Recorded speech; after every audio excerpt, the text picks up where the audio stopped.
Welcome to another in our series of old-time radio shows for sleeping. The relaxing video background fades to black in 30 minutes, and there are no mid-roll ads to disrupt your sleep.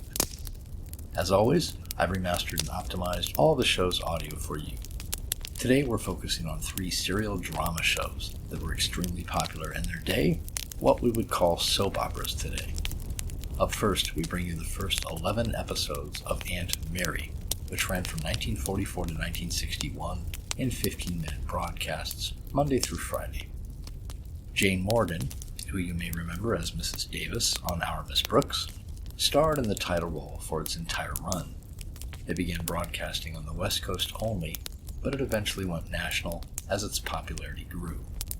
Now lay back, close your eyes, and relax. Now for our story.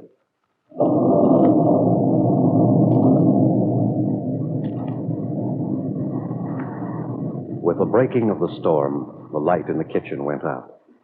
Feeling her way across the room to the sink, Aunt Mary Lane found the oil lamp and lighted it. Quickly, she closed the windows, then left the kitchen to check the rest of the house. Coming back downstairs, she stopped. At the end of the hallway, she saw her niece, Peggy Douglas, standing by the open door. Peggy, for heaven's sake, child, close the door.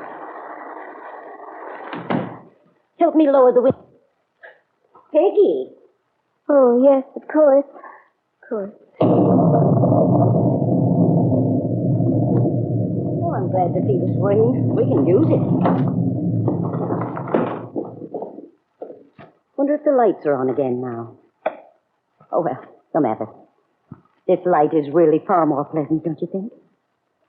If it weren't for its time and labor-saving virtues, I'd be strongly against electricity. Lamplight is so much friendlier.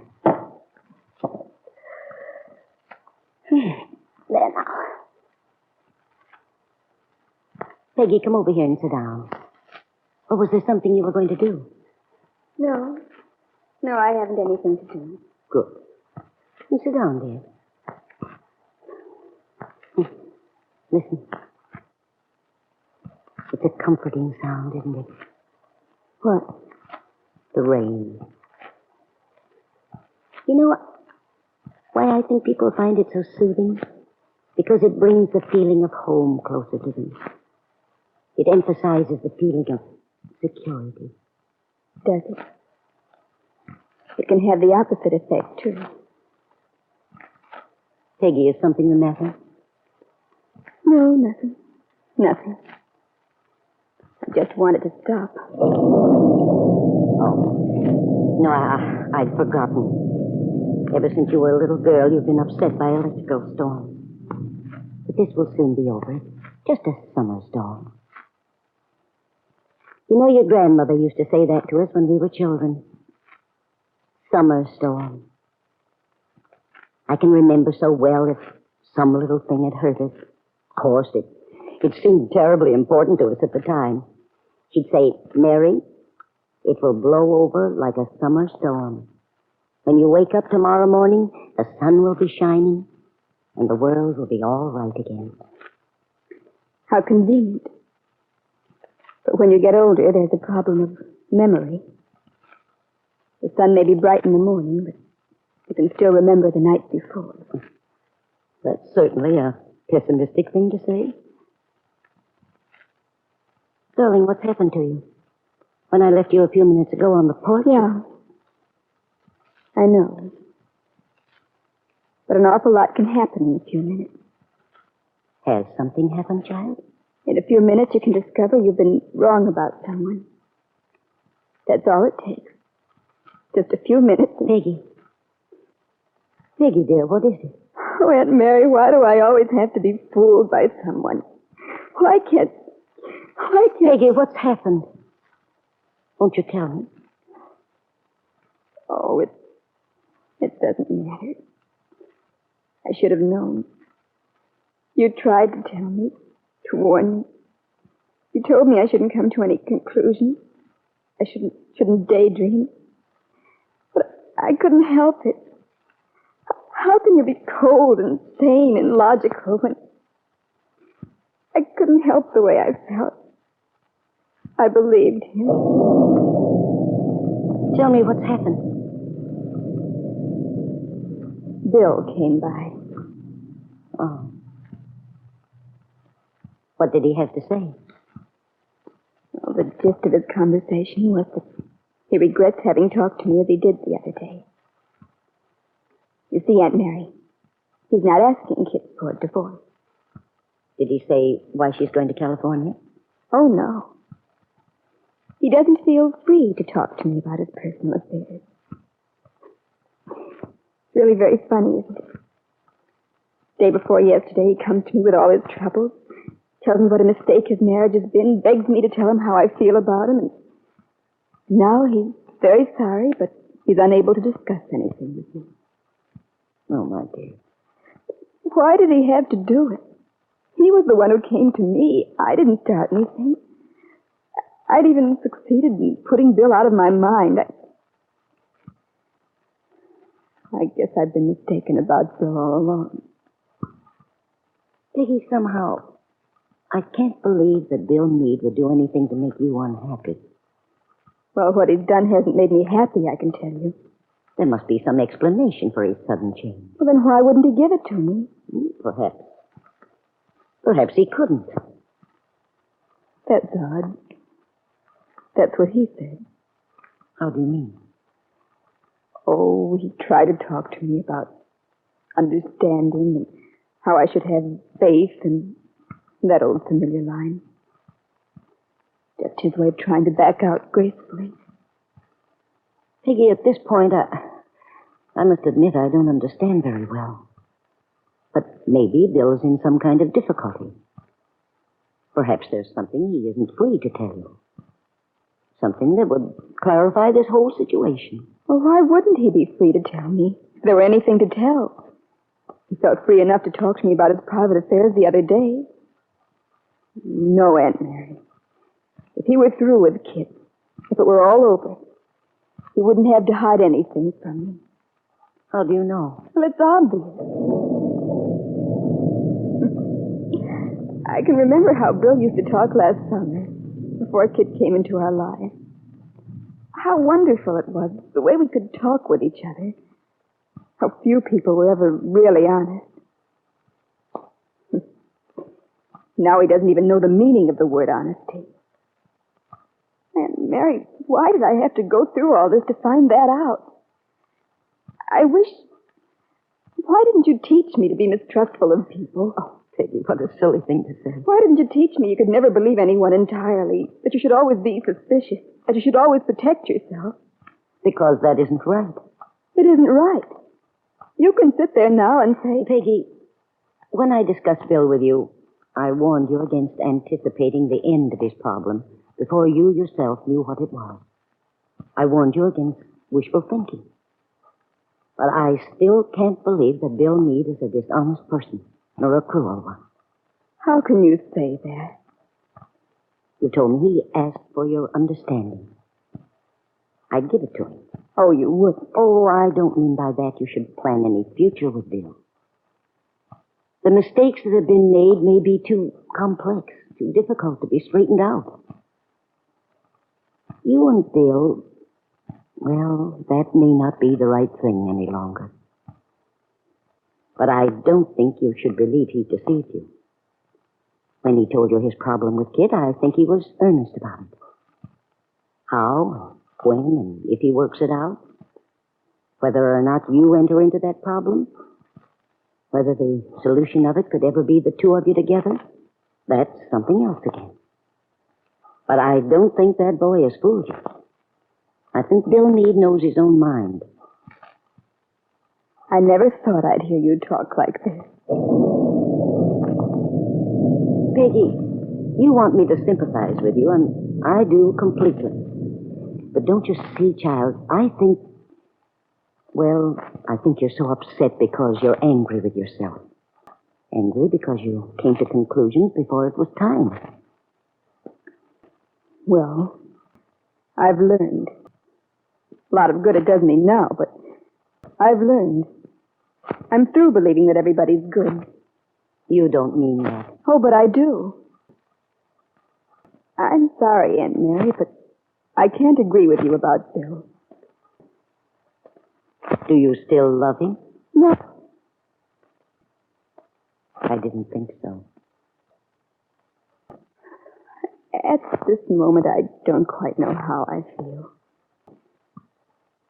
They say you can hate someone and still love them.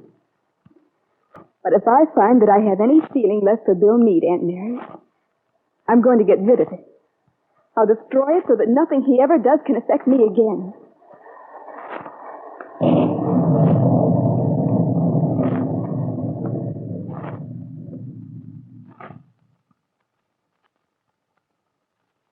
Aunt Mary started to speak and changed her mind. She realized that for the moment any further argument would be futile. Was it just last week, Aunt Mary, that you were so happy about your niece? So pleased with her outlook on life? Now you have a very bitter and disillusioned young girl. And it isn't Sergeant Bill Meade who's really responsible. It's his wife, Kitt.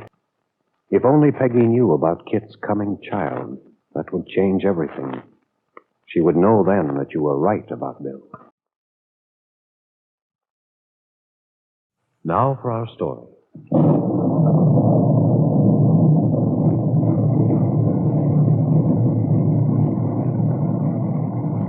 The storm continued unabated. To Aunt Mary Lane, it seemed an outward manifestation of the emotional storm, the turmoil that had been set loose tonight by Bill Meade's talk with her niece, Peggy Douglas. Peggy had been so sure, not only of what Bill was going to tell her, but of what her answer would be. She had built an imaginary world on a premise she now knew to be false. Aunt Mary had warned Peggy against making any hasty conclusions, but Peggy hadn't listened. Now Mary Lane was confronted with the young girl's complete and utter disillusionment. Having mostly herself to blame, Peggy had taken refuge in a defiant bitterness that frightened her aunt. How could she help her now? How could she induce Peggy to want to help herself? These were Aunt Mary's thoughts as she sat in the parlor after her niece had gone. Upstairs, Peggy stood at the window of her room, looking out into the endless dark beyond. Her mind was a confused welter of anger, agony, and despair. Gradually, her thoughts took on form and pattern. Some of the things her aunt had said began to take effect. Then a strange thing happened. Peggy had a sudden and distinct feeling of being two people. Her reason and her emotions had taken on separate identities. She threw herself across the bed. She didn't want to think anymore. But she couldn't still the voice that kept arguing in her mind. The voice of her other self. That was quite a speech you made to your Aunt Mary, Peggy. I'm going to do it. What does it get you to trust people, believe in their honesty? I'm through with that. So you're going to build a nice, hard little shell around yourself to hide in. I'm going to protect myself so that Bill, or anyone for that matter, can never hurt me again. That's what you told your aunt. Still trying to fool yourself, aren't you? I've been fooled for the last time. I know Bill now for what he is. Do you? He doesn't love me, or he wouldn't treat me the way he has. Telling me he was going to ask Kitt for a divorce. Begging me to let him know how I felt. He might have been perfectly sincere, you know. Maybe he meant it at the time he said it, but obviously he's changed his mind now. And Aunt Mary says I should have more faith in Bill. She believes that there may be something Bill can't tell me. Maybe she's right. It'd be nice to believe that. But the only reason he couldn't give me any explanation is because there isn't any. That's why he had to resort to all that vague conversation about waiting and trusting. Oh, no, I've learned now. And I'm through. Are you? Then why are you so miserable? Why are you crying? I don't understand. I can't Look, think. Peggy, why don't you admit it? You've just been making a lot of talk. You've been saying a lot of things you can't live up to. You love Bill, you know. And I think you always will. I don't want to. It's so useless. How do you know? Suppose your Aunt Mary's right. Suppose there's some complication in Bill's life, something he isn't free to talk to you about. What have you got to lose by believing him? Why don't you try doing what he suggested, being patient for a little while, trusting him? I can't go through that. I just can't do it again. And if Bill has some problem, if there's something that... Well, I don't see why he couldn't tell me. Hasn't it ever occurred to you that he might tell you if you used a little persuasion? Why don't you give yourself a chance, Peggy, to find out the truth about Bill? Find out what he really wants. Why should I? He doesn't even know himself what he wants. Oh, don't be such a soft little fool. Don't forget, Bill is married to Kitt. She has the advantage of you there. How do you know how much she knows or guesses? How do you know what kind of a game she may be playing? But why would she be going to California?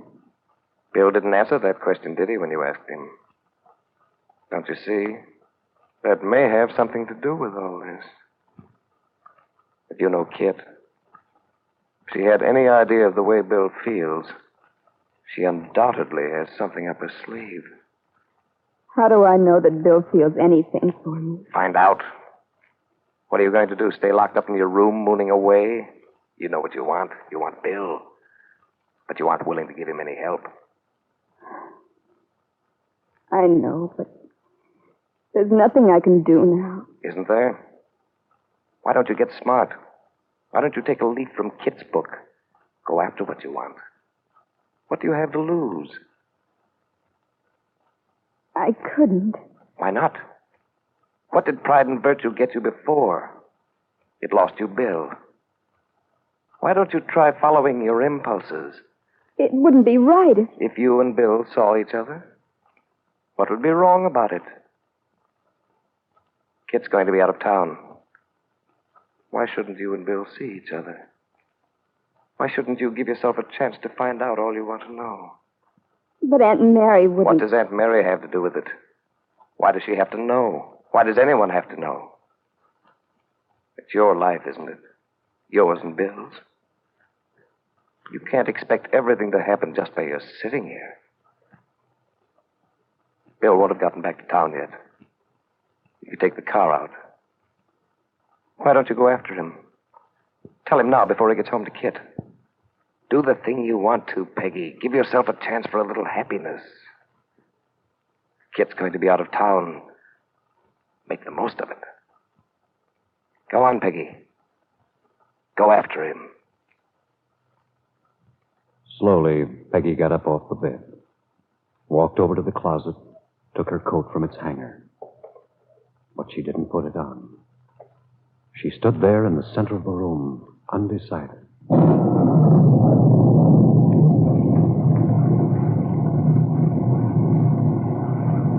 And at that same moment, in a bungalow at the Wakefield Auto Court, Kitt Meade is standing at the window, drumming nervously on the pane, wondering what has happened to her husband, when... Why, Dad. What a night. What a storm. Yes. Here, let me take your things. Yeah, thanks. Where's Bill? I don't know. He should have been home from camp an hour ago. I suppose he's marooned someplace because of the storm. Maybe he sought shelter at the Lane farm. Why the devil do you say something like that? That's what I'm here to talk about. Jessie tells me she's reserved space for you. That you'll be leaving for the West next week. That's right. I don't care how often you tell me that it's just a vacation. I know perfectly well, Kitt, there's some other reason for this trip. I don't know why you're so insistent on that. I just know, that's all. And I've noticed a difference in your attitude towards me. Oh, don't be silly. We had gotten to be so frank with each other. You used to confide in me. What's happened? Nothing. Nothing at all. Is it because of what I told you the other day, Kitt? All that business about your mother's family, and... Has that upset you? It's made me very bitter that you didn't tell me before. But you can understand, can't you, honey, that I wanted to protect you. That I didn't want you to worry. Ah, you've done a fine job of protecting me. To be told at this late date, after I'm married, that I shouldn't have any children. Is that why you're going away? No, that's not why. Why should I want to leave town because of the inherited possibility of abnormalities in the Bowman family? I don't know. I'm just trying to find out. Well, it isn't that. Then it is something. I didn't say so. I think I know what it is. Oh, you do? Yes. I think there's some trouble between you and Bill. And I think that Peggy Douglas may be the cause of it. You have it all worked out, haven't you? Well, I know that's how Wakefield's going to work it out. Ah. Now we're getting down to your basic concern. Kitt, I've never admitted this before, but this town doesn't like me. People are envious, that's why. And I'm not going to have you give them any satisfaction, give them anything to talk about. Well, if you're worried about your pride, Father, I can assure you that it would suffer a great deal more if I stayed. What are you talking about? Look, Dad, I'm going out west. And if you're worried about Bill and Peggy, stop it. And as for the town, well, there can't be much gossip if there's nothing to go on. And believe me, there won't be any reason for Wakefield to talk. Bill will attend to that. No, Dad, he isn't going to indulge in any clandestine meetings. Don't worry. He won't be seeing anything of Peggy Douglas during my absence. You say that so confidently, Kitt. You're thinking of Bill's promise to you. But what you aren't counting on is Peggy Douglas. Peggy, who may well decide to handle this situation in an unconventional manner. In a Kitt Meade manner. Now for our story. When Sergeant Bill Meade arrived at the Lane farm this evening, he found Lefty Larkin waiting at the gate for him. Lefty, who already knew that Bill had seemingly changed his mind about asking Kitt for a divorce. Lefty, who was determined to find out just what sort of game Bill was playing with Peggy Douglas. Aunt Mary believed that there was some reason for Bill's puzzling behavior, but Lefty didn't agree with Aunt Mary, a belief that was confirmed for him by his talk with Sergeant Meade. Bill's stubborn refusal to discuss the situation only infuriated Lefty the more. After Bill had gone up towards Aunt Mary's, the storm broke and drove Lefty to his own little house.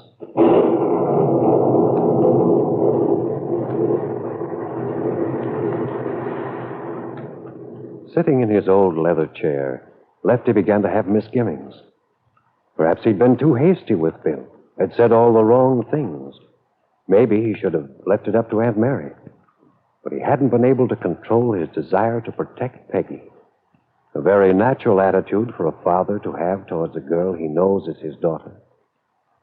As he so often did, Lefty wondered how it would have changed the course of events if he had told Peggy and Aunt Mary the truth that day 15 years ago when he first came to this little farm. Lefty sat for some time, tracing back in the past for the things that were happening now, and wondering and worrying about the future. Then, suddenly throwing his old raincoat around his shoulders, Lefty ran up the slope to the farmhouse.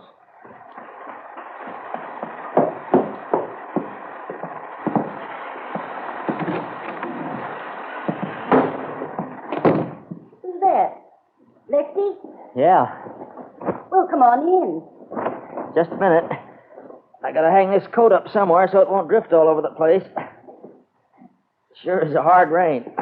Yes, I thought at first it was going to be just one of those quick summer showers. A lot of noise and no moisture.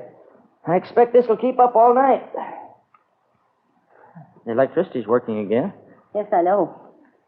But I like a kerosene lamp. It makes such a nice soft light. Yeah. Aren't you going to sit down? Yeah. Well, Well, what? I've been hating to ask what happened. Thought maybe I could get an idea from your attitude, but even that don't tell me much. What are you talking about, Lefty? Where's Peggy? Upstairs in her room. And Bill? He's gone. When did he leave? Oh, about half hour ago, I'd say. How did you know he was here? I met him down by the front gate. Didn't he tell you? I didn't see him. You didn't? No, I'd come in the house. Next thing I knew, the rain started. I was coming downstairs from closing windows when I saw Peggy standing by the front door. He came in here. And you know, I thought she seemed a little, well, strange. So he did hurt her. I knew he would.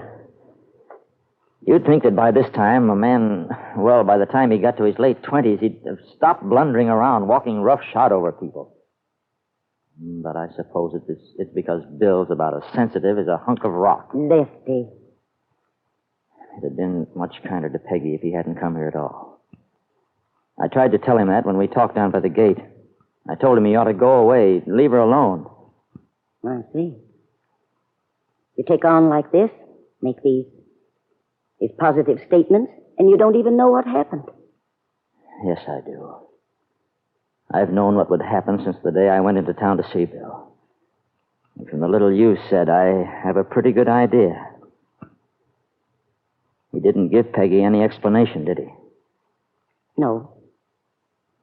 And Kitt's not going out west to get a divorce. Evidently not. Yeah. It's a shame. A darn shame that Peggy wasn't giving some sort of warning. Aunt Mary, you should have prepared her. You should have told her. No. No, I couldn't have, because I simply didn't know. How about your faith in Bill Meade now? I still have it. You can't mean that, Aunt Mary. How can you? That young man has brought Peggy nothing but trouble. He makes a wreckage out of her life a second time, and just when she's managed to struggle and build a fresh start for herself. You can have faith in a boy like that? Yes. Yes, I can. I don't understand your attitude in this. You can still think well of Bill Meade? You can still think of marriage in connection with him and Peggy? Oh, now, wait a minute. Lefty, I didn't say that. You're making the very same mistake as Peggy. Ever since Bill's been married to Kitt Calvert, I've never even thought of him in connection with Peggy. Oh, I know, but... Well, go on. Even when he came to Peggy the other day and told her that he'd known for a long time his marriage wasn't all it should be, and said he was going to divorce Kitt. Even then, Lefty, I didn't think of marriage in connection with Bill and Peggy. All I said was that if Bill really had made a mistake, it was his to rectify, to solve. As far as he and Peggy were concerned, well, that would be something for them to work out, if possible.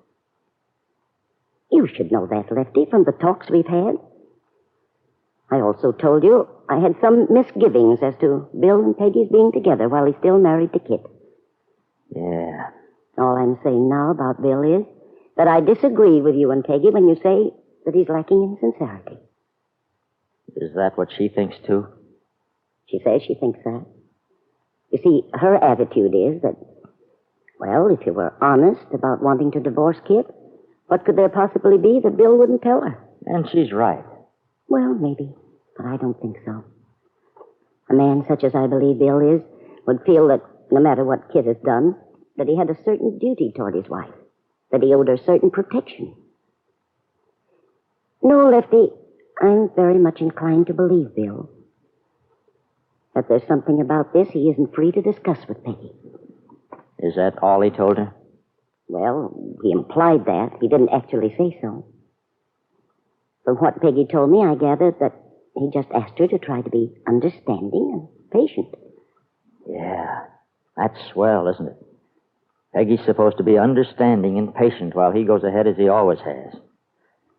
And Mary, I tell you, that boy's no good. In the first place, anyone who could be taken in by Kitt Calvert's technique is a fool. No, Lefty. Well, it's the truth. And I'm not so sure that Bill isn't right where he belongs, with the Calverts. The only thing that gets me is that, well, that Peggy is so wrapped up in him. It's partly her own fault.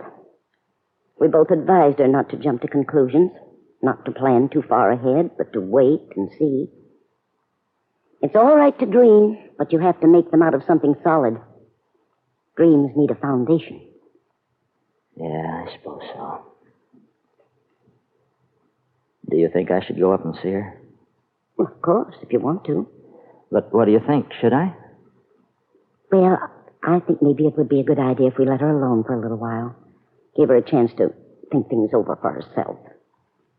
How do you think she really took it? Well, first reactions aren't always true ones, so it may be a little early to say. She was very bitter. You see, it's hard for her because she said she couldn't believe him, and yet she loves him. Poor kid. She told me that she intended to get rid of any feeling she had for Bill. I'm glad to hear that. If you ask me, that's the best thing she could do. I think she...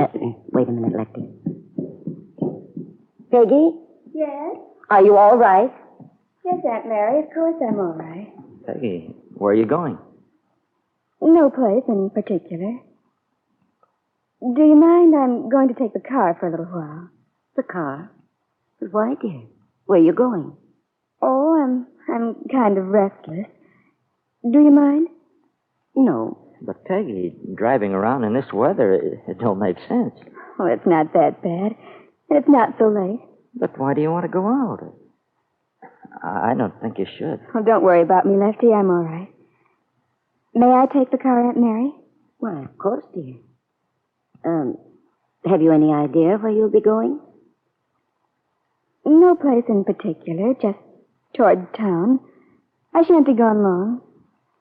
All right, Peggy. Take care. And Peggy Douglas might do very well to heed her aunt's warning. Why didn't you tell Aunt Mary what you were going to do, Peggy? Why didn't you tell her that you were going after Bill, that you hoped to catch up with him before he gets home? Well, it looks as if you decided that something's better than nothing. And somehow, Peggy, I don't believe Aunt Mary would agree with that attitude. Now for our story. Sergeant Bill Meade walked along the road back towards Wakefield, unmindful of the driving rain. It had all happened tonight just as he had feared. And how could he have ever expected it to be otherwise? How could he have expected Peggy Douglas to understand when he had no explanation to offer? There was one, of course. If only he could have told her that Kitt was going to have a baby, that was the reason she was going out west. But he had promised his wife, and in spite of everything, he felt he owed it to Kitt to keep that promise. If only he could have told Peggy that everything would work out for them eventually, that he had told Kitt how he felt, that she had agreed to discuss the possibility of a divorce after the child was born when she returned to Wakefield. But he couldn't tell Peggy part without telling her all, and Kitt had made no definite commitment. So nothing was settled. Nothing was definite, except the fact that he and Aunt Mary's niece were a lost cause. He was caught. He'd been a fool to think he could retrieve anything from the past. He had only succeeded in hurting Peggy and destroying the last vestiges of her belief in him as a person. The lights of the approaching car had picked his figure out of the darkness. Bill stepped over to one side of the road. As it came even with him, the car slowed down, stopped. Bill, Peggy. come on, get in. Say, this is swell.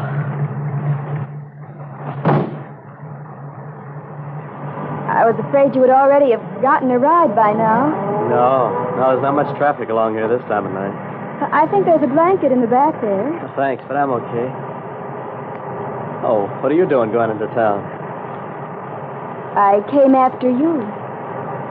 Well, that was sure nice of you, Peggy. Oh, I'm not doing this, Bill, just to get you out of the storm. Are you in a great hurry to get home? I mean, will Kitt be worried? Oh, she wasn't expecting me at any particular time. Oh, good. Then I'll pull over here and park because I have to talk to you, Bill. Okay.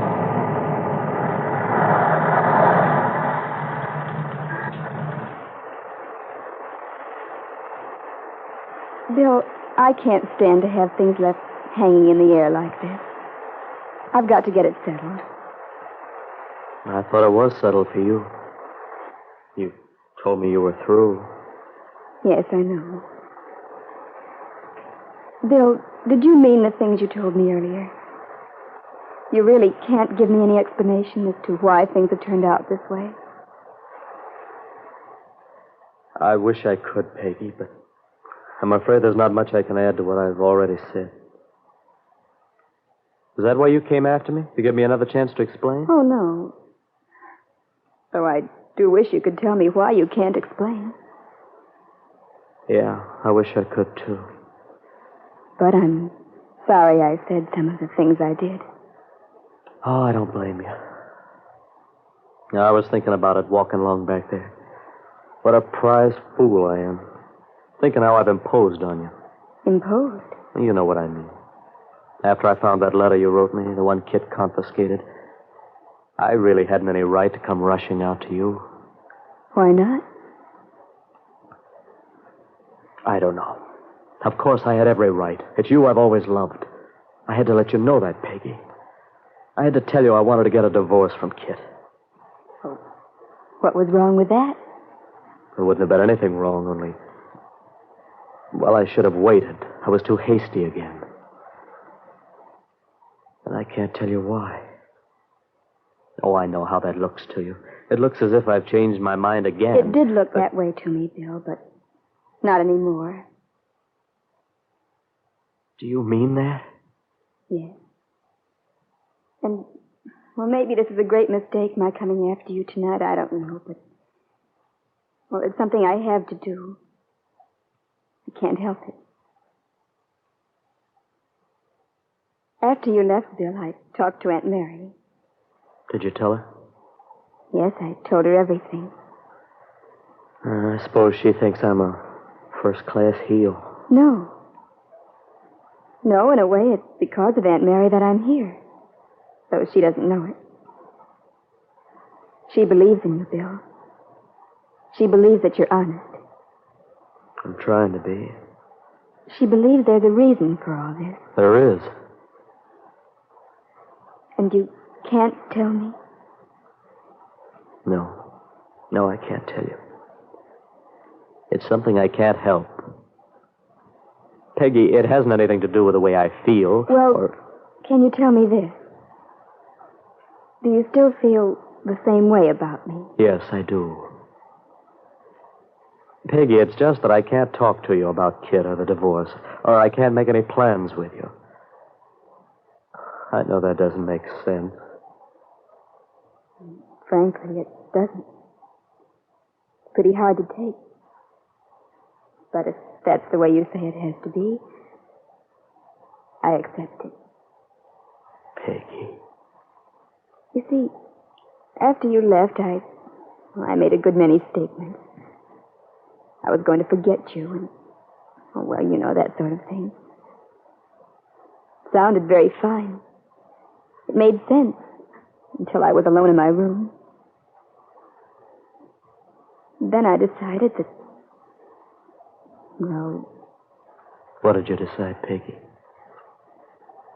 Well, you see, I have to accept your proposition, Bill. I have to trust you, to try and understand, to wait, whether I like it or not.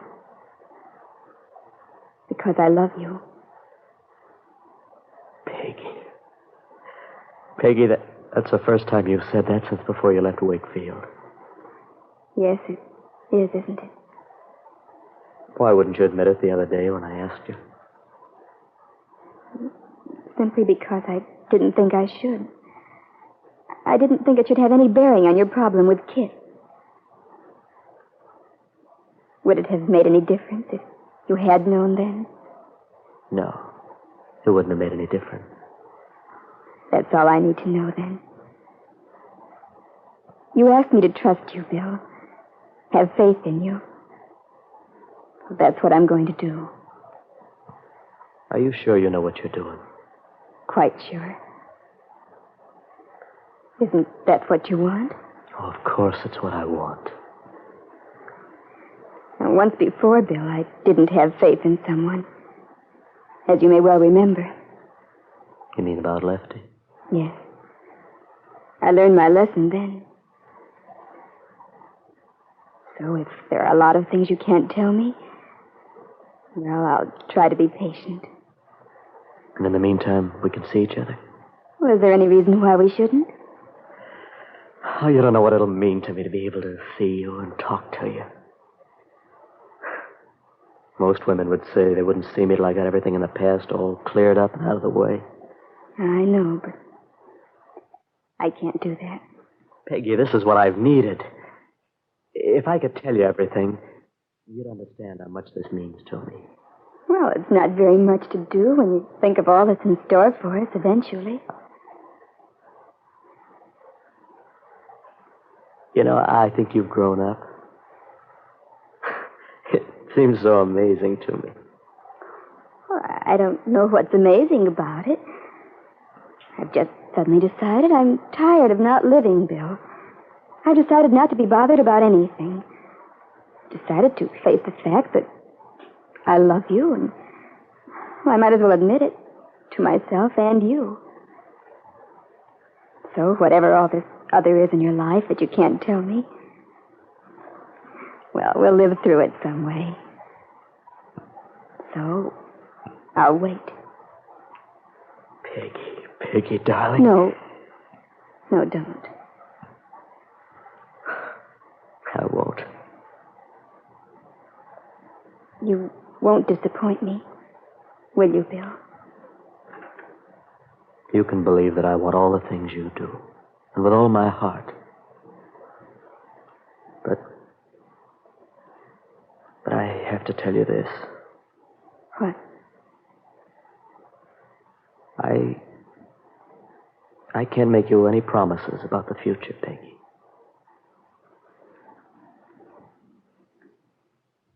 Bill's words made Peggy falter. There was an implication that if he made a promise, it might be broken. You're right to have faith in Bill, Peggy. It's justified. But with your youth and inexperience, you may be carrying it a little too far. Yes, I'm afraid you may well have reason to regret the agreement you've made tonight. Your decision to keep on seeing Bill while he's still married to Kitt. For our story. Ben Calvert was worried. He couldn't understand his daughter's sudden decision to take a trip to California. Ben didn't believe Kitt's statement that she simply wanted to take a vacation. Tonight, when he stopped by to see her, Kitt once more denied his suggestion that there was any domestic difficulty between herself and Bill. It had occurred to Ben that perhaps Kitt was more disturbed than was apparent by what he had told her a short time ago. The medical history of her mother's family. A background Ben felt Kitt had to know about when he discovered how serious she was becoming about wanting a child of her own. Ben asked her if this was why she wanted to get away. But when Kitt Meade denied it, she wasn't being entirely truthful. She didn't tell her father that she is expecting a child whose coming she now dreads in view of what her father told her. No, Kitt didn't tell Ben Calvert the real motive for her leaving Wakefield. A departure of which Ben highly disapproves, knowing as he does how eagerly the town will gossip about it. A departure of which Jessie Ward highly approves, and for the same reason. Yes, Ben's secretary was only too aware that his one vulnerable spot is his pride. If she could only find out why Kitt was going to California. Perhaps this was the opportunity she'd been waiting for. Perhaps this would be the knowledge that would at last give her a chance to dictate the terms. It was nearly 9 o'clock at night. The storm that had broken earlier had subsided into a gentle but steady rainfall. A car pulled up in front of one of the bungalows of the Wakefield Auto Court. A woman got out, scurried across the soggy ground to the shelter of the porch.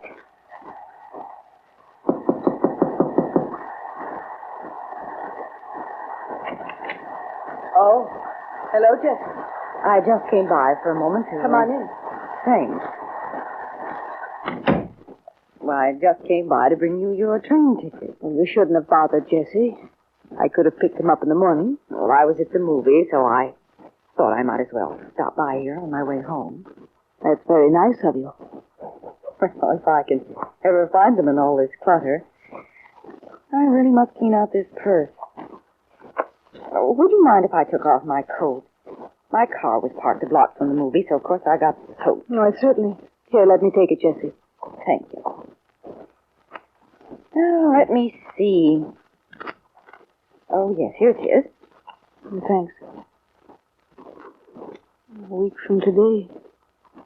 That's not very far off.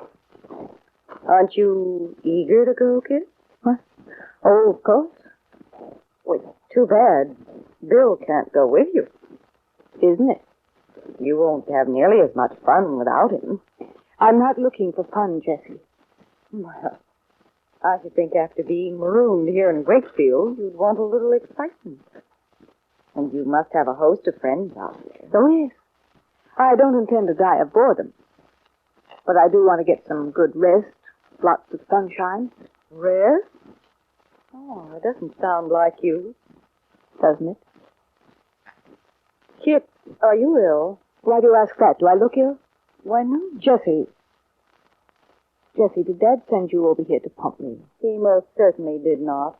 Well, I don't understand why there's all this curiosity and hullabaloo over my taking a simple trip.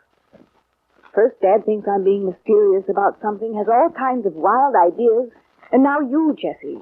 Well, I will admit that I'm curious. There's so much about it I don't understand. What, for instance? I know that if I had been married less than a year, as you have, well, but I guess you modern young people aren't as sentimental about being separated, no. And I expect that's a very sensible and healthy attitude. Yes, it is. But I must say, I don't see how you can think of staying away so long. I have no idea how long I'll be gone. Oh, but I thought you said you were going to stay more than a month. Why, I thought that was why you didn't get a round-trip ticket. Hmm. Well, I certainly envy you. My, I wish I could get away from this town for a while. Why don't you? Maybe I will. Cigarette? No, thanks.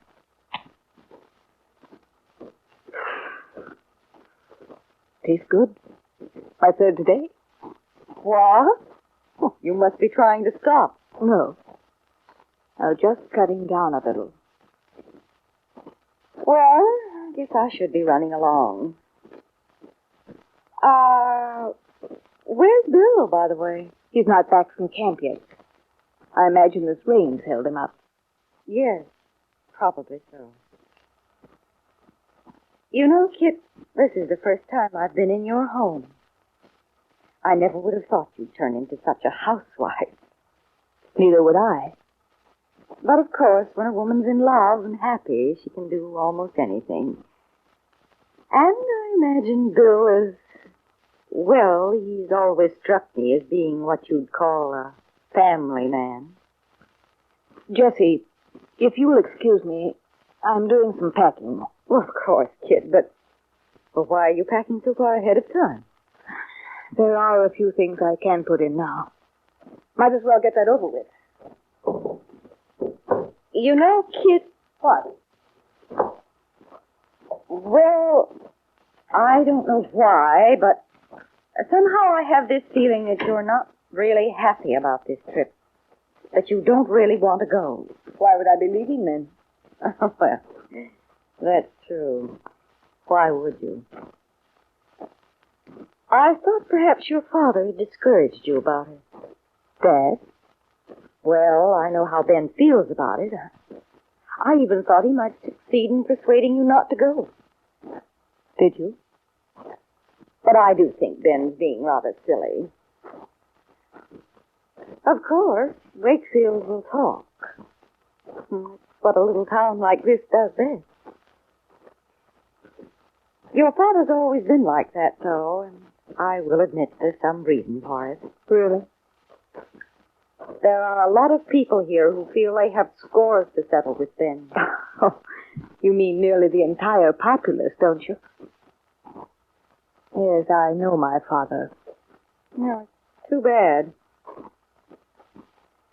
You know, kid, I think what Ben wants more than anything else is to be liked and admired. But things being the way they are, that's why he has such a chip on his shoulder about being laughed at. Who's going to laugh at him because I'm going away, for heaven's sake? Well, a lot of people will look upon it as a gesture of defeat. Defeat? Well, I'm only quoting your father, kid. And why am I supposed to be defeated? Well, I mean, you're married. Oh, that. Well, just because Bill went with Peggy Douglas. But as I told Ben, why should you worry, I said. Kitt doesn't. Well, you've gotten around to it at last, haven't you, Jessie? What do you mean? So you think as Dad does that I'm leaving Bill because of Peggy Douglas? This is really getting to be funny. Oh, I don't think that at all. I did it one time, Uh-huh. but, And what do you think now, Jessie? why should I think anything? Except what you told me. Well, let's go. Where did I put my coat? Oh, I see it. Are you really taking just that one bag?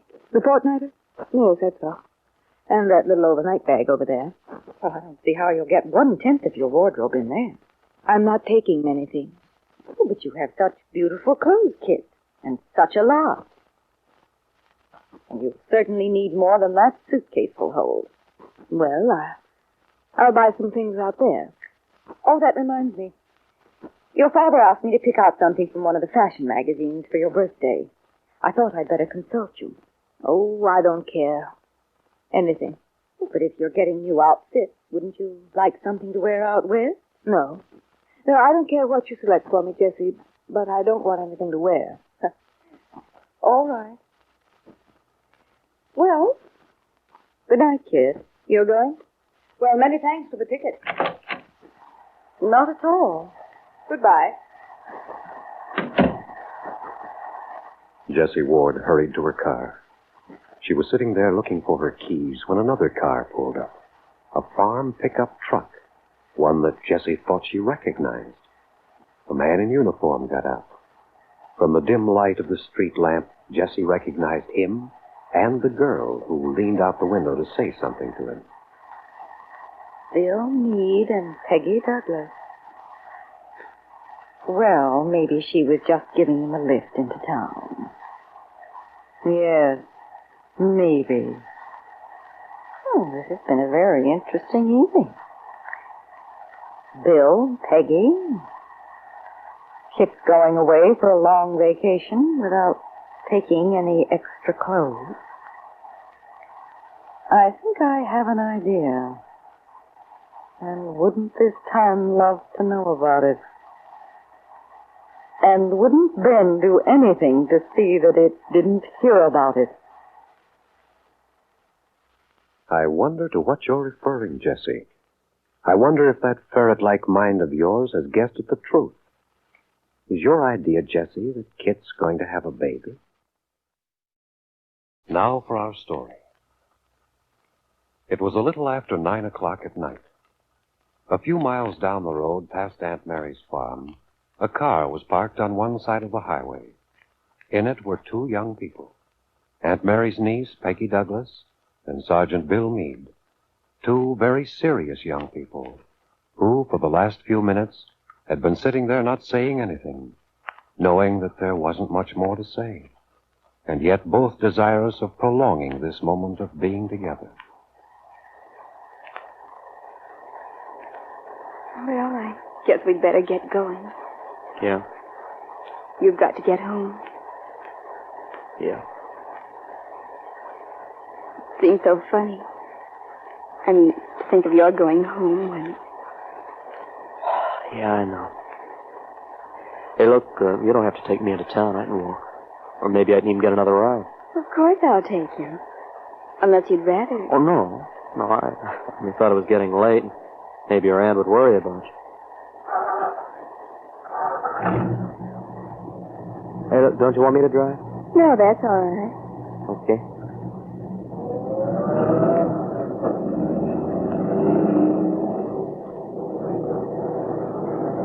Well, looks as if the rain's slackening up. Mm-hmm. Bill, Yeah? when is Kitt leaving?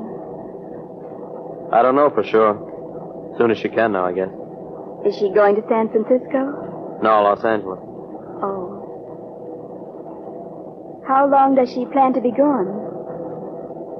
Several months, I believe. That's a long time. Yeah. Yeah, it is. Then Kitt traveled around so much of her life, I suppose it's become sort of a habit with her. I mean, to go places. Yeah, I suppose so. But somehow I have the feeling that her leaving ties up with everything in some way. I can't talk about that. Yes, I know. I'm on forbidden ground, aren't I? Oh, it's not forbidden. I don't want it this way, Peggy. It's only that I... Look, you've done a very wonderful thing tonight. I mean, coming after me the way you did. All the things you said. But... But what, Bill? Well, are you sure you know what you're doing? Yes. Why do you ask me? Because I know what you're letting yourself in for. And I can't help but feel that it isn't fair to you. Maybe not, but at this point, that has nothing to do with it. You asked me to believe in you, trust you, and to wait. That's what I'm going to do.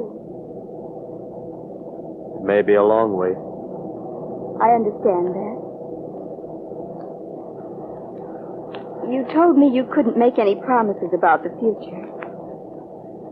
That's right. I expect the wise and sensible thing for me to do would be to put you out of my mind. But I can't do that. I can't be wise and sensible where you're concerned. I have to hope and... Well, it has to be like this, if it's what you want. Oh, you know it's what I want. You've no idea how much I need your hope and understanding at this time. Only I also know that I'm being very selfish. I don't believe I quite know what you mean. Oh, of course you don't. And Peggy, if I could only tell you. I wish you could. But it just isn't right that you should bear the brunt of all this. You're the one who's always done everything to try to save us. When I think of that letter you wrote me from Chicago. Oh, why talk about that, Bill? You didn't get it. Yeah, I know. Kitt thought of that. Peggy, if we can just come through this. Don't you think we will? Well, yes. You don't sound very convinced. It's just that I know all that lies ahead. Oh, I see.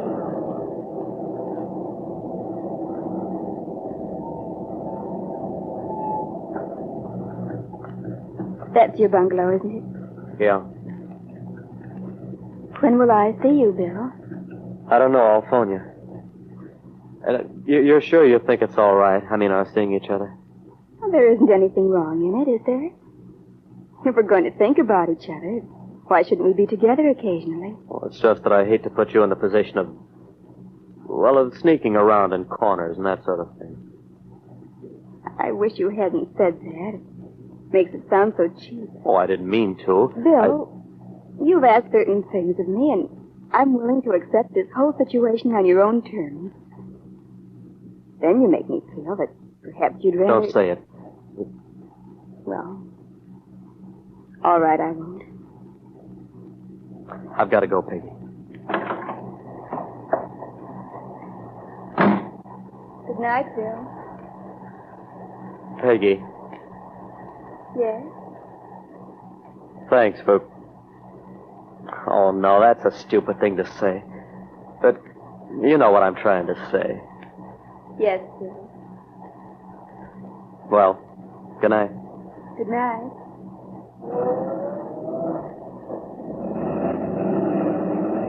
Sergeant Bill Meade watched Aunt Mary's truck drive off. But he wasn't the only one. For sitting in her parked car, Jessie Ward, Ben Calvert's secretary, had observed its arrival and departure. And Jessie's expression was one of secret satisfaction as she watched Bill turn and go up the walk to his house. Oh, hello, Bill. Sorry to be so late. I was wondering what had happened to you. Did you get caught by the storm? Oh, yeah. You didn't get very wet. I got a ride in. I thought I heard a car pull up a little while ago. Is there anything to eat? There's some soup. You can probably find some stuff for sandwiches. Oh, well, I'll fix myself something a little later on. Didn't you have dinner? I wasn't very hungry. Oh, but you shouldn't go without food, Kit. Oh, Bill, don't be so solicitous. It has a very phony note. But it isn't phony. I think it is. The role of the anxious father is a little out of place in the setup, don't you think? I mean, after all, let's not pretend we're happy about all this. All right, kid. Are you packing already? I thought I might as well start. Was that all you're taking, that one suitcase? You and Jessie. Huh? Yes. Jessie came by this evening, ostensibly to bring me my ticket. She's very curious as to why I'm taking this trip. You know, sometimes I think Dad underrates her. She's not dumb. Oh, she couldn't possibly have any idea. No, I suppose not. But she kept talking about how odd it was I wasn't taking more clothes. I had an insane desire for a moment to tell her that I wasn't taking more things because soon I wouldn't be able to get into them. It would almost have been worth it to see the expression on her face. To see her struggle between sheer delight and false sympathy. Kit, you shouldn't say that. Well, she knows about my mother's family. She knows what my chances are. Oh, well. You want me to fix you something to eat, Bill? No, don't bother now. Is this your ticket? Yeah. I see you have a roomette. That's good. It's a little cramped, but better than a chair car or a day coach. Oh, you're really lucky to get any kind of space. Yeah. I'm lucky, all right. Well, then you'll be leaving at the end of this week. That's what it says. Oh, Bill, I don't know if I can face it alone. I wish you didn't have to. Well, I do. That's that. I certainly can't have the baby here. Well, you could. And have all Wakefield know that... Oh, no, Bill. Now I have to go. Are you afraid, kid? Possibly a little. But it isn't so much that. It's the waiting. The month to be gone through. And for what? Well, I wish you wouldn't think this way. You keep talking about what your chances are. But you should know that there's every chance in the world that the baby will be fine and well. And then you'll think how silly you were worrying. Yes. Yes, I would, wouldn't I? You're quite right, Bill. I could think how silly I was to worry about anything. Strange, isn't it? How much can depend on the life of one small human being. I wonder what you mean by that last remark, Kitt. It would seem that an idea was beginning to form in your mind. An idea as to the future over which you've been so concerned of late. Ever since your husband told you how he still felt about Peggy Douglas. But I wonder if even you, Kitt, have any idea of how many fates hang in the balance. Of how many lives will be determined by the birth of your child. Now for our story. When Jessie Ward got home last night, she did an unprecedented thing. She departed from the nightly ritual that she always so carefully observed as a shield to ward off the approaching years, and simply got to bed. Ben Calvert's secretary was happier than she'd been in a long time. She'd been promising herself that she'd find some way to get the upper hand over Ben, and now she thought she was about to get her answer. She had an idea. She wasn't entirely positive yet, but she felt if she thought about it long enough, the pieces would fall into place. It had to do with the trip Ben's daughter was making, with the incongruity of the fact that Kitt was taking so little luggage for such a long stay, and it had to do with something else she'd seen when she'd paid a visit to Kitt last night. Yes, Jessie Ward thought she'd soon have her answer. Now this morning, it's a little before 9 as Jessie walks briskly across Wakefield's town square. To her surprise, the door of the Calvert Real Estate and Loan Company is unlocked.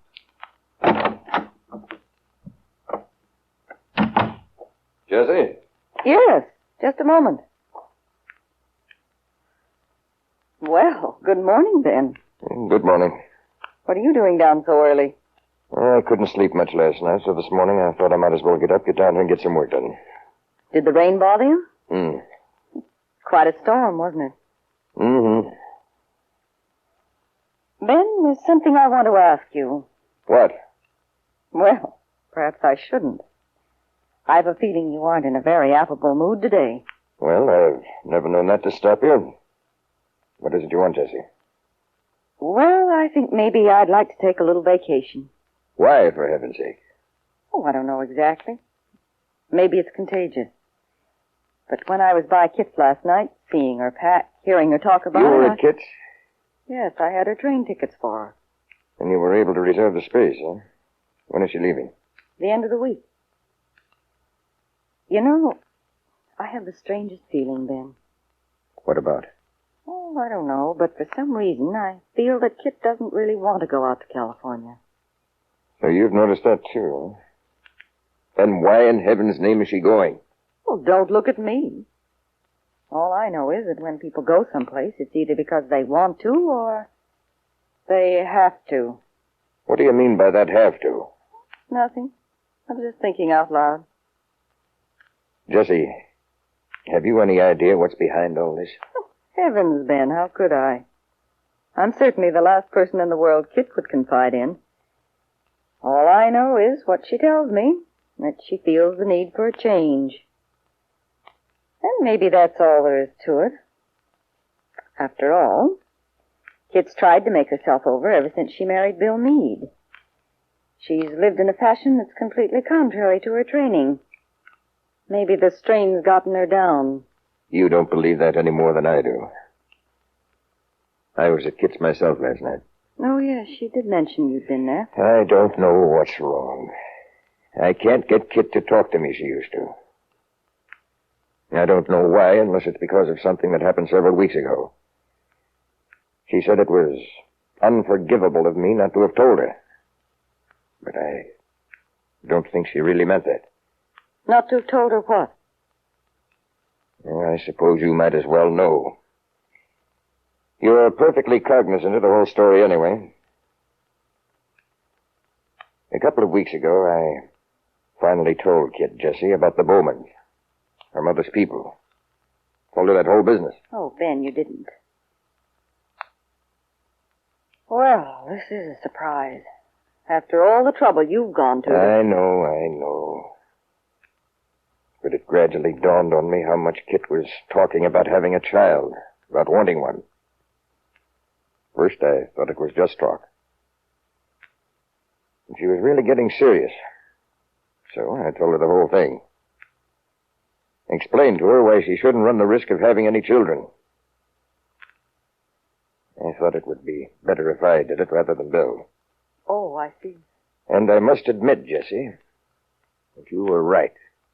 How do you mean? Kitt took it splendidly. Naturally, it was a shock, but I think she was more upset that I had kept it from her than by the fact themselves. Really? Yes. Kitt's a very well-balanced person. She's a realist like me. That's why I say I should have realized that I should have told her long ago. But anyway, she didn't seem too terribly upset by what I said.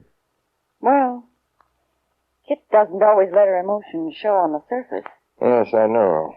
That's what I got to thinking about. I thought maybe what I had told her cut more deeply than she let on. Well, after all, if you're married and want children, it's a very tragic thing to learn. Yes. I talked to her about it last night. She insisted that it had nothing to do with her going away. So if she isn't upset about that, what's left? I'm sure I wouldn't know. Was Bill home when you were there? No, he came just as I was leaving. I didn't get to speak to him. What do you mean? Why didn't you speak to him? Well, I was already in my car. I just saw Peggy drive up and let him out. Peggy? Peggy Douglas? Jessie, are you sure? Well, Well, I think so. What's there to get so excited about, Ben? Of all the inane remarks. You know I felt the trouble had arisen between Bill and Kitt and that Peggy Douglas was at the bottom of it. So she brought him home. You know, you may be trying to make something out of whole cloth. After all, the boy does go by that farm on his way to and from camp. Yeah, I know. And if he was caught in the rain last night, well, maybe he stopped in there, and maybe Peggy was coming into town and gave him a lift. Too many maybes, Jessie. And after all, Ben, if two people have something to hide, well, she certainly wouldn't bring him to his front door. Well, I'm going to find out about this. You won't get anything out of Kitt. I should think that would be obvious to you by now. I'm not going to talk to Kitt. And another thing, if I were you, I'd be careful about stirring up trouble where maybe there isn't any. I'm not going to stir up trouble. I'm going to prevent it. Ben, where are you going? Over to the bank to see David Bowman. What? But why? Because in spite of everything, Jessie, I think my esteemed brother-in-law still has some feeling for a blood relationship. And he's certainly close to the Lane household. Well, don't tell me you're going to ask a favor of him. No. All I want is a little information. Morning, David. Oh, good morning, Ben. I'd like to talk to you for a minute. Certainly. Come on in. Sit down, Ben. What can I do for you? It's not what you can do for me, David. It's what you can do for your niece. How do you mean? You know Kitt's leaving for California. I've heard something about it, yes. Yes, doubtless the whole town's talking by now. And you probably know why she's leaving. No, I haven't the slightest idea. I imagine just because she wants to make the trip. At least that's the reason Kitt gives for the trip. You sound as if you had reason not to believe her. I have. I wouldn't say this, except at the moment my prime concern is Kitt's happiness. And I think that should mean something to you, since you were so fond of her mother. Well? I think there's some trouble between Bill and Kitt. Do you? That shouldn't be a shock to you. After all, you're on intimate terms with Mary Lane. You should know what's going on between Peggy Douglas and Bill. That's a very crude thing to say, Ben. A very evil supposition. Never mind that. I want to know... I can assure you there's nothing going on, as you put it. Peggy isn't that sort of a girl. All right, then. Let's put it this way. You should know what the situation is. I don't know that there is any situation. And if I did, Ben, I can assure you that I wouldn't feel free to discuss the matter with you. I see. In other words, Kitt means nothing to you. Kitt's happiness means a great deal to me. But frankly, as you know, I've never felt that she would find it through this marriage with Bill. Because it's based on a foundation of deceit, dishonesty. That's enough, David. I understand your allegiance now. I can see you're trying to protect Peggy Douglas. Peggy doesn't need any protection. If you have any conception of her as a homebreaker, Ben, get it out of your head. It's because of Kitt's welfare that I feel as I do. It's because of her welfare, in my opinion, that she and Bill should get a divorce before there are any children. Kitt's been happy with Bill, and I'm going to see to it that she continues to be happy. I'm afraid, Ben, you're quite wrong.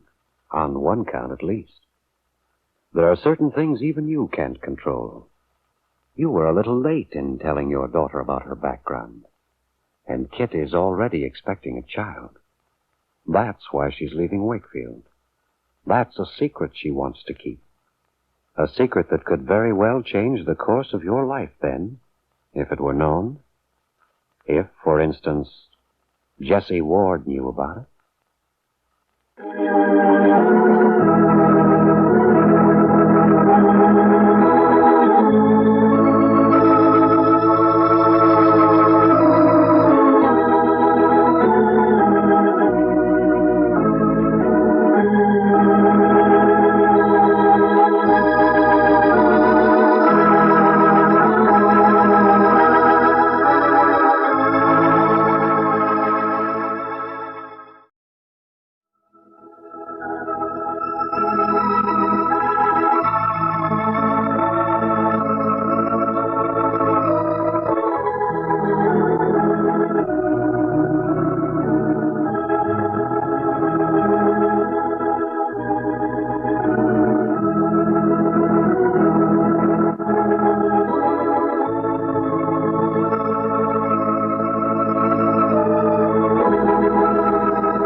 our story.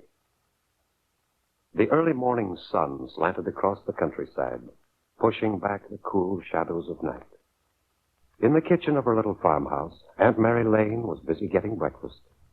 The kitchen was redolent with the aroma of fresh coffee and baking bread. Aunt Mary put a dish of preserves on the table, and then went over to the sink, stood looking out the window. She heard the sound of a distant screen door closing. It carried clearly on the quiet morning air. That would be Lefty, she thought. And a few seconds later, she saw Lefty Larkin coming up the slope from his little house toward the back door. Aunt Mary broke a couple of eggs into the hot skillet and then calls to him as he reaches the house. Eggs over, Lefty? Eggs over. Some morning I'm going to fool you and decide I want scrambled eggs. You wouldn't dare. That would tear up our whole system. Good morning, Aunt Mary. Morning, Lefty. Did you sleep well? Oh, pretty good. Pour yourself some coffee. I'll have your eggs ready in a jiffy. Okay.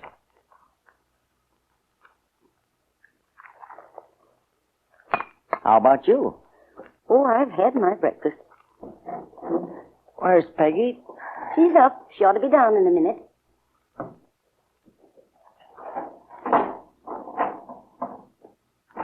Looks as if we're going to have a hot day. Mm-hmm.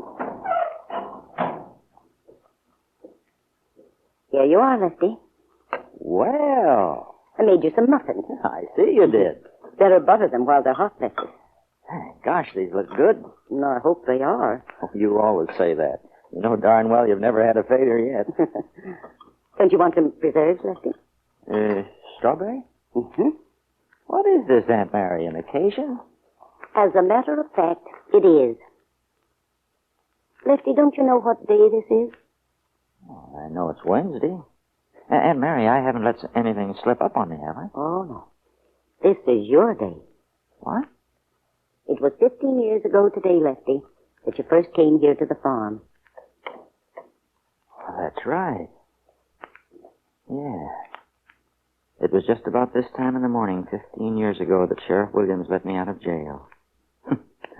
I can remember he gave me quite a little lecture on vagrancy. Yeah. I can remember walking along the road on my way out here, wondering why in the devil you'd offered me a job. I still wonder why you did, when I remember how I must have looked. Well, you weren't exactly what one would call prepossessing. I don't know, Lefty, but there was just something about you. I knew you weren't, well, just a bum.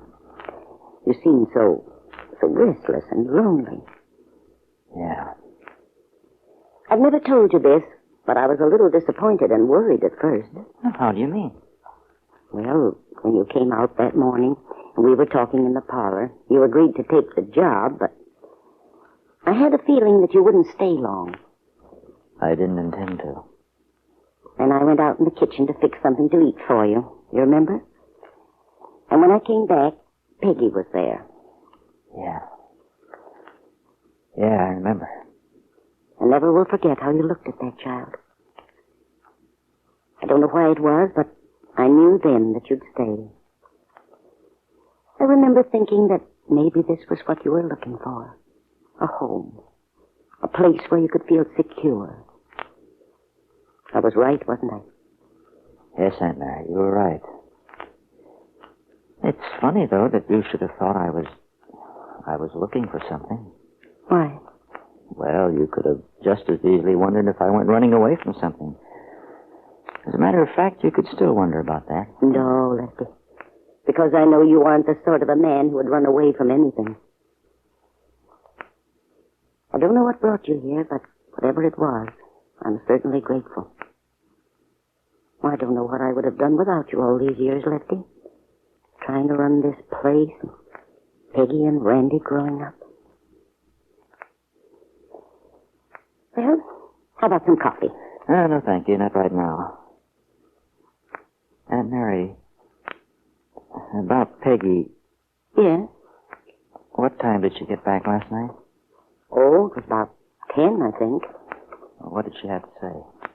I didn't talk to her. You didn't? No, I was in bed. I thought maybe she'd come by my room for a moment, but she didn't. But didn't you find out why she took the car? No. I think probably she just wanted to get out of the house for a while and think things over. You know, you can't push Peggy, Lefty.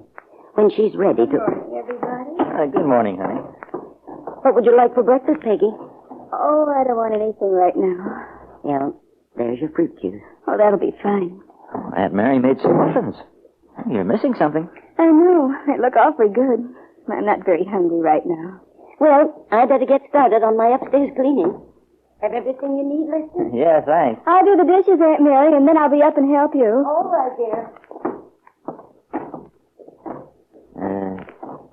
Quite a rainstorm last night, wasn't it? Mm-hmm. Kind of nice to drive in the rain sometimes, though. Yeah. Where'd you go? When? Last night in the car. Oh, I just drove into town and back. You look kind of tired. Didn't you sleep well? Not too well, I guess.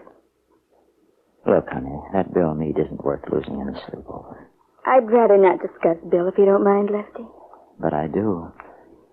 Because I don't want to see you hurt this way. But I'm not. I'm all right, Lefty. Sure, you'd say that, but I know. Aunt Mary told me what Bill said to you last night. Or rather, what he didn't say. Did she? I know Aunt Mary has some notion that, well, that maybe there's something Bill can't tell you. She doesn't think he's deliberately cruel. Well, maybe not. But if a person is weak and doesn't know his own mind, well, that can amount to the same thing. Any fellow who's married and then comes running to a girl as Bill did to you, starts talking about getting a divorce and then changes his mind practically the next day. But, Lefty, maybe you're wrong. Maybe he didn't change his mind. Yeah, I guess you're right. He probably had his mind changed for him. That's why he couldn't give you any explanation. No. He wouldn't be very willing to admit that the idea of losing all that good Calvert money was too much for him. Don't say that, Lefty. Well, maybe I shouldn't have. But when I think of what that boy's put you through time and time again, I don't see how Aunt Mary can have any faith in him. Lefty, please. I don't want to talk about it. You're well rid of him, honey. Any man who had any decency to him, any man who really loved you, I'd certainly like to go to that young man and tell him a thing or two. You wouldn't. Well, if I were your father, I would. But you aren't. Lefty, you wouldn't dare go to Bill. Wait a minute. What's the matter with you? Nothing. I just don't want to discuss it, that's all. I know what you think about Bill. You say these things and you don't understand the real circumstances. Maybe I don't. It certainly looks as if I've misunderstood something here. I thought you were through with Bill Meade. Peggy, you are, aren't you? I have nothing to say. Aunt Mary said you told her last night. That was last night.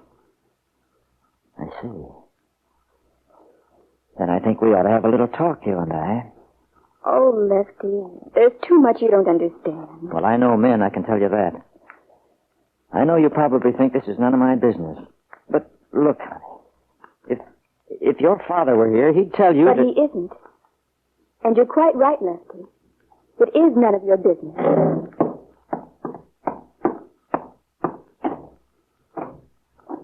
After Peggy had gone, Lefty sat there for some time. He was puzzled by her obvious change of attitude and hurt by her remark. But all his feelings were slowly giving way to anger. What's happened to her? She couldn't have changed her mind overnight unless someone changed it for her. And there's only one person who could have done that, and that's Bill Meade. So that's why she was being so evasive about taking the car. So that's it. Well, maybe I made a mistake when I came here 15 years ago. Maybe I should have told Peggy then that I was her father. Yeah. Maybe I made a mistake, but I'm not going to make one now. I think I'll have a little talk with Ben Calvert. Lefty Larkin got up, threw his napkin on the table. He knew what he was going to do. So you've decided to take things into your own hands, have you, Lefty? So you're going to see Bill Meade's father-in-law. But I wonder if this is quite the time to put your cards on the table. Now for our story. Lefty Larkin had come to a decision. As he got into the farm pickup truck this morning and headed towards Wakefield, he knew exactly what he was going to do. In the back of his mind, there was the thought that Aunt Mary wouldn't approve of his plan. But this didn't deter Lefty, for he was firmly convinced that she was wrong about Sergeant Bill Meade. Adding up what seemed to him conclusive evidence, Bill gave Lefty's character a grade of 0, and he knew from his conversation with Peggy Douglas this morning that Aunt Mary had been misled by her niece's attitude. It was quite clear to him that Peggy hadn't given up hope about Bill. Lefty hadn't told Aunt Mary of his discovery of Peggy's change of mind. He was going to handle this situation himself. When he got to the town square, Lefty Larkin parked the car and, entering the farmer's bank, walked over to David Bowman's desk. Hello there, Lefty. Good morning, David. Are you rushed for time, or may I talk to you for a minute? Certainly. Things are a little slack this morning. Come on in, Lefty.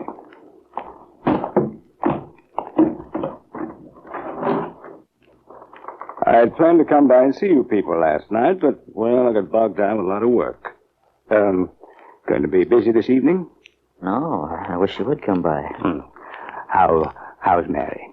Fine. Oh, by the way, I got a card from Randy this morning. Oh? Well, that's swell. I thought I'd phone Mary and tell her.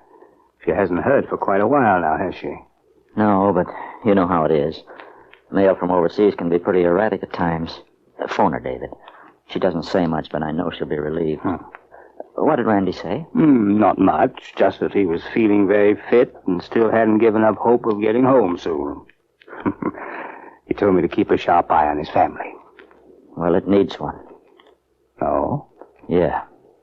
What's the trouble? David, I'm worried about Peggy. What's the matter with her? She'd be perfectly all right if she were let alone. But she's so darn gullible, David, and trusting. Bill Meade keeps her on a perpetual seesaw. What? Yeah. I think I have the setup all right, but... Well, I thought maybe you might know something. David, what do you think of Bill Meade? Well, Lefty, I don't know the young man too well. He's been to see me a couple of times, and he's talked to me quite confidentially. I'd say that he's a young man who has his troubles, all right. Well, I don't see that excuses him for making trouble for other people. I'm afraid I don't quite follow you. David, how can I sit back and let this happen to Peggy when I know... Lefty, wait a minute. Don't start giving me an argument before I know what it's all about. You know Kitt's leaving town? Yes. Do you know why?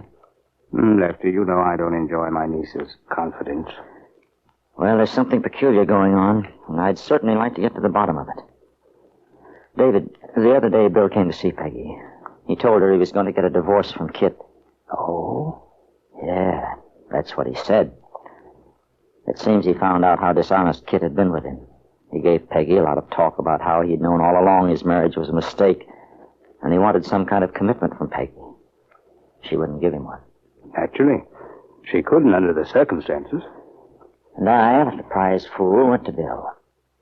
Oh, I don't know what I was thinking of, David. But I knew Peggy still loved him, and, well, if this marriage of his was wrong, if there was any chance for the two youngsters, well, I spilled everything to Bill. I told him I felt he could count on Peggy. Then he told me he wasn't going to get a divorce. Last night he came by and told Peggy that.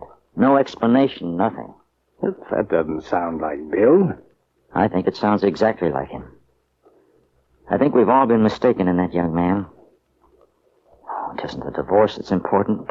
Lord knows I hope he never gets one. But it's what he's doing to Peggy. Well, how does she feel about it? Well, that's what I don't quite understand. Aunt Mary told me last night that she said she was through with him, that she'd seen the last of him, and seen him for what he was. But this morning after breakfast I was talking to her and trying to help her, and, well, she resented everything I said about Bill. She came into town last night after he'd left, and I have a feeling that she may have seen him, David. That's the only way I can account for her change of mind. It's not a very pleasant problem, is it? Not only that, it's one that can't be solved. So it's one that should be ended. Well, evidently Ben Calvert feels much the same way as you. What are you talking about? Ben was in to see me. He's as distressed about Kitt as you are about Peggy. Oh? What did he have to say? He wanted to know if I knew what was going on. He seems to think that his daughter is leaving town because she and Bill are having trouble over Peggy. Oh, he does he? Well, you know Ben. You bet I know Ben. And I know just where he'd put the blame. I know exactly where he'd put Peggy, and I'm not going to have her involved in anything like that. I don't know what Bill's up to, whether he's playing two ends against the middle or not. But I know he's not going to string Peggy along. Lefty, I think you may be doing Bill some injustice. All I know is that he can't have any respect for Peggy and act the way he has. And I know that no good will ever come of it for her. She seems to be in a state of mind where he can influence her, get her to believe anything. Isn't that an assumption on your part? No, I don't think so. If you'd talked to her this morning as I did, I think you'd agree with me. So Ben Calvert thinks that Peggy is to blame. Look, Lefty, probably you don't know all of the ramifications to this mix-up any more than I do. Things like this are always unpleasant. But Peggy, Bill, and Kitt, well, they aren't babies anymore. Maybe they have to work it out their own way. Yeah, that'd be all right if Bill were dependable and honest and a gentleman. Well, your feeling against the boy is very understandable at the moment, but it may be a little harsh. I don't know what you're contemplating, but my unasked-for advice is that you let things alone for a while. Well, I have a right to correct a mistake, certainly. What do you mean? I'm the one who went to Bill and told him Peggy still loved him. I can't undo that, but I can certainly protect her now. What are you going to do? The only thing I can do. Is that the only answer I'm going to get? I'm afraid so, David. Does Mary know? No. But certainly I have a right to assume some responsibility. David, I just can't sit by and... I'm her father. I know. But no one else knows it. You've never claimed that right, Lefty. Well, I'm claiming it now. I think I see why you stopped to talk to me this morning. You really didn't want my advice. There's some doubt in your mind. You really just wanted to argue with yourself. Maybe so. And if that's true, the doubt's gone, David. I've won my own argument. See you tonight, maybe. Lefty Larkin got up and walked out of the bank, leaving a very distressed David Bowman. It wasn't so much Lefty's interference that worried David as his attitude. He was aware that Lefty was angry and belligerent, and from long experience, David knew only too well the possible results of such a mood. Knew that his desire to protect Peggy might lead him to do the rash, the ill-advised thing. But Mr. Bowman would have been more alarmed if he had seen where Lefty went after leaving the bank. He went across the square to a building that bore the legend Calvert Real Estate and Loan Company.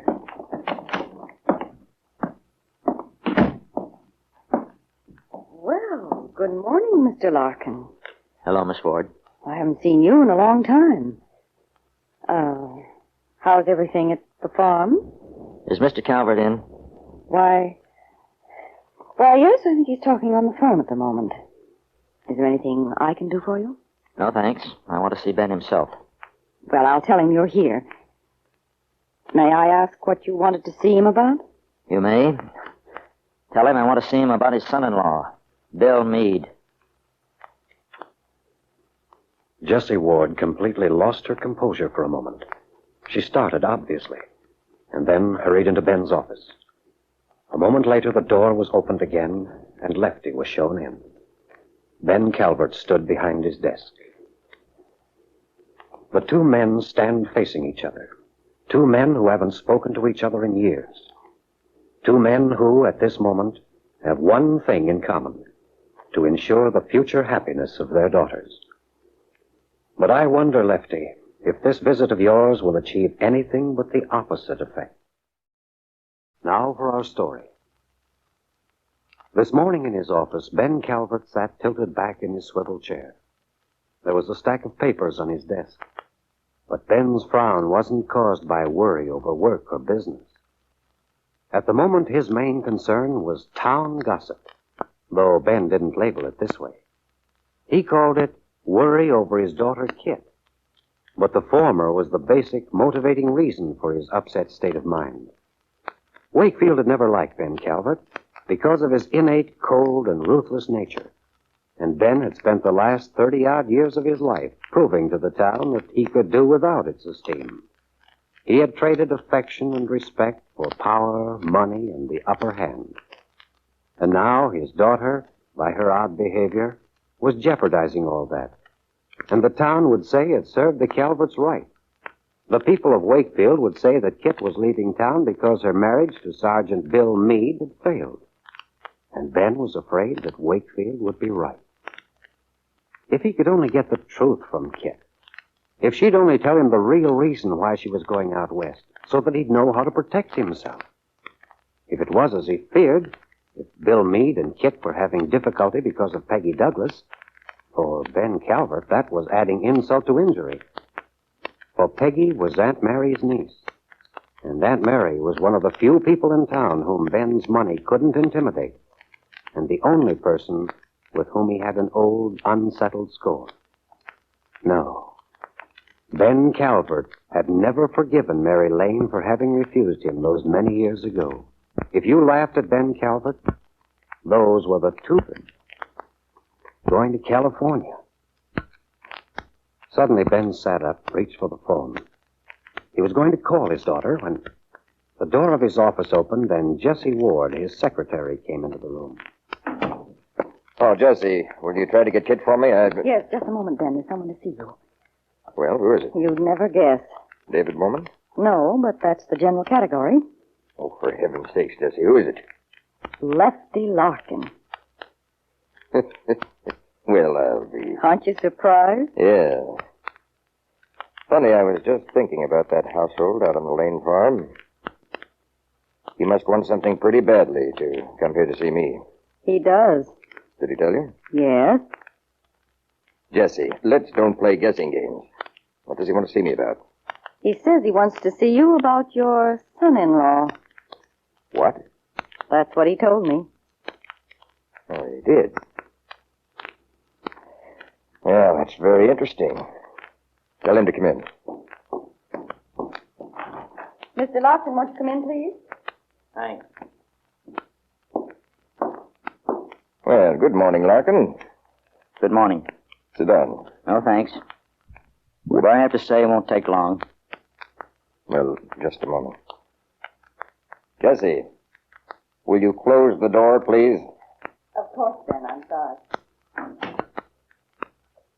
Now, what's on your mind, Larkin? Oh, sorry. Will you have a cigarette? No, thanks. Didn't Miss Ward tell you what I wanted to see you about? Yes, she quoted you as saying you wanted to talk to me about my son-in-law. That sounds rather peculiar. This whole thing's peculiar. That's why I'm here. I thought nothing short of a national emergency would bring you to my office, Larkin. Well, where Peggy's concerned, I don't mind coming. Oh, I see. Peggy's concerned in this, too, eh? You know perfectly well she is. It's rather useless of you to pretend total ignorance. I believe you have some idea what the situation is, Calvert. And I happen to know that you're rather worried about it. So you've come to me. That's right. That is interesting. How do you mean? I appreciate this gesture on your part, Larkin. It's really very decent of you. But I never thought I'd see the time when you or Mary Lane would be at your wit's end. What do you mean by that? I guess little Peggy is a challenge that Mary can't quite meet, eh? She's given you quite a bit of trouble, hasn't she? Why,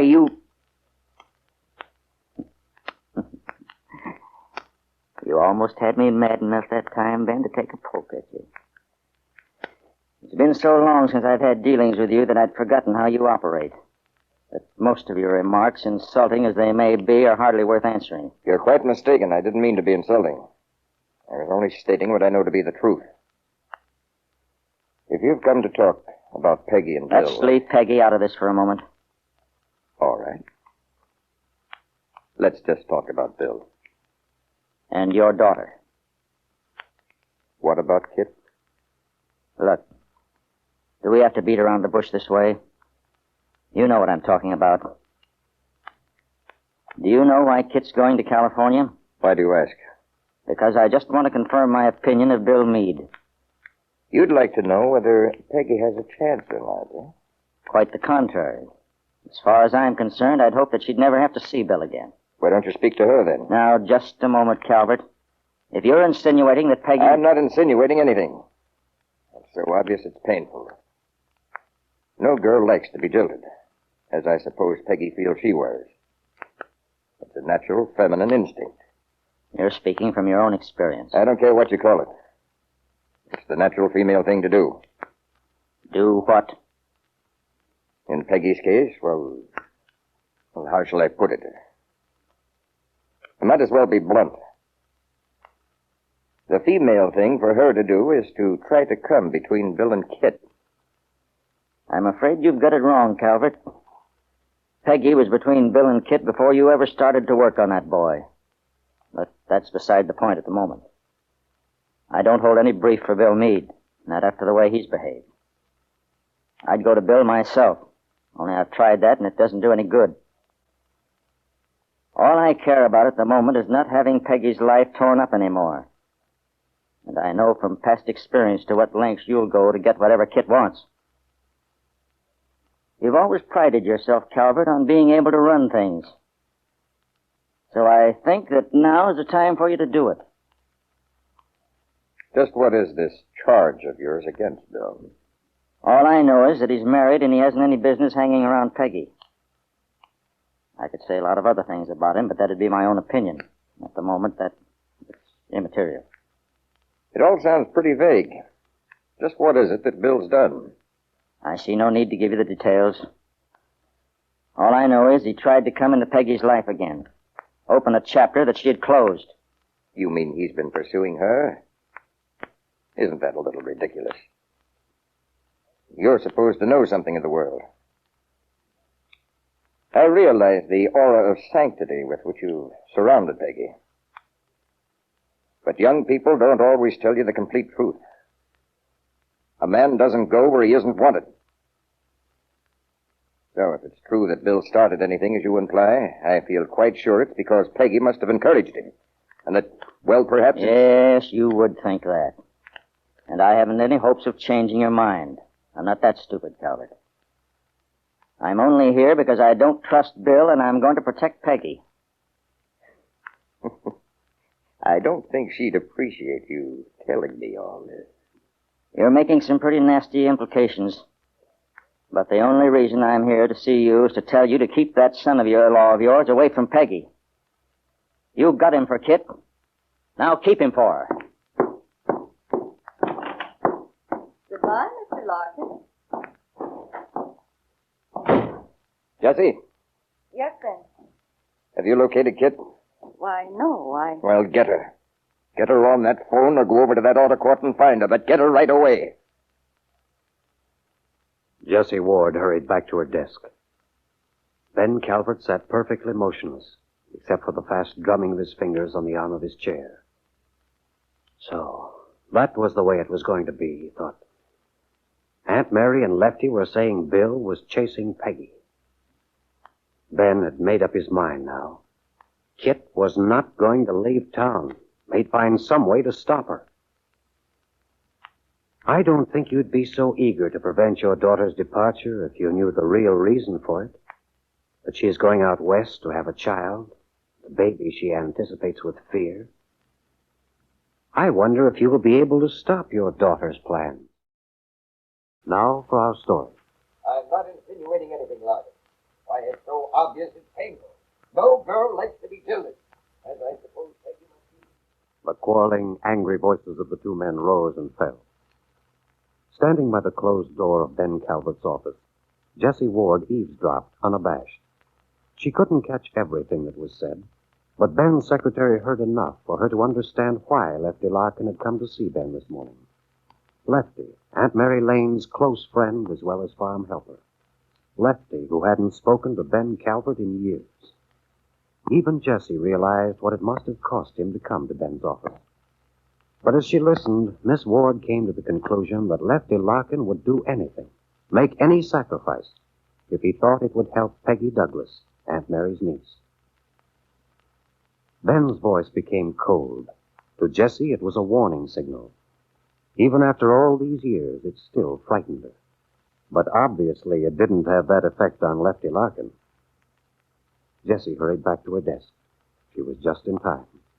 For a second later, the door to Ben's office was flung open, and Lefty walked quickly across the outer room and out into the street without a word. Well. Jessie, Yes, Ben. have you located Kitt? Why, no, Well, get her. Get her on that phone and go over to that auto court. But get her right away. All right, then. You needn't go into the other office. Here, use this phone. Is there any better way than calling the manager's office? No, you'll have to call there, and they'll send for her. 2461, please.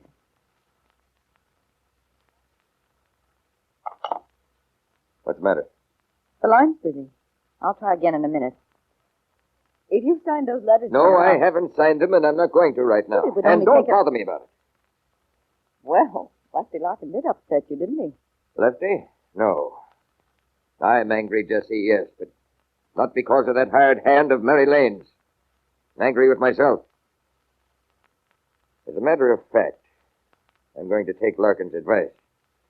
He said, Ben, you've always thought you could control everything. And, Jessie, that's exactly what I'm going to do. Exactly. I should have stepped in long before now. About what? Didn't you hear the conversation? Well, when Lefty Larkin arrived, he told me he wanted to see you about your son-in-law. Yes. According to Larkin, that little Peggy Douglas is being the unwilling victim of Bill's attention. Of course, the setup is perfectly clear to me. That niece of Mary Lane's is jealous of Kitt. She'd like nothing better than to cause trouble. That whole bunch on the Lane farm would like nothing better than to see Kitt and Bill break up. Well, that doesn't quite follow, Ben. Why not? If you think that, then how do you explain Larkin's coming here and all? Oh, that. Just one of their typical self-righteous acts, making a big show, putting Peggy in a good light. Well, this confirms what I've suspected all along. There is some trouble between Bill and Kitt. That's why she's going to California. Oh, I don't know. I wouldn't be too sure of that. You sound as if you found out something. No. But from what I've seen of Kitt, well, I can hardly imagine her giving up so easily. Running away, so to speak. You mean you don't think she suspects that Bill and Peggy are... Who knows what Kitt thinks? If she doesn't know, it's time someone told her. And I'm going to be the one to do it. Oh, Ben, for heaven's sake, it's her life. Why don't you let her alone? Because I don't think she knows what she's doing. Because her well-being happens to mean something to me, Jessie. Now, look, you don't have to justify anything with me. It's because you're principally concerned with what the town will say. If Bill Meade were involved with anyone else, but because it's Mary Lane's niece that he... All right, Jessie, all right. If you were really concerned with Kitt's pride, I shouldn't think you'd want her to hold a boy who didn't want her. Bill doesn't know what he's doing. Peggy Douglas can't hold a candle to Kitt. Bill's just having the pressure put on him. He's being worked on. Well, you should know how that's done. I don't like that remark, Jessie. Oh, Ben, I've understood this thing from the very start. You've never thought too much of Bill. No, but Kitt wanted him. Sure. Kitt wanted him. But I think what really stimulated you was the fact that Bill was more or less engaged to Peggy. By helping Kitt break that up, you saw a chance to satisfy your old grudge against Aunt Mary. Oh, be quiet, Jessie. I don't care about any of that now. The thing is that I'm not going to have Kitt made a fool of. Nor myself, for that matter. I'm going to straighten Bill out. Get this thing settled. Well, you're going to have to work fast. Kitt's leaving this afternoon. No, she isn't. What? She's not going, Jessie. I'm going to see to that. And how do you intend to stop her? I'll stop her, all right. Try that number again. Ben, why don't I go over to the auto court and get her? Wouldn't that be simple? Well, all right. I'll drive over right now. But one thing, Jessie. Yes? I trust I can rely on your so-called sense of discretion. Of course, Ben. It's your affair, not mine. Well, just don't tell her why I want to see her. I won't, Ben. I won't say a word. And a few minutes later, Jessie Ward's car drives into the Wakefield Auto Court. Getting out, she walks to the door of Bungalow B and knocks.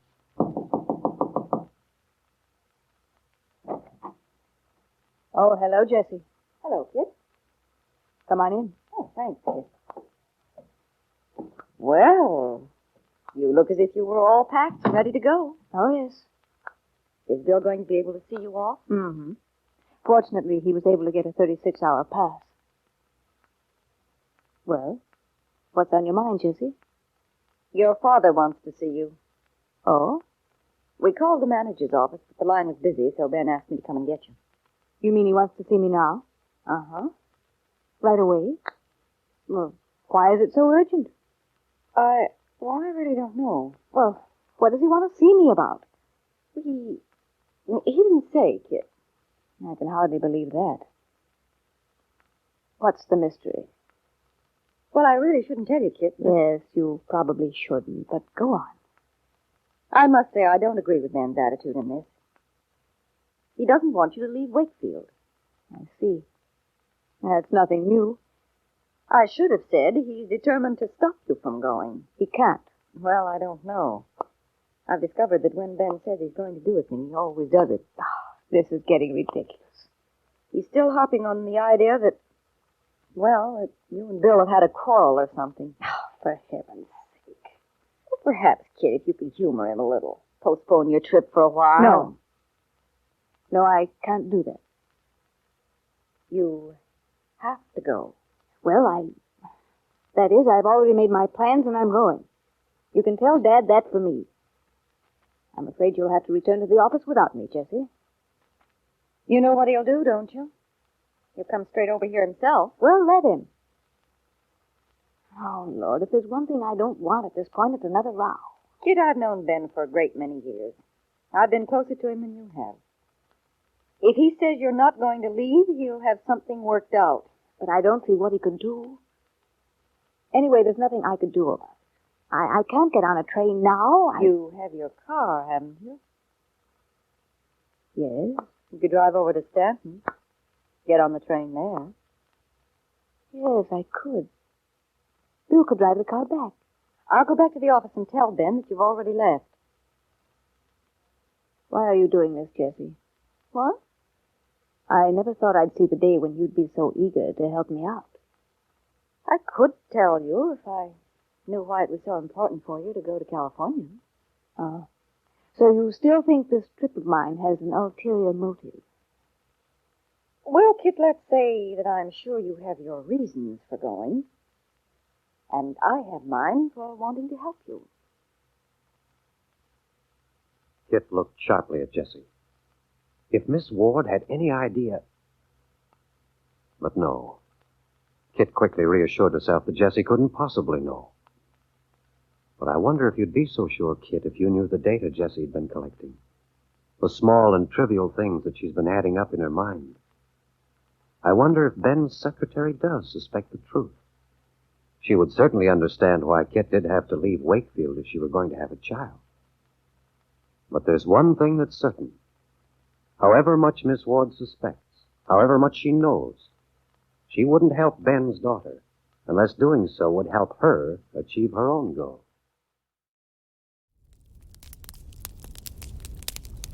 If you are still awake, I hope you enjoyed these serialized episodes from Aunt Mary. If not, I'm assuming you're asleep, and this is just a soothing background to your dreams. Up next, we bring you the first 10 serialized episodes from our second drama, or soap opera, Betty and Bob. The famous husband and wife team of Frank and Ann Hummert created and produced it. You may remember some of their other shows, Mr. Keen, Tracer of Lost Persons, Mr. Chameleon, and several other soap operas. This show followed the daily lives of Betty and Bob Drake. She was a secretary who fell in love with her boss, Bob, and they married. Bob was played by Don Amici originally, and Elizabeth Riller played Betty. But over the show's run from 32 to 40, many other actors took over the roles. Settle back and relax.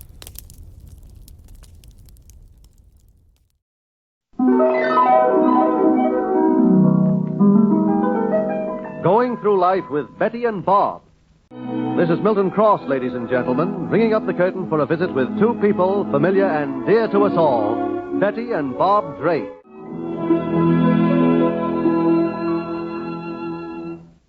On the train that is rapidly approaching the town of Walton, we meet Betty and Bob Drake.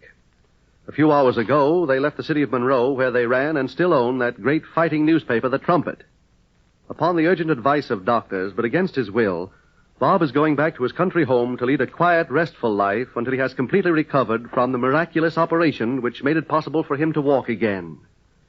Yes, Betty had a difficult time persuading Bob that a return to the country and the simpler way of life was not only the best thing for him, but for their year-old twin babies, for Bob's mother, and for Claire Evans, the young widow of Bob's star reporter, and for Betty herself.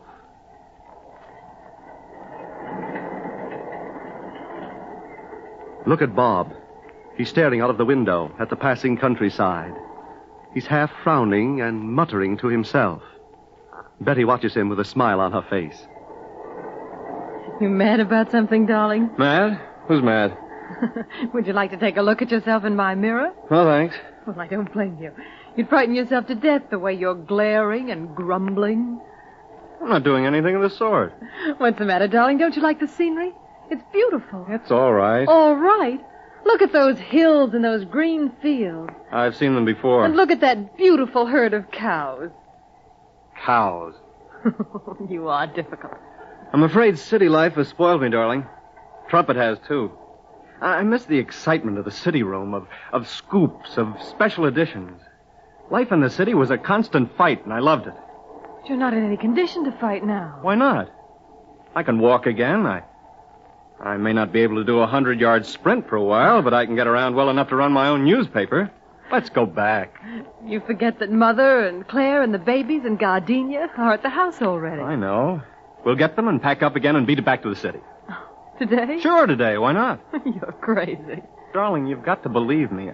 I'll never get used to hills and fields and cows again. For all the good the Trumpet has done, Monroe is still far from a perfect city. The crooked politicians are... Oh, look! We're coming into Walton. Fine state of affairs. From running the best newspaper in a city of 250,000 to sitting on a front porch in a village of 1,100 people. Oh, it sounds wonderful to me. You loved this place before we left for Monroe, Bob. You're going to love it again. People change. I've changed. There's the station. Say, look at that crowd. Crowd?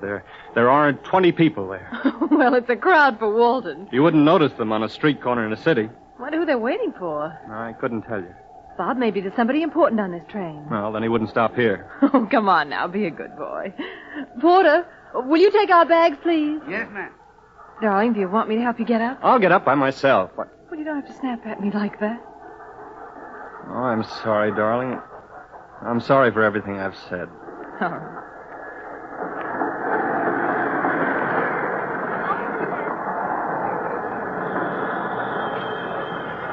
There they come, all right. Yeah, there they are. There they are, Mayor Patty. There's Mr. and Mrs. Drake getting off the second car. There they are, right up way. Mr. and Mrs. Drake. Yeah?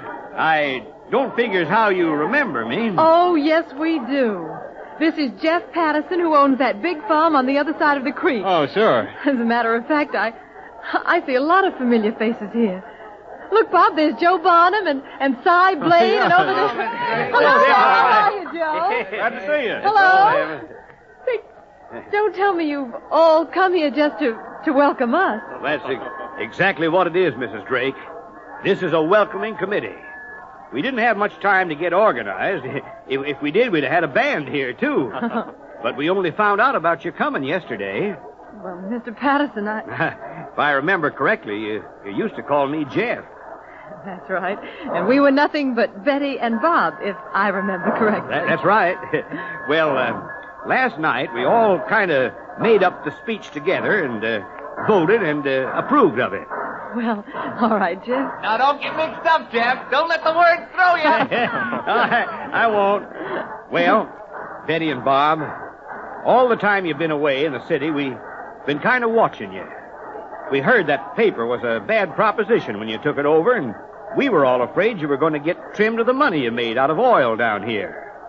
A lot of us even subscribed to the Trumpet. They had it sent out here. Did you really? Yeah. It was a mighty fine paper. And we could see that you wasted no time making yourselves important people there in the city. We were all kind of sick with worry when you had that bad accident, Bob, and we were all kind of glad to hear that famous doctor fixed you up all right. Oh, thanks. And we're all more than kind of glad to have you back here with us. And, well, that's about all, I guess. Oh, you left out about half of it, Jeff. Well, maybe so. But I don't think I left out the feeling. Jeff, I can't tell you how moved I am by this. I'm sure that Bob is, too. Yes, I am. We're glad to be back here, too. There's always something strange about coming back to a place you've been away from for a long time, but to come back and find friends waiting for you just as soon as you get off the train. Well, it's not just coming back. It's coming back home. Well, that's a shorter and a better speech than I could ever have made. Well, come on now. We'll put your things in my car, and we'll all drive you home. Well, that was a welcome that surely warmed the hearts of Betty and Bob. Later this evening, we find Betty and Bob and Claire Evans in the living room of their country house.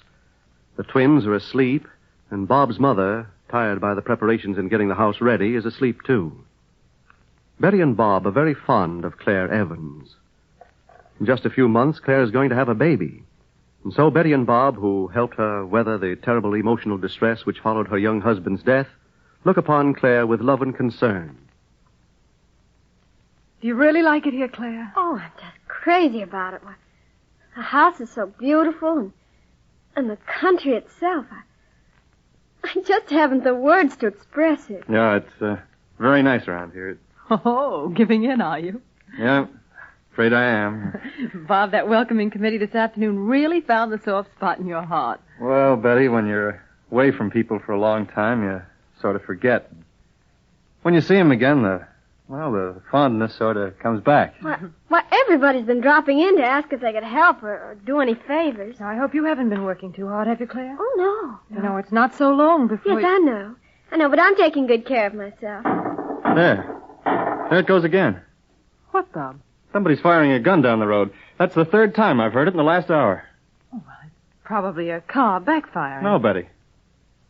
Certainly isn't one of the farmers hunting. It's not only out of season, it's dark. There it is again. I'm going out and find out what it's all about. All right. You don't mind if Claire and I come with you? No, you can come as my guest. Hey, look at those cars whiz by. Yes. Say, it's in the direction of those shots. Well, what could it be? Funny. Well, maybe some kind of trouble up the road, Bob. Sounds like it's up in the next farm. Betty, what was the name of that farmer again? Oh, you do have a terrible memory. It's that farmer Rusak with that roly-poly wife who was always laughing. And there's two darling little girls. Don't you remember? Anita and Maria. You don't mind if Claire and I come... Wow! Ever since his wife died, he's been crazy as a... Oh, yeah. You? No. Hey, what's up? Why, it's Joe Bonham. Good evening, folks. Say, Joe, we're still strangers around here. What's all the shooting for, and why all these cars? You mean you haven't found out about it yet? Found out about what, Joe? Well, that crazy foreigner Rusak is going wild. Ever since his wife died, he's been crazy as a loon. His wife died? Sure, and he's kept those two kids of his out of school. When the torn officer came around, old man Rusak shot him off with a shotgun. Oh. Rusak did this? Yeah. I always knew that guy had a bad streak in him, and an hour ago he shot one of the deputy sheriffs in the shoulder. Come on, Joe, let's get going. Yeah, he's locked himself in his house with his two kids. He says he's going to kill anybody who comes within 100 feet of him. But we'll get him out. He can't get away with stuff like that around here. Why don't you come along and see the fun? Fun? Maybe we will in a little while. See the fun? I think they're going to try and lynch Rusak. Oh, we mustn't let them, Bob. No, we mustn't let them. So Betty and Bob have come to the country for rest and quiet. But the same emotions, the same passions, the same hatreds, the same loves, the same prejudices stir men and women everywhere. If one is enlisted in the army of righteousness, as Betty and Bob have been since they took over the trumpet, it seems that there are battles to be fought everywhere. Be sure to listen when next we meet Betty and Bob to find out what they will do about the case of Frank Rusak.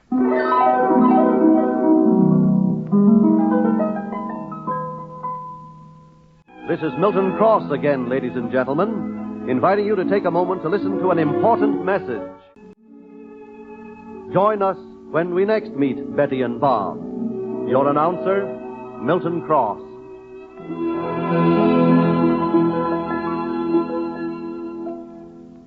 Betty and Bob have returned to the small country town of Walton for the peace and quiet that Bob needs after the dangerous operation that restored to him the use of his legs. As editor and publisher of a great fighting newspaper, The Trumpet, back in the city of Monroe, Bob was resentful of the uneventful life he foresaw for himself in the country. It took a lot of persuasion on Betty's part to keep Bob from turning back to Monroe before they had even arrived at Walton. But the unexpected welcome of Mayor Jeff Patterson and their old neighbors somewhat softened Bob's resentment. By evening, he was even half willing to admit that moving to the country with the baby twins, his mother, and Claire Evans and Gardenia was a wise move after all. But then, in the midst of the quiet night, gunshots were heard. And Betty and Bob, going out to investigate, heard more shots and saw cars racing along the road toward the Rusak farm a mile away from their place. Bob stopped one of the cars and learned that Rusak had barricaded himself in his house with his 2 daughters and had just wounded one of the deputy sheriffs. Sensing a growing mob violence and being puzzled by the story told of Rusak, who they knew and liked before, Betty and Bob quickly got their own car out of the garage, and we now find them starting for the Rusak farm. Bob, are you sure you want to drive? I am driving. But the strain, dear. Please, darling, don't make me sicker than I am. As a matter of fact, I'm not sick at all. Feels good to be behind the wheel. Oh. We'd better hurry. Yes. There's murder in the air tonight. Now that he's wounded that deputy sheriff, we're probably going to see a sample of mob violence at its very worst. Did you hear Joe Bonham's voice? Come on up and see the fun. And Joe Bonham's a nice man. Yes, he is. But once these things get started, they're awful hard to stop. But Frank Rusak, you remember him as well as I do, don't you, Bob? Yes, I do. A swell fellow. He isn't the kind of man to keep his daughters out of school and threaten the truant officer and now shoot a man. There must be something in back of all this, Bob. Sounds to me like a man who's lost his reason. Why, it was a terrible shock to learn that his wife had died. Yes, she was a fine woman. Bob, do you suppose there's any connection between her death and what's happened now? I don't know. Betty, look at that crowd. Oh, I hope they don't fire into the house with those 2 little girls in there. There's no telling what they'll do. A man without reason makes trouble enough, but a mob without reason, there's nothing worse or uglier. I know. Look, they're moving toward the house. Yes, they may get Rusak out, but there'll be a couple of people killed before they do. Come on out, Rusak. You know what's good for you. All right, fellas, come on. Let's get him. If he won't come out, we'll burn the rat out. Burn him? There are 2 children in there. Betty, look, who's that coming? I don't know, Bob. I can't see. Stop it, I tell you, stop it. What? I said stop it or one of you's going to get killed. Listen, you aren't running this school now, Mr. Teacher, so just take a back seat and keep your mouth shut. I'm telling you, leave that man alone in there. Listen, he plugged Deputy Williams in the shoulder. He's been taking pot shots at the rest of us for the last half hour. He's a killer. That man is out of his mind, Joe. He's nothing but a killer, and we're getting him out now. Come on, fellas, spread out. Joe! Listen to me. Keep your hands off me. You're stirring up this violence, and you're going to be sorry for it. I said take your hands off me. No. All right, then. Oh. Joe Bonham. Oh, good evening, folks. Glad you decided to come and see us get that killer out. You hit that man when he wasn't even defending himself. Here, let me help you up, fellow. Thanks. Come on, everybody. Wait a minute, everybody. Now what? We heard this man talking to you, Joe. Yeah? And he's absolutely right. Of course he is. You people don't know what you're doing. Sure we do. You think that a crazy man is in that house. If you all could take a look at yourselves, you'd see that you're behaving a lot crazier than he is. What kind of talk is that? We don't think you're the same Joe Barnum who welcomed Betty and myself this afternoon. Ah, there ain't no time for speeches. He shot a deputy. Stop driving yourself on, Joe. Betty and I knew Rusak before we left for the city. He was a good, kind, hard-working man. Yeah, well, he's a killer now. Come on, we're wasting time. Joe Barnum, if anything happens to Rusak, I'll swear in court that you provoked this crowd to murder. Huh? Yes, and so will I. I see that cooled you off a bit, didn't it? Well, it ought to. Because we'll do just that. We'll swear that you're guilty of murder. Don't let him talk you down, Joe. We started to do something. Let's finish it. I'd like to talk to whoever said that. Well, whoever you are, you're coming forward? Doesn't seem as if he is. Now, everybody, please relax. Take it easy. I think you're all very lucky that this man here and Mrs. Drake and myself came along when we did. It stopped you from doing something that you'd be bound to regret for the rest of your natural life. Talk back to him. Shut up. That's better, Joe. None of you people here are yourselves right now. You've been off on a wild blood hunt. It's made you lose all sense of self-respect and decency. To talk of burning down that house, knowing that there are 2 children in there. Rusak is no criminal. No, it's just that the death of his wife has thrown him off balance. He wasn't able to accept her death. He felt he'd been done a great injustice. In a way, he thought society was to blame for the death of his wife. Oh, she died of natural causes. That's why he kept his 2 little girls out of school. That's why he neglected his farm. That's why he's barricaded himself in that house. Not because he's a criminal, but because he's a sick man mentally. Well, what are we going to do? Let him go? I'm telling you, he shot a deputy. Well, I see another deputy over there. Why not let him stay and watch? Well, the rest of you go home. But how are we going to get Rusak to get out of there? You're certainly not going to get him out this way. That's a problem, Jeff, that'll take some thinking. And there's no reason why it can't wait till tomorrow, is there? No, I guess not. So now what do you say? How about everybody going home? Come on, everybody. When you've had a good night's sleep and wake up in the morning, you'll be grateful that we didn't let you go through it. Come on now. If you go first, Joe, the others will follow. All right, Bob. Come on, you fellas. Joe, Yes, Betty? before you go, would you mind introducing us to this man? Oh, well, this is Chet Andrews. He's been teaching for over a year at the school where the Rusak kids go. Oh, Chet, this is Bob Drake. You've heard a lot of talk about them in this town. Oh, yes, I have. Well, that's about all, I guess. Is that all, Joe? Well, I'm sorry I hit you, Chet. Oh, forget it, Joe. I'm really sorry. Good night. Good night. Good night, Joe. I don't know how to thank the 2 of you enough. I don't think I'd have been able to stop them by myself. Took a lot of nerve on your part to walk into the middle of the mob that way. Well, they had to be stopped. Mr. Andrews, your cheek is bleeding. Oh, is it? Here, take my handkerchief. No, that's all right. I'll use my own. Mind if I take a look at that cut with this flashlight? All right. Hey. It's rather a nasty gash. Oh, I'm sure it isn't very much. Yes, it is. Come on. Hey, he caught you right on the cheekbone. What do you say you come back to our house, Mr. Andrews, and we'll take care of it for you? Oh, no, don't bother, please. What do you mean, don't bother? We fought on the same side in this war. Got to take care of our wounded. He's right, Mr. Andrews.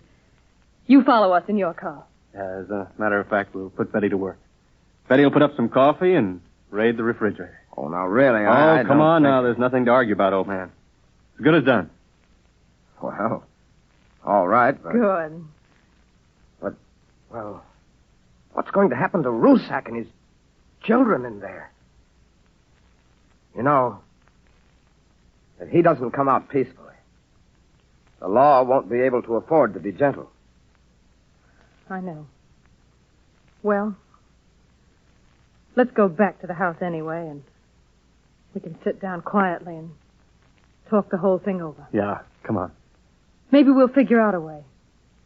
Maybe we'll be able to figure out a way to get Rusak out of this house. And maybe to do a whole lot more than that before any more harm is done. Well, that was a close call. Betty and Bob just managed then to prevent a great tragedy. But what can they do for this crazed farmer who is determined to resist the law to death? They will have to act fast, or another mob may soon form. Be sure to join us at our next meeting to see what Betty and Bob and their newfound friend, Chet Andrews, decide to do.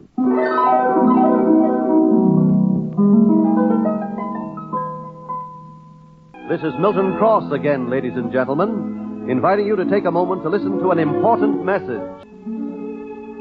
Join us when we next meet Betty and Bob. Your announcer, Milton Cross.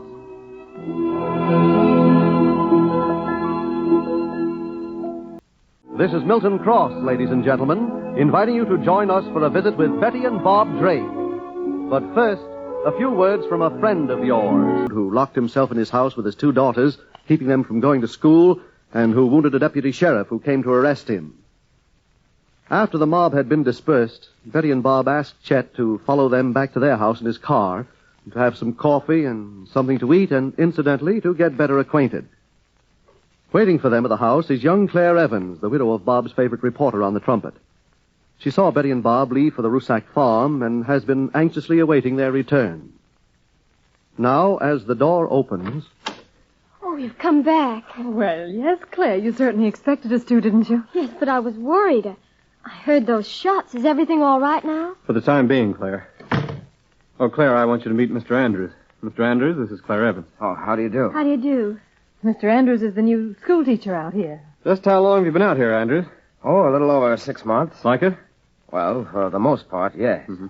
Well, let's not all stand around like this. Please sit down, everybody. Oh, thank you. Now, suppose Claire and I go into the kitchen and get some coffee and prepare some sandwiches for you. Oh, please don't bother. It's so late. I hate the idea of keeping you up. After all the excitement of tonight, we won't be able to sleep for quite a while anyway, will we, Betty? No, I'm afraid not, dear. What happened? Well, Claire, it was just a case of a lot of people who are ordinarily good people losing their senses and trying to take the law into their own hands. Rusak had locked himself in his house with his 2 daughters, and the mob was about to try and get him out, even if it meant setting fire to the house.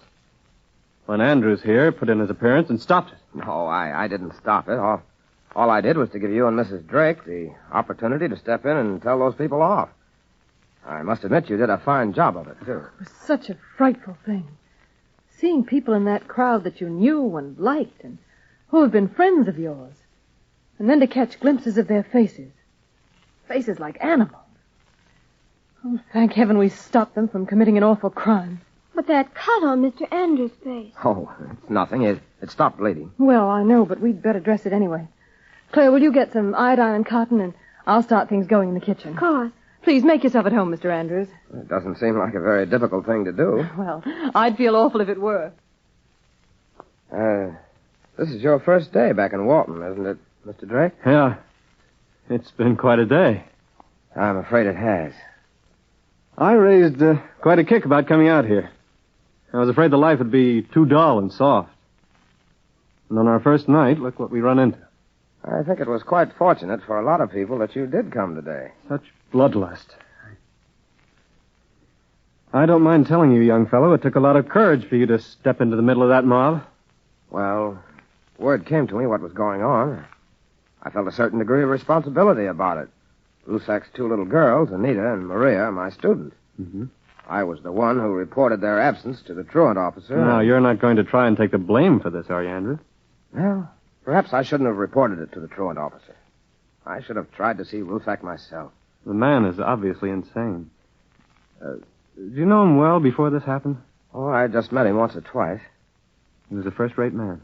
Yes. It must be grief over his wife's death that is responsible for his present behavior. Yeah.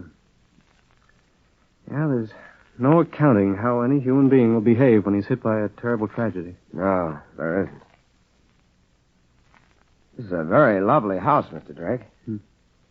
I've been away from it for almost a year and a half, but I guess it never lost its homey feeling. Oh, here comes Claire. Oh, here, let me have those things, Miss Evans. No, you sit right where you are. I like the idea of playing nurse. I certainly don't mind being your patient. Just sit still. As you say. Here, turn your face to the side. Sure. Oh, it is a pretty bad cut. Well, Joe Barnum throws a pretty powerful punch. Joe Barnum. Did he hit you? Yes, but he didn't know what he was doing. He seems like such a nice man.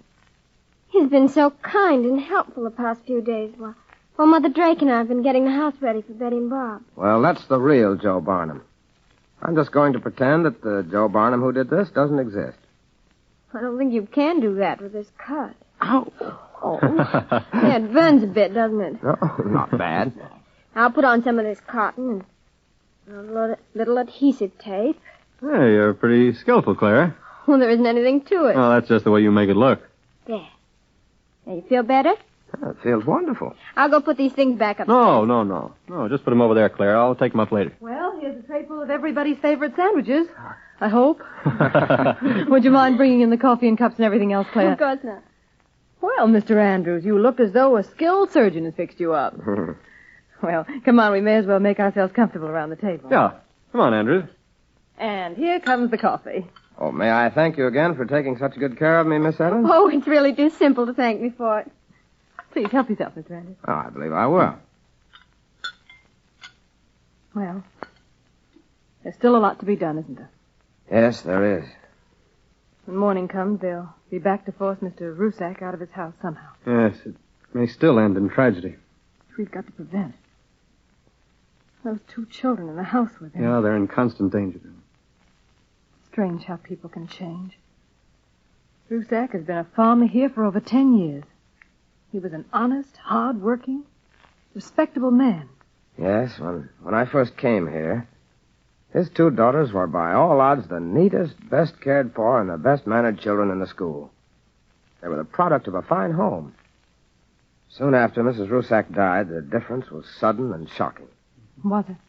Well, they weren't as well kept. They looked as though they'd been crying most of the time. And one day, I noticed a welt over Anita's face. Oh, it's almost too impossible to believe. Well, it certainly is. The next thing I knew, they stopped coming to school. After a week, I dropped a couple of notes to Mr. Rusak and got no answer. So I was forced to make a report to the truant officer. Mm-hmm. Rusak chased him off the property with a shotgun. He came back with a deputy sheriff, and Rusak wounded him. Then, well, you saw what happened tonight. Oh, poor little girl. He doesn't know what he's doing.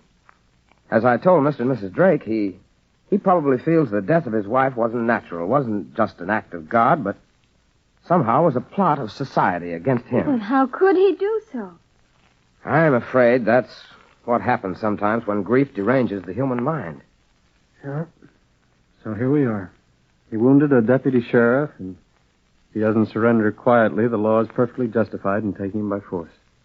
But it would be better if he did surrender quietly, Bob. It'd be better for him and the children. Then maybe something can be done for him. But how? Well, maybe we can think of a way. Who can that be? Oh, go see who it is. Mr. Andrews! Right. Mr. Andrews! Anita! Oh, Mr. Andrews! Anita, what is it, Anita? What's happened? I got away. My father... Now, take it easy, Anita. Oh, please, now stop crying. This is Anita, Mr. Rusak's older daughter. Yes. Come on over here. My father, he... No. Sit down here, darling. Don't cry. Oh, Mr. Andrews. I'll do as I say, Anita. You know I'm a friend of yours. Yes, I know. You know that I want to help you. Yes. Well, then just stop crying for a little while and tell me what happened. Now, how'd you get here? When the crowd outside the house went away tonight, my father lay down on the bed and fell asleep. But before he fell asleep, he said he... What did he say, Anita? He said that they'd never get him alive. And he wouldn't let him have Marie or me either. Oh, you poor child. Maria got so scared, she started to cry and hid under the bed. What's happened to Papa? Why is he like this? And then what happened, Anita? I opened the back window, and I sneaked out to the road. And I started to run. I see. Well, where were you going? I don't know. I just wanted to find somebody to tell him to leave my father alone, that he'd be all right soon, that they mustn't kill him. And then I recognized your car outside here, Mr. Andrews. All right, Anita. Have you had anything to eat, dear? No, not since this morning. Oh, here, take one of these sandwiches, and I'll go bring you a glass of milk. Milk? I haven't had any milk in 2 days. We haven't been out of the house. Nobody's fed the cows or the chickens. They must all be dead. No, I'm sure they're all right, Anita. Yes. Come on, darling. Eat that sandwich. That's a good I'm girl. so hungry. And Maria's hungry, too. Well, she'll have some food, too. Here, Anita. Here's a glass of milk. Oh, thanks. Thanks a lot. Anita, Yes, you say that when you left, your father was asleep? yes. Say, perhaps if we all went back there now, we might be able to talk to your father. Oh, he'll want to kill you. No, I don't think so. He'll want to kill you. All right, darling. Come on now. Finish your milk. Will Betty's plan work? Will they be able to get to Rusak and talk to him? Or will he try to kill them, too? Be sure you are with us at our next meeting to find out the answers to these important questions.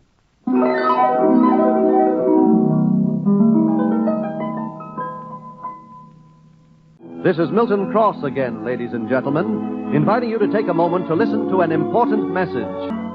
This program is presented over this station 5 times each week, Monday through Friday, at this same hour. Join us when we next meet Betty and Bob.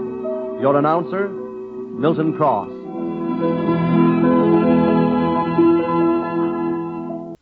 This is Milton Cross, ladies and gentlemen, inviting you to join us for a visit with Betty and Bob Drake.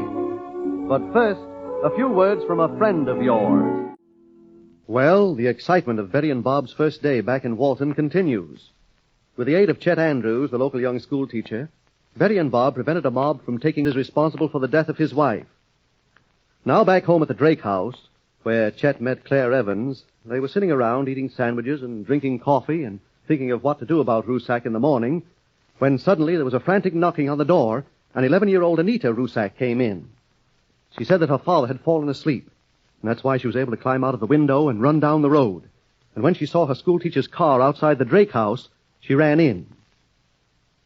After giving little Anita something to eat and milk to drink, Betty got the idea that perhaps they might go back to the Rusak house, go in with little Anita, and perhaps make the father of this distressed child listen to reason.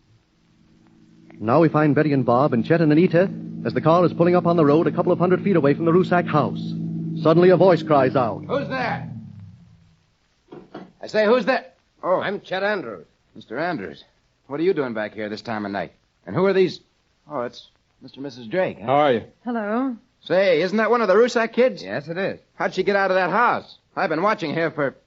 I got out of the back window and ran down the dirt road. What are all of you doing back here? Tom, I've got a favor to ask of Yeah? you. Tom, I want you to give us permission to walk over to the house over there and get Rusak to leave peacefully. Well, he'll kill you. That man's crazy. Well, we think we might be able to get him to come with us. No, that's too big a chance. He shot Fred Waller. You can't trust a man like But that. we've got a feeling we can talk sense to him now. And in the morning, when the law tries to get him out by force, there's liable to be bloodshed. Yeah, most likely. But if you let us go now, and if we succeed in getting him out, why, you'll get a lot of credit for it. You admit it's better to try to get him out without any blood being shed, don't you? Sure, but... Now, come on, Tom. Don't you see we've got Anita with us? He won't shoot. Well, all right, go ahead. I'll be covering you, though. Fine. If he takes a shot at you, Please, I'll... don't kill my papa. Nobody's going to kill your papa, Anita. All right, let's go. Well, you'd better get across the field. Here's a path across the field. I'll show you the way. I hope Rusak is still asleep. Yeah, so do I. Oh, I'm sure Papa's asleep. He hasn't slept for days. Well, that's Topsy, our Guernsey cow. She sounds hungry to me. She's in the box stall and she hasn't been fed for days. Oh, don't you worry about Topsy, dear. She'll get plenty to eat soon enough. Did you have enough to eat over at the house? Oh, sure. And wait until Maria eats these sandwiches I brought along. She's starved. And Papa must be hungry, too. Well, here we are. Still hasn't seen us. Well, then he's still asleep. Well, I suppose there's only one thing to do. Just hoping he doesn't grab his gun and start shooting. Mr. Rusak. Mr. Rusak.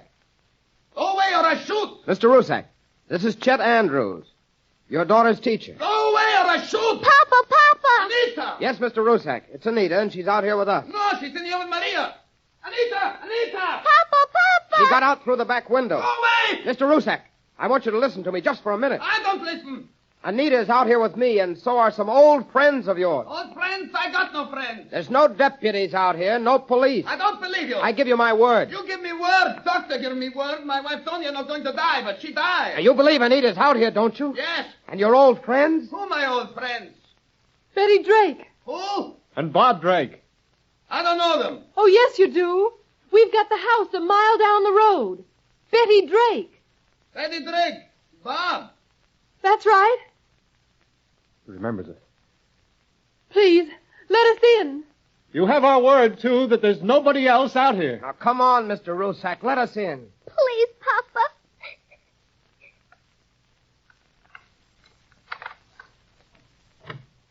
Oh, Papa. Anita, why did you run away? Oh, I was afraid, Papa.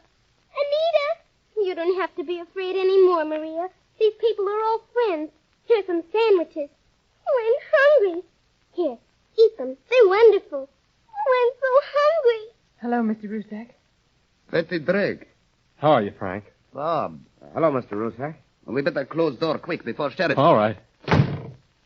You can put that gun down, Mr. Rusak. Maybe this just trick. Mr. Rusak, you know, you wounded a man today. One of the deputy sheriffs. They tried to get me out of my house. I no left them. I kill him? No, you shot him in the shoulder. He's in no particular danger. That's good. But, Frank, you're guilty of shooting a man. And according to the law... I don't care about law. If law is so good, why my wife die? That's another kind of law, Mr. Rusak. A law we have nothing to do with. And one that we can do nothing about. Oh, no. Tonya don't have to die. Tonya don't have to die and leave me alone on farm. Leave kids without a mother. You mustn't believe that people are your enemies, Mr. Rusak. Sure enemies. Everybody my enemies. Everybody glad when Tonya die. We keep nice farm. We make good living. Everybody jealous. Everybody glad Tonya die. Oh, no, that isn't true, Mr. Rusak. Sure it's true. Bob and I just came back to Walton today. I don't hear about that. When we heard that Tonya had passed away. It was a terrible shock. No, everybody glad. That's why I keep Anita and Maria out of school, so other children don't laugh at them. Remember the time we all had supper together, Mr. Rusak? Supper? Of course you remember. No, I don't remember. I only remember... Yes, there was a thunder shower that afternoon. We just had the roadway to the house dug up. When the shower was over, it was a sea of mud. Sure enough, it was some rain. Yes, and then Bob got our car out of the garage because he had to go to town, and the car sank in the mud right up to the axle. Sure. And then I come along with Tonya, and I see what happened. Yes, and you went back to your farm for your tractor. You remember that, don't you? Sure, and I come back with Tonya, and I pull you out of the mud. Yes. And then you remember what happened? Sure. You offer me money, and I get mad like anything. That's a fact. I don't think I ever saw a madder man. You don't offer money to a neighbor who do you a favor. And then I suggested that we have supper together around the outdoor fireplace. Oh, sure. That was one wonderful supper. Steak. Yeah, that's right. And then you drove up to your farm and brought down some of your corn. And we broiled it in the hut. And spuds. Sure. But we have lots of fun that night, huh? Yeah. And you remember how later that night... Yes, I remember. Tonya sing songs from the old country. Yes. Beautiful song. Yes. Tonya always sings nice. I fall in love with Tonya because she sings so nice. I'm sure of that. And she always sings children to sleep. And they miss that now. In the year and a half that we were away, we spoke of you and Tonya often. Speak of us? Why?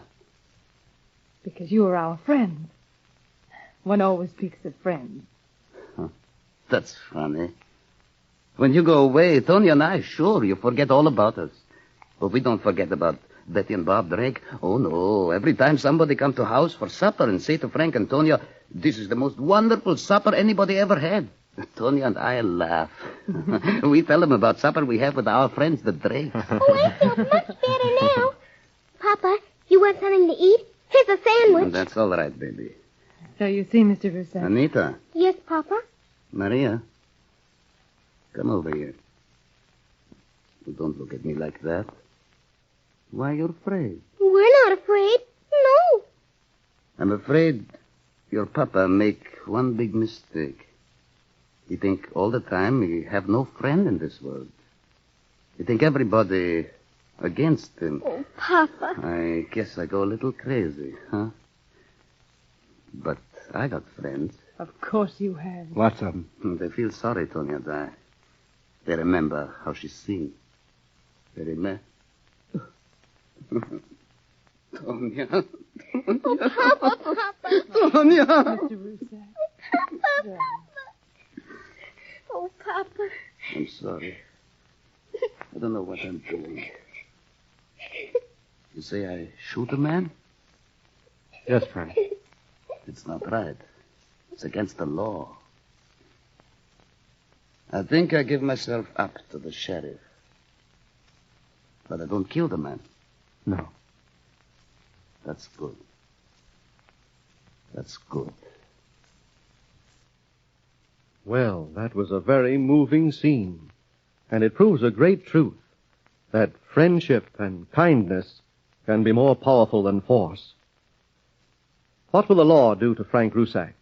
Will it be as understanding as Betty and Bob? What will happen to Maria and Anita if their father has to go to jail? Listen in when we next meet Betty and Bob and find out how they helped Frank Rusak meet the next crisis in his life and the life of his children.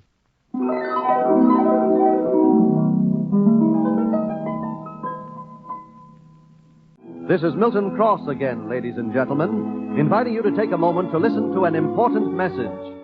This program is presented over this station 5 times each week, Monday through Friday, at this same hour. Join us when we next meet Betty and Bob. Your announcer, Milton Cross.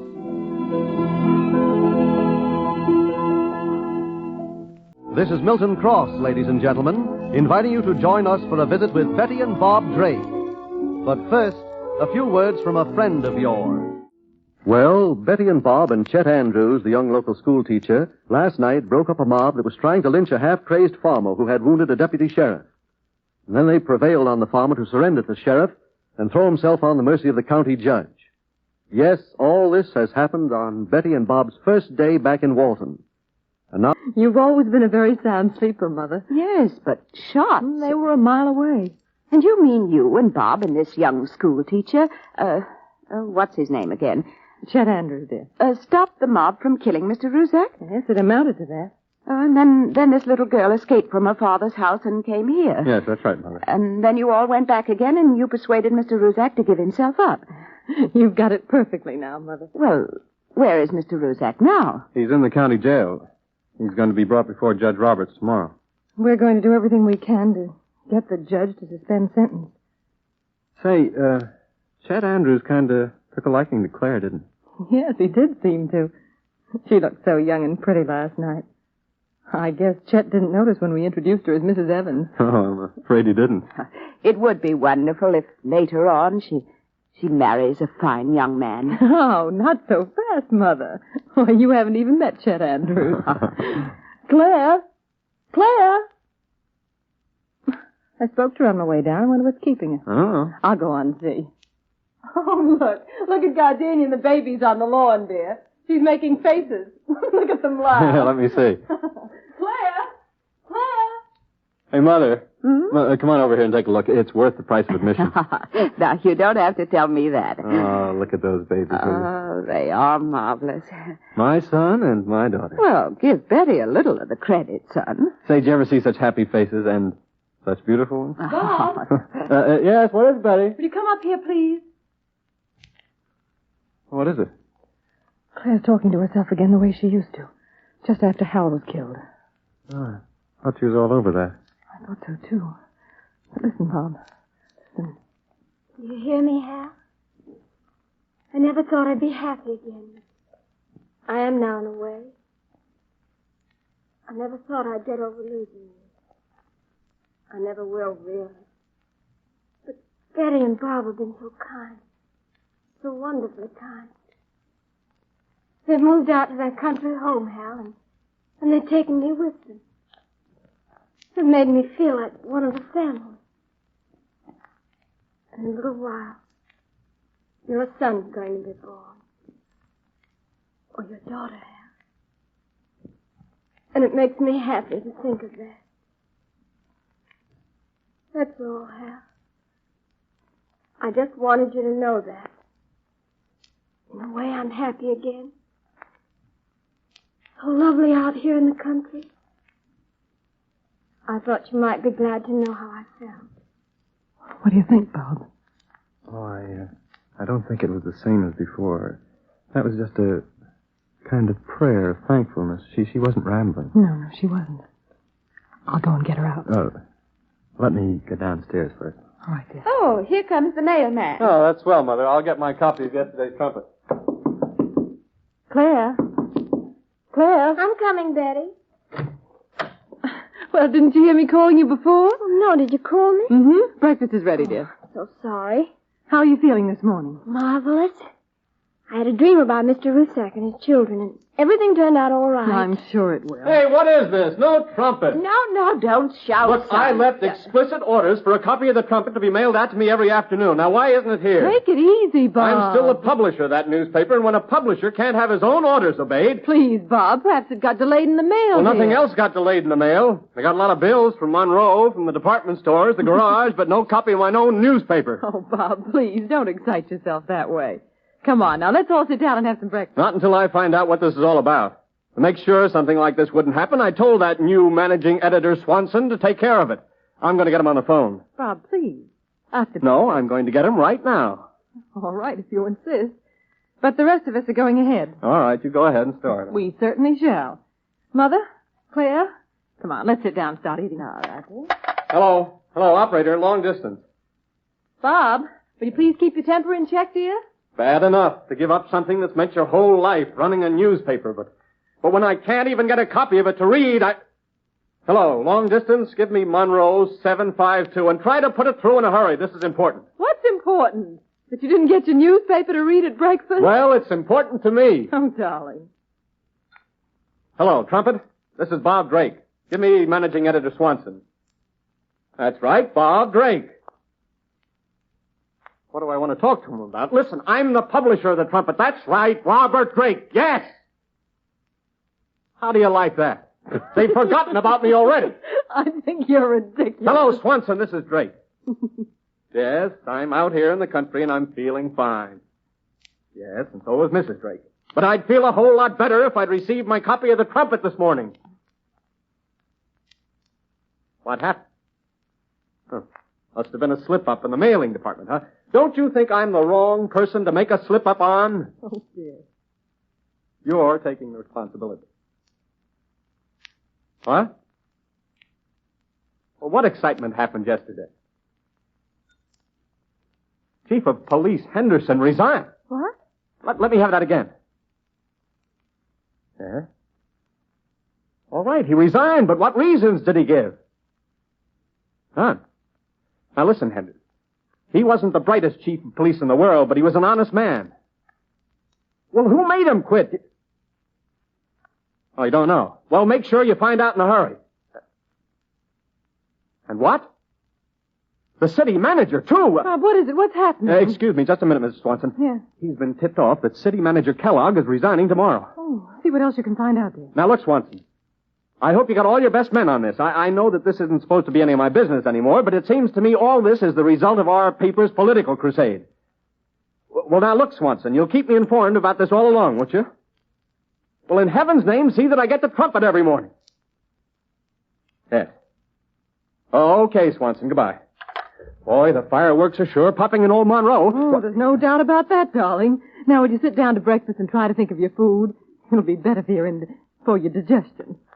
Well, how long can Bob be kept from running back to Monroe in the excitement of newspaper life?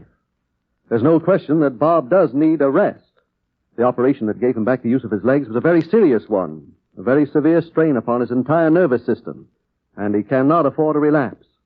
So Betty must exercise all her powers to keep him in Walton, to keep him quiet, at least until he has more of his old strength. Late this afternoon, we find Betty and Bob working over one of the flower beds in front of the house. A car drives up. It's the young schoolteacher, Chet Andrews. Look who's here, Bob. Huh? Oh, hello, Chet. Oh, hello, Betty. Hello, Bob. Hiya. Well, we talk as though we were old friends already when we haven't known each other 24 hours. School just out? Yes. Oh, little Anita and Maria Rusak were back in class. Oh, good. The Parkers took them over. Oh, that's good. How were they? Oh, fine. They seem absolutely confident we'll give their father right back to them. And I think we'll be able to. Oh, what makes you think so, Chet? Well, I ran into Mayor Patterson this noon. Yeah? He says Joe Barnum and the other boys ought to be ashamed for what they tried to do last night. He was going to put in a good word to Judge Roberts about Rusak, too. I don't mind telling you that the fact you two were involved in this will also bring a lot of pressure to bear upon the judge, who's a very nice fellow to begin with. Oh, there's something else I don't mind telling you, too. What's that, Chet? Well, I just didn't exactly drop by to see you two. Oh, you didn't? We are very hurt. Well, where's the young lady who's staying with you? Miss Evans? Claire, I think you called her. Oh, well, Chet... She's awfully pretty, isn't she? Yes, she and is. very charming. Where is Miss Evans? Well, to begin with, Chet, it's not Miss Evans, it's Mrs. Evans. Mrs.? Yes, Claire is a widow, Chet. Oh. Her husband was a reporter who worked for the Trumpet. He was killed several months ago. Oh, I'm very sorry to hear that. Yeah. Well, I still would like to see her, if she's around, if you think it's all right. Oh, of course we think it's all right. But before you interest yourself any further, I think there are other things you ought to know about her, Chet. Well, what will happen to Chet's interest when he hears the full story about Claire, about her devotion to her husband that not even death has been able to still, about the baby that is going to be born? Be with us for our next meeting with Betty and Bob. These important questions will be answered then.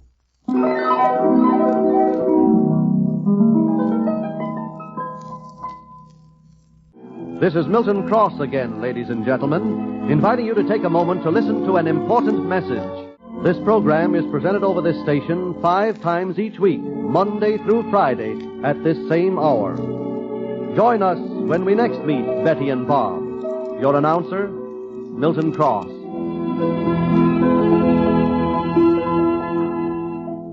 This is Milton Cross, ladies and gentlemen, inviting you to join us for a visit with Betty and Bob Drake. But first, a few words from a friend of yours. Well, Betty and Bob and their family returned to the country so that Bob could find peace and quiet after his dangerous illness.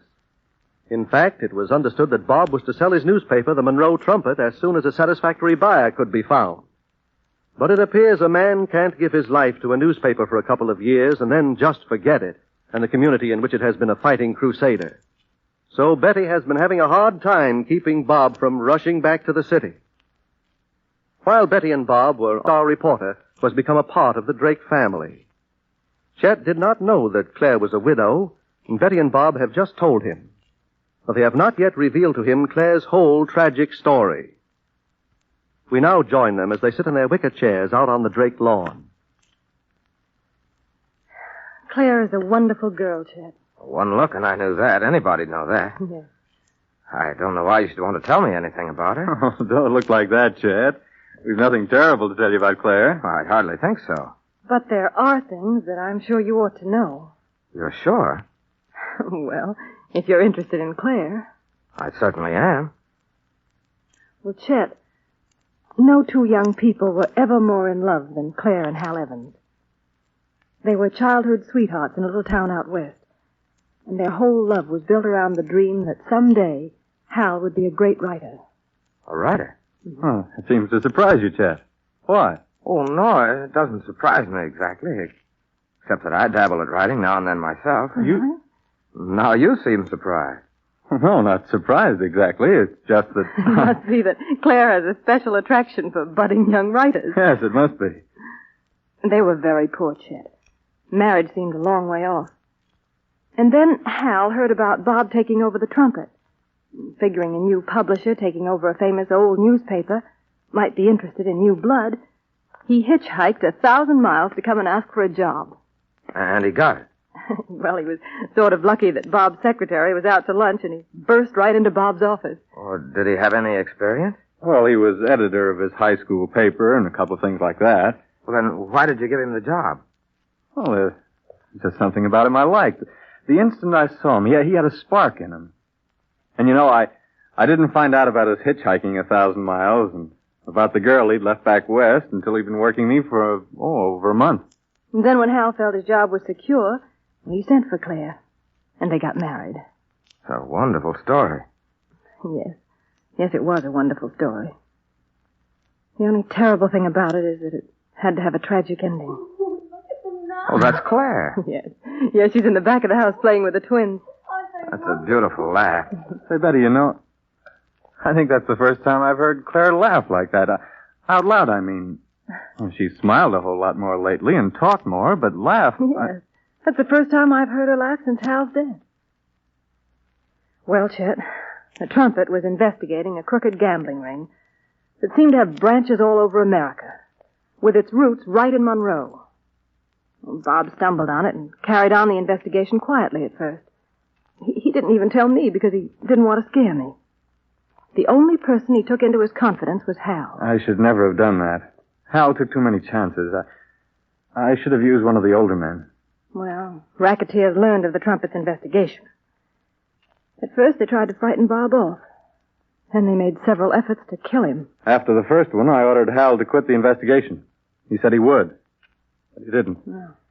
Kept right on, and one night he tracked down Alan Bishop, the leader of the gang, to his hideout over the state line.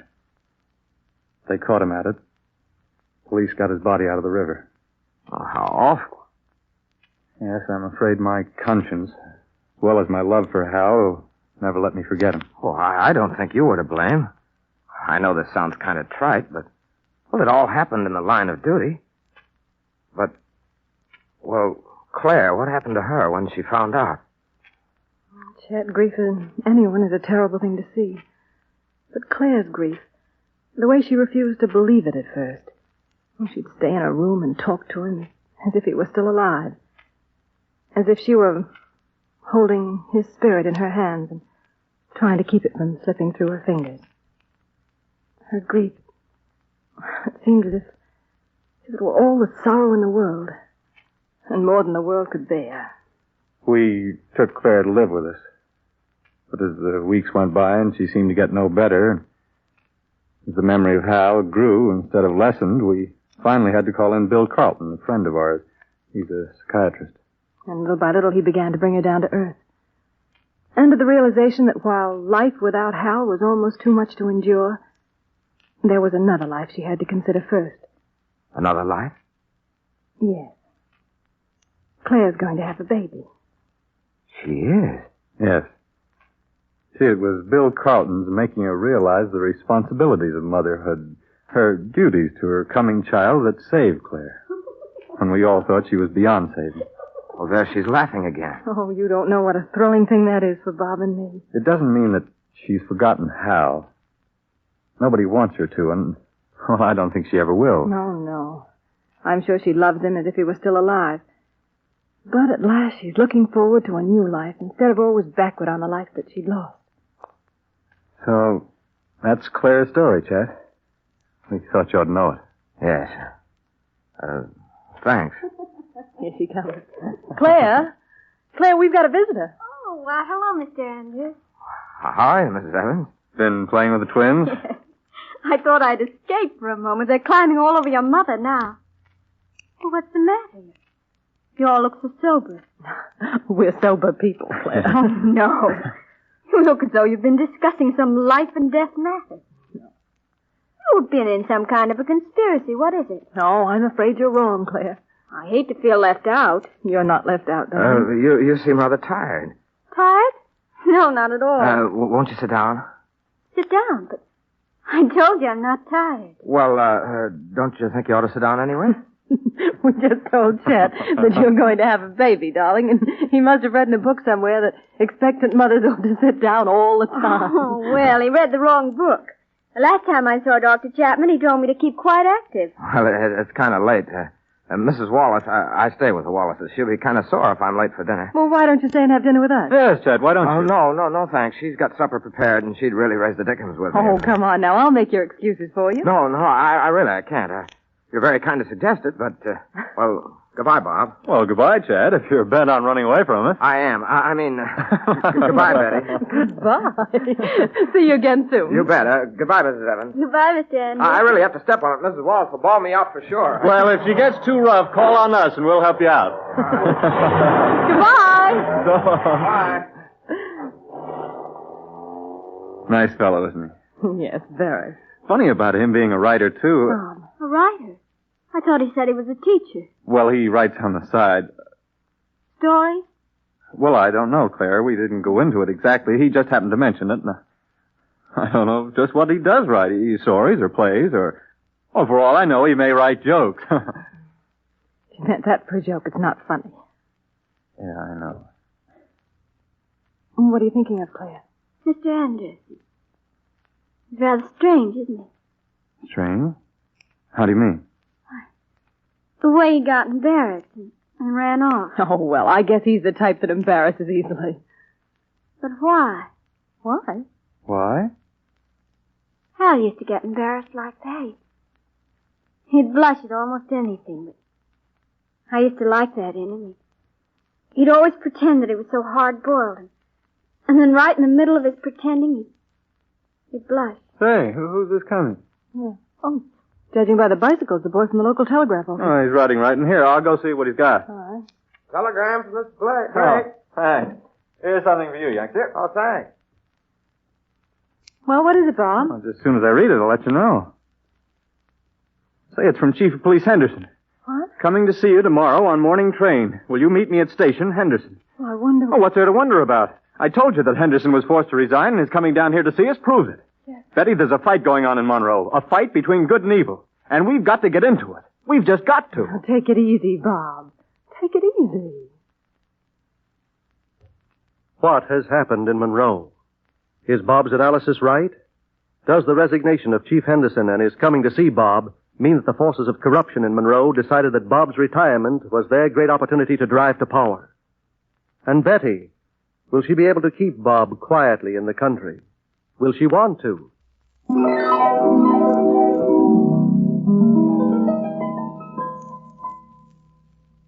This is Milton Cross again, ladies and gentlemen, inviting you to take a moment to listen to an important message. This program is presented over this station 5 times each week, Monday through Friday, at this same hour. Join us when we next meet Betty and Bob. Your announcer, Milton Cross.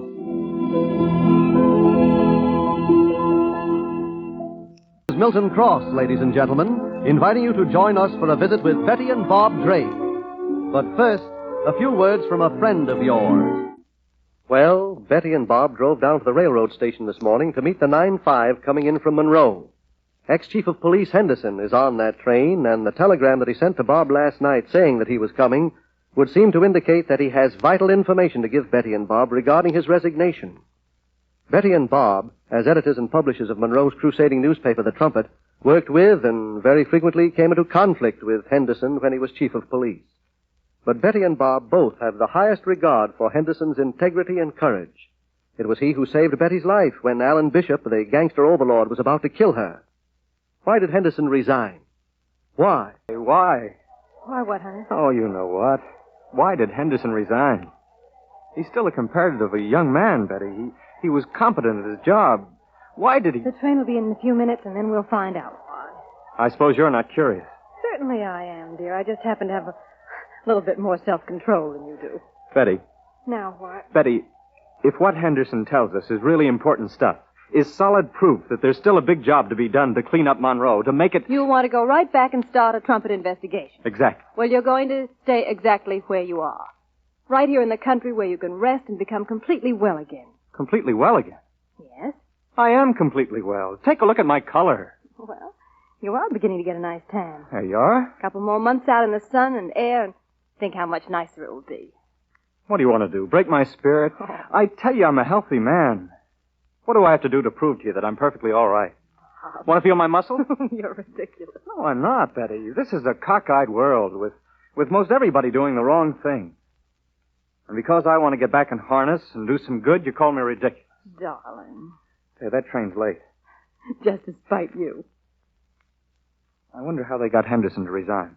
In just a couple of minutes, you'll know. They couldn't have had anything on him. Maybe he wanted to resign. You mean he's going away on a long trip and he's coming to kiss us goodbye? Well, why not? Why not? Henderson wouldn't know what to do with a vacation, darling. All he could ever think of was his job. That's all he was ever interested in. Henderson want to resign. That's a laugh. Say, do you think there could have been a wreck up the road or something? Oh, aren't you the gruesome one? Come on, sit down and be patient. Always asking me to sit down, darling. I tell you, my legs are all right. That operation was even more of a miracle than Dr. Chapman thought it was. And not being able to use my legs for a couple of months, just giving them a long rest, well, now they're better than ever. That's a cheerful way of looking at it. I tell you, my You want to see them? Oh, right here in public? Well, the way you treat me, you'd think I was one of the twins or something. The way you behave sometimes, you make me think I had triplets. Joke. Nobody asked you to laugh. Bob, Yes? be sweet. I'm always sweet. Always? Well, until you get me mad. Oh. Until you get me mad pretending that you're indifferent to Henderson's wire last night and is coming here today. No, I'm not indifferent. I'm just as excited about it as you are. Now will you be sweet? I don't like the word. Sweet? It's not manly. Then be a darling. Well, that's a little better. There, I can see the smoke. Uh-huh. Yeah. There she comes. Bob, Still a couple of minutes away. Bob, don't you think Chet Andrews is a darling? A darling? What's the matter? You want me to use the word exclusively for you? Oh, yes. Chet's a nice fellow, and I only hope that... What I hope? Yes. That he's fallen head over heels in love with Claire. And telling him the story of Claire and Hal, of her memory of Hal. Dearer to her than any living thing. Of the baby that's coming. Well, somehow or other, at least so it seemed to me, it made Chet fall in love with her all the more. Funny how sure we both are that Chet'll make her happy. After all, we've only known the boy a few days. Sometimes you're with people for years and you don't really know them. Until some situation comes about that completely reveals their character. Mm-hmm. Well, it so happens that we met Chet at a time and in a situation where his character was completely revealed to us. Yeah. The way he tried single-handed to stop that mob from lynching Rusak. He certainly didn't know anybody else was there to be on his side. Courage and decency. He has enough of those two qualities to share with a dozen people who need them. Oh, here she comes. I think Claire likes Chet. Yes, but it's not what he feels for her by a long shot. Usually a woman can tell when a man's fallen in love with her. It hasn't. Oh, she will. And then what will she do?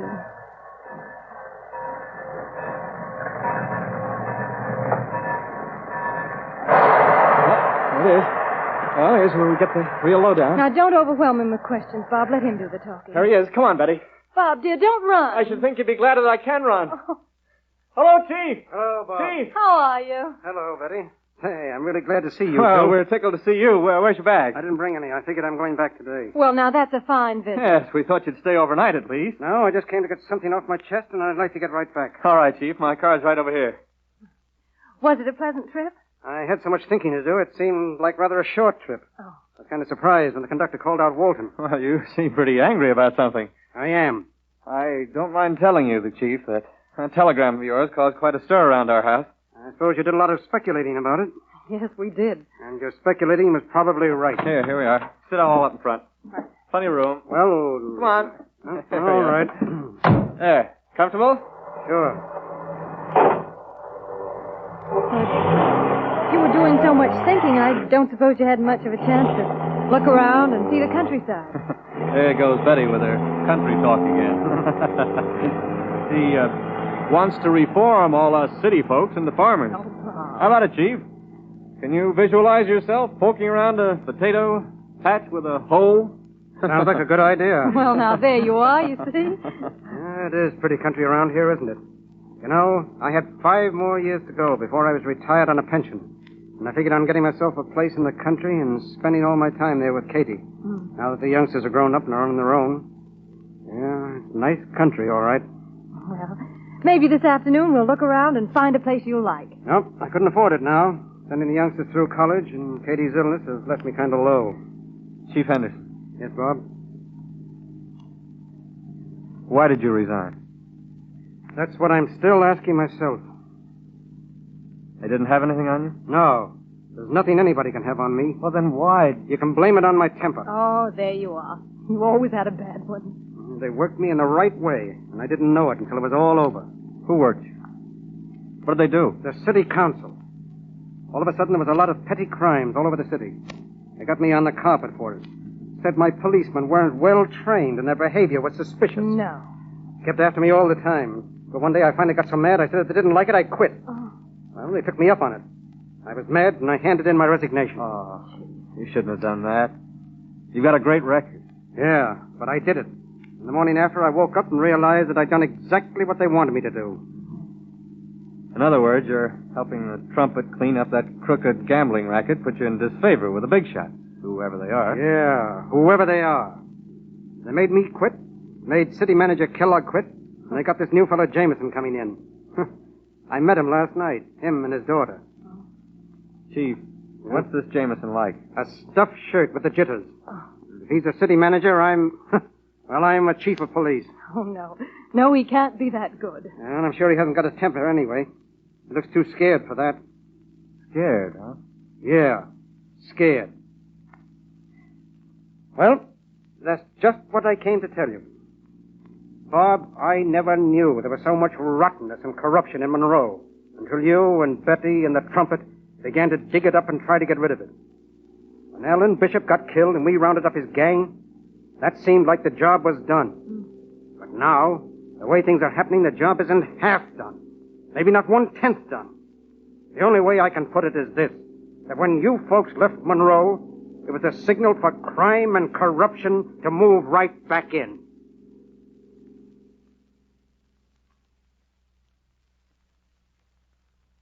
What a challenge to Bob. And to Betty, too. Can Betty possibly keep Bob to their agreement to sell the trumpet and settle down in the country for at least a year? Remember, in spite of Bob's protestations, he is still far from a well man. Yet, will Betty herself want to keep Bob to their agreement now?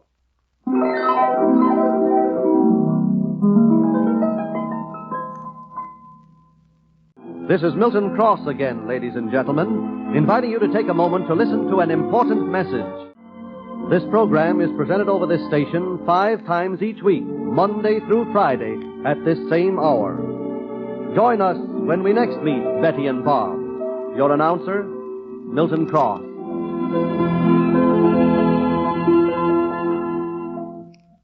This is Milton Cross, ladies and gentlemen, inviting you to join us for a visit with Betty and Bob Drake.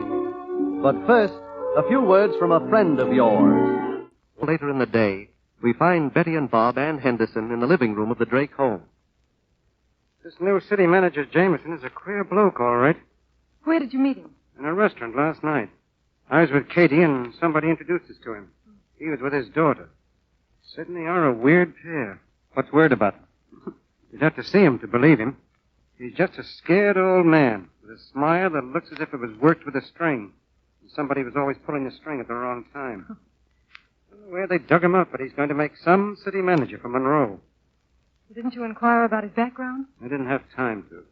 I think somebody said that he'd been some of that hate out of her eyes. She, seems to have disturbed you, Henderson. Maybe she did. The thing I'm most disturbed about is that I don't know just how they got Kellogg to resign as city manager.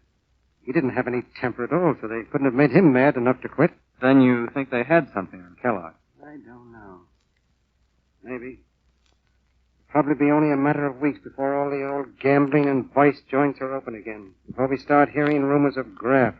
Before all the good work you folks accomplished with your newspaper goes into the ash can. That's something that mustn't happen. Who's going to stop it from happening? We are. Bob. Betty, I still own the trumpet. I'll call up Swanson and give him orders to start an investigation of Jameson. To keep all the reporters on the lookout for the joints we closed opening up again. But what happens when you sell the trumpet? Who's going to sell it? I'll never sell it. Well, the story Well, is you can forget that story. I'm not selling the trumpet. And I'm getting back on the job running that newspaper as soon as I can. As soon as you're fit and ready. And no sooner. Oh, what do you want me to do, Betty? Just sit around here in the country and become fat and lazy? I'll see that you become neither. I'm sorry if I started a family quarrel. Never mind us, Chief. I'm no longer chief. Just call me Henderson. You'll be chief again. Then I'll let you call me chief again. But as I was saying, I'm sorry if I started a family quarrel. Oh, no, you didn't start it. This quarrel has been going on since the day we left Monroe. And it's not going to stop until we get back to Monroe. Bob, are you serious about not selling the trumpet? Am I serious, Betty? Yes, he is. We'd planned on selling it, but I see the idea is hopeless now. And, well, I suppose I'm glad of it. Oh, Betty. But Bob is going to stay right here in the country until he's completely well again. And there'll be no further nonsense about that. You don't mind if I try to run my newspaper by telephone, do you? You let Swanson run it. He's a good man, or you wouldn't have hired him. I know, Betty, but... I don't want you in the house all the time, bending over the telephone, Bob. I want you out in the air and the sunshine. Air and sunshine. I think I'll call Swanson now. Bob, there's no rush. And besides, you ought to think over everything Chief... Yes, Chief Henderson has told us.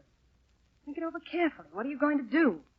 Make up a plan of action while you're talking to Swanson on the phone? I know just what I'm going to do. Well, you've got to think it out beforehand. I've thought it all out. It's just a matter of unlimbering all our big guns. Say, Henderson. Yeah, Bob? You're a free agent now, aren't you mean I'm a man without a job, yeah. Well, you've got a job, if you want it. What? Now, as far as salary is concerned, I'm sure there won't be any difficulty. What job? Yeah.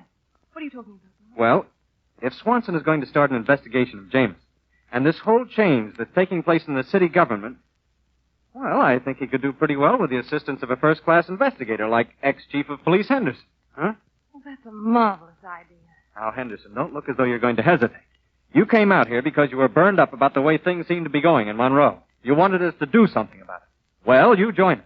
Special investigator? Yes, huh? I'll put a reporter to work with you. You can have a byline, too. In your official capacity before, there were probably a lot of things you couldn't do or say. But working for the Trumpet, you've got an absolutely free hand. That sounds tempting. Is it a deal? Well, I don't want you to think I came out for anything like this. Now, let's not have any of that kind of talk, Henderson. Well, it's not that, but... Betty, do you mind if I call up Swanson now? No. Go right ahead, only don't be so excited. Oh, excuse me. Surely. Long distance, please. One thing I've got to say about the Drakes, when they move awful fast. You want to work on the Trumpet, don't you? You couldn't think of a greater opportunity. Would you get me Monroe 752, please? Thank you. And Henderson. Yeah, Bob? When I said I was going to give you a free hand, I meant just that. We both got the same objective in mind. To make Monroe a better and cleaner city. You go at this any way you like. All right, Bob. And I'm sure we'll like it. Oh, hello, Trumpet. This is Bob Drake. Give me Managing Editor Swanson. You remember me today, do you? That's better. The telephone operator is kind of embarrassed about not recognizing me the other day. Oh, hello, Swanson. This is Drake. How are things? Yes, I heard that Kellogg resigned. Chief Henderson is out here visiting me, and he brought the news. Yeah. Well, Swanson, I'm convinced that something rotten is happening in Monroe, and I want the Trumpet to bear down and find out what it is and who's in back of it. Yeah. And here's something that ought to make you happy. Henderson's going to work for the Trumpet as a special investigator. I thought that'd get a rise out of you. Yeah. Yeah, his experience and knowledge will come in mighty handy. We'll be in to see you tomorrow morning. Yeah. Yeah, you two fellows can put your heads together and start figuring out where, when, and how he can make the most trouble. Yeah, I got the Trumpet this morning, all right. Oh, I'm feeling fine, yeah. Yeah, Miss Drake, too, the whole family, yeah. Uh-huh. Well, so long, Swanson. I'll be keeping in touch with you all the time. Oh, by the way, you can run a box on the front page of tomorrow's Trumpet. Yeah, put this in it. Rumors that the Trumpet is for sale are entirely erroneous. Betty and Bob Drake are and will remain the Trumpet's publishers. Oh, you like that too, huh? Well, now that I made you so happy, goodbye. Gosh. What's the matter, Henderson? You seem a little bewildered. Well, to tell you the truth, I am. Yes, but you're pleased. You bet I am. Matter of fact, I think I'll be of even more value working for the Trumpet than I was as chief of police. Well, I better be going if I'm going to catch that train back to Monroe, Bob. Oh, come on now, Henderson. Why don't you stay overnight? No, really, I'd like to, but I can't. If I'm going to report for work bright and early tomorrow morning... Well, it's still half an hour before train time. Would you care for some tea or something? Oh, no, thanks. Yes, that's right. It's now 5 minutes to 5, and the train leaves at 5:25. What are you hurrying about? Just thinking. Apparently. I feel another storm coming up. You're probably right. No fooling, Betty. I could get dressed and catch that train with Henderson. No. Why not? I think it'd be only nice if I was there when Swanson and Henderson met. We've met already. And that's that. I know, but I'd like to be there when they talk over plans. After all, I'm the publisher. Yes, and you've just gotten over being a very sick man, too. Oh, that again. Yes, exactly, that again. I don't want you to be a sick man again. You're going to go dashing into the city. I'm not going to go dashing in. I'm going to sit in the train and be comfortable. You're going to get a nervous breakdown. That's just it. How do people get nervous breakdowns? By behaving the way you are right now. Oh, no. They get nervous breakdowns because they don't do the things they want to do. They get all mixed up and frustrated, and then they go to pieces.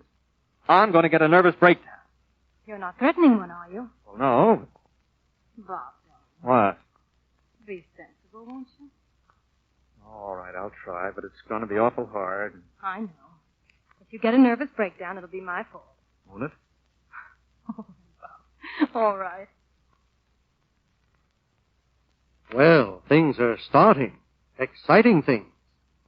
This new city manager, Jameson, and his daughter with hate in her eyes.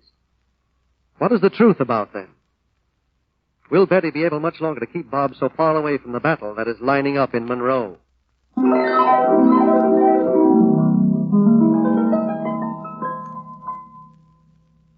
This is Milton Cross again, ladies and gentlemen, inviting you to take a moment to listen to an important message. This program is presented over this station 5 times each week, Monday through Friday, at this same hour. Join us when we next meet Betty and Bob. Your announcer, Milton Cross.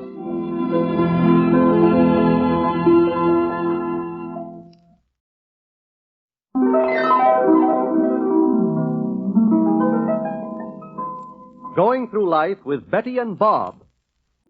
Well, Betty and Bob are in the country, and big, exciting things are happening back in the city of Monroe, where their newspaper, the Trumpet, has been the standard-bearer against crime and corruption. Bob is convalescing from a serious illness, but the news that ex-Chief of Police Henderson brought in yesterday about his own resignation from office, about the city manager's resignation, about the new city manager, has succeeded in doing 2 things. 1, Betty and Bob have completely canceled whatever ideas they may have had to sell the Trumpet. And 2, Bob is more anxious than ever to return to Monroe and resume active control of his newspaper. Well, this afternoon, as Bob is working in the garden at the back of the house, we join Betty and Claire Evans, the young widow of Bob's star reporter, as they putter around the flower bed in front of the house. You know, Betty, we've been here hardly more than a week, and it seems to me that the twins have grown inches and put on at least 10 pounds already. Yes. The country is wonderful. Oh, they're so happy here. Everybody's happy here. No, not quite everybody, Claire. Oh, you mean Bob? Mm-hmm. Did you take a look at him out there in the garden with that hoe? I'm afraid he's digging up all the roots of everything we've planted. Yes, he is kind of moody today, isn't he? He's been moody since we got here. What's the matter? Doesn't he like it here? It's so beautiful. Yes, he likes it all right. He'll even admit it's beautiful, but all the rotten things we fought to get rid of in Monroe, Claire, are moving right in again. And Bob wants to go back and get into the thick of the fight. I guess he can't help wanting that. That's the kind of man he is. I think that's what Hal used to admire in him so much. Don't expect him to stay here forever, Claire, but he needs the rest. I know he does. He acts as if I put chains around his neck. Oh, no, Betty. But if I have to, I will put chains around his neck. He's got to take care of his health. He thinks he's the old Bob, but he isn't. In a couple of months he may be himself once more, but without those couple of months, I'm afraid of what might happen to Bob. Yes. So if he's going to be miserable here, well, he'll just have to be miserable. Talking about me? Oh, Bob. Putting me on the griddle again? Why, no. If you don't look like a couple of guilty... Come on, what have you been talking about? All right. You. That's better. A confession. Now let's have the rest of it. Oh, just seems that you're miserable being a country gentleman. Country gentleman? I'm a farmer. Look at the calluses on my hand from hoeing. Did you see what you were hoeing? I'm sure there's very little of the garden left. Now, Betty. Everybody notices how gloomy you've been lately. Mother and Claire. Even the twins are beginning to wonder what's happening to their father. Sorry, really I am, but if you think I was being gloomy just now, you're mistaken. Claire saw you, darling. Well, I was thinking. When I'm thinking, I always look like that. You mean thinking depresses you? I'm afraid I'm in the way here. I'm going to help with dinner. Betty. Yes. All that stuff that Henderson was telling us yesterday about the way they got him to resign as chief of police and the way they got city manager Kellogg to resign and the way they got this new fellow Ellsworth Jameson in. Well, I've been doing a lot of thinking about it, Betty. Yes. And the most suspicious part of the whole proceedings is the way Jameson, an outsider, an out-of-towner, got in office. How does the city manager get his job? Why, he's elected by the council. Exactly. Now, there are 5 councilmen in Monroe, including the mayor. And the only way that Jameson could have got that job was for 3 of those councilmen to vote him in. And you think that each one of those councilmen could stand a quiet little investigation of his own. Exactly. I'm going to call the trumpet later on today and see that Swanson takes care of that. Now, let's see now. There's Brent, and Werner, and Chase, and Anderson, and Mayor Lyon. I can't figure the mayor or Brent. Well, Swanson will find out who's back of all this, who's pressing, who are the influences, and where they come from. And Henderson will help. That was a wonderful idea of yours, Bob. Making Henderson special investigator for the trumpet. I'd like to do a little special investigating myself. Bob. Oh, now, Betty, don't clamp down on me like that. If I can't even express myself... I'm sorry, darling. You say what you please. But do what you know is right. Glorious day, isn't it? Mm-hmm. And you're looking better every minute. Am I? Mm-hmm. You don't know what it means to me, Bob. After all those months with you in the hospital and everything seemed black and hopeless. Oh, darling. I'm so glad. So terribly glad. So that car's driving in here. Huh. Quite a fancy affair, isn't it? Probably somebody who's lost his way. Chauffeur and only one passenger. Is this the Drake estate? Well, it's not exactly an estate, but it's where the Drakes live. Take the chip off your shoulder, darling. Well, my name is Newton. Alfred T. Newton. And if you're Robert Drake... I am. And you're Betty Drake... I am. Well, I've come to see the both of you. All the way from Seneca. The state capital? Yes, I've come all that distance just to see you. I don't suppose you've ever heard of me. Oh, quite frankly, no. But I suppose you've heard of Walter Humboldt. Yes, certain. Humboldt is the publisher of the Seneca News. That's right. Well, I've been sent down here by the old man himself to talk to you. And I don't mind coming right to the point, either. Well, what's that? Well, the old man would like to have a newspaper in Monroe, and he wants to buy the Trumpet. What? Humboldt wants to buy the Trumpet. That's right. He's not the man to bargain, either. He'll pay whatever you ask for it. I'm sure he will. You don't seem very excited about this. I am, in a way. Well, your newspaper is for sale, isn't it? It was until yesterday. Oh, you mean you couldn't get a decent buyer? Yes. So you figured it was wiser to let things ride for a while, eh? That's right. But you didn't have anybody like Walter Humboldt to make you an offer. No, I didn't. What would Humboldt do with the Trumpet? That's a fine question. If he bought it, he'd do whatever he pleased with it. That's the trouble. What? I said that's the trouble. Humboldt would do whatever he pleased with it. Well, what's wrong with that? I wouldn't like it. What difference does it make whether you like it or not? You're going out of the newspaper I'm business. not going out. There's a lot of money in this, Drake. Is there?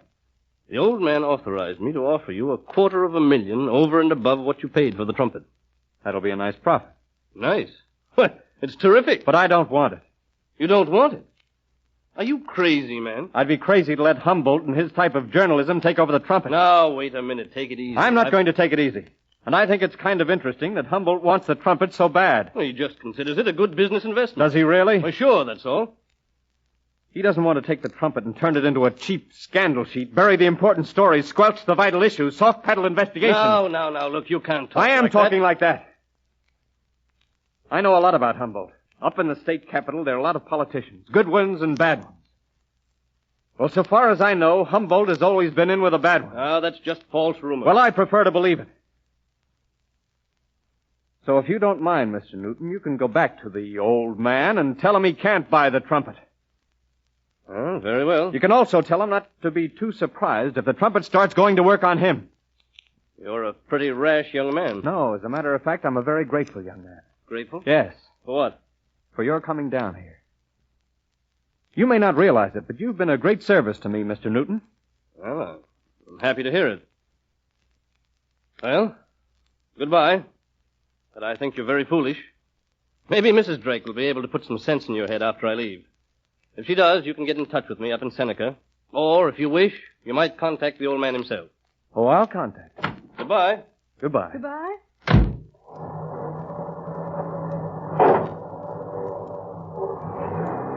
Well, Betty, I don't have to explain, do I? No. Humboldt wants to buy the Trumpet.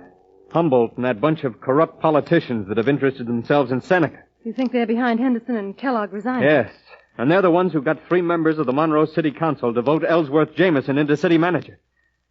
Things must be going so well for them in Seneca that they're looking for new worlds to conquer. Betty, we've got a battle on our hands. Yeah. Do you think we can direct the fight from here? Well, generals do. From even further away. Not today, they don't. Not today. Well, it looks like the Monroe that Betty and Bob struggled so hard to make a better place to live in for all its citizens is slated for an invasion by a corrupt gang of politicians who have already won domination of the state capital.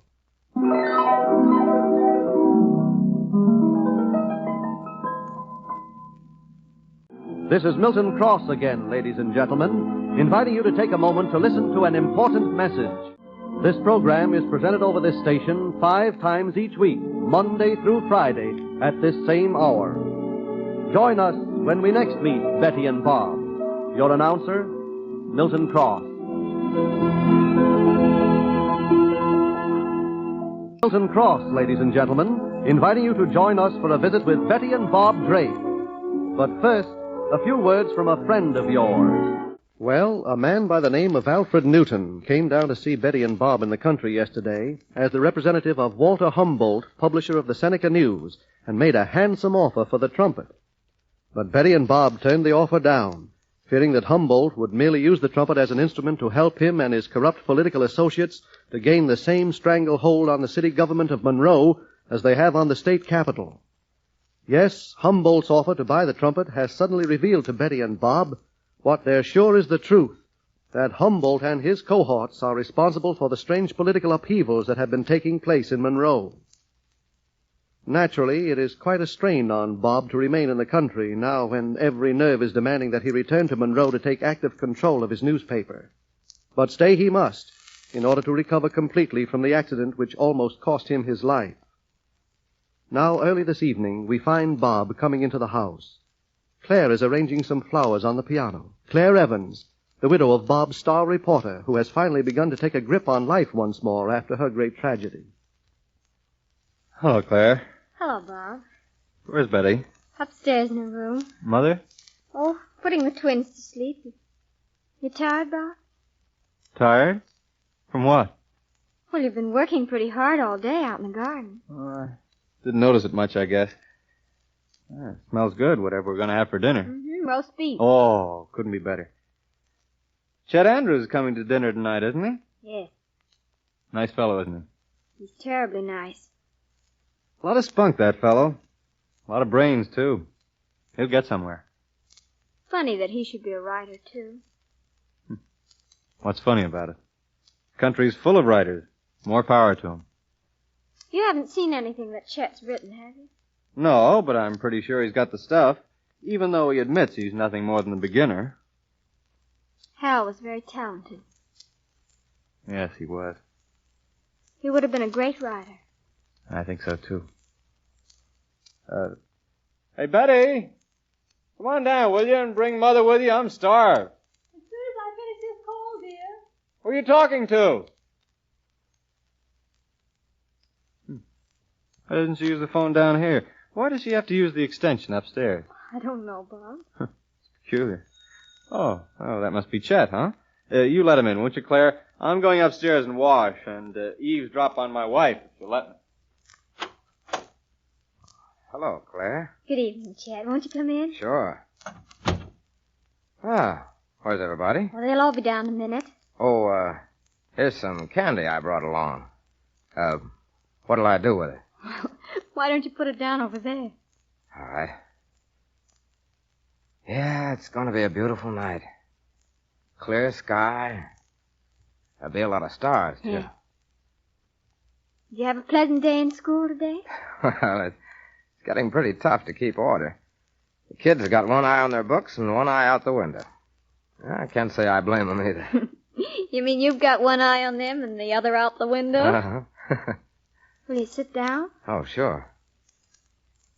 Yeah, this room gets prettier every time I see it. Hey, those flowers look wonderful. Oh, do you really like them there? Sure.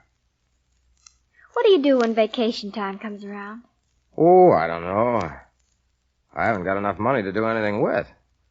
I figure I'll stay around here, work. Work?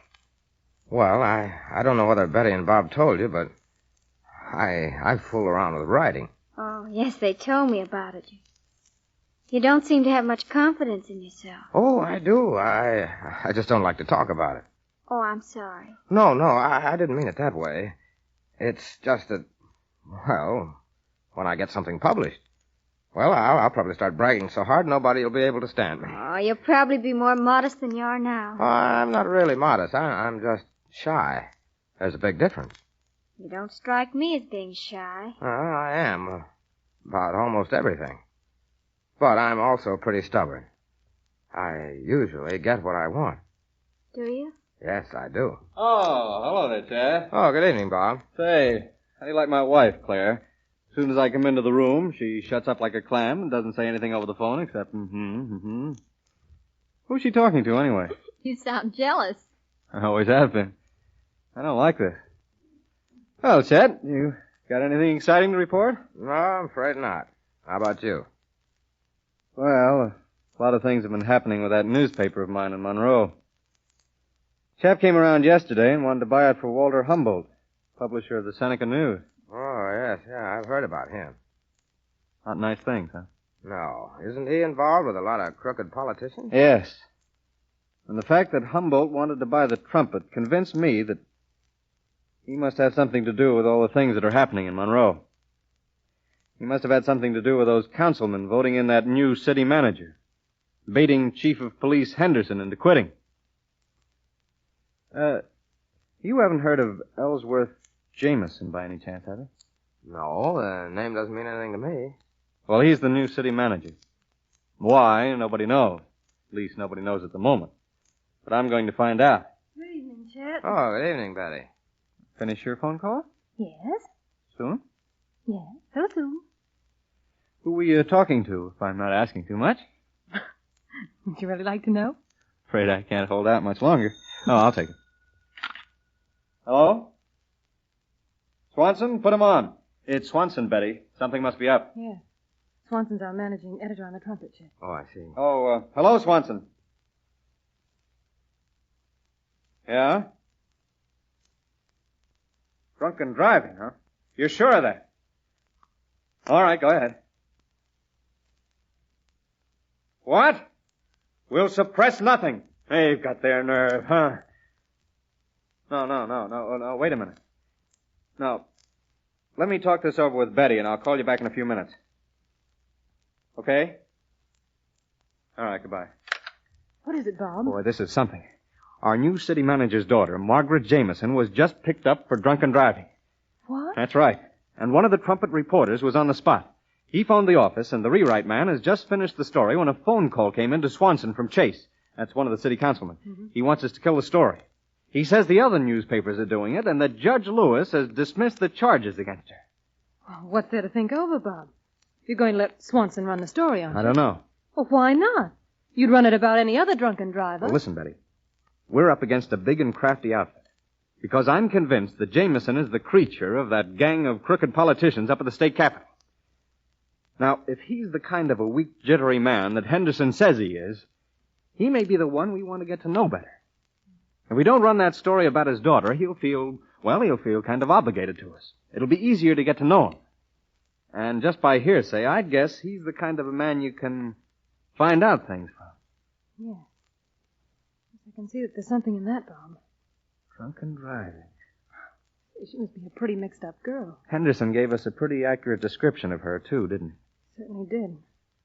Kind of girl he described was just the sort to get in a mess like this. Well, I'll call up Swanson and tell him to kill the story, and then we'll get on with dinner. Gosh, I wish I was there. Do you, Bob? Well, what? Wish you were back in Monroe. At your desk, the Trumpet. What are you doing, teasing me? You know who I was talking to upstairs on the phone? You know I don't. I was talking to Dr. Chapman. Dr. Chapman, what for? To complain about my moodiness? Mm-hmm, that's right. Oh, what are you trying to do? Get everybody on your side? But he's not on my side. Hmm? He's on your side. What are you saying? Just that, darling. He wants to look you over, and if he finds out that everything is coming along nicely... Yeah? Well, He suggests that we rent a house in the suburbs in Monroe. Well, Betty, So the children will still have the advantages of the country, and you will have an opportunity for rest and quiet, along with your work. Betty, you're not kidding me. This is all true. Yes, Bob, it's all true. Oh, Betty, darling, let me kiss you. Oh, Bob. And you, Clara. Oh, Bob. And if I knew you better, Chet, I'd kiss you, too. Oh, Betty, you're simply I marvelous. didn't do anything, darling. I spoke to Dr. Chapman hoping that he'd phone you and boil you out. Well, he turned the tables on me. Oh, good for him. Oh, say, this is miraculous. To get back there and to be right in the middle of the fight, to know that you're of value and service to other people. Don't you like the idea, Betty? I like it. I'm afraid it's the idea around which we've built our lives. So, Betty and Bob are going back to Monroe. Apparently, the idea that a man can retire in a world where so much work has to be done, where the forces of evil crowd in as soon as the forces of good take a rest, well, there is no resting.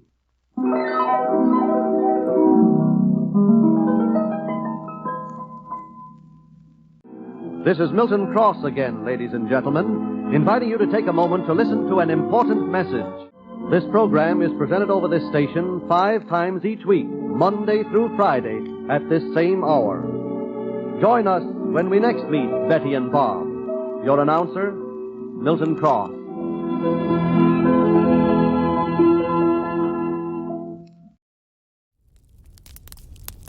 I hope you're either sleeping or relaxing peacefully, or if you're still awake, that you're enjoying the shows. We begin our final 4.5 hours of this collection with the first 23 serialized episodes of that extremely popular drama, Big Sister. It aired on CBS Radio from 1936 to 1952, telling about the daily life of Ruth Evans, who sacrificed her own happiness in order to care for her young sister Sue and their crippled brother Nettie.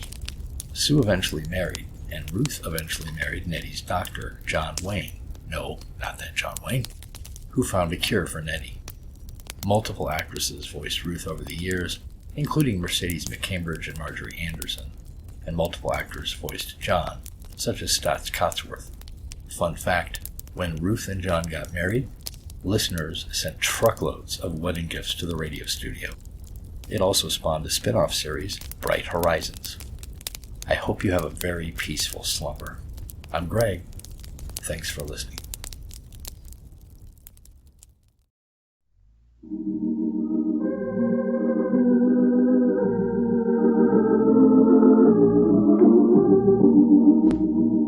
Big Sister, the story of Ruth Wayne and her problems as a woman, as well as a nurse, a wife, and a mother.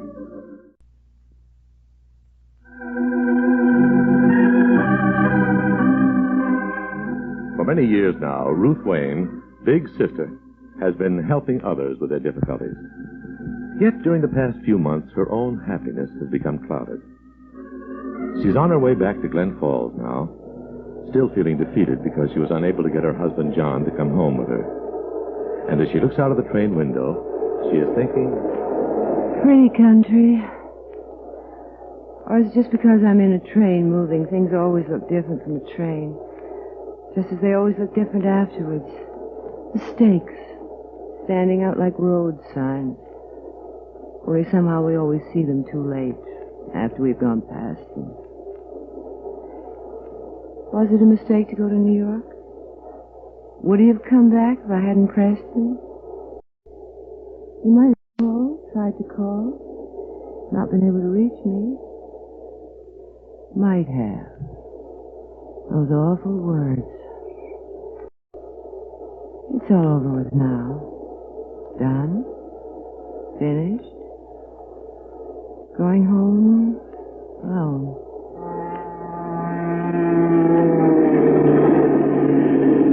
worn out, her eyes close and her head sinks back against the dusty cushion. She sleeps. But even there in sleep, the same thoughts pursue her. The thought of what might have been. The same room and the same hotel she just left. The hands of the clock pointing again to the hour when she must leave. But this time... Come in. Oh, Porter, will you take these bags down? John, Yes, Ruth.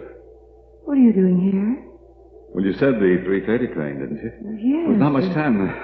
Never is, you know. I've got a cab downstairs. My bags are in it. I'll take yours You down. mean you're taking me to the station? To the station and back to Glen Falls. Or you're taking me... Well, it doesn't matter. We're going together. John, wait. Are you sure? Do you know what this means? Yes, Ruth, I know. Oh, John. What can I say? Well, then don't say anything. Not now. Just... Oh, my darling. Just let me hold you close like this for a minute. Oh, my dearest. So long, Ruth. So long. So much too long. That's finished with now, John. Forever. You sure, Ruth? John, how can you ask that? Even think it. Because it's something we both have thought of before this. Something we may think of No, again. John, no, never. Be never. sure, Ruth. Be sure. Really sure. But I am, John, surer than I have ever been about anything in my life.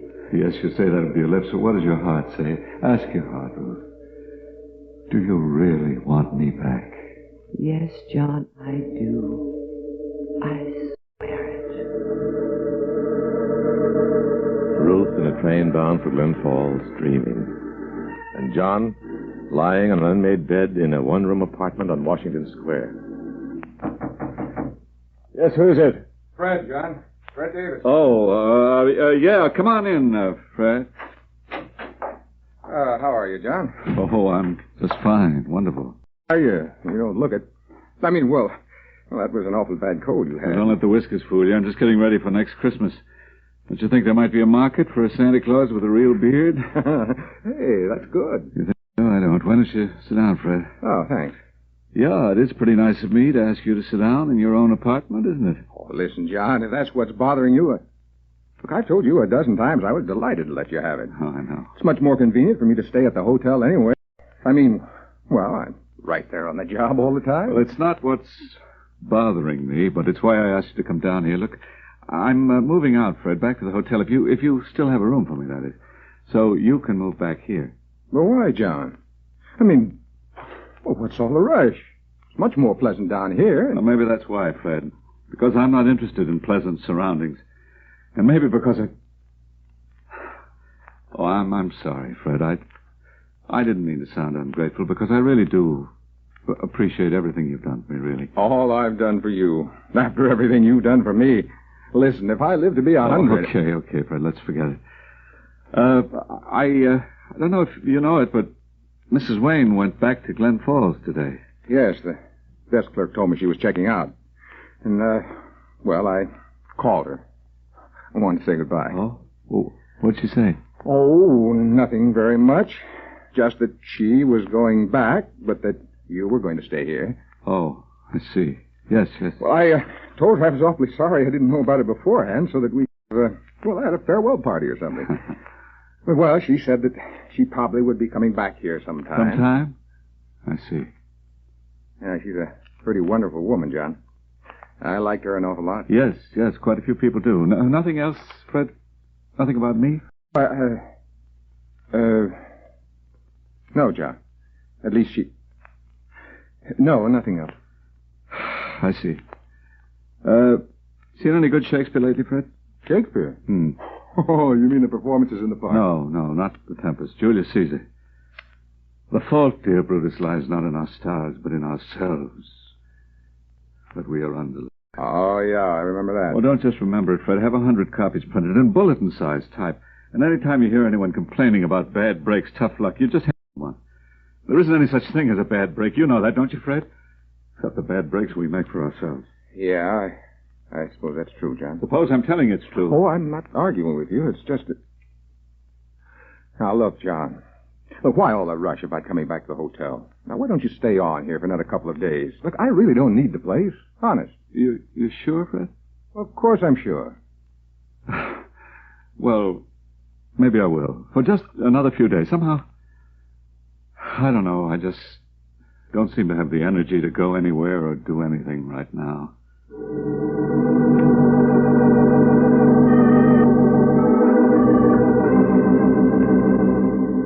We return to the story of Big Sister after this message from our sponsor.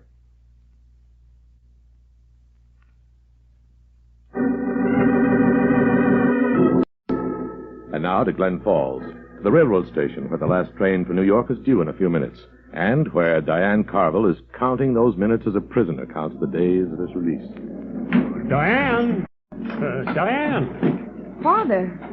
Are you going somewhere? Yes, Dad, now that you mention it, I am. You came home a little earlier than I thought you would. Too bad we could have avoided this. Oh, there's not going to be any scene, Diane. There was just one question I had to ask you.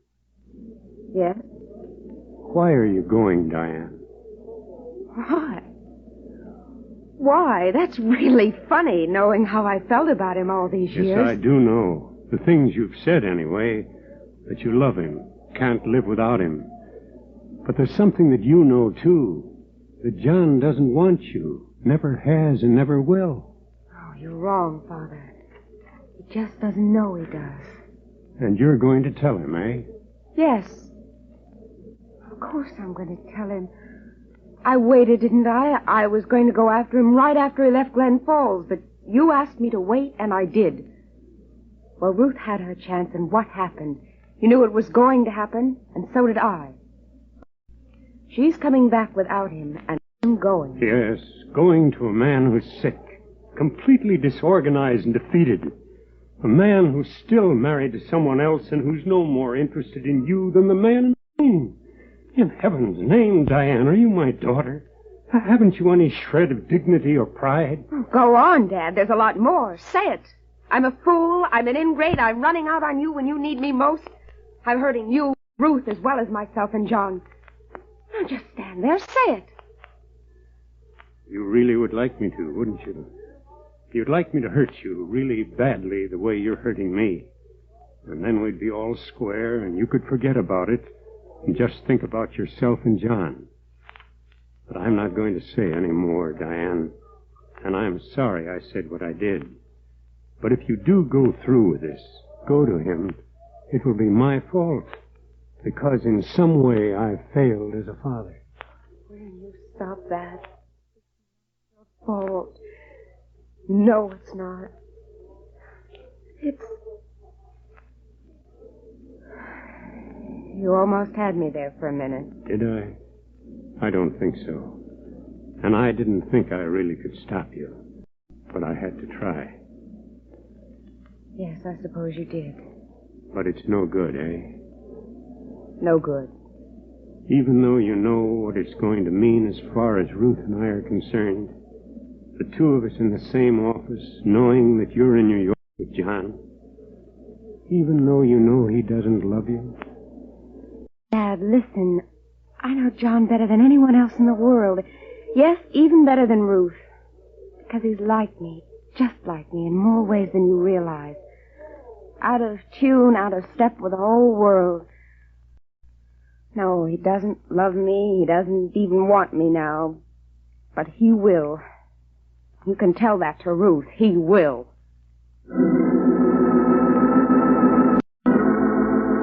Standing there looking at Diane, Dr. Carville strives desperately to find something else to say, something that may touch this daughter of his. But before he can find the words, the train thunders to the station and stops.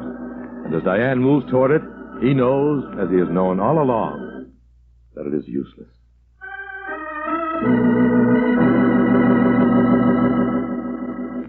And now, this message from our sponsor.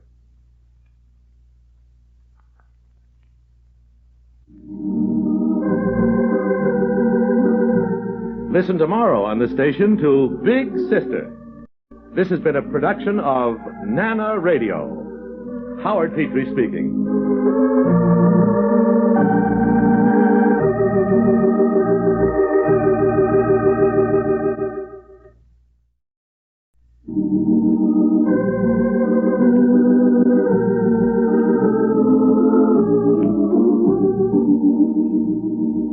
Big Sister, the story of Ruth Wayne and her problems as a woman, as well as a nurse, a wife, and a mother. Today's episode in just a moment, after this message from our sponsor.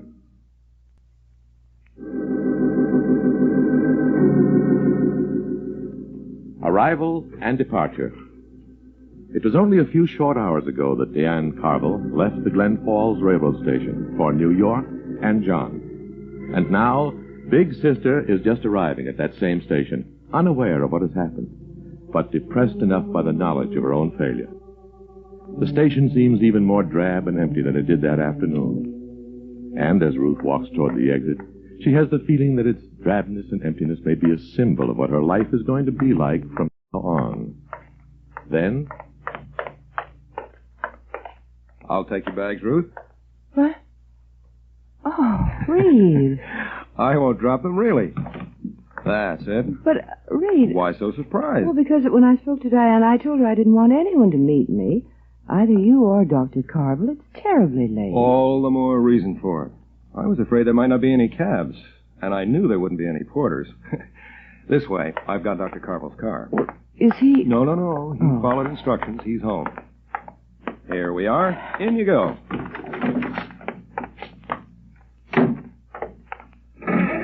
Have you had dinner? I wasn't sure whether there was a diner on the train, whether you wanted to go straight home or stop off someplace. If you don't mind, straight home, Reed. Of course.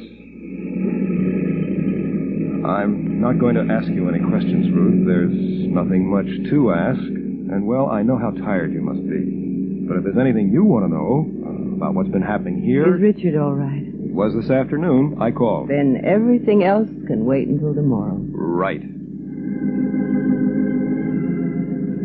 Glancing sideways, Reed sees Ruth's eyes close and her head go back against the shiny seat cover. And for the first time, he becomes aware of how exhausted she is by her ordeal.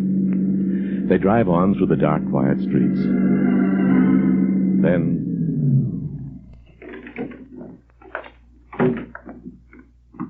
Ruth, you're home. What? Oh. Thanks, Reed. I'll take your bags, then. No, you needn't bother, really. Oh, I won't stay, unless you want me to. Well, if you don't mind, I'd rather you didn't. I understand. I failed. You know that, don't you, Reed? Now, why do you say that, Ruth? You can't tell. Just because he didn't come back with you. But I did. When I went there, to New York, I was a little afraid, but I was hopeful. I was sure I could get him to see things in perspective. Then when I saw him, yes, even the first time, I just couldn't reach him. Ruth. When I left, Ruth, please. I'm sorry, Reed. I'm all right. It's just that, well, I did fail. I know I did. Ruth, he needs time to think about whatever you said to him, and a lot of other things as well. Tomorrow, next week, next month. He may just pick himself up, get on a train, and come back here. The important thing is not to give up hope. Thanks, Reed, for picking me up, driving me home, and for everything else.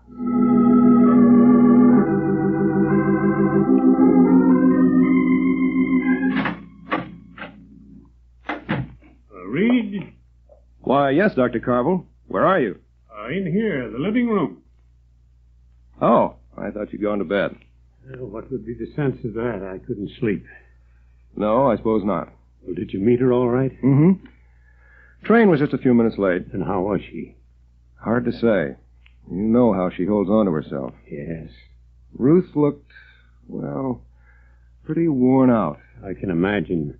And what did she say? Not very much. I didn't ask any questions, of course. Well, naturally. Said that she'd failed, that she found out that she couldn't reach him. I know. I felt the same thing. That he'd closed the door on everything and everyone he ever knew. Locked himself away. Well, I tried to tell her that there might be a delayed reaction, but, well, I don't think I was fooling her any more than she was fooling herself. I'll see her tomorrow. Talk to her, too. I don't know whether she'll want to come right back to the office again or not. In a way, it might be a good thing. Keep her too busy to think. On the other hand, she doesn't know about Diane. No. Well, at least I didn't tell her. That's good. She's got enough on her mind as it is. What about you? What do you mean? Diane, and now Ruth, too. Oh, that. Somehow you can always be a lot clearer about someone else's problems than you can be about your own. Yes, that's true. Funny. What is? Oh, the way this all worked out. Ruth leaving John, leaving New York, and coming back here. Diane leaving here and going to New York to John. If you knew the speed of the two trains, you could figure out exactly where they passed each other, going in opposite directions. It's very interesting when you put it in a mathematical formula, but people aren't algebraic symbols. I know. Why do things like this have to happen? Would you do something for me, Reed? Well, of course. What is it? I'm tired, awfully tired. Would you play something for me? Well, I really don't feel very much like it. Well, perhaps that's a good reason why you should. Music hath charms, huh? And discipline. One of the first things you learn if you want to be a doctor. No emotion. Have to learn to control it. Nothing much you can do about what you feel, but just don't show it. Just go on as if nothing really touches you. And then after a while, atrophy sets in, and you won't feel anymore. Please, Reed, please. Sorry, Dr. Carville. I'll just play.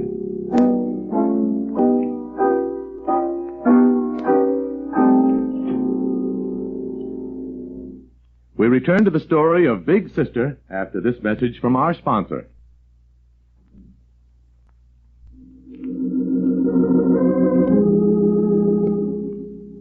It's about a half hour later now. Ruth is alone in the living room of a house she has lived in for years, but which now suddenly seems strange and alien, very large and very empty. Her housekeeper, Mrs. Carter, left a few minutes ago. But Ruth still can't seem to get herself to climb the stairs, go into the bedroom that from now on is going to have one empty bed. Finally, she does start up. Walking quietly down the upstairs hall, she pauses for a moment outside Richard's room. Silence.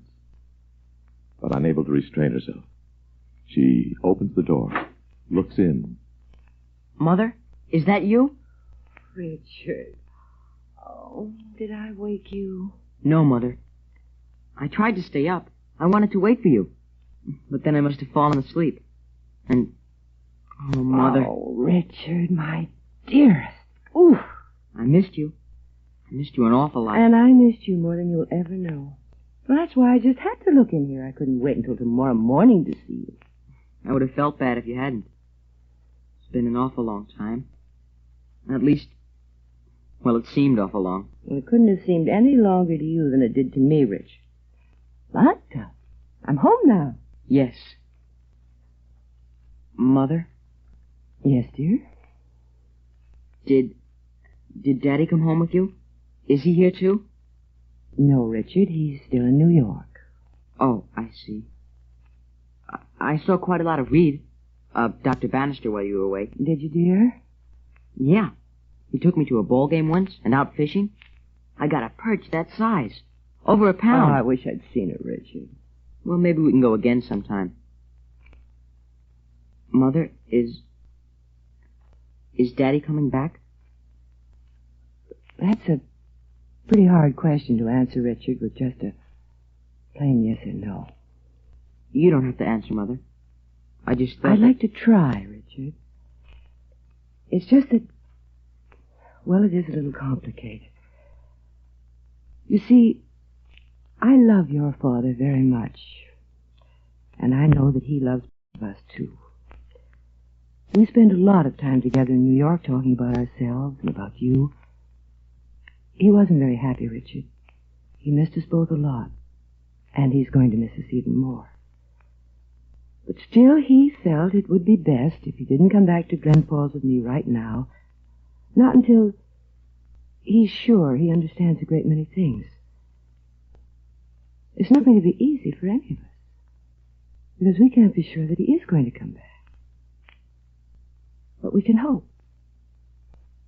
And somehow when you do that, keep your courage. Keep on hoping. Things do work out one way or another. Richard? Oh, bless you. Sleep well.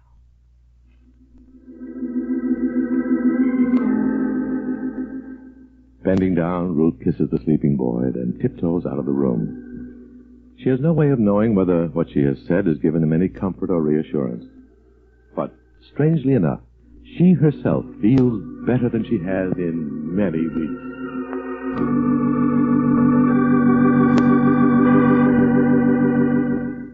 And now, this message from our sponsor.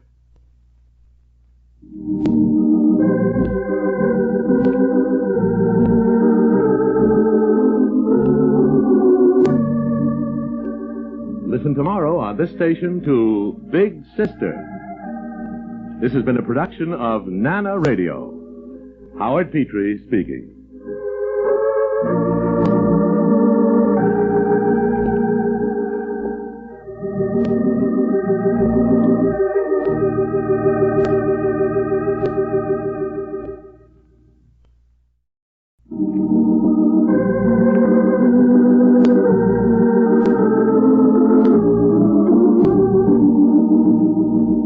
Big Sister, the story of Ruth Wayne and her problems as a woman, as well as a nurse, a wife, and a mother. Today's episode in just a moment, after this message from our sponsor.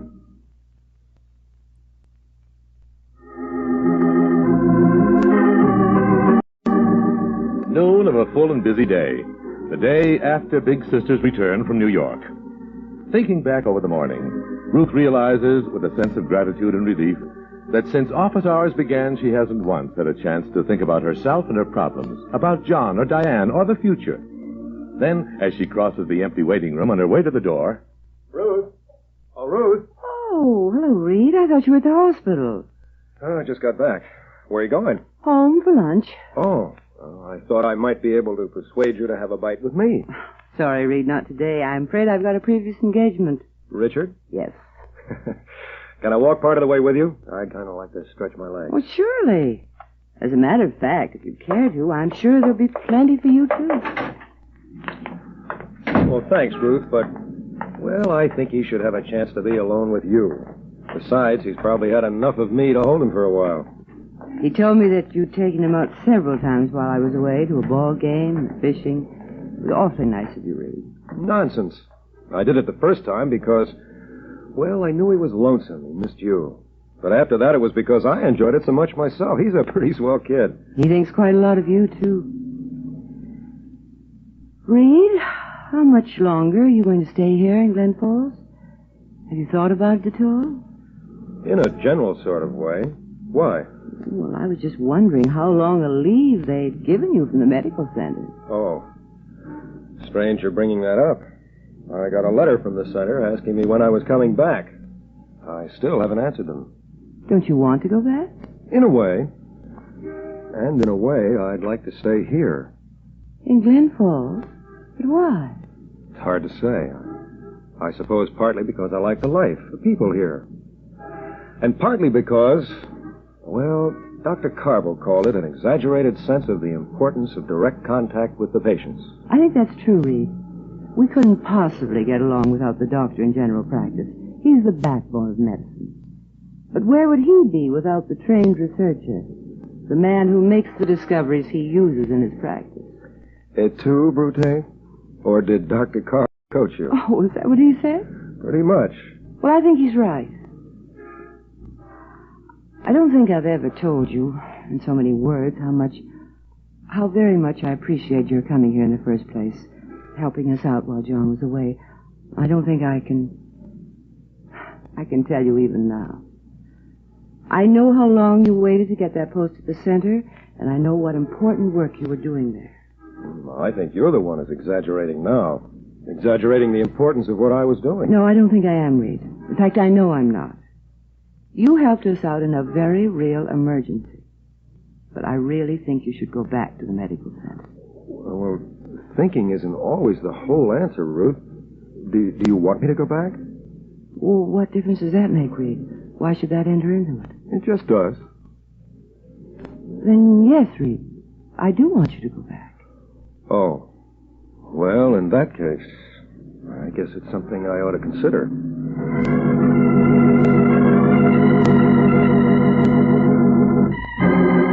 Let's go to New York now. to the one-room apartment on Washington Square where John has been staying since he left the High Towers Hotel. Yes, come in. I was, Hello, John. Oh, Diane, what in the name... What are you doing here? It's not a very cordial greeting. I don't feel very cordial. I asked you what you were doing here. How did you find out where I was? Well, if you want something badly enough, you usually can find some way to get it. Oh, Davis, huh? At the hotel. Sometimes I wish... Well, you still haven't told me why you came, what you want. All right, now I'd like to sit down. May I? I'd rather you didn't, Diane. I was just going out when you knocked. Surely you can spare me a few minutes, John. After all, I've come a long way to see you. Why? Oh, John, stop it. You know why I came. You've known why for years. Do you want me to grovel or base myself? All right, I'll do that, too. I came because I had to come, because there's just nothing I could do about it. I made myself wait until Ruth had had her chance. Then when she came back without you, I took the next train here. I see. John, please. I've waited so long for this moment. I don't want very much, just acceptance. I love you. I need you. I don't care if you love me or not, but you need me, too. We haven't anyone else now, either of us, only each other. The two of us, birds of a feather. Sneer if you want to, but it's true. Two lost, sick people. That's why it's been this way with me all this time. And that's why it will be that way with you, too. We were alike, John, you and I, more alike than any other two people in the whole world. That's why we belong together. Dan, I'm really very sorry, but you'll just have to excuse me. You really want me to go, don't you? If you don't mind, Diane. I haven't been very well, and No, it's all right, John. I knew you didn't like hearing the things I said to you, but I had to say them. I'll go now. But not very far, because I've come to New York for good. I'm going to stay here for as long as you stay. So I'll be seeing you again soon.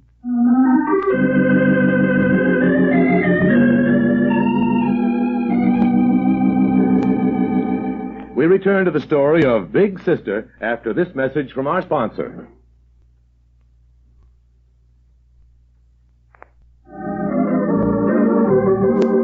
It's that same evening now, about 10 o'clock. And back in Glen Falls, Neddy is just going up the stairs to his apartment. Oh? Yes, Nettie? Where are you? Here in the kitchen. Kitchen? What are you doing in there at this time of night? Come on in and see. Okay. How are you, Hope? Fine. How are you, Nettie? Pretty good. Hey, something smells good around here. Does it? What? That cake. Gee whiz, Hope, did you bake that? Uh-huh. Just took it out of the oven. That's terrific, Hope. It's just gingerbread. It comes all mixed. Sit down. I'll cut you a piece. Well, you mean eat it now? Well, sure. These crazy hours you have to work. I know how hungry you are when you come home. You mean you really did all this? Baked that cake and waited up just for me? For who else do you think, silly? I'm your wife. Oh, I don't know what to say. When you're like this, I love you so much I could bust right out crying. And especially after the way things have been the last couple of days. I know. Why can't we be like this, the way we are now, all the time? We can be, Nettie. We will be. I guess everybody must have times like we've been having when they first get married. Fighting about things that don't really matter. Sure, Hope. Until you really get used to each other and all. And then there's other things that make it tough, too, like not having enough money and worrying all the time. I know, Hope. And you've been wonderful about that. Well, you just stop worrying about it from now on. Stop worrying? Yeah. That's my department. And I'll be right in there pitching. Oh, Nettie. Oh, you don't know how happy that makes me. You mean you're going to do it, huh? Do it? To what? Borrow the money from Frank. Buy the garage over at Somerville. Who said anything about that? Well, you did. You said stop worrying, and you know what I've been worrying about you. How you're ever going to get any place. Here you have this wonderful chance. A good garage, cheap, and becoming your own boss. Well, honey, I didn't mean that exactly. I meant, I was just talking kind of generally. Oh, I see. Just general. Yeah.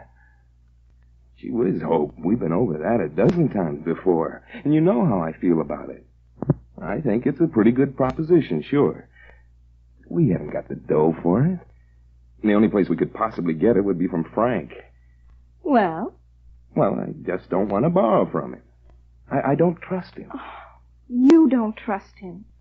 Your own uncle and one of the richest men in town, and you don't trust him. But you went to him and talked to him about it. Well, sure I did. Because you made me. You said there wasn't any harm in just talking. And? Well, I said I'd think it over, didn't I? Yeah, but for how long? Until Mr. Brooks sells the garage to somebody else. No. I'll make up my mind one of these days, and I'll make it up myself, too. Are you sure? What do you mean? Ruth is back. Ruth? How do you know? Because I met her this morning. She got back last night. Oh, gee whiz, Hope. Why didn't you tell me? Well, when did I have a chance to? You just got home, didn't you? Well, you could have called me at the gas station, couldn't you? I could have gone over there right after work. Well, where are you going? Over there.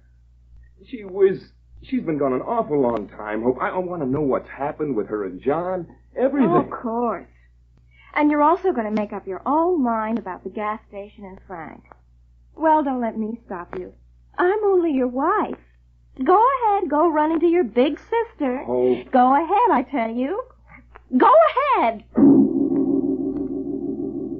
Turning, his face strained. Ned does go. Hope stands there for a minute after the door closes behind him, looking down at the half-eaten piece of gingerbread. Then, with a sweep of her hand, sends it crashing to the floor, plate and all. And now, this message from our sponsor.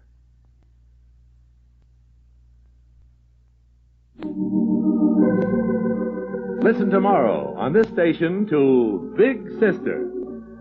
This has been a production of Nana Radio. Howard Petrie speaking.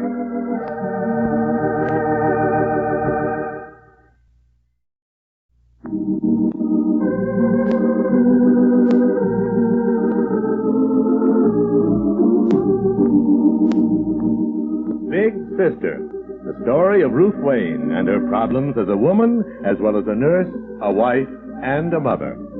Today's episode in just a moment, after this message from our sponsor.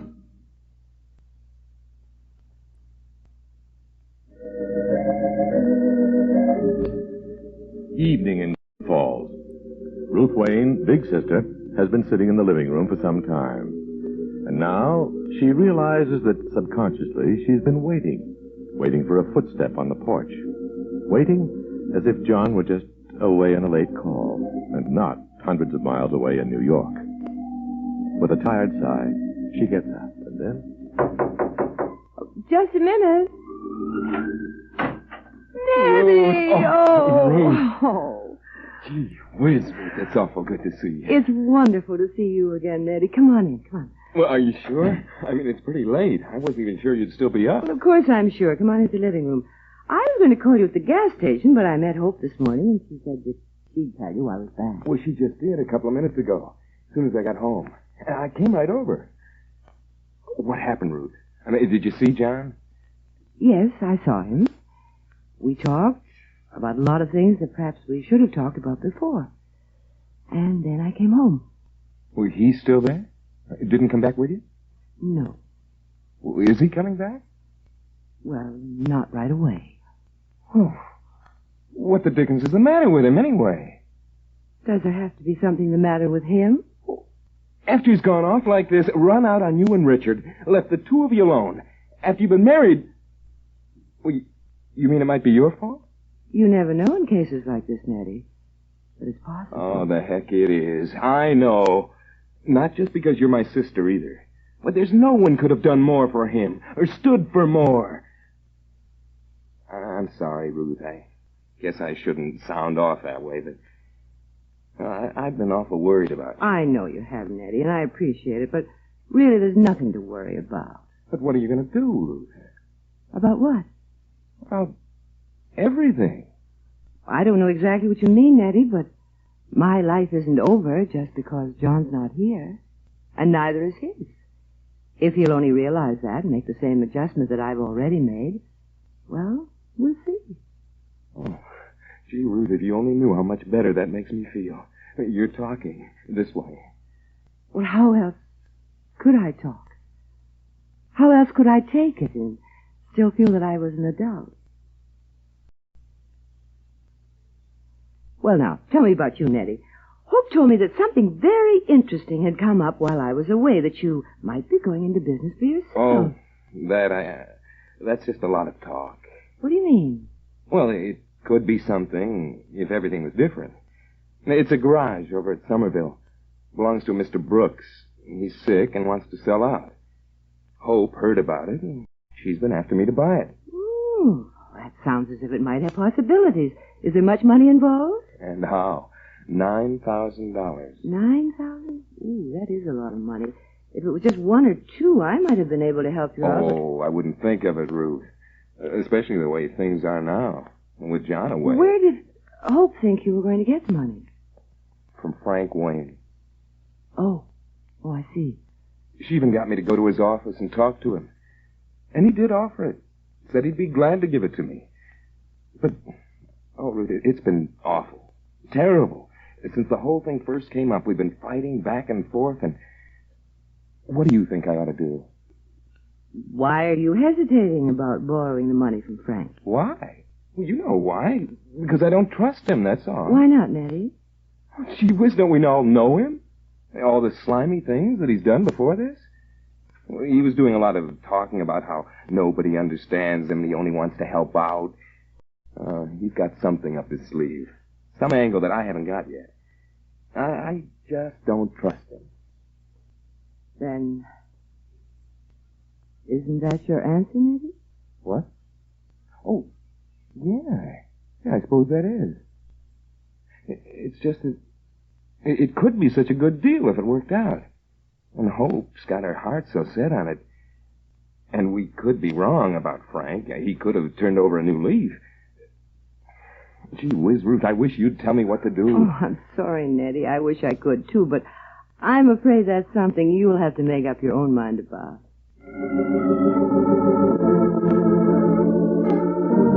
While Nettie talks over his problem with his sister, a scene they both find very interesting is taking place a few blocks away in Frank Wayne's house.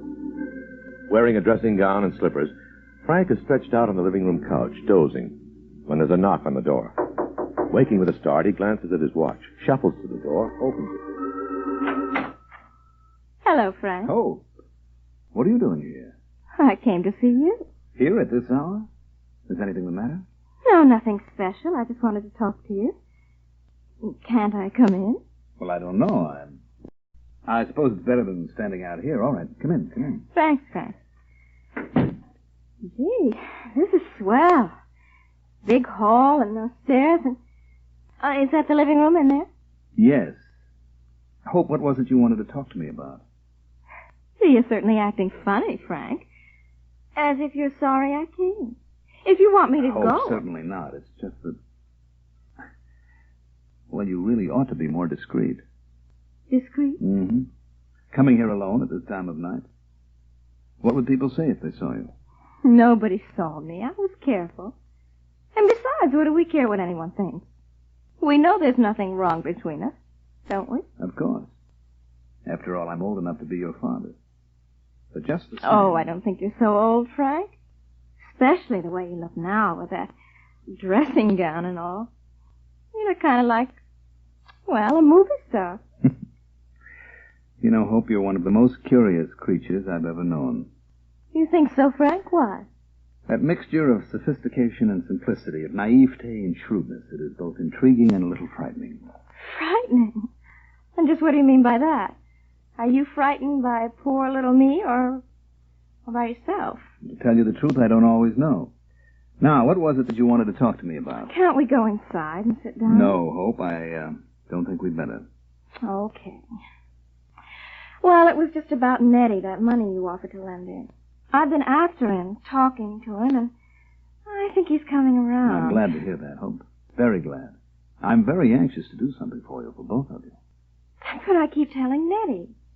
All you really want to do is help people, and no one will give you a chance. No one will let you. I think it's just terrible. You're a very understanding child, Hope. I'm not so sure I'm a child, but I think we understand each other. Yes. I think maybe we do, too. Then, well, don't worry about Nettie. I'll take care of him.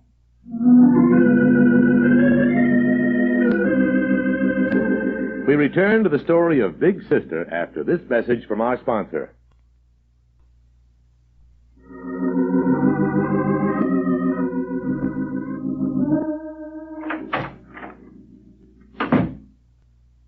Nettie? Oh, yes. Hope, you still up? Oh, sure. You don't think I'd go to bed before you got home? Oh, that's awful nice of you, Hope. Well, you shouldn't have waited, though. I might have come home real late. That's all right. I don't mind waiting. After all, I'm used to it. Well, you didn't really have to stay home alone. If you'd wanted to, you could have come over to Ruth's with me. I know when I'm in the way. But what you have to say? About what? About anything.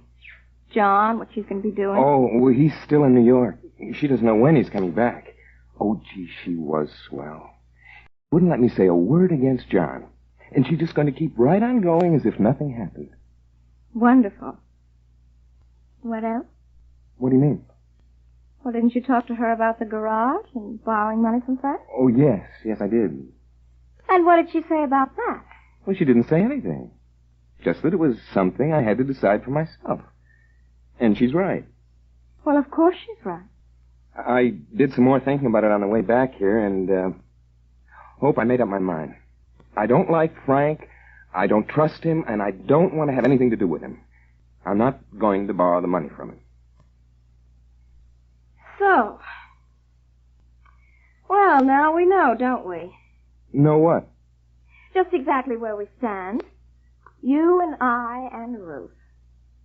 She wasn't going to tell you what to do. Oh, no. But still, you did exactly what she wanted you to Hope, do. that's not true. Oh, She didn't... you little dope.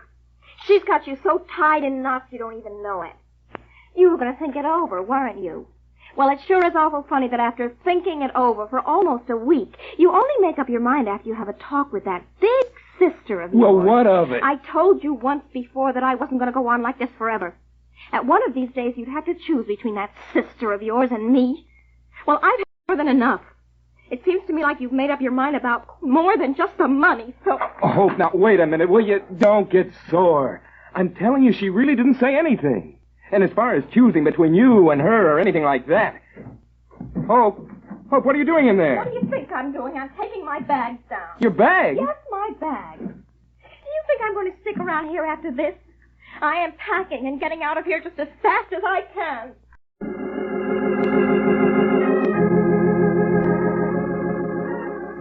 Poor Nettie. Poor Ruth. It was only after he had talked with Ruth that he found the courage to do what he had wanted to do all along. Turn down Frank's offer. But now, after what's happened, is he going to be grateful to Ruth or resentful?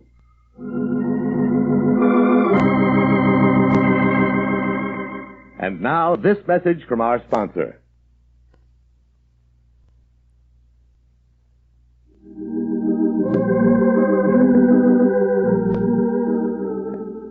Listen tomorrow on this station to Big Sister.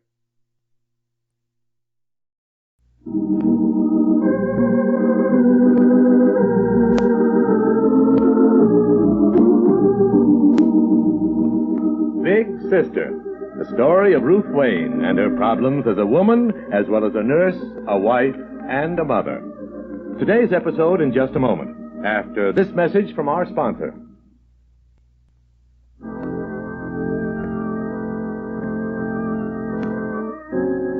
Nettie, Ruth Wayne's younger brother, has been in a tight corner since he married pretty young Hope less than a year ago. But he's never been in one that was quite as distressing as the one we find him in now.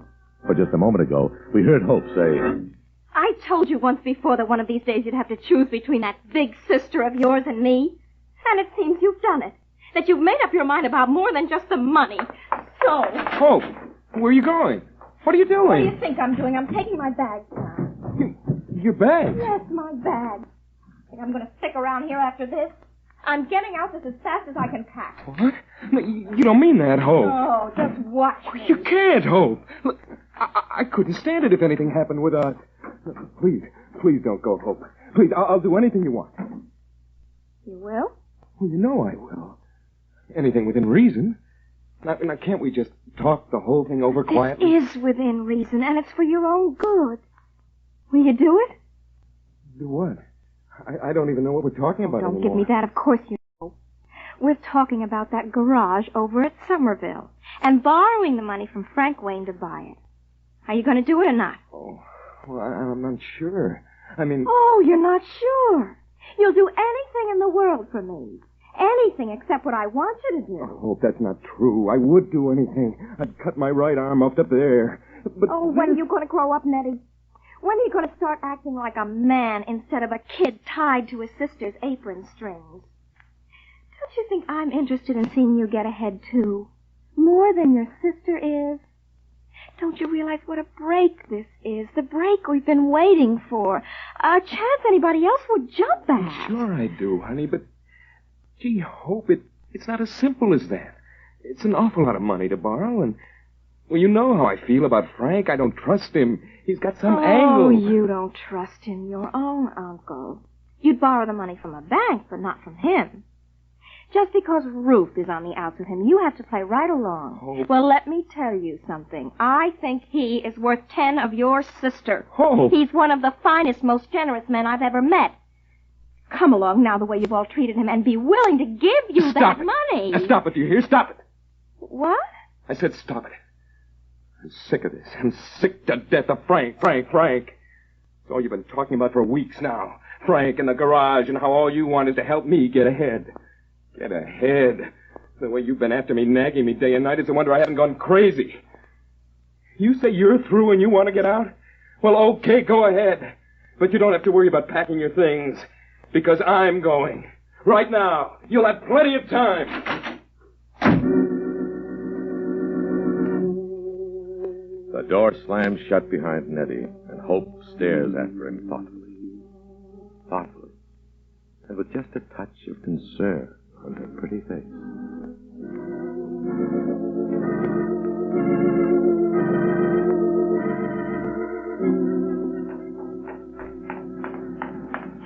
Nettie?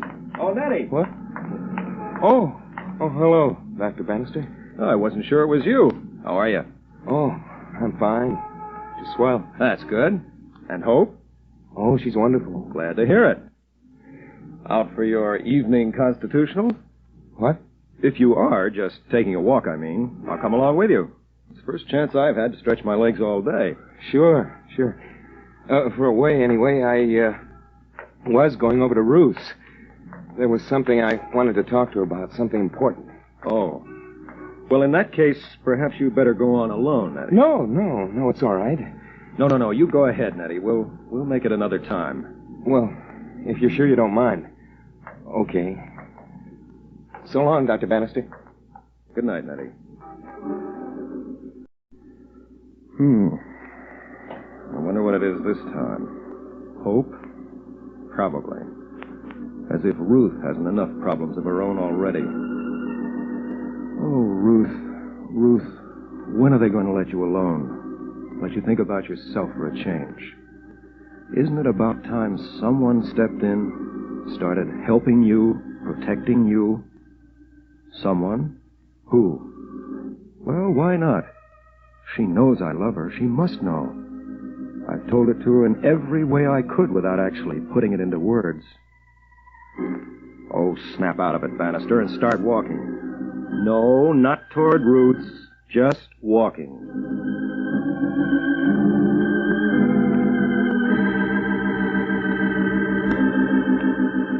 We return to the story of Big Sister after this message from our sponsor.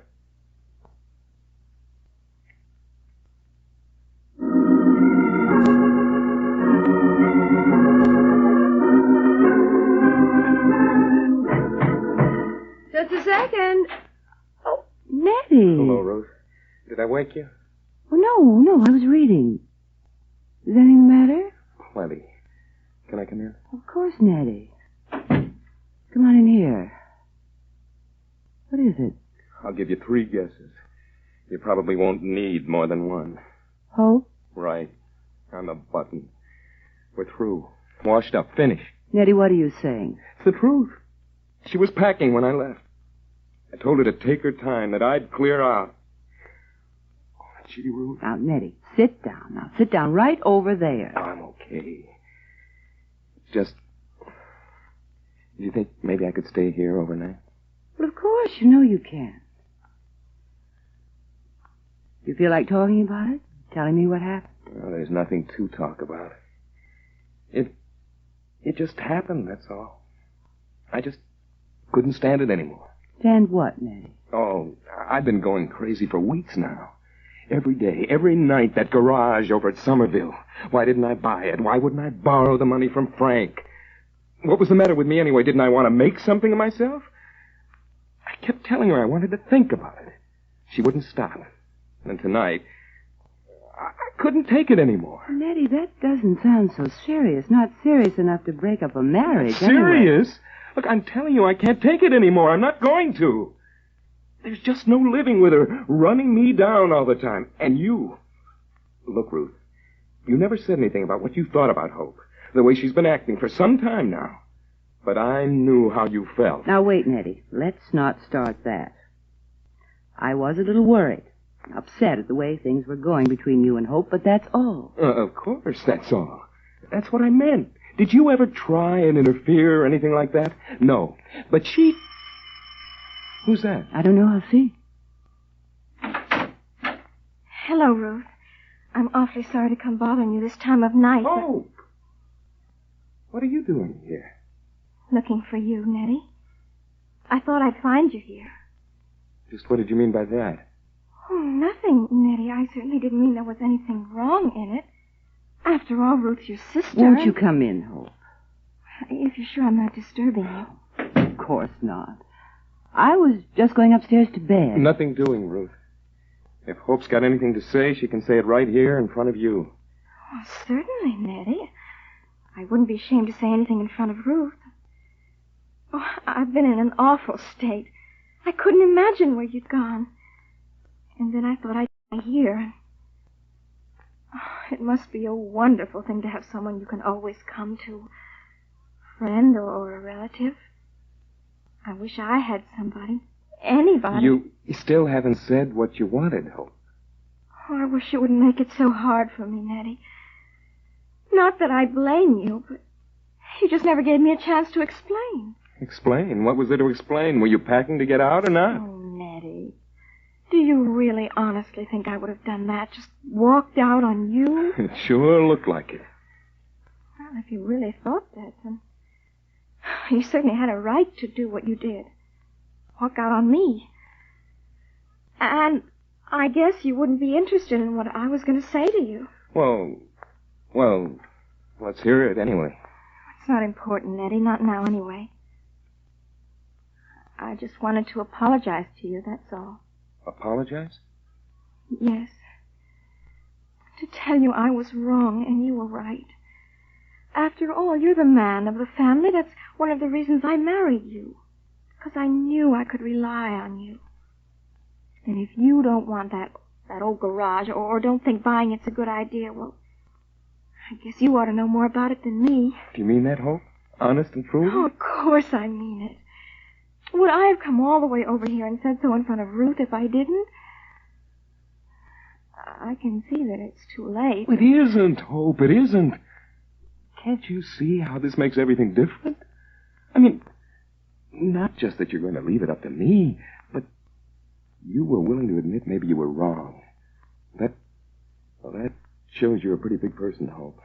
It's pretty wonderful. Isn't it, Ruth? Yes, Nettie, it certainly is.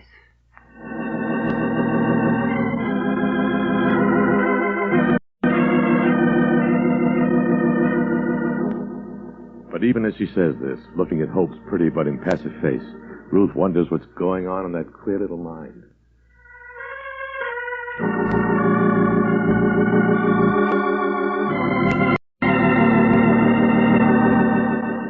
And now, this message from our sponsor.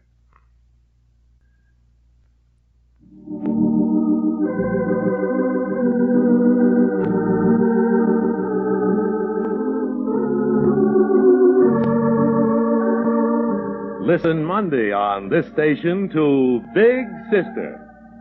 This has been a production of Nana Radio. Howard Petrie speaking.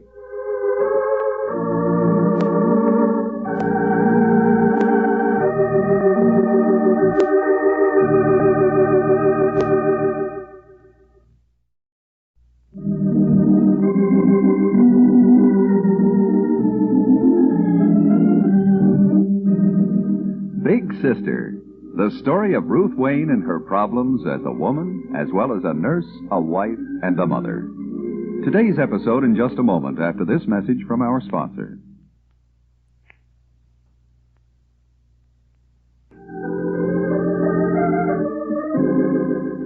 It was almost 11 o'clock last night when Nettie, Ruth's young brother, appeared at her house and told her that he and Hope were through.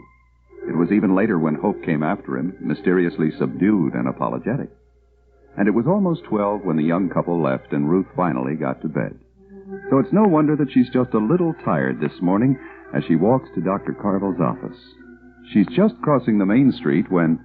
Ruth? Oh, Ruth. Oh, Hope. Hello. You're out early this morning, aren't you? No, not terribly. And, well, I'm really not out. We didn't have any coffee in the house, and I was just going down to get some. You know how Nettie is. He's just got to have his coffee when he wakes up. Is he still sleeping? Yes, at least he was when I left. Poor Nettie.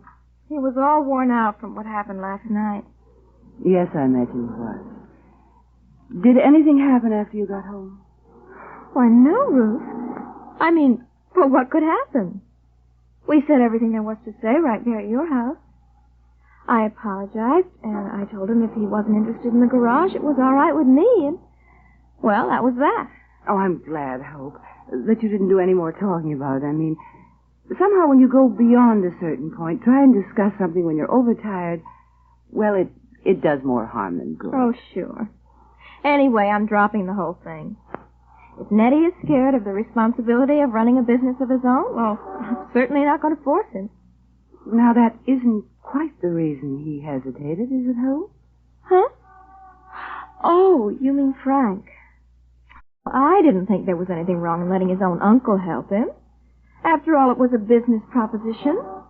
And Nettie himself said he would have taken the money from a bank. But if my husband doesn't want it, well, it's okay with me. Ruth, have you heard anything from John? Why, no, Hope. Not since I came back from New York, but then I didn't expect to. These men. Gee, now I know what they mean when they say it's the woman who pays. Do you really think we do, Hope? That it's harder on us than it is on them? Well, sure it is. When you come right down to it, it's a man's world. What do we want out of marriage? Just security for our husbands to get ahead. And what happens when we try to do something about it? What happened to you with John and me with Nettie? You get a swift kick in the teeth.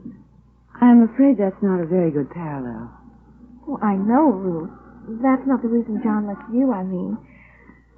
Well, I'm just going to try to be as brave and understanding about Nettie as you were with John. From now on, I'm going to see that he just doesn't have anything to worry about. Oh, Hope, that's awfully good to hear. Well... Yeah, and I've got to be running along, too, if I want to be back by the time Nettie gets up. We'll be seeing you, Ruth, very soon. Right, Hope. Goodbye. Goodbye. Ruth continues on her way to the office, still a little puzzled by the change that has come over Hope.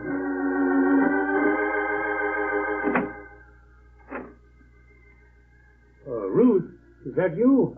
Why, yes, Dr. Carville. Could you come in here for a minute? Of course. Oh, you're down early this morning, aren't you, Doctor? Oh, yes, I suppose I am. Anything the matter? No, nothing special. It's just that I haven't been sleeping too well lately. Still no word from Diane? Well, not that I really expected any. Well, just the same, you'd think that she'd have sent you a wire or at least a postcard telling you that she'd arrived safely.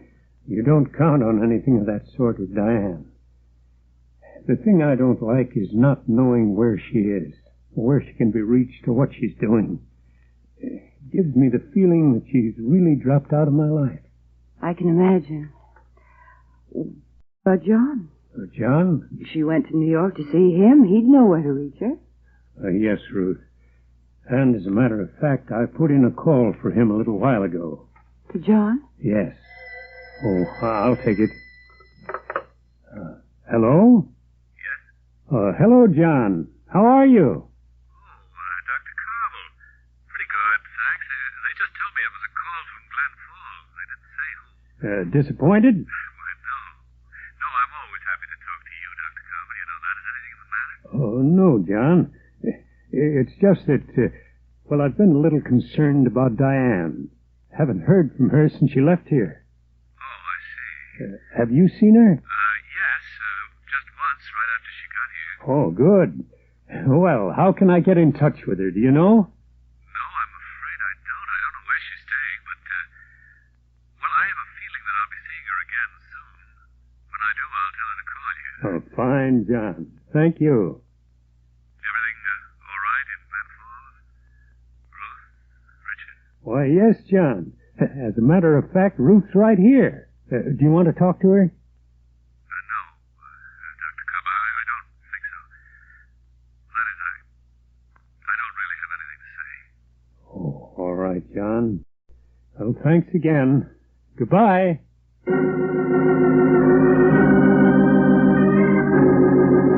The story of Big Sister will continue after this message from our sponsor.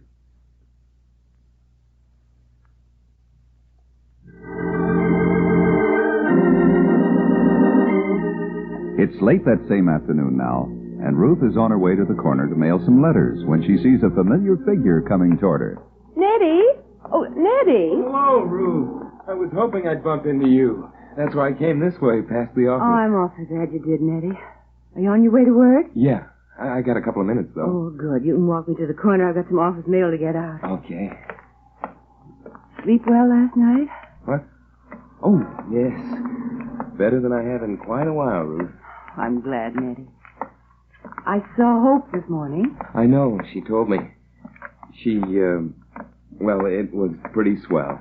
When I got up, she had breakfast all ready with some coffee cake and donuts and stuff, and... Ruth, why does it always have to be like this? Why do you always have to go through a ringer, feel like you want to die before things work out? I'm afraid that that's just the way things are, Nettie. In a marriage, anyway. I guess so, Ruth. You sound a little worried, Nettie. Has anything happened since last night that... No, Ruth.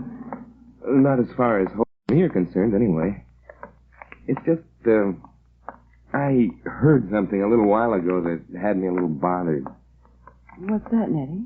Well, that garage over at Somerville, the one that she wanted me to buy and that we had all this trouble over, it's sold.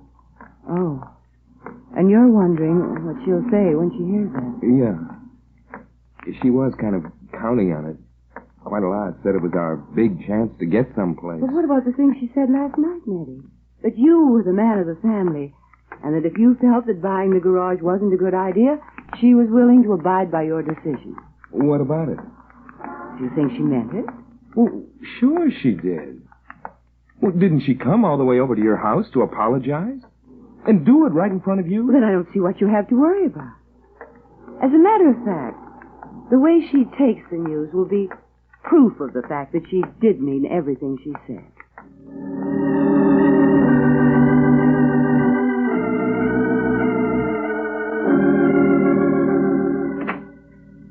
Hope. Hello.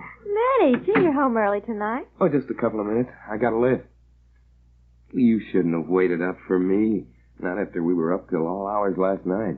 Why not? Don't you like me to? Are you kidding? You don't know what it does to me, how it makes me feel. Well, then I'm glad, Nettie. And that's why I do it. After all, I'm your wife. Are you hungry? Oh no, Hope, not terribly. Why? Well, there's some of that coffee cake left and some milk. I could get it for you. Thanks, Hope. Maybe later. Oh, it is so wonderful. I can hardly believe it. Believe what, Nettie? This, the way we are now. After all the fighting we were doing, and then last night... I don't think we should talk about that. That's finished. Sure. And it's never going to happen again, ever, with either one of us. Losing our temper and yelling the way we did. The thing is, honey, did you mean the things that you said over at Ruth's? About the garage? How can you even ask that? Of course I meant it. Oh, I'm glad. Why? Oh, I had a couple of minutes late this afternoon, and I was kind of curious, so I called Mr. Brooks over at Somerville, just to see how he was feeling. And? He was feeling just about the same, but he told me that the garage was sold. Oh, really? Who to?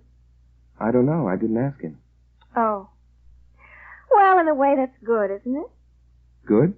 Oh, sure. I mean, well, all the trouble we've been having was over that darned old garage.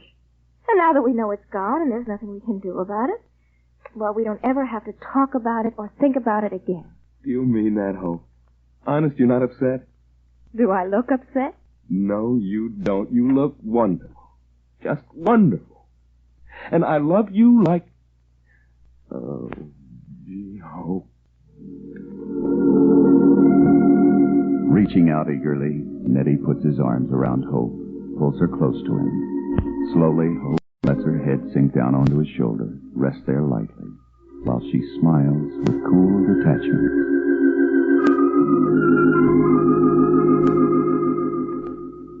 Now, a message from our sponsor.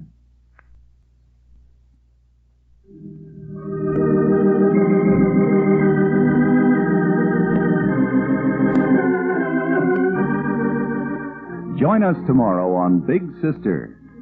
Lee Stevens speaking. Big Sister is a production of Nana Radio.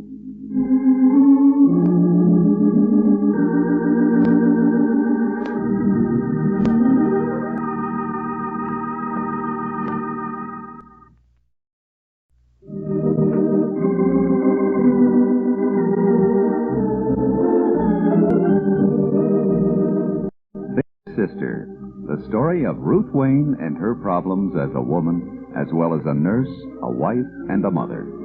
Today's episode in just a moment, after this message from our sponsor.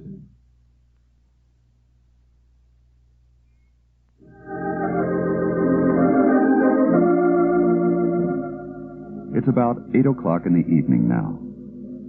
A short while ago, Reed Bannister dropped by Ruth Wayne's big sister's house. Perhaps Dr. Carville told him that he had called John in New York that afternoon to ask him about Diane, and that John had refused to talk to Ruth. Or perhaps Reed sensed by himself that Ruth was all unnerved. In any case, he sat down at the piano soon after he arrived. Oh, Reed, it's awfully good to have some music here again. Besides, Nettie and Hope will be coming over later. Oh, I didn't know that. Want me to go? Oh, no, not until they come. I'm not sure what time that'll be. Nettie works until quite late. All right, Ruth. Trouble there? What makes you ask that? Oh, I know you've been worried about the two of them. And I met Nettie for a minute last night. He was on his way over here, all jittery. Oh, well, I think that particular crisis is over. I hope so. But there'll be others? Aren't there always for everyone? Yes, I suppose so. Reed, I don't want to talk about Nettie and Hope. I want to talk about you. My favorite subject. Go right ahead. No, I'm serious, Reed. It's something we've gone over before.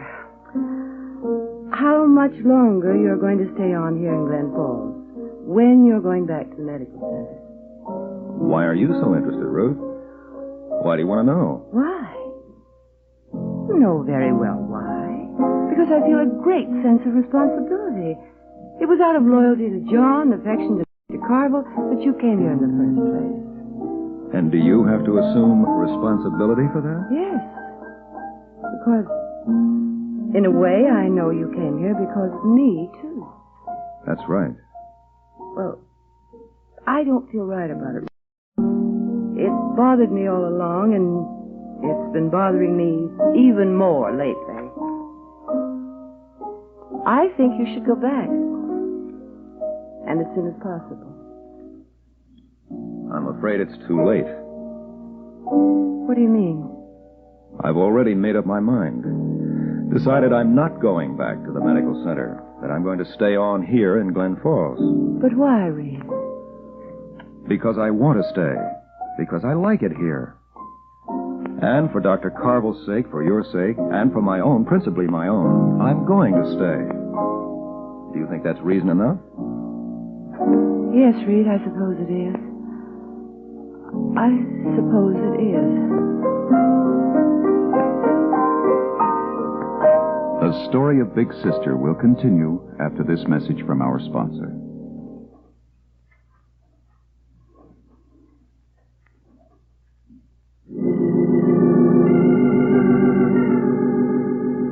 And now, let's go to New York. To the one-room apartment on Washington Square where John Wayne has been staying since he moved out of the High Towers Hotel. There was a knock on the door a minute ago, and John didn't answer it. But now it comes again, more imperatively. And finally... Oh, Steele. Hello, Doc. How are you? Is that why you come down here to ask me how I am? Oh, partly. I haven't seen you in a couple of days.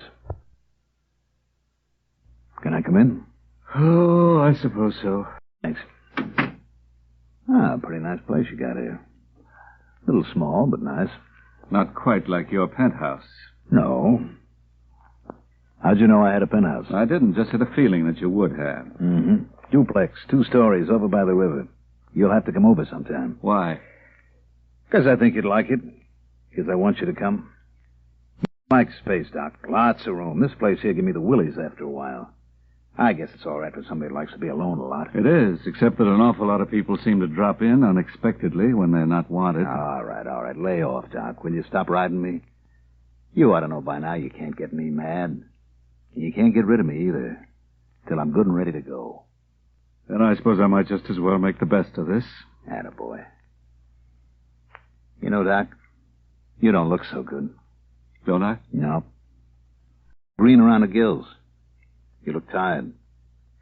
You know, I'm going out of town tomorrow. It's one of the reasons I dropped in. I thought maybe you want to come with me. Come where? Well, one of my business associates has a place down on Long Island. Big place. Pretty nice, too. A beach, pool, tennis courts, you know. I'm driving down tonight. What do you say you come down there with me? Do you a lot of good. Thanks, Steele. I'm not interested. Okay. Look, will you tell me something, Steele? Why do you keep after me, keep coming to see me when I'm always deliberately rude to you? I don't know. I guess I must have a thick skin, Doc. Oh. I never mind, and besides, I like you. First of all, because you did me a good turn. Diagnosed that gallbladder thing of mine when nobody else could. And second, well, you always give me something to think about. For instance? Well, it's time with the gallbladder. Psychogenic, is that right? Yes. Well, I told my regular doc about it, and I looked it up. It comes from the mind. Kind of bothered me a little. The Iron Man discovering he's got an Achilles heel, huh? That's right. You know, I'm a pretty tough guy. I'm never sick, eat anything, drink anything, never worry about anything. I figure nothing can ever touch me. Then all of a sudden, bam, there I am, all doubled up on the floor. Frightening, isn't it? Proves that you can never really get away from yourself, from your own mind. If there's something wrong, it'll show itself somewhere, somehow. There's a whole new school of medicine based on that theory, psychosomatic medicine. No kidding. Hmm? You know what I keep wondering, Doc, is, how's it going to hit you? Or has it already? What do you mean? I mean, how is what's wrong with you going to show itself? That's enough, Steele. I think you'd better go. All right, Doc. Sorry you won't come down to the country with me. Steele. Hmm? Look, you've often said that you wanted to do something for me. There's something that you can do if you want to. Just name it. Well, I've gone through the money that I brought with me, and I don't want to draw on my Glen Falls account. Could you lend me some? How much? Oh, I don't know. Say $200. What, are you kidding? Well, if that's too much... Too much? Make it $1,000. $2,000. No, just $200 if you're sure you can spare it. Oh, yeah. And look, Doc, don't get the idea that I think I'm breaking you down just because you're a little short of cash. Money don't mean anything. Not a thing in the world. When you got it.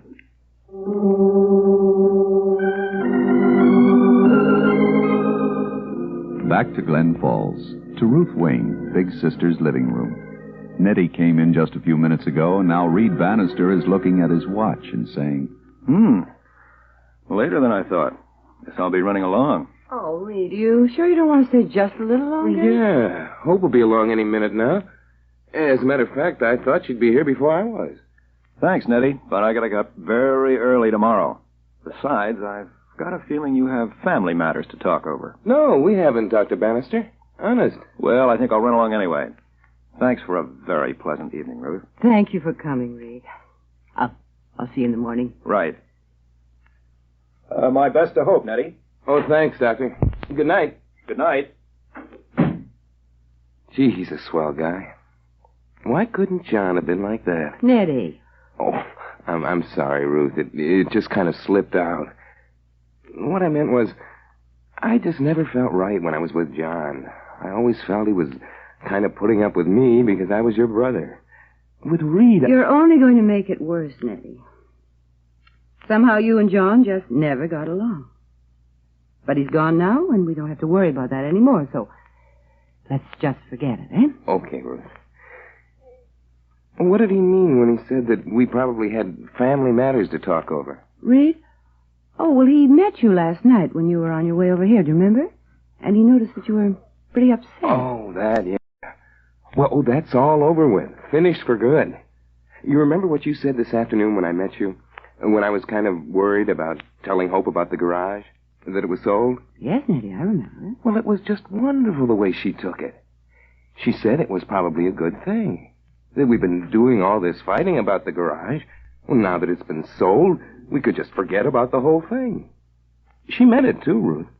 She wasn't upset even one little bit. Oh, Nettie, that's wonderful. I'm awfully glad. I've been walking on air. The way things turned out, it was worth all the worrying and heartaches. It was tough. Awful tough putting my foot down the way I did. Showing her she couldn't push me around all the time. But now I think we really are adjusted, Ruth. I told you it took time, Nettie. It's something every young married couple has to go through. I know. I told you a couple of times before this that everything was going to be okay. Well, this time I mean it. This time... Oh, that must be Hope now. Well, I'll get it. Oh, sounds as if she's in a hurry. Yeah. Oh, hello, Hope. Come on in. Oh, hello, Ruth. Thanks. Oh, I'm awfully sorry I'm late. But something happened, and I just couldn't get over before this. Oh, what, Hope? What happened? Don't look so worried, Nettie. It's not anything bad. It's something good. Wonderful. It was a registered letter about my uncle. He just died, and he left me $5,000. What? Yes, $5,000, our very own. Oh, don't just stand there, Nettie. Say something. Isn't it wonderful? Oh, yeah, Hope. Sure. Sure is wonderful. Terrific. Standing there with the two young people, Ruth catches the note of uneasiness in her brother's voice, a reflection of the uneasiness she feels herself about this mysterious stroke of good fortune. Now a message from our sponsor.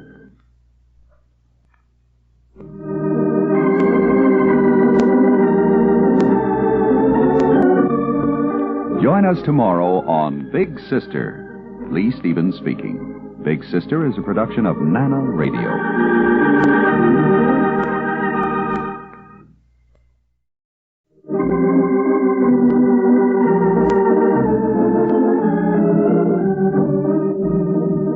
Big Sister. The story of Ruth Wayne and her problems as a woman, as well as a nurse, a wife, and a mother. Today's episode in just a moment after this message from our sponsor.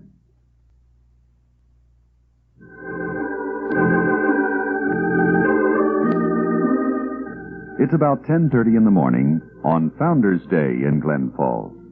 And the town is quiet with a holiday quiet that is different from a Sunday quiet. For under the silence, there's a stir of excitement as people begin preparing in different ways to celebrate. Reed Bannister dropped by at Ruth Wayne's about an hour ago, picked up her young son Richard, and took him with him while he made a call. He told himself he was doing it so that Ruth could sleep just a little later. But perhaps he was doing it for other reasons, too. They're on their way home now, driving through the shaded streets. And Reed is saying, Awful lot of flags out today, Richard. Have you noticed? Practically every house we passed. Oh, yeah. Looks awfully pretty. I put ours up first thing this morning. I know, I saw it. Someday I'd like to have a real big flagpole, like the one on the square, right out on the lawn. Dr. Bannister? Yes, Richard? Do you remember things about when you were a boy, my age? Well, of course. Why? I don't know. Because I keep trying to remember things now. Special things I pick out, so that I'll be able to tell my kid about when I grow up. But sometimes it gets a little mixed up. I actually saw, remember myself, and what I just heard about.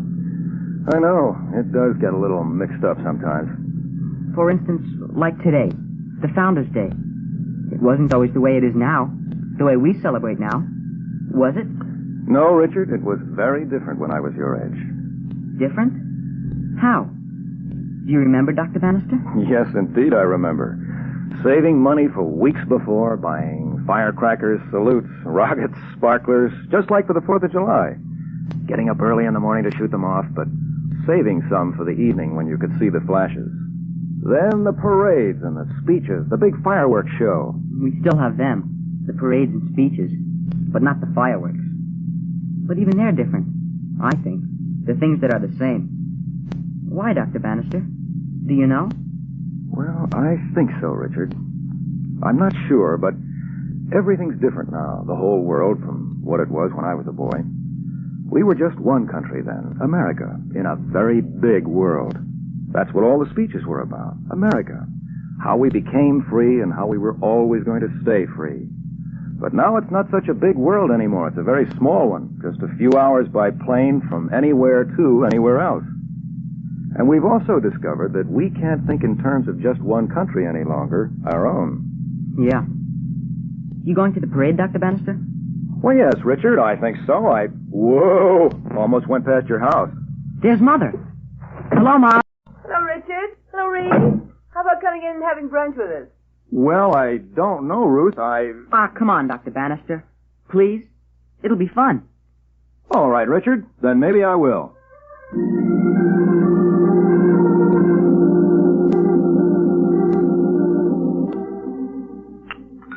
Another cup of coffee, Reed? Thanks, no, Ruth. I couldn't manage another thing. Me either. Gee, it was swell, though. Wonderful pancakes. Thank you, Richard. Could I be excused now and go outside? Oh, I think so.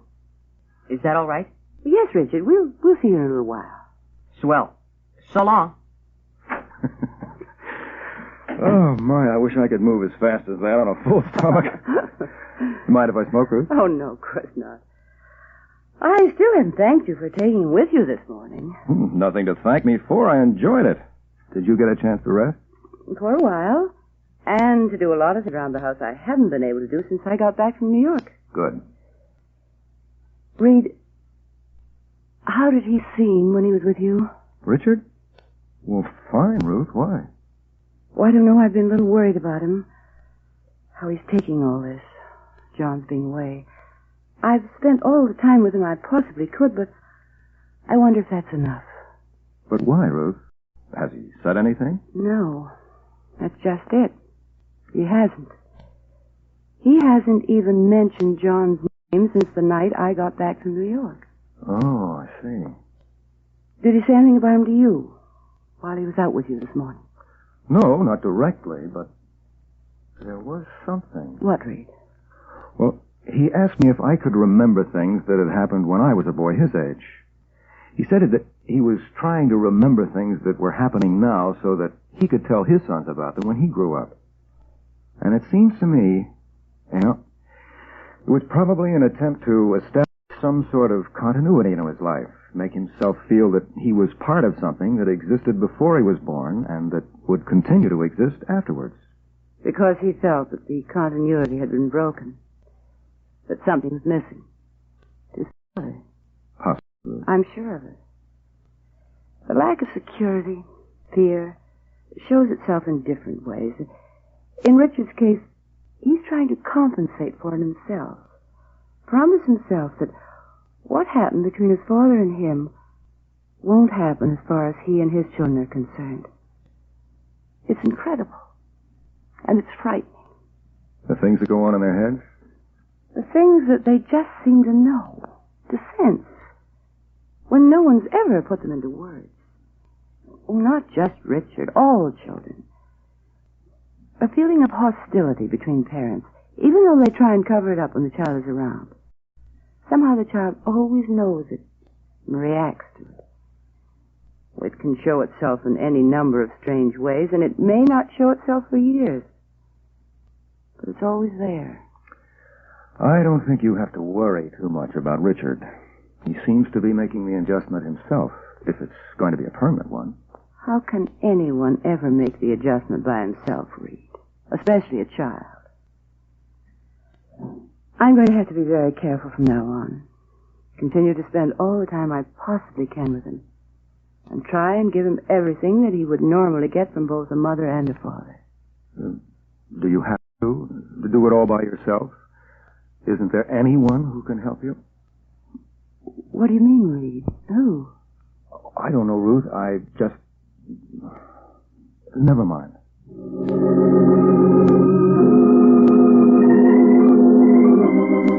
The story of Big Sister will continue after this message from our sponsor.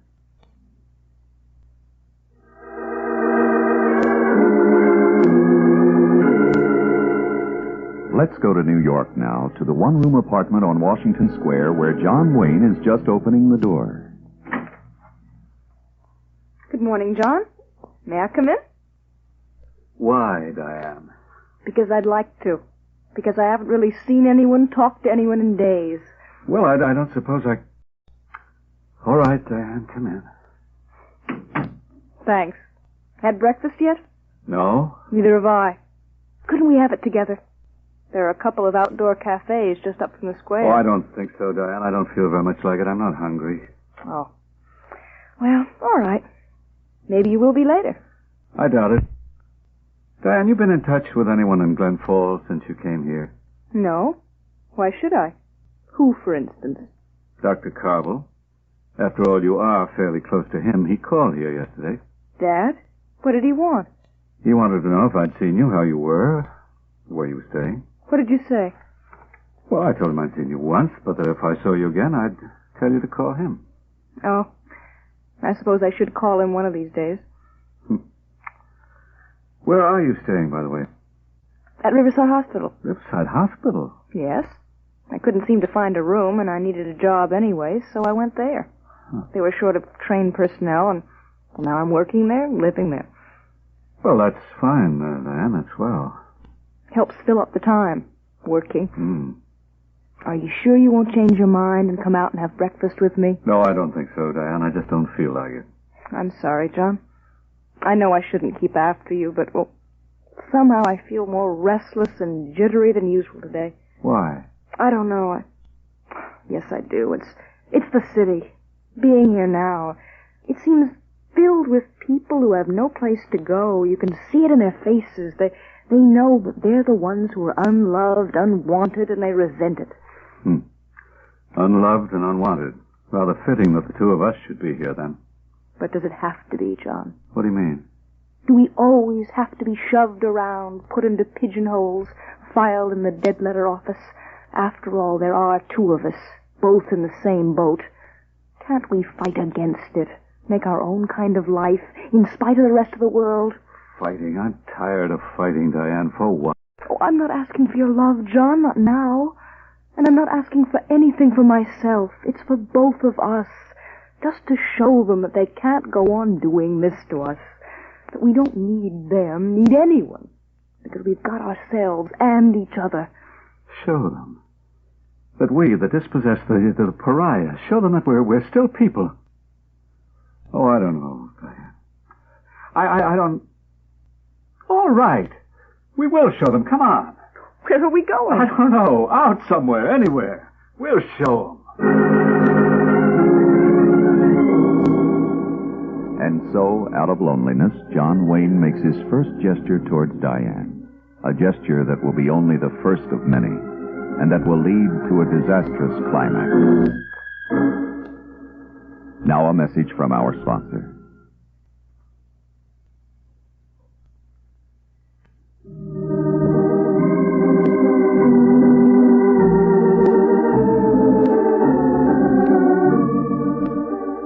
Join us tomorrow on Big Sister. Lee Stevens speaking. Big Sister is a production of Nana Radio.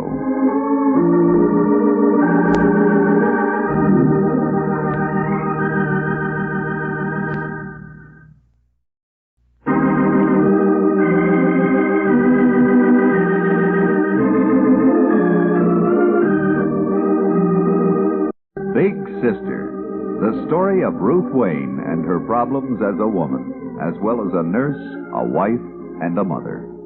Today's episode in just a moment after this message from our sponsor.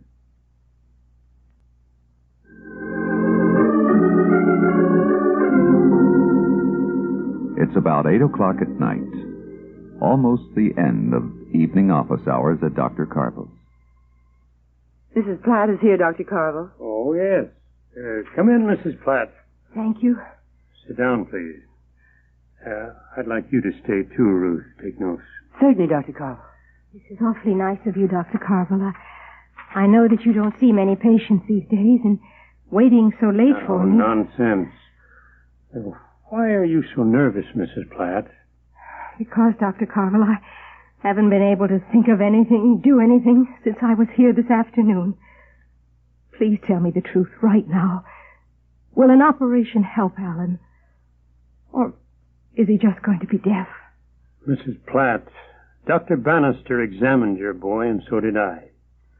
You have my word for it that there's absolutely nothing organically wrong with his hearing.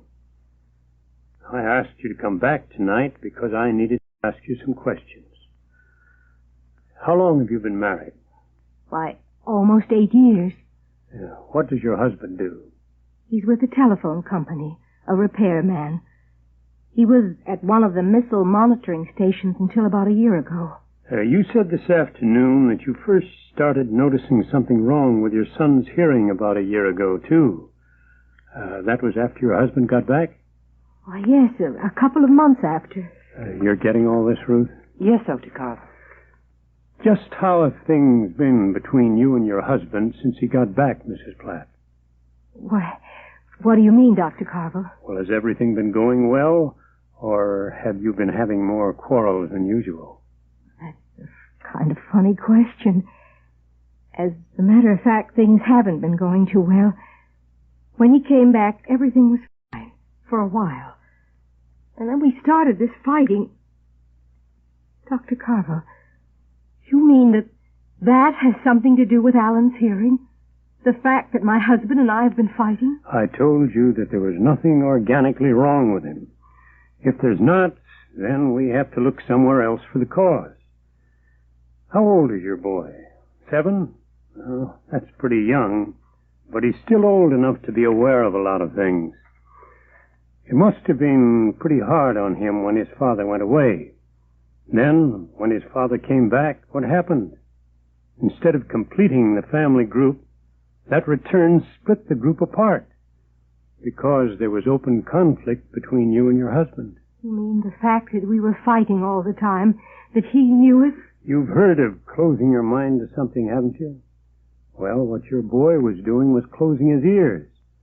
If he didn't hear what was going on, he could ignore it. Oh, Dr. Carville, what have I done to Alan? What have I... No, none of that. Suppose you run along home and have a talk with your husband. And suppose the two of you come back and see me tomorrow night. Dr. Carville, I don't know what to say. Well, don't try and say it to me. Say it to your husband and to your boy. Good night. Good night, Dr. Carville. Mrs. Wayne. Good night. And God bless you, both of you. Why that look, Ruth? Well, I was just thinking. There are times when it must be very satisfying to be a doctor. Times? Yes, even an old one, running on 2 cylinders. But, Ruth, the job still has to be done. Education. Teaching them that diseases aren't just a matter of viruses. The importance of the way we live and think and of our attitude toward society. And the importance of a home life, particularly on children. I know. That's what you were thinking about, too, weren't you? Yes. Her boy, just about the same age as Richard. Richard's all right, Ruth. He's a fine boy. Is he? How do we know what's happening inside him? Going on in his mind? We have no friction in our home, Dr. Carvel. No conflict between husband and wife. Because there is no husband. Oh, Ruth. I'm sorry. But when I see something like that, another child... I'll get it. Hello? Ruth? Oh, hello, Nettie. How are you? Oh, I'm okay, Ruth. I wasn't sure whether you'd still be at the office or not, but, Ruth, have you seen Hope at all today? Oh, no, Nettie, I haven't. Why? I don't know. She wasn't home when I got back from work. There was no note or anything, and I was just a little worried. Well, I don't see why you should worry, Nettie. She's probably out visiting somewhere, or... Well, look, Nettie, I'm going to be leaving here in just a few minutes. Would you like me to stop off at your place on my way home? Would you, Ruth? Gee, that would be swell. All right, Nettie, I'll see you in a little while. Nettie, too, eh? What do you mean, Dr. Carvel? What's the trouble now? Nothing serious. He was just a little worried because Hope wasn't home and he didn't know where she was. Oh. Well, how is that going these days, Nettie and Hope? All right, Dr. Carvel. Fine. At least I hope so.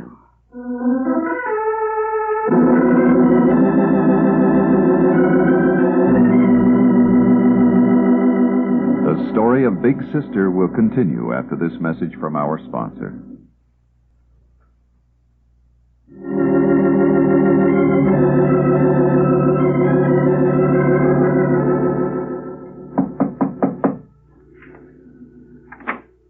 Hello, Nettie. Oh, hello, Ruth. Come on in. Thank you.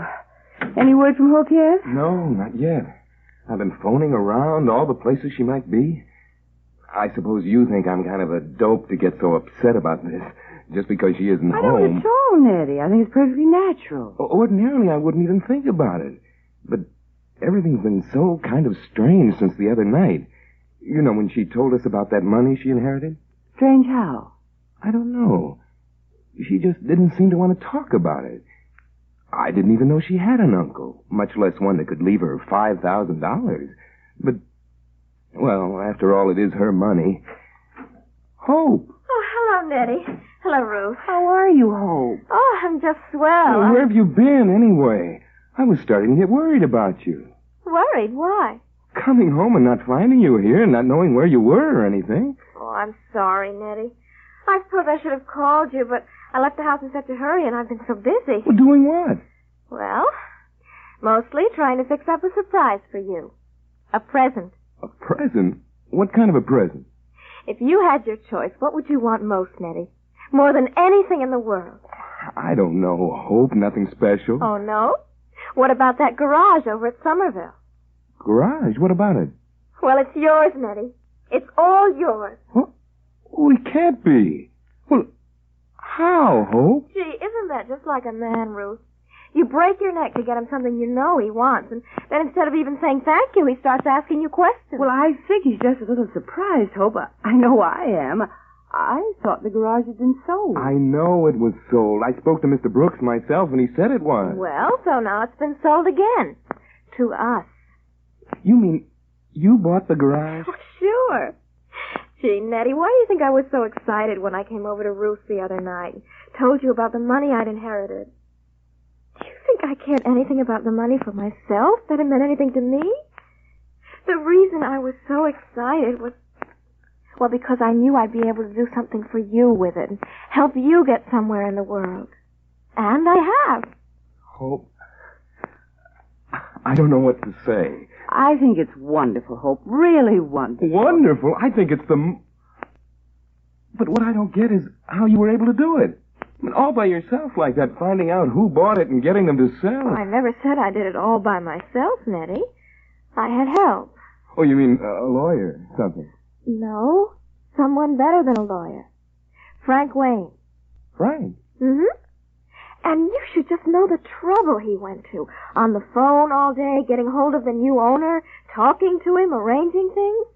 Well, that's where I was all this time. Down in his office while he got everything settled. Gee, Hope, you shouldn't have done that, bothering him. Well, why not? You want the garage, don't you?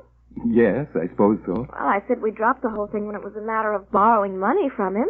But then when I got this money of my own, well, who else was there I could turn to? I don't know. After all, he is a businessman. And, well, if you think that I did something wonderful, you certainly should be grateful to him. After all, I'm your wife, but, well, you certainly haven't treated him very nicely, any of you. And still, he was glad to help me. Help us. More than glad. Don't you think that was pretty nice, Ruth? Yes, Hope, I guess it was. I guess it was, too. I guess I really ought to thank him.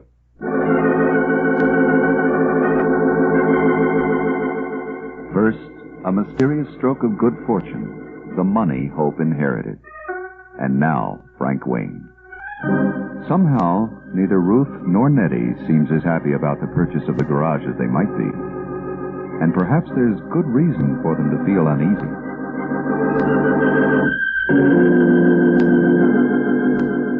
Now, a message from our sponsor.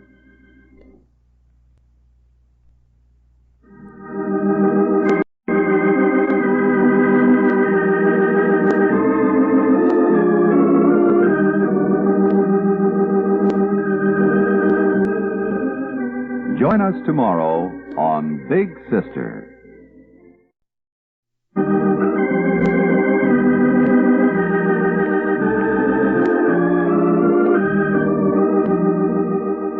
Big Sister, the story of Ruth Wayne and her problems as a woman, as well as a nurse, a wife, and a mother. Today's episode in just a moment after this message from our sponsor.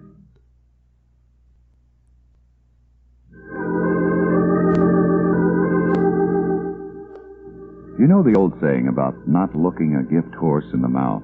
But still, when it's not an outright gift, and there are certain elements that aren't too clear, a few questions are in order. Some of these questions occurred to Ruth Wayne, Big Sister, and to Nettie last night when Nettie's young wife, Hope, announced that she had just bought him the garage over at Somerville. And there are several additional questions in their minds now as Ruth and Nettie drive back to Glen Falls after looking the garage over. So, you really do like it, huh, Ruth? Why, yes, Nettie. I certainly can't pose as an expert. I don't know anything about the facilities and the equipment, but everything did seem in very good shape, and the location is certainly good. Oh, I'm not worried about the equipment. Of course, it could stand a little cleaning up. You're not worried about being able to handle it, are you, Nettie? Oh, no, Ruth. After all, I've had a lot of experience working at the gas station. I've been doing quite a lot of the ordering lately.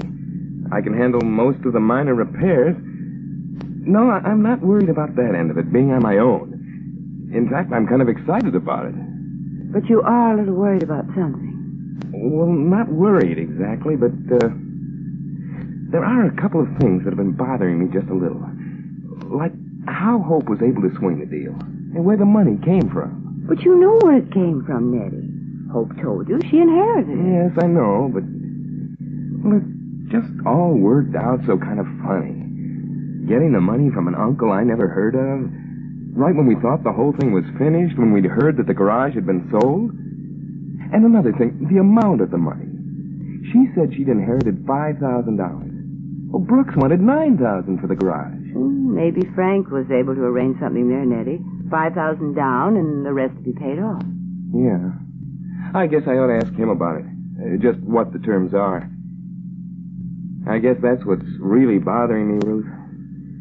The fact that Frank had so much to do with the whole deal, that he arranged the whole thing. The fact that he had so much to do with it? Or that Hope went to him? Both. That's not fair, Nettie. Hope wanted to do something for you. Get the garage for you. And she went to the one person she thought could help her. The one businessman she knew. I suppose that's true. I suppose I should be grateful to him. If this whole garage deal does work out, it'll be because of him getting it for us after it had been sold once. Ruth, I told Hope I'd stop off at the register office today and thank him for everything. I was going to stop off there now as soon as we got into town. Would you come there with me? To Frank's office? Why, Nettie? Well, I don't know. I just like you to. It would make things kind of easier for me. Well, I don't know why, Nettie. In some ways, I think it would make things even more difficult, but... Well, if you want me to... All right, Nettie. I will come with you.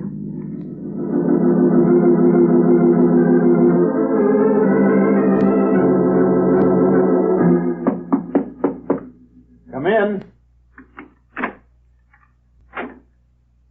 Hello, Frank. Why, hello, Nettie. Well, Ruth. Well, this is a surprise. How are you, Frank? Why, I'm fine, Ruth, just fine. Well, this really is an occasion, isn't it? It has been quite a long time. Very long. Much too long. Now, if John were only here, we'd all be together. The whole family, wouldn't we? Well, sit down, won't you, both of you? Oh, thanks, Frank. Well, I know how busy you are, and we're not going to stay very long. What I came here for was to thank you. For what, Nettie? For, everything you did for us. For Hope and me. Handling the deal on that garage over at Somerville for us. Oh, that. Well, there was nothing much to it. I was very happy that I could do something, Nettie. Well, it may not have seemed like much to you, but I think it was a lot. Finding the guy that bought it and getting him to sell. I know darn well I couldn't have done it. I just wanted you to know I appreciate it very much. Well, Nettie, I'm touched. I really am. I think your coming here this way shows a great deal of character. Don't you, Ruth? Yes, Frank, I do. Well, what's right is right. I told Hope I'd come and thank you, and I have. But, Frank, there are just a few things I don't understand. Oh? For instance? For instance... For instance? For instance... For instance? For instance... For instance? For instance, the amount of money. Old Brooks wanted $9,000 for the garage. Cash. All Hope got was $5,000. Now, where did the other $4,000 come from? Well, the new owner, the one you bought it from, was perfectly willing to take only $5,000 in cash and a note for the balance. Well, who was the new owner? And why was he willing to sell after he had just bought the garage? What's the difference, Nettie? After all, you're the owner now. Everything else is unimportant. Besides, if you are interested in details, why don't you ask Hope? She knows all about it. Yeah. I guess I can ask her. And I'd better be running along. Are you coming, Ruth? I don't think so, Nettie. If Frank has the time, I'd like to stay for a few minutes and talk to him. Well, of course, Ruth. I'd be delighted. Okay. Thanks again, Frank. Very much. And, maybe we'll be seeing you. I hope so, Nettie, and soon. He's a fine boy, Ruth. He really is. You must be very proud of him. I am. How's Richard? Very well. Frank, I've known you for a long time, and I think I know you rather well. That's why I'd like to know why you're doing all this. Oh, what, Ruth? Helping Nettie the way you have been. Well, why shouldn't I help him? Even though none of you have been particularly friendly to me, he is my nephew. Why must you imply that I have some secret motive? I'm not implying anything, Frank. I just asked a question. But just the same, that's what you have in mind. Not that I blame you, Ruth. You'd have a perfect right to be suspicious of anyone whose name was Wayne after what my brother John did to you. Do you really think that has anything to do with it, Frank? Anything that's happened between John and me? Well, no, Ruth, not directly, but I can imagine the nervous strain you've been under, especially now that Diane Carville's gone to New York after John. I'm sorry, Ruth. I don't suppose I should have said that. It doesn't matter. None of this does. I thought if I stayed, talked to you, well, that doesn't matter either. If you did everything you've done out of a sincere desire to help Nettie, Frank, then I'd like to thank you, too, for all of us. And if you didn't, if you got something else in mind, well, we'll see.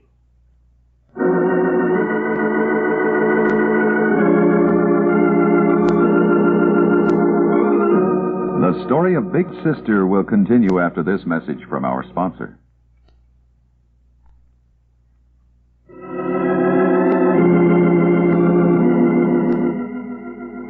Now, let's go to New York, to the small apartment on Washington Square where John Wayne has been staying.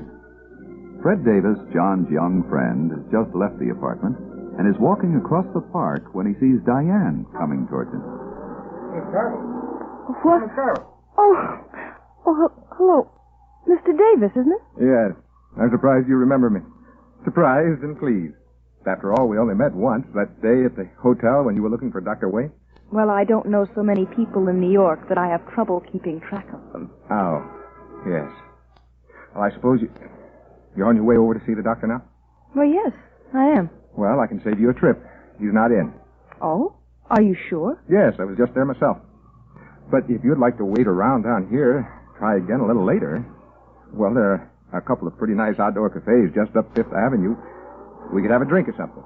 That's awfully nice of you, Mr. Davis, but I think I'll just walk around a little. Would you mind if I walked with you? Why, all right. Fine. I kind of hope. I thought you might be coming back to the hotel if you were staying in New York. It's pretty hard to get rooms anyplace these days, but, well, a friend of Dr. Wayne's, I could have fixed that up. I probably would have come back if I'd thought of it. But as it is, I'm pretty well settled now. Oh, really? Where are you staying? At the Riverside Hospital. The Riverside Hut? What are you doing there? Working there. I'm a nurse. Oh, I didn't know that. Gee, that's wonderful. What's wonderful about it? Well, doing that kind of work, helping people. Must give you a lot of satisfaction. Make you feel as if you were a really useful citizen. It doesn't. Just happens to be something I can do. I don't think I've ever met anyone quite like you before. You're a very lucky young man. No, but I mean it. Most women, well, it's only natural for them to brag about themselves a little, what they're doing, all that. But you, well, you are what you are. And you're completely honest. You say just what you think. Sometimes that makes it just a little difficult for other people, Mr. Davis. Well, I like it. Do you have very much free time from the hospital? No, not very much. But if I called you there sometime, would you go out with me? Well, there are an awful lot of things we could do that would be fun. Stadium concerts if you like music. Mr. Davis, you said before that you liked my being honest. Well, yes, I did. Well, then I'm going to be honest again. In fact, very blunt. Forget about me. Forget about me for good. A little startled, Fred Davis looks at Diane. And if it registers with her at all, if she's even aware that she's walking with him, she must realize that she said just the wrong thing. That what she said is going to make him more interested in her than ever. Now, a message from our sponsor.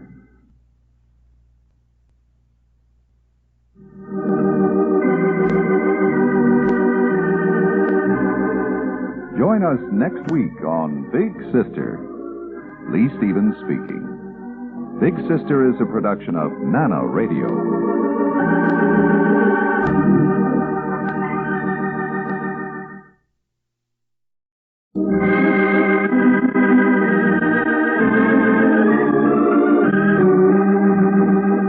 Big Sister, the story of Ruth Wayne and her problems as a woman, as well as a nurse, a wife, and a mother.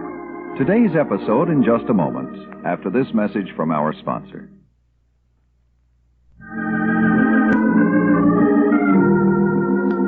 Yesterday, Nettie drove Big Sister out to look at the garage at Somerville, and Ruth was quite impressed with it. Now it's late the next afternoon, and Ruth is on her way home from the office when she sees Waldo Briggs, editor of the Register, across the street. She waves to him, and he crosses over to her. How are you, Ruth? Oh, I'm fine, Waldo. On your way home? Yes, I am. Well, if I may, I'll just walk part of the way with you. Fine. Things going more smoothly on the paper? Why, yes, Ruth. As a matter of fact, they are. Frank is leaving us alone a great deal more than he did, sticking to the administrative end. It's as if he's developed other interests besides the paper. That's natural, isn't it? Especially if everything is going well. Yes, I suppose it is. Oh, by the way, I've been seeing quite a bit of your sister-in-law lately. Hope? Mm-hmm. She's been around the office several times to see Frank. As considerate as ever, aren't you, Waldo? What do you mean? Taking this roundabout way to tell me about Hope. But I knew that she'd been seeing Frank quite a bit lately, and it's all right. I'm glad, Ruth. Frankly, I was just a little worried. Well, there's nothing to worry about. It was all tied up with a business deal Frank was helping her out on. A garage over at Somerville. Oh. She inherited some money and bought the garage with it. Nettie's going to run it. Well, it's wonderful, Ruth. Really wonderful. I'm sure he'll make a go of it. Well, it's a big opportunity for him. Something he's been wanting for a long time. That's why I said everything was all right. At least I hope it is. Oh. Anything new as far as John is concerned, Ruth? That depends on what you mean, Waldo. Well, I don't know anything about what's happened except that he's gone to New York. I was extremely interested. Now, you know how I feel about both of you. But I felt a little strange about calling you. Well, there's not much I could have told you. Just that he is in New York. He's been there for a little over a month now, and he'll probably be there for a while longer. You were there too, weren't you? Yes, I was. How'd he seem? Fairly well. Well, that's good. A few times I saw him recently, he seemed to be pushing himself awfully hard. I'm sure the change will do a lot for him. When is he coming back? Tell you the truth, Waldo, I don't really know.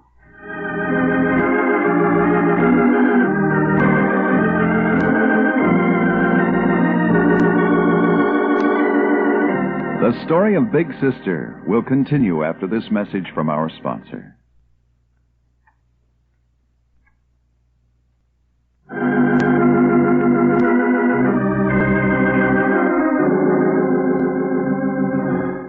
And now let's go to New York, to the rather drab apartment on Washington Square where John Wayne is sitting, not reading or even looking out of the window, but just sitting.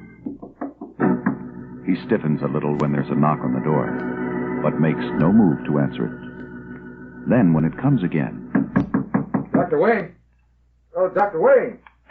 That you, Davis? Yes, Doctor. All right. Just a moment. How are you, Doc? Oh, pretty good. Come on in, Fred. Sure you're not busy? That I'm not interrupting anything? No, of course not. I just keep the door locked because, well, people have a way of dropping in when I'm not in the mood for company. Well, that's the village for you. As a matter of fact, I was down here yesterday afternoon late. Yesterday I was out. Yeah, I know. The super told me. You know, and then just as I was leaving, well, I bumped into your friend, Miss Carville. She was looking for you, too. Diane was looking for me? Yeah. I told her you were out, and did she get hold of you later?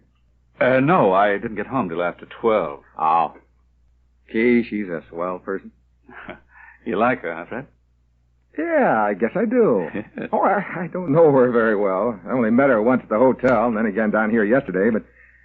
Well, that's not just that she's pretty. I mean, looks are a dime a dozen around here. There's a lot to her. An awful lot. Yes, I suppose there is. Oh, I know there is. Want me to get that, Doc? Would you please, Fred? Sure. And if it's anyone you don't want around or anything. Hello? Well, I'll be. This is funny. Seeing me again? No. Oh, please, come on in. Thanks. How are you, John? Oh, well, Diane, thanks. May I come in? Of course. You know, I was just going to stall off anyone that he didn't want to see. Come on in, Diane. Just wanted to make sure. We were just talking about you when you knocked. That's what I meant when I said it was funny. Really? Yes. I was just telling Dr. Wayne how I bumped into you here yesterday, and... Well, look, don't you want to sit down? Somehow our host doesn't seem particularly anxious to have me stay. Or are you the host, Mr. Davis? What? Well, no, Oh, I'm awful sorry, Doc. I didn't mean to take over. Oh, it's all right, Davis. I'm the one that's sorry. The fact is, I was just about to excuse myself, change my clothes. I've got a dinner date, you see, uptown in about half an hour. Oh, well, in that case... Yes. There's always a reason as far as John's concerned. And it usually comes out. Well, I guess maybe I'll go then. What are you doing about dinner, Miss Carville? Frankly, I hadn't thought much about it. Would you have it with me? I'd like that a lot. Why, I guess so. Why not? Swell. I'll call you, Diane. Will you? I wonder. Come on, Mr. Davis.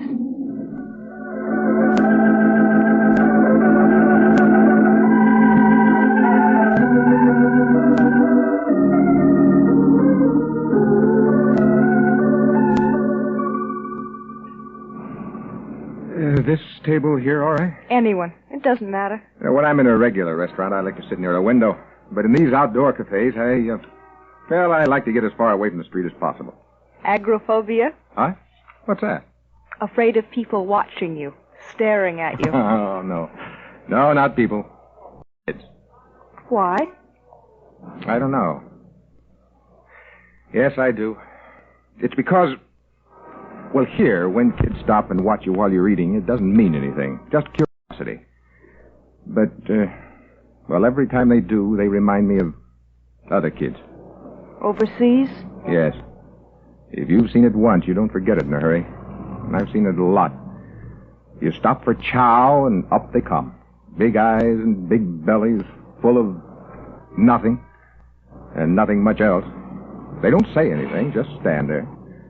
And after a while, well, we all eat too much anyway, don't we? You really are a pretty nice person, aren't you? Huh? What makes you say that? In just that way, I mean.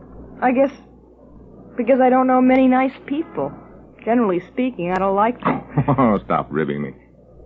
You like Dr. Wayne, don't you? Yes, in a way, that's what I meant. I don't get you. Well, I wouldn't worry about it. Oh, I'm not. But,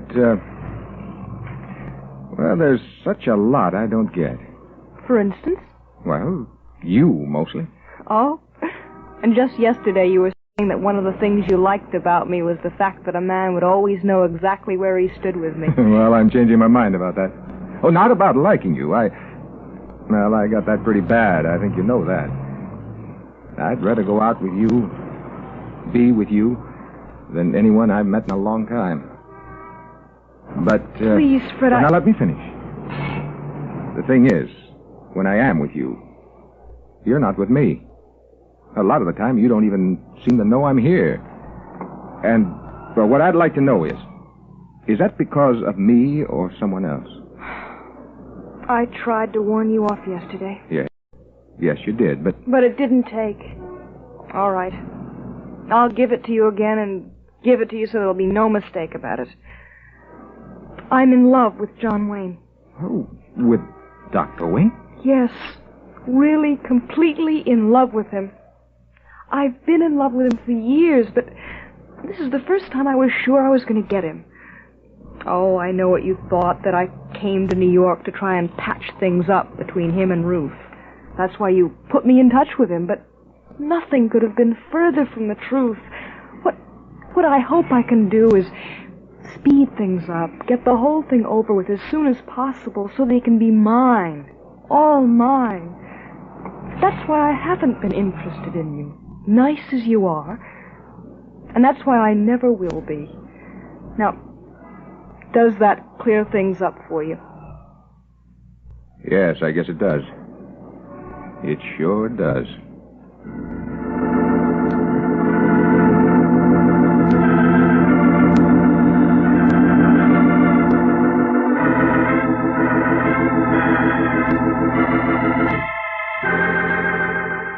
As Davis sits there, a stunned, lost look on his face, a waiter comes up, bows politely, and waits for their order. Fred Davis doesn't see him. And if he did, he wouldn't care.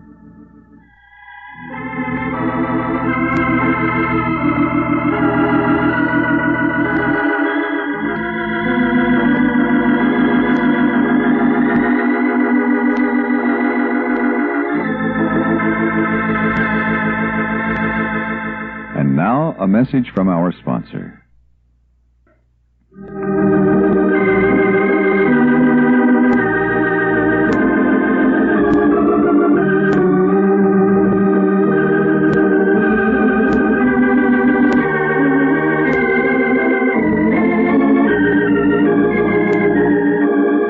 Join us tomorrow on Big Sister. Lee Stevens speaking. Big Sister is a production of Nano Radio.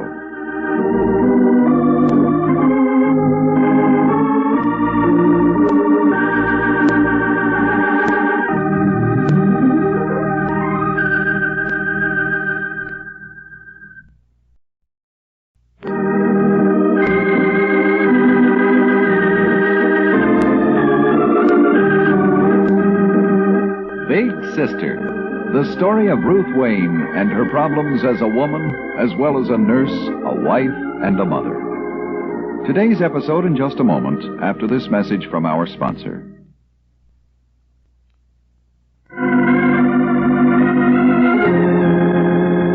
Yesterday, Diane Carville gave Fred Davis a shock when she told him she was in love with John. It's the next afternoon now, and again Davis is down at Washington Square, climbing the stairs to the apartment where John is staying. Reaching the door of the apartment... Dr. Wayne? Dr. Wayne, are you there? It's me, Fred Davis.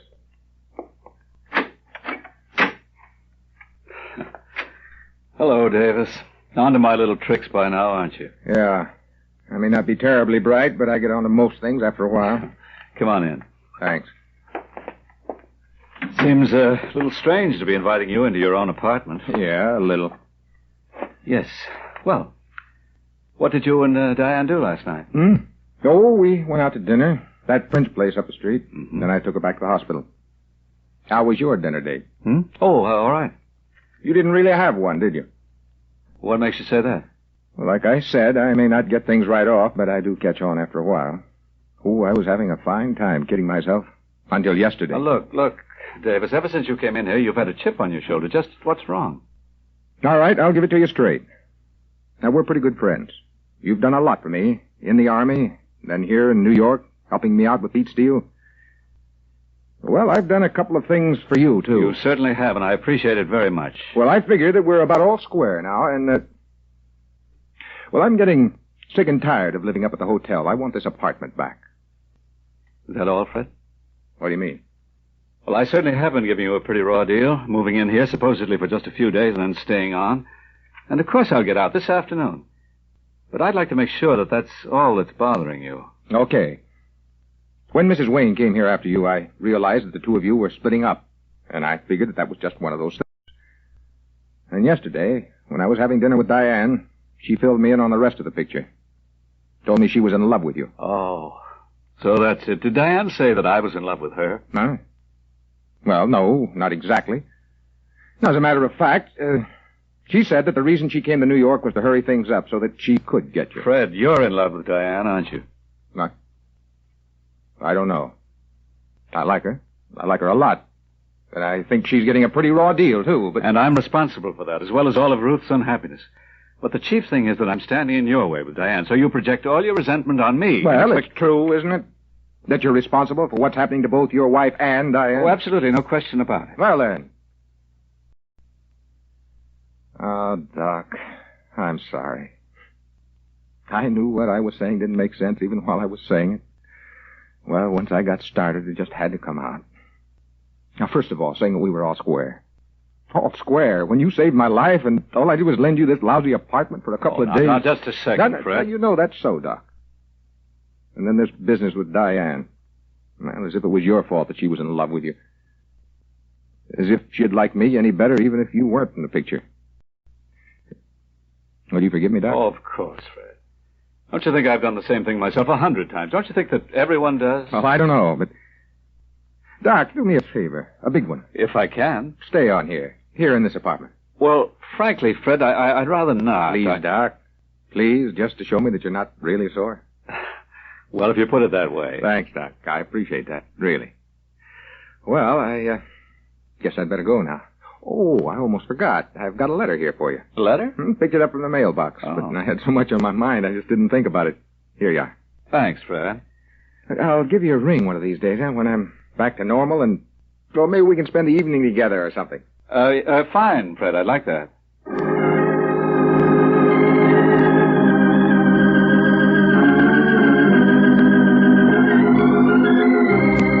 The story of Big Sister will continue after this message from our sponsor.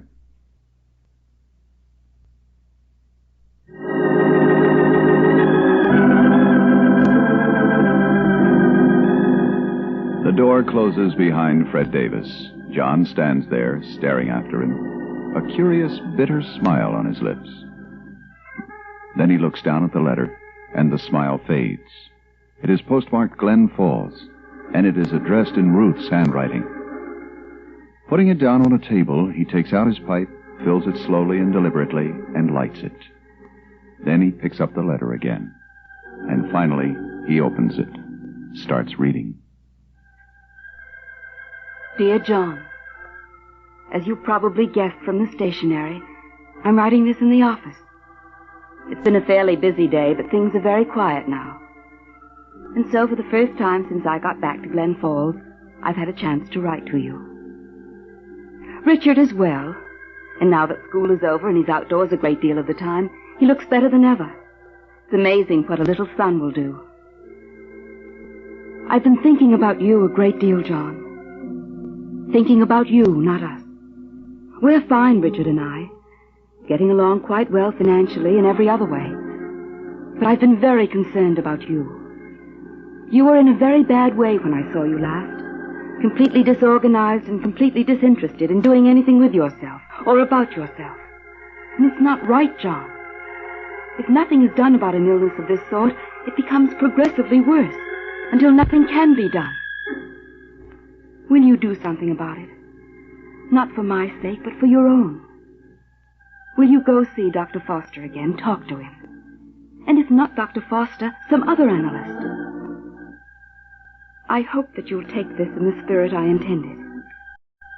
And I hope even more strongly that you will do something about it. All my best, Ruth.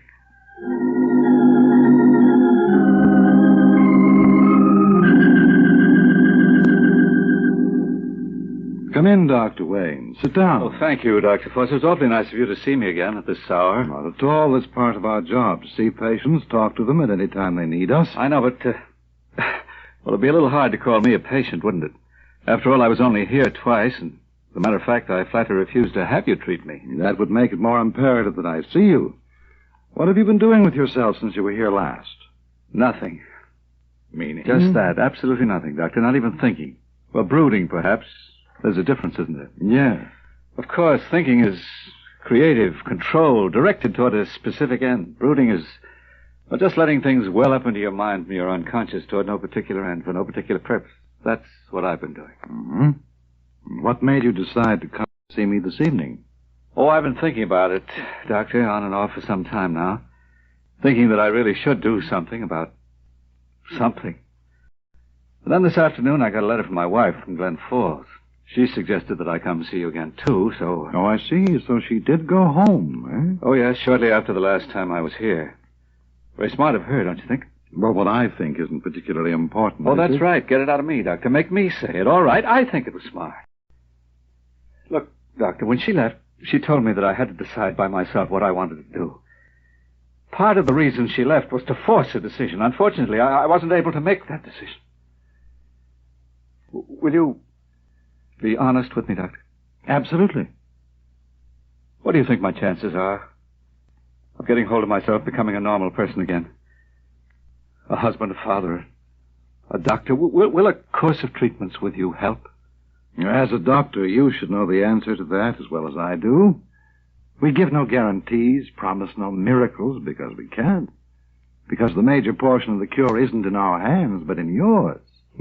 If the will to be cured is there, the cure will be effected. If not, no. As far as my taking you on as a patient is concerned, however, I'm afraid that's impossible right now, anyway. Well, what do you mean? Why? Because I'm leaving on my vacation. I'll be away for 5 weeks. Oh, I see. Not that that needs stand in your way if you finally have decided to put yourself in the hands of an analyst. After all, Dr. Wayne, if you've waited this long, you can wait another 5 weeks. Or, if you prefer, I could send you to someone else. There are a great many good doctors around. I'd be glad... Yeah, that's always the way, isn't it, Doctor?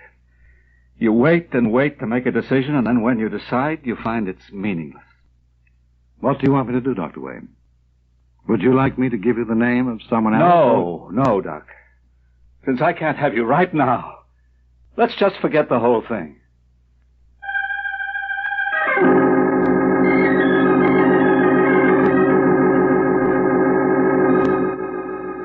And so, having brought himself again to the verge of a decision, John turns away. seizes on a technicality that will keep him from finally facing and perhaps solving his problems.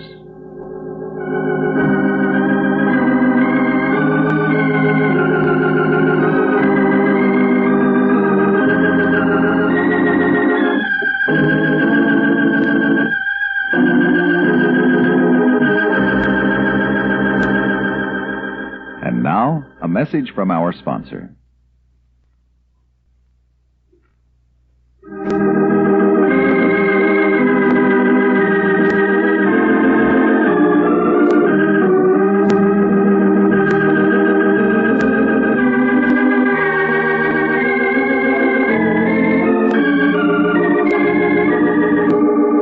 Join us tomorrow on Big Sister.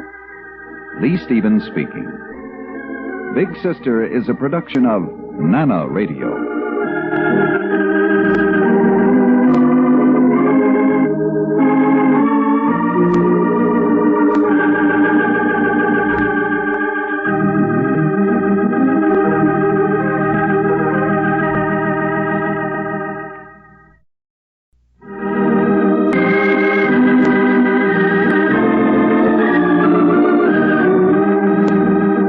Big Sister, the story of Ruth Wayne and her problems as a woman, as well as a nurse, a wife, and a mother.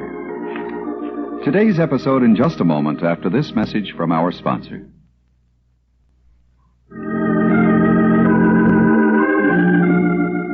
It's late afternoon in Glen Falls, the end of visiting hours at Dr. Carville's. Anyone else out there in the waiting room, Ruth? No, Doctor. Mrs. Polachek was the last one, and she's in with Dr. Bannister now. Yeah, that's good. I'm getting old, Ruth. You look a little tired, too. For the same reason I am. What do you mean? Half of you here and half of you somewhere else. That's quite an interesting problem. If only half of you is working, does it have to work twice as hard to get the work done? Still no word from Diane? No. She just dropped out of sight completely. I don't even know where to reach her in New York. Otherwise, well, I'd probably do something foolish, like try to phone her. I wrote to John the other day, but I didn't say anything in the letter about Diane, reminding him to ask her to call you. I just took it for granted he had. Oh, what did you write him about, Ruth? Oh, how everything was going here. But mostly about going to see a doctor, an analyst. You still think about him, don't you? You can't have a part of your life removed and not be aware of it. And after you've been married for as long as we have, it does become a part of your life. Besides, well, there are other factors. The way Richards reacted, the whole atmosphere of the house. Yes, I know. Diane wasn't exactly what you could call a housekeeper, but everything's different here, too. I suppose the big thing is to decide whether it's temporary or permanent. Whether to let things go along on a day-to-day basis or, well, to make some final adjustment. And haven't you decided? Don't you know whether John's coming back or not? Whether you want him back? I don't know. At least I'm not sure. Oh, that's not true. I do know, but I just... Carville? Oh, come on in, Reed. Thanks. Oh, hello. Reed. Office conference? No. Sit down and join us. Oh, it's been a good day, hasn't it? Hey, you're making me feel like more of an antique than ever, Reed. Why? Ruth and I have just been talking about what a hard day it's been. You've been doing all the work, and look at you. Yes, but it was good work. Interesting, exciting. You know, I guess I like being a doctor. You're feeling pretty good these days, aren't you, Reed? Why not? I've been feeling better physically than I have in a long time. I like my work. I like my associates. I like Glen Falls. What more could a man want? Are you trying to sell yourself on something, Reed? Or us? Just what makes you ask that, Ruth? I don't know. It's just a feeling I have. For the first time since I've known you, the unerring Mrs. Wayne is wrong. There's no selling involved. Yeah, but something's up. Something's happened. Possibly. What, Reed? Now, don't keep us in suspense. Oh, it's not that important, Ruth, except to me. It's just that, Well, I don't like loose ends. At one time or another, you both have spoken to me about, well, the future, what I was going to do, whether I was going to stay here or go back to the medical center. Well, I've burned my bridges, crossed the Rubicon, cut the Gordian knot. I have this day written the medical center telling them that I am not coming back. I am resigning my post. What? Reed, you didn't. Where's the letter? Too late, Ruth. Signed, sealed, and delivered to the post office about an hour ago. So unless you want to tamper with the United States mails, you'd better reconcile yourself to the idea that from now on I'm going to be a permanent resident of Glen Falls.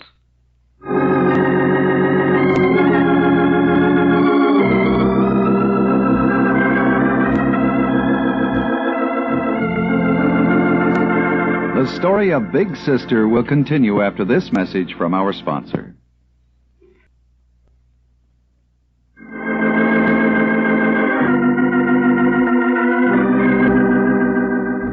And now let's go to New York, to one of the back corridors of a large hospital, where John Wayne is sitting on a hard wooden bench, waiting and thinking. An elderly gray-haired woman in a nurse's uniform hurries down the corridor, hesitates when she sees John, then comes towards him. Mr. Wayne? Oh, yes. I'm Mrs. Collins. Forgive me for having kept you waiting, but I just couldn't get away. We're quite short-handed these days. Somehow we always are. Well, it's perfectly all right, Mrs. Collins. They sent me up here from downstairs, suggested that I talk to you. It was about a job. Oh, what sort of job were you interested in? It doesn't matter too much. I thought possibly night clerk. Have you done this kind of work before? Well, work similar to it. At least I'm pretty familiar with hospital routine. Oh, fine. Yes, I think we can probably use you. We do have a few openings. Where did you work before this, Mr. Wayne? It was upstate in a fairly small town. You probably never heard of it. I see. Do you have your references with you? No, I'm afraid I haven't. But you can get them. No, I can't. Oh? Trouble? Well, not what you think. Nothing to do with the hospital there. It's just that... Well, I'd rather not ask them for any references. Oh, it doesn't have to be from the hospital, necessarily. Just a character reference from some reputable citizen. A doctor, perhaps. All right, Mrs. Collins, let's forget about the job as night clerk. I'll do anything. Orderly, ward attendant? Well, I'd need some kind of reference, no matter what the job was. Oh, of course. I might be an escaped prisoner, a dope fiend, a homicidal maniac. I'm sorry, Mr. Wayne. Truly I am. There's no question in my mind about you. I'm certain that you're both qualified and capable, well, it's nice of you, Mrs. Collins, and I appreciate it very much, but I think perhaps we'd better forget about the whole thing. But surely you could get some kind of reference for us.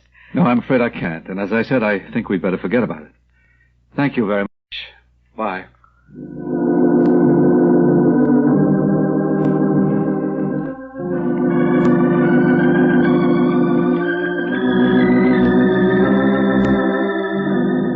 Now back to Glen Falls, to the living room of Dr. Carville's house. It's later that same evening now, and Reed Bannister is sitting in one of the deep armchairs, just sitting, while Dr. Carville reads a medical journal. Finally, putting down the magazine, the elderly physician says, No music tonight, Reed? What? Oh, why, no, Dr. Carville. I don't feel like playing. Oh, what happened to all the high spirits of this afternoon? Oh, I still got them. It's just that they've taken, I suppose you could call it, a more reflective turn. Oh, I see. For instance... Doctor, have you been bothered as much as I have by the way Ruth's been acting since she got back from New York? Well, I think she's been acting remarkably well, all things considered. Well, not the way she's been acting exactly, but her state of mind, her attitude. Well, I don't think I've been quite as bothered by it as you, Reed. After all, our interests in Ruth are a little different, but I've been aware of it, yes. It's been on my mind. That and you, too. Me? Why me?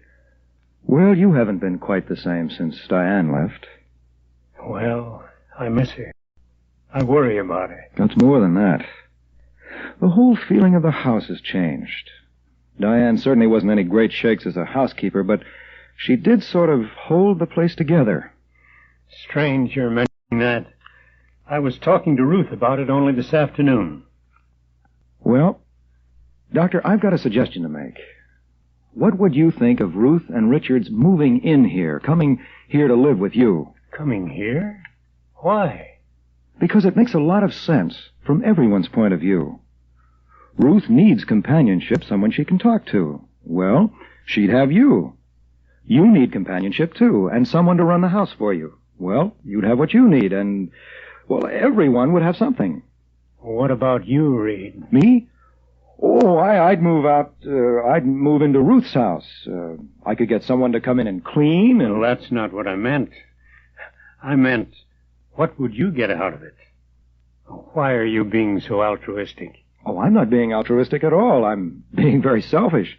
How? I want Ruth out of that house, Dr. Carville.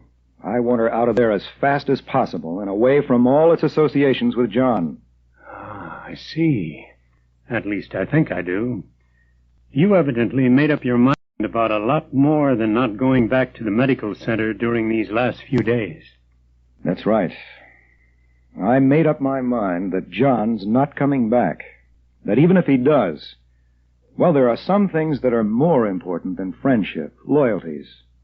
I made up my mind that I'm going to try and get Ruth to divorce him and marry me.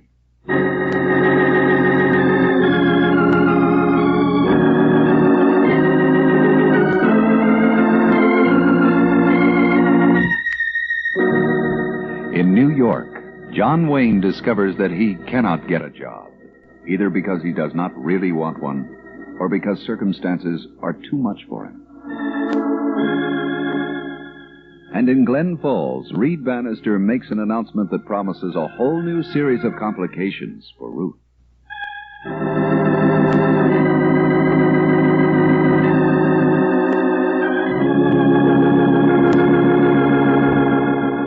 And now, a message from our sponsor.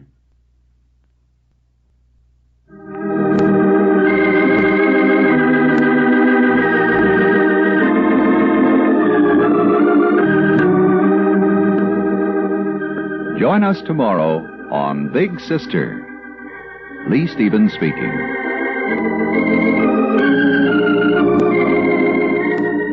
Big Sister is a production of Nana Radio.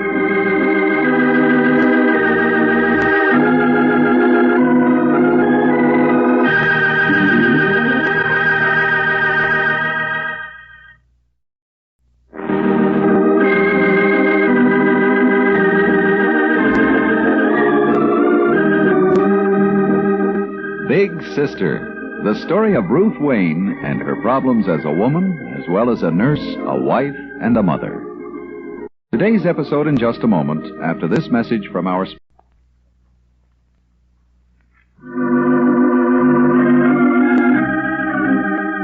When Ruth Wayne, Big Sister, wrote a letter to John in New York the other day, one of the things she didn't mention was Nettie's new garage over at Somerville. The one Hope bought with the money she claimed she had inherited. Frank had been involved in the transaction in some way, and some questions about this appear to be bothering Nettie as he finishes dressing this morning. Breakfast, Nettie. You almost ready? Oh, yeah. Come right in, Hope. Good morning. Good morning, Hope. You want some eggs? No, thanks, Hope. Just some coffee, maybe some toast. Okay. Well, today's the big day. Are you excited? About what? Well, you're going over to Somerville, aren't you? Oh, yeah, I'm the early buzz. Oh, isn't that something to be excited about? Your first day at your own place, your own business. Sure. Except I really won't be doing any business for a while. Take a couple of days to get things organized. Well, just the same, it is your own place. That ought to make an awful big difference. Knowing that everything you do, you're doing for yourself. And besides that, well, now maybe we can start living like normal people again. Well, how do you mean? Well, no more working nights. That means we can be together. Says who? You mean you are going to be working nights? Why? Well, just because you own your own place, it doesn't mean that you work less. It means you work more. Oh, that's silly. Couldn't you hire somebody else to stay there nights? Not when you've got all that money tied up in the place. Why are you worrying so much about that money? Because I do worry. I worry about a lot of things. Like what? Oh, that uncle of yours, the one that left you the $5,000, how is it you never talked about him before? I just don't go in for talking about my family much, you know that. When did you see him last? Quite a long time ago. 5 or 6 years. And he still remembered you in his will? Well, sure, Nettie. I was his only niece. Who else would he leave his money to? I don't know. Can I read the letter? What letter? The one that said you were getting the money? You don't think I kept that, do you? All I kept was the check. And where's that? Well, I turned it over to Frank for the down payment on the garage. Say, what's come over you all of a sudden with all these questions? Nothing, except they've been on my mind and I've been worrying about them. Why? Because there's so many things about the whole business that are kind of strange. There is absolutely nothing about it that's strange at all. We just got a break, that's all. The first one we've ever had. And I am not going to have you worrying about it and stewing over it. But I can't help... Please, Nettie. Now, take my word for it. Everything's all right, and it's going to work out beautifully. Believe me. Trust me, don't you? Of course. Oh, sure. Well, then just forget about the whole thing. Everything but running the garage now that we've got it. Oh, gee, Nettie, look at the time. You better hurry if you're going to get that bus. Yeah, I guess I'd better. Okay, Hope. And, thanks. For what? For everything. Oh, don't be silly. There. Goodbye, darling. Good luck. So long. See you tonight.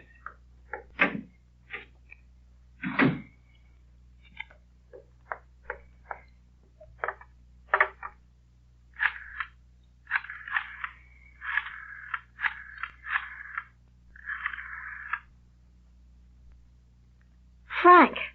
Hi, this is Hope. How are you? Oh, that's good. Oh, I'm fine. Oh, he just left to go over to the garage.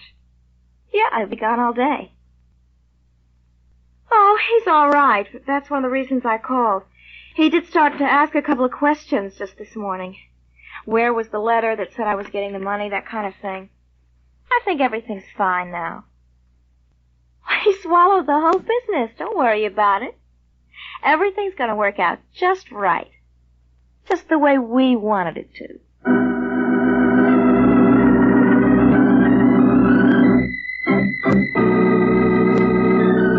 The story of Big Sister will continue after this message from our sponsor.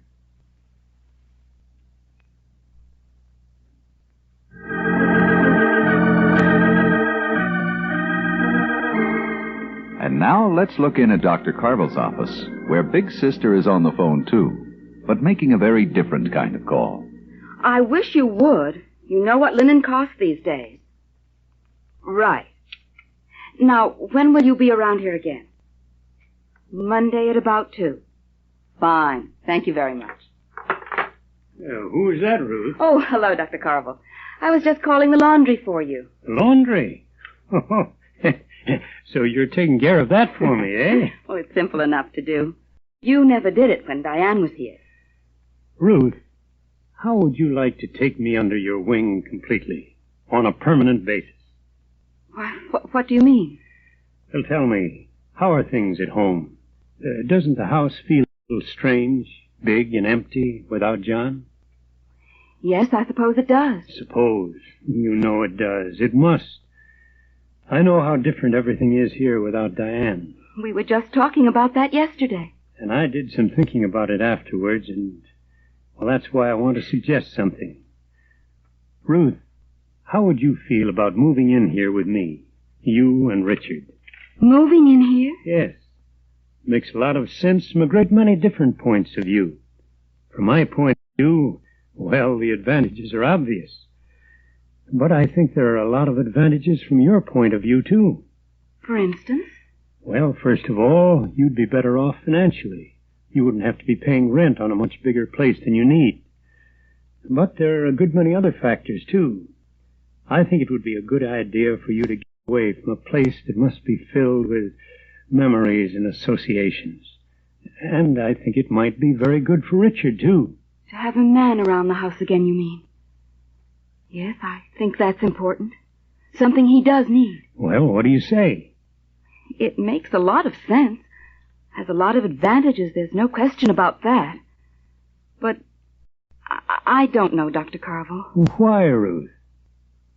You're quite certain that John isn't coming back, aren't you? And that Diane isn't either.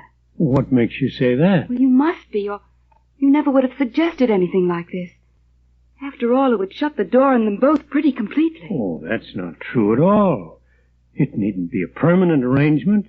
You could move out again, back to your own house any time you wanted to. Yes, I suppose so. But just the same... Are you thinking about what effect it would have on John when he hears about it? Yes, I guess I am. He would feel that I was closing the door, seeing to it that there was no place for him to come back to. And in the meantime, what? What do you mean? This is something we haven't talked about before, Ruth, but I've been rather concerned about you lately. I've had the feeling that a good many of the things you've been doing here are, well, contingent.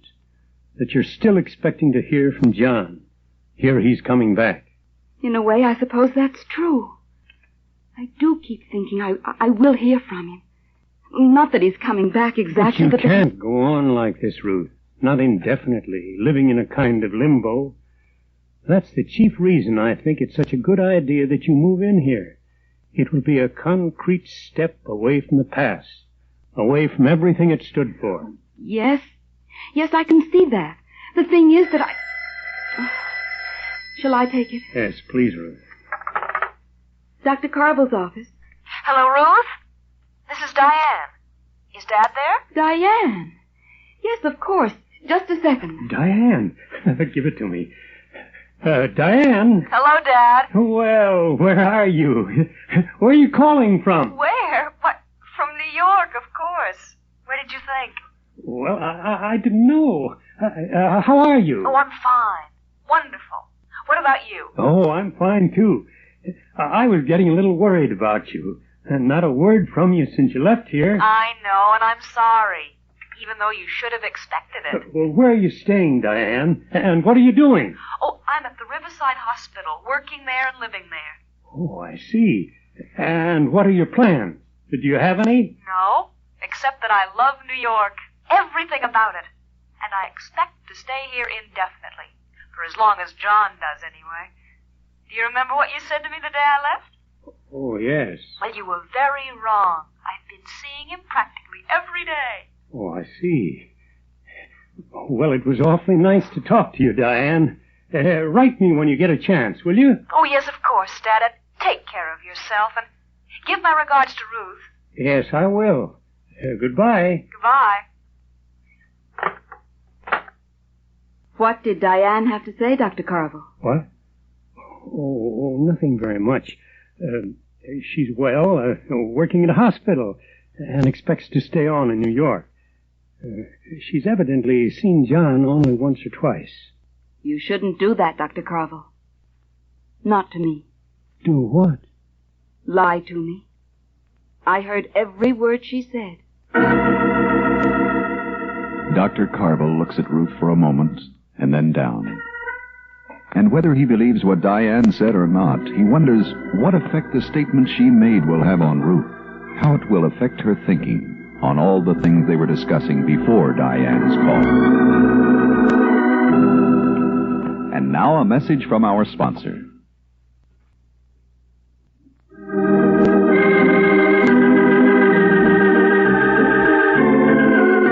Join us tomorrow on Big Sister. Lee Stevens speaking. Big Sister is a production of Nana Radio.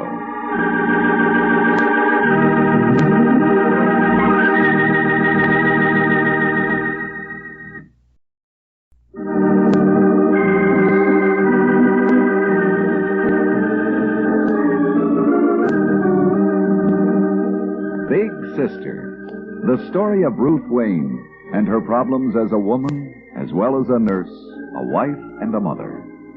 Today's episode in just a moment after this message from our sponsor.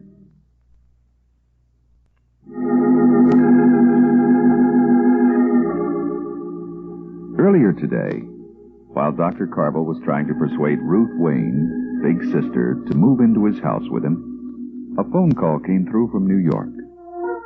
It was from Diane, Dr. Carville's foster daughter. Though Ruth could hear Diane's voice clearly, what she said sounded completely unreal, like a dialogue in a nightmare. You remember what you said to me the day I left, Dad?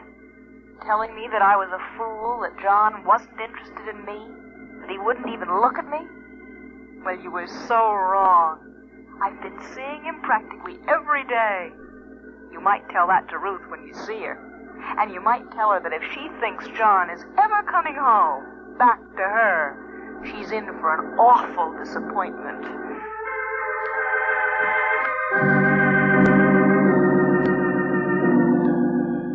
Walking home now, several hours later, Ruth still hears Diane's voice, superior and confident. For what she said bit even deeper than Big Sister would care to admit. She's lying. Diane must have been lying. She knew I was there in the office, and she said what she did deliberately to hurt me. And that means, of course, that she hasn't been able to get anywhere with John, and that she was trying to make up for her own hurt and injured pride by hurting me. I feel sorry for her. I really do. Sorry for her. Now who's lying? You resent her terribly. Not because you believe what she said, but because you don't want her to be bothering John at a time like this when he's trying to find himself. Or am I lying to myself about that, too?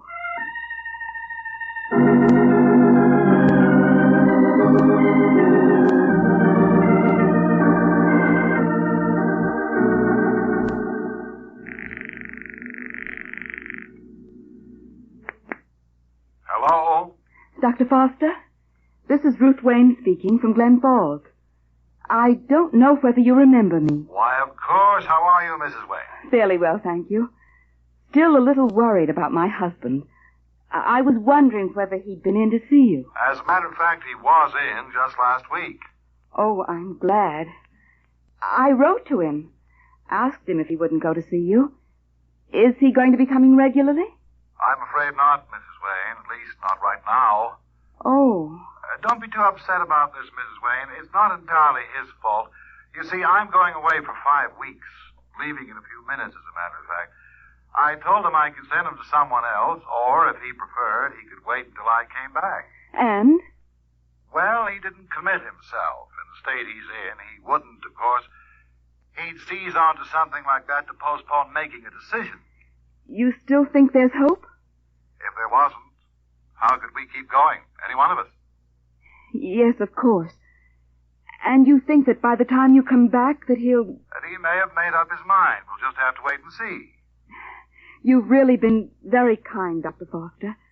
And I do appreciate it. Nonsense. Please feel free to call me any time after I get back. And, remember, keep your chin up. Thank you, Doctor. Thank you very much.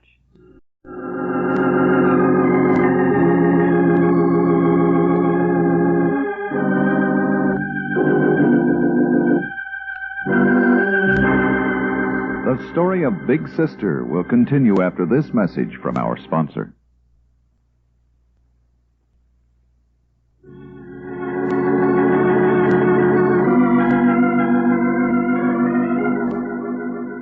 It's about a half hour later now, and Dr. Foster is in front of his office just putting his valise into his car when...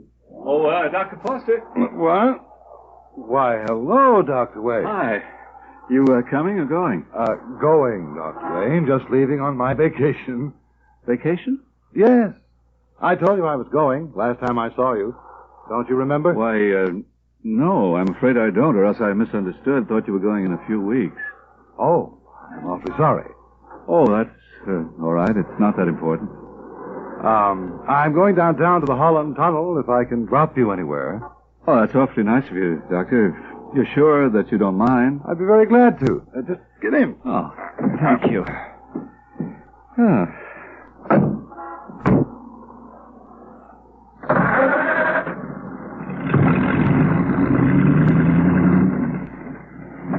By the way, how's Mrs. Wayne, you say?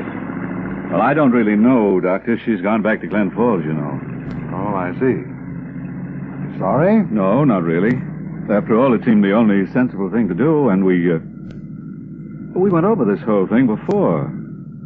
Did we? When? Well, the last time I was in your office, when I wanted you to take me on as a patient and... And what? Oh, you really are rubbing my nose in it, aren't you, Doctor? In what way? Why?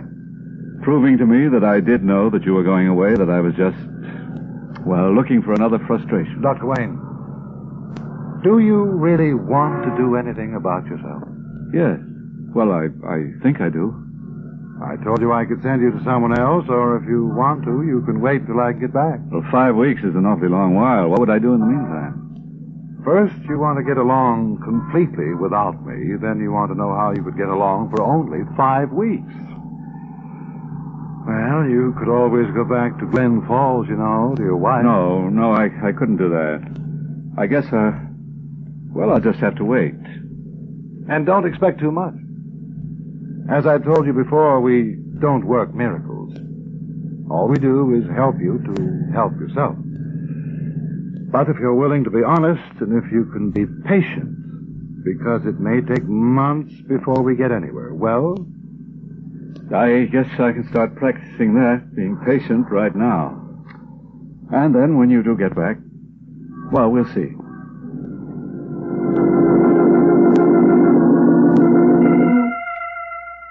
About an hour later now, early evening, and a very hot evening. The trees in Washington Square Park are stirring faintly in the breeze. But there is no breeze in the little apartment where John lies on the bed in his shirt sleeves, staring at the ceiling. Oh. Come in. Why, he's home. He's really home. And the door wasn't locked. Hello, Diane. Any significance in that, John? The open door? Just that I forgot to lock it. Oh. Well, I'll go out again if you want me to. And then you can lock it, with me on the outside. Oh, Diane, don't be silly. Sit down. Well, we're very gallant today, aren't we? Where would you like me to sit? Well, what's the difference anywhere? Next to you, there on the bed? Diane, please. Oh, the doctor still has scruples. Whatever gave me the idea that he was losing them?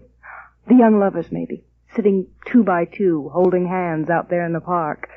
Oh, it's a lovely park, John, really. Just lousy with young lovers. Wouldn't you like to go out for a walk with me and sneer at them? Thank you, no, Diane. Why not? Because I just don't feel like it. But what do you feel like doing? Do you just feel like lying there and staring at the ceiling? Yes. Well, he knows what he wants. We've got to give the man credit for that. Oh, there are a million things we could do. Go for a walk, or a ferry boat ride, or sit in the park, or in an outdoor cafe. But that doesn't confuse John Wayne. He knows what he wants to do right off. Just stay here in this stuffy, miserable, depressing apartment. Diane, look, you don't have to stay if you don't want to. Oh, but I do have to. I'm a masochist. You know that. I enjoy punishing myself. Well, that's why I'll stay. Even though there's life outside there. And philosophy, too. Did you ever meet a philosopher, John? No. I just met one. In the street. He was a little dirty and a little drunk, but a philosopher. This is a fine world, sister, he said to me. And don't let anyone tell you different. But there's one thing you've got to look out for, and that's the intellectual type. Very profound, I think, don't you? Yes. Was Ruth the intellectual type, John? Is that why Shut up. Do you hear me, Diane? Why, John? Don't give me that look of injured innocence, and get out of here. I'm sick of the sight of you. Of that precious, ridiculous chatter of yours, of your fake honesty, of everything about you. I'm sorry, John, really. Oh, I'll bet you are. Why did you follow me here? What do you want of me, anyway? Very little, John. I love you. You know that. And when I'm with you, even though you despise me, I'm just a little less lonely than usual. But I'll go. No. Don't. Diane, please. I'm the one that's sorry. Look, I didn't mean to let go that way, and I've been feeling rotten all day. Oh, you don't have to apologize yes, to me, John. I do, Diane, I do. Look, well, if you just wait till I wash up, and if you still want to, I'll go out for a walk with you. Or a ferry boat ride, or whatever you want. Of course I'll wait, John. I've had to wait for a long time already. But I've got a lot of patience. Rising, John walks slowly and heavily across the room. Diane watches him with a small, secret smile on her lips. A smile of satisfaction and triumph.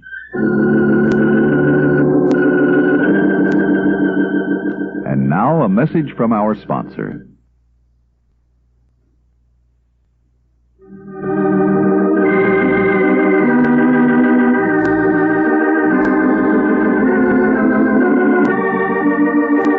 Join us next week on Big Sister. Lee Stevens speaking. Big Sister is a production of Nana Radio.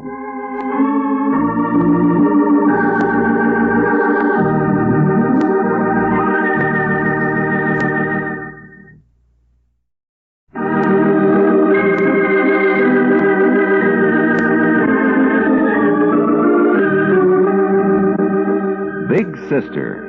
The story of Ruth Wayne and her problems as a woman, as well as a nurse, a wife, and a mother.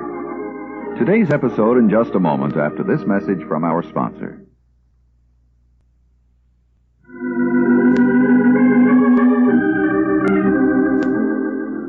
It's always easy to see the mistakes someone else is making. And no one knows this better than Ruth Wayne, Big Sister. That is why she's been exercising such forbearance as she watches Nettie trying to make his marriage to Hope work out. Besides, she knows that Nettie is in love with Hope. And that can be a very complicating factor in any relationship, which is something else that Ruth knows only too well. It's about 9 in the evening now, and Ruth is in the living room, taking books off the shelves and putting them into neat piles on the floor, when there is a knock on the door. Come in. Oh, thanks, Ruth. Did I bust in the middle of house cleaning? All those books? No, Nettie. I'm just getting them ready for packing. We're moving, Richard and I. Moving in with Dr. Carver. What? Well, no kidding. What's the idea? Well, actually, it makes a lot of sense. With John away, Richard and I don't need such a large house.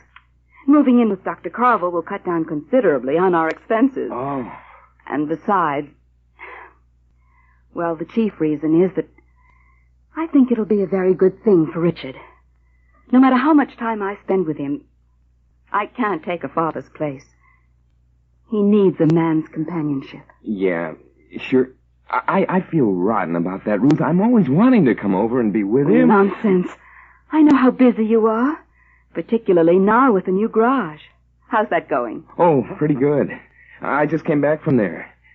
But today was only the second day that I was open for business, and after all, the place has been closed up for some time. Well, that would make a difference.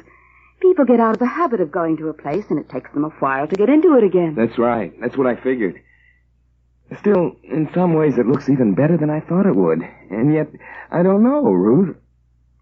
I wish I was smarter than I am. What do you mean, Eddie? What's bothering you? Well, the way the whole deal was worked, through Frank, and the financing, with Hope inheriting $5,000, still being able to buy the place when old Brooks wanted $9,000 for it. And she was so vague about the whole thing. Well, it's hard to figure what the interest charges come to or anything. And is it the fact that Hope was vague, or that you can't figure your carrying charges that bothers you? Well, both, Ruth. After all, I can't really expect her to know just what went on in a business deal, especially when Frank handled all the details. That's been worrying you a little, too, hasn't it? Yeah, I guess it has. Oh, I'm very grateful to him and all that.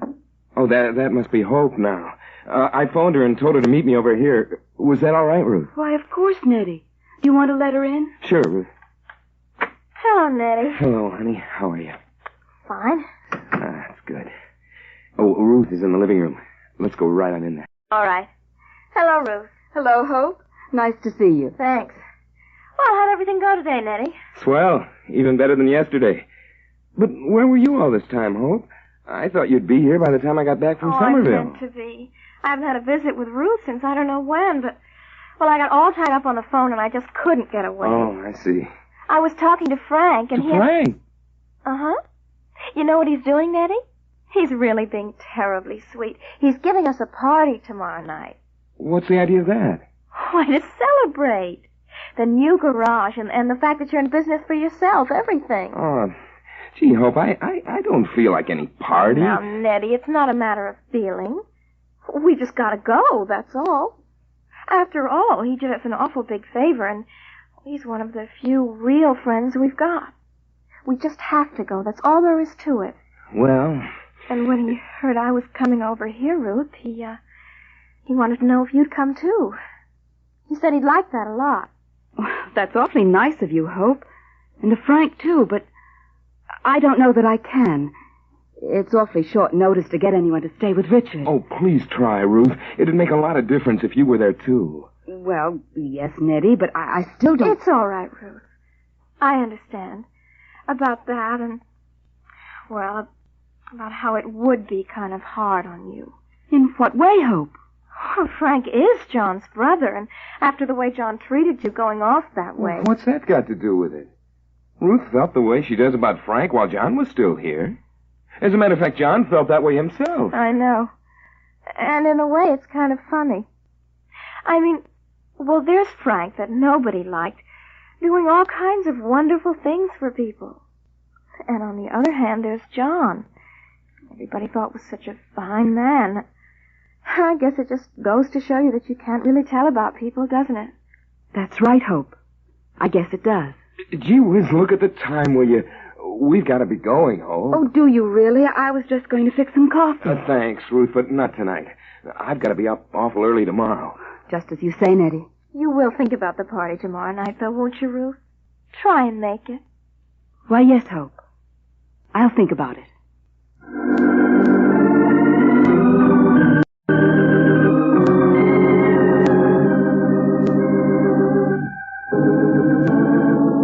The story of Big Sister will continue after this message from our sponsor.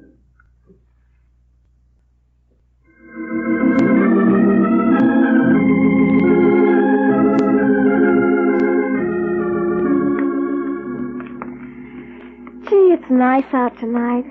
Look at that moon. Yeah, but what was the idea of that, Hope? Riding Ruth that way? Riding her? About what? Well, about John and the way he went off and left her, and about Frank. Really, I don't know what you're talking about. Is that why you wanted to leave in such a hurry? Well, of course. Why did you think? Oh, I didn't know. I just thought... Well, you're all wrong, Nettie. I wouldn't hurt Ruth for anything in the world. Especially now, after this Diane business. In fact, I feel terribly sorry for her. What Diane business? What are you talking about? You mean you didn't know that Diane Carville left here and went to New York to be with John? What? Well, that's a terrible thing to say, Hope. Well, you ought to be ashamed of yourself. Ashamed of myself? Do you think I'm making it up or something? Well, I certainly do. Ruth never said a word about it, not one word. Okay, come on. Where? Back to Ruth's, so you can ask her yourself if it's true or not. Oh, no, Hope, I couldn't. At least not... Is it really true, honest? Well, of course it is. She went to New York as soon as Ruth got back. Everybody in Glen Falls knows it, except you. And she never said anything to me about it. Not one thing. Now, you sorry you called me a liar? Oh, I never called you a liar, Hope. I just said well, that... that's what you meant. I'm your wife, and she's only your sister, but everything I do is wrong, and everything she does is right. I'm getting good and sick of it. That's not so, Hope. Well, it certainly looks like it. And that I was right about this? Yes, I guess you were. Well, then I could be right about other things, couldn't? Like about Frank, and how he's really our friend and really wants to help us. Yes, I suppose so. Well, and see that you remember that and act like you should when we go to his party tomorrow night. Whether Ruth comes or not.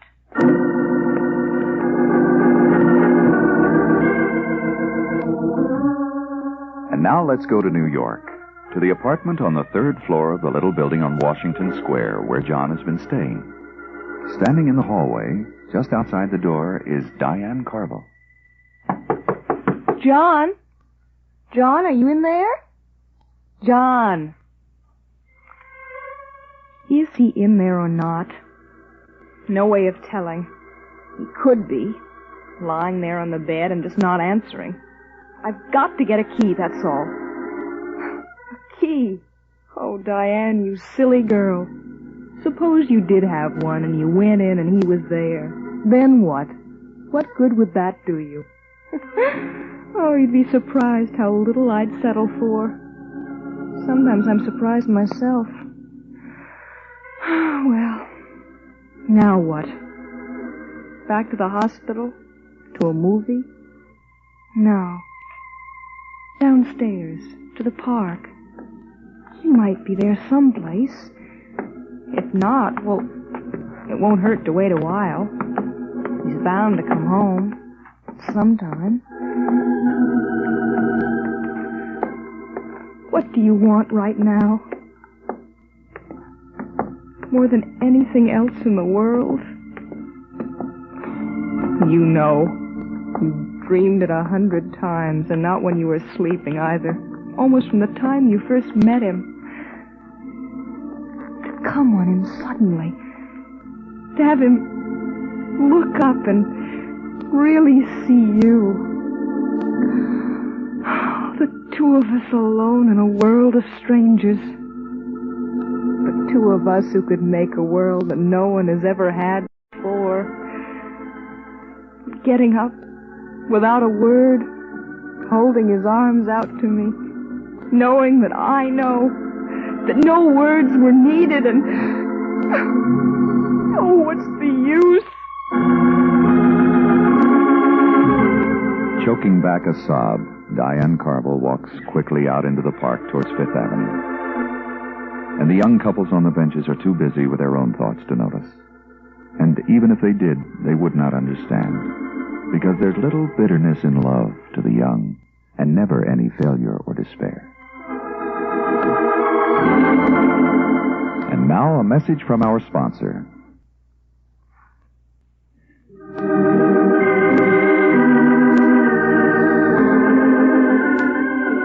Join us tomorrow on Big Sister. Lee Stevens speaking. Big Sister is a production of Nana Radio.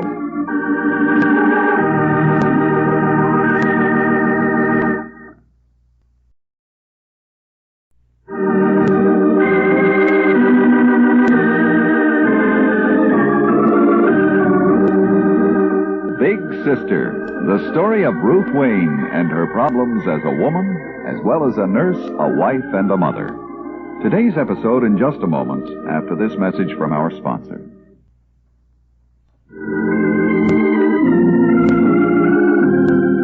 About 7 o'clock in Glen Falls, just after office hours at Dr. Carville's. As Ruth was about to leave, walk home, Reed Bannister offered to drop her off on his way to a call. They're driving through the quiet streets now, and Ruth is saying, You can stop at the corner, Reed, if it's taking you out of your way. Nonsense. I go right past the house. Will Richard be up? Oh, yes. We've been having supper together every night since I came back. Good. Oh, I wish I had time to stop off and see him for a while. Maybe when I get through at the Jameses. What are you going to be doing tonight? Well, I don't really know. Frank Wayne's giving a bit of a party for Nettie and Hope. And... Frank? Yes. To celebrate Nettie's taking over his new garage. Hope told me I was invited, too, and Nettie wanted me to go, but I don't know if I will. Because of the way you feel about Frank? And the way I feel about Nettie and Hope, too. There's something going on there that I don't like. It would be very easy for me to get involved, and I'm not afraid of it, but I wonder whether I should.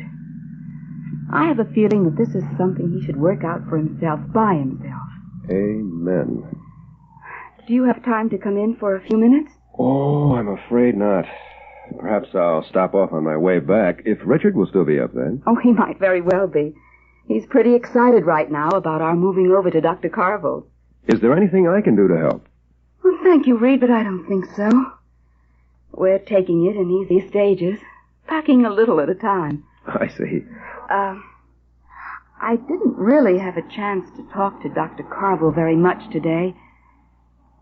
Do you know whether he heard from Diane again? Why, no, Ruth, I don't think so. He did hear from her the other day. She phoned. Yes, I know about that. As a matter of fact, I was there. Heard what she said. Why the smile, Ruth? Oh, I was just thinking about pride. Hers and mine. Because I'm sure that she said the things she did, that she was seeing a good deal of John, out of pride. And, Well, you know I didn't ask you if there was any word from her because I was interested in Diane. I wanted to know about John. Just how long are you going to keep this up, Ruth? Keep what up? Well, ever since you've come back from New York, you've been working in the office, spending time with Richard, but I have the feeling that you're just going through the motions, that part of you is still in New York. And you think that's bad? Yes, I do, Ruth. Bad and dangerous and useless. After all, there's nothing more you can do about John, not when he's a couple of 100 miles away from you. And you said yourself that if anything's going to be done about him, he's got to do it himself. Yes, that's true. Well, then, when are you going to come back to us, Ruth? To Richard, to Nettie, to Dr. Carvel, and to all of us? I don't know, Reed. It's not quite as easy as you think, because it's not something you can completely control. But, uh-oh. Now what? Up the street there, coming this way, Frank Wayne. Oh, yes. I'd better go. Well, thank you very much for the lift, Reed. Well, not at all. I'll stop by later on in the evening, and if you haven't gone to the party... Do that. Goodbye, Reed. Goodbye, Ruth. Good evening, Frank.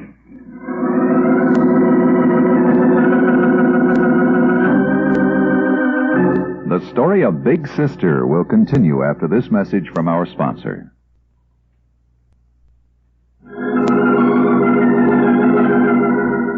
As Ruth stands on the sidewalk, watching Reed's car pull away. Well, hello, Ruth. I was just on my way to see you. Were you? Yes, I wasn't sure whether Hope had told you about my party tonight. Well, Hope did tell me about it, Frank. Oh, awfully glad. Then you are coming. No, Frank, I don't think I am. But why, Ruth? Because I've never liked getting involved in a situation that wasn't entirely clear to me. Situation? Coming to my house for the evening with Nettie and Hope? Really, Ruth? Unless I'm very much mistaken, there's a lot more to it than that, Frank. There have been a great many things about that garage transaction that have been bothering me. For heaven's sake, Ruth, I thought we settled all that the day you and Nettie came to my office. Why do you insist on believing that I had some ulterior motive for doing what little I did do? And it doesn't strike you as strange that you only became interested in Nettie after he got married? And to a very attractive girl? What? Ruth, well, it's an awful thing to say. I'm surprised at you. I really am. Are you, Frank? Why? Implying that could have had anything to do with it. That I could possibly have any interest in Hope outside of, well, getting closer to Nettie and to all of you through her.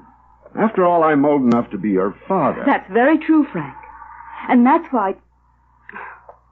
Well, there's no sense continuing this conversation any further. Why do you say that?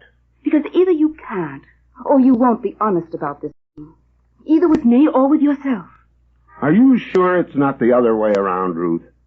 That it's you who isn't being honest? Are you sure that you don't feel the way you do about me because I'm John's brother? Yes, Frank. You see, John's a sick man.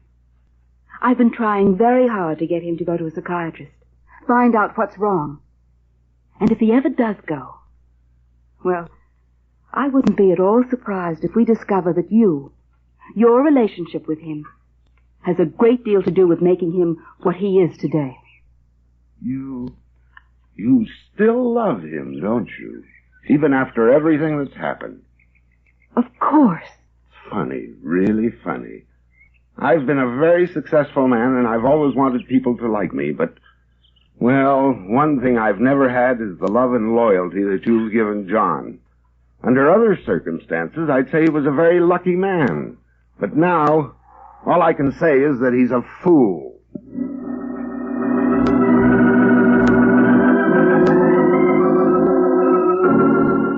And now, let's go to New York, to the one-room apartment to which John is returning after an afternoon spent entirely alone. Reaching the door, he starts to unlock it, discovers it is ajar, and pushing it open, he finds... Oh, Diane. Hello, John. You're right on time.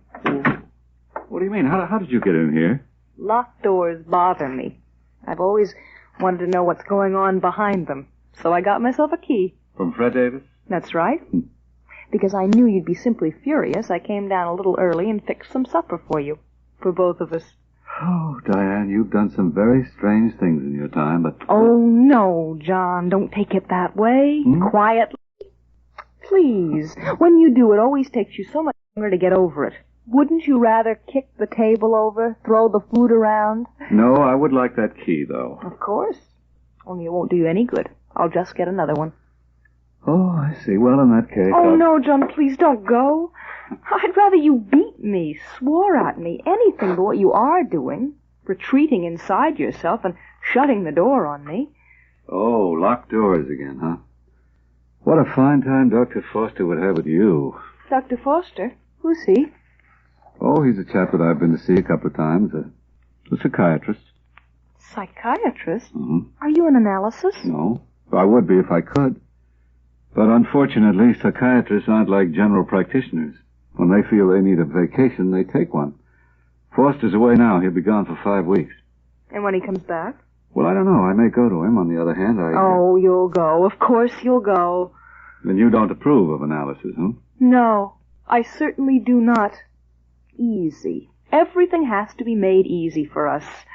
Our books digested for us, machines to reduce us when we get too fat, someone to take over all our troubles when they become too much for us. Diane, a psychiatrist doesn't solve your problems for you. He can't. All he can do is to guide you, help you to solve them yourself. If you really believe that, if you think that's the answer, why didn't you go to a psychiatrist before? Why did you wait this long? Because it's not easy, Diane. Because it's a big decision to make.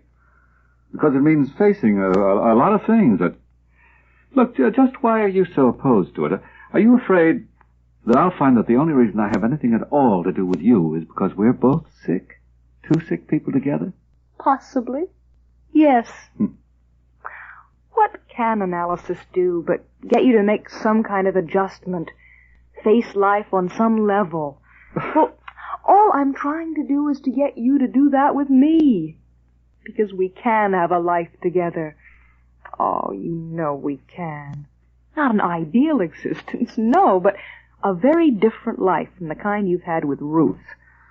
At least it will be a refuge from loneliness, and there's bound to be some happiness in it. There's bound to be.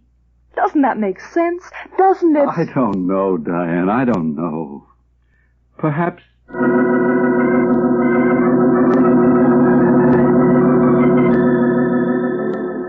Looking at John, Diane's heart beats faster for a moment. For it almost seems as if she's broken through the wall between them. But it is only for a moment. For she's too much of a realist to expect such an easy victory.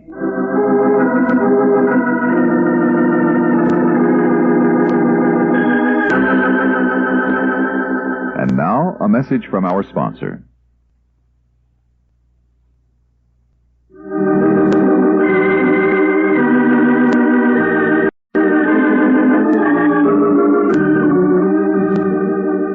Join us tomorrow on Big Sister. Lee Stevens speaking. Big Sister is a production of Nana Radio.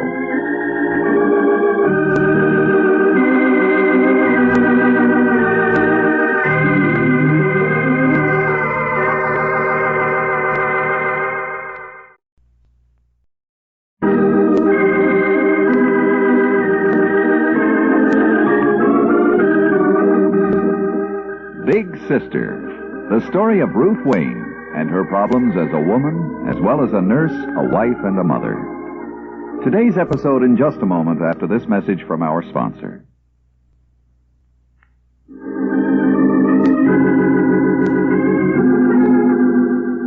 Evening in New York, with the sun just starting to set and gilding the leaves of the trees in Washington Square Park. Diane left John Wayne's apartment about a half hour ago, and left John with a good deal to think about. The supper which he prepared and which they didn't touch is still on the table. And John is sitting there and staring at it when... Come in. Oh, Dr. Wayne. Oh, hello, Davis. How are you? Okay, thanks. Hey, am I busting in on something? Why, no. What makes you ask? Well, the table is set for 2 people. If you're expecting someone for dinner or something. Oh, that's nothing. Just a good idea that didn't work out. Oh, what do you mean, Doc? One of Diane's ideas, not mine. Say, you gave her an extra key to the apartment here, didn't you? What? Yeah, I guess I did. When I came home, she was here. She'd let herself in and had supper fixed for both of us. Somehow we never got around to eating it. Oh, I see. Well, at least, look, I'm awful sorry, Dr. Wayne. Honest. About what? Well, I gather you weren't too happy about my giving her the key. Oh. Well, look, I just couldn't help myself. Well, why not? Well, because... Well, that's one of the things I wanted to come down here and talk to you about. Oh? I don't know what's wrong with me. Can't eat, can't sleep.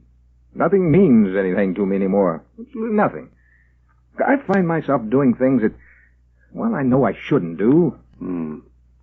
Oh, look, who's kidding who? I do know what's wrong, and so do you. Do I? Sure. I'm in love with her.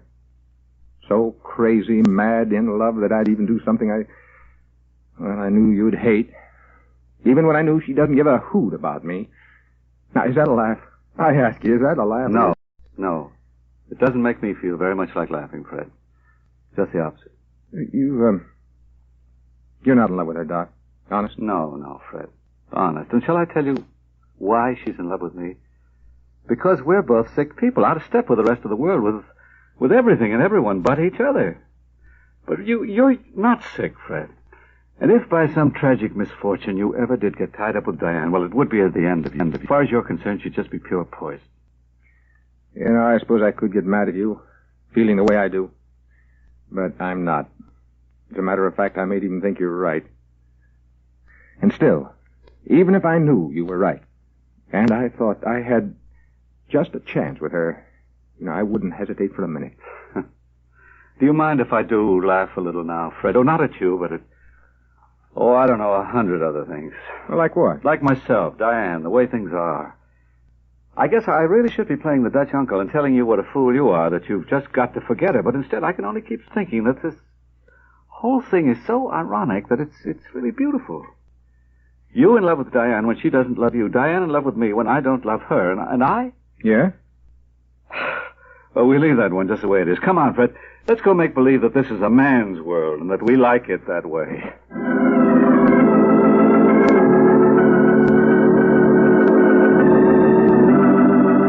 The story of Big Sister will continue after this message from our sponsor.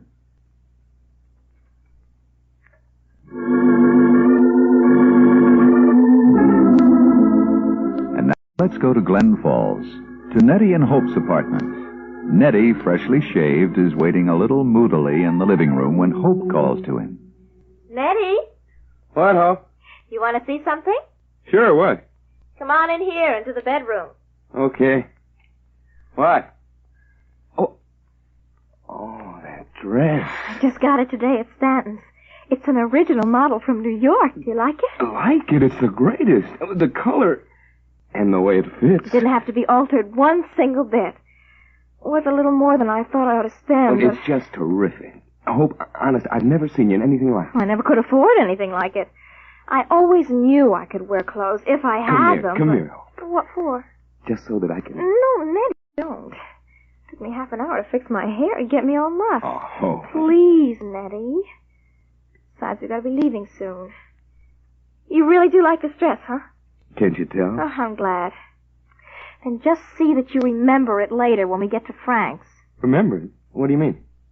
Well, we are going to a party. It's the first one we've been to in I don't know when.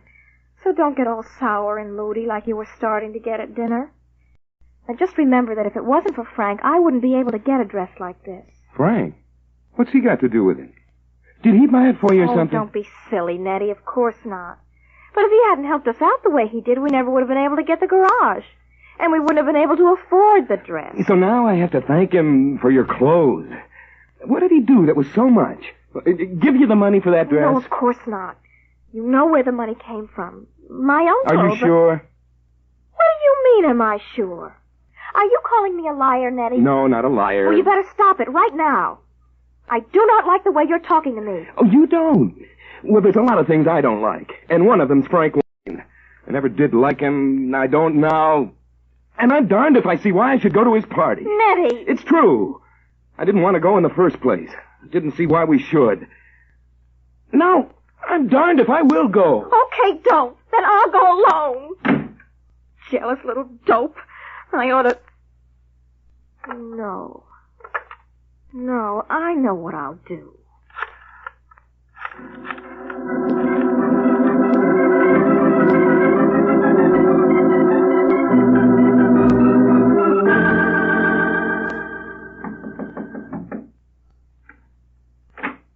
Ruth. Hello, Nettie. Well, what are you doing here? Hope just phoned me. She said that something had happened. Hope? Yes, it was awful nice of you to come over, Ruth. Well, not at all. What is it? What's happened? Well, it may not seem like a lot to you, Ruth, and I know it doesn't to Nettie, but we had a fight, and now he says he won't go to Frank's tonight. You mean you made Ruth come all the way over here for that? Well, yes, I did, and I'm not ashamed of it. After all, who else did I have to turn to? I haven't got any family of my own, not anymore, and, well, I think it's terribly important, don't you, Ruth? I don't know, Hope. Why? Well, because, I know how you feel about Frank, both of you. But I say you're wrong. I say that he's changed, that he's really trying to be nice and help people. And what happens? The very first time he does try to do anything nice, like the business with the garage, his very own relatives slap him in the face and say they won't go to the party he's giving for them. Now, do you think that's right, Ruth? Do you? No, Hope. When you put it that way, I don't think it is right. Well, Nettie? Are you going to the party, Ruth? You were asked, weren't you? Yes, Nettie, I was. Well, frankly, I hadn't planned to go, Well, then, if you don't, why should I? Well, you're family, too, even closer to him than I am. Yes, but if I go, Nettie, will you? Well, I don't know, Ruth. I guess so. Well, then I will go. Oh, Ruth, you're swell. I mean it. I know we had lots of fights in the past, but somehow... Oh, gee, I bet that's Frank now, wanting to know where we are. I'll get it. Really is awful big of you, Ruth. I know Frank will be even more pleased that you're coming than Nettie. Thinks the world of you. He always has. I don't know why he should. But, well, I'm ready to admit I was wrong. And I'd be very happy to admit it in this case. The only thing is, Was that Frank, Nettie? Oh, no, it was old Parker down at the gas station. Parker? Yeah, something went wrong with the air compressor. He wanted to know if I could come down and look at it. You're not working for him anymore. Well, I know, but he was awful nice to me and will only take a minute. You two go on over to Frank's, and I'll meet you there. Oh, Nettie, that means you have to come there all dirty and greasy and... Oh, all right. I won't be long, honest. Apologize to Frank for me, will you? We will, Nettie. Okay, Nettie, but hurry. Hope, just what started this whole thing? I don't know, Ruth. Seems every time I mention Frank's name, Nettie just about blows his top. Well, it is a little hard to accept favors from someone you don't like very much. And besides, there were a few things Nettie wasn't too clear on. Things that were bothering him. Like what? Why you never talked about the uncle that left you the money. Exactly how much he did leave you. And where you got the rest of the money from. For heaven's sake, Ruthie, you're going to start that now. Questions. I never saw a family for wanting to know everything about everything. It's enough to drive a girl nuts. Sometimes I'm sorry I got married. Suppose we drop the whole thing, Hope. It's not really important. And perhaps we'd better start over to Frank's.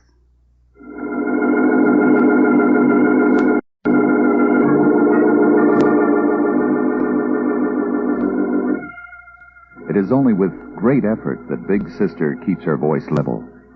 Again, Hope has refused to answer a series of questions which Ruth feels are important. But she feels that Hope's sudden outburst was deliberate. That having gotten her way, there's nothing her sister-in-law would like better than to provoke a quarrel.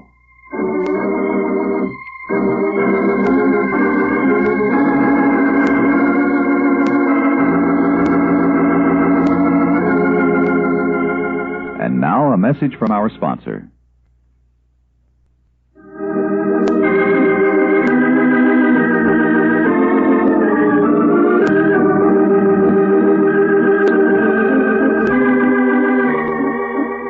Join us tomorrow on Big Sister. Lee Stevens speaking. Big Sister is a production of Nano Radio.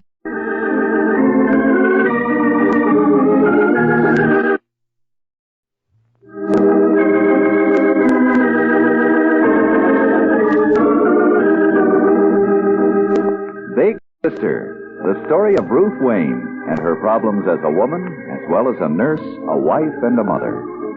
Today's episode in just a moment after this message from our sponsor.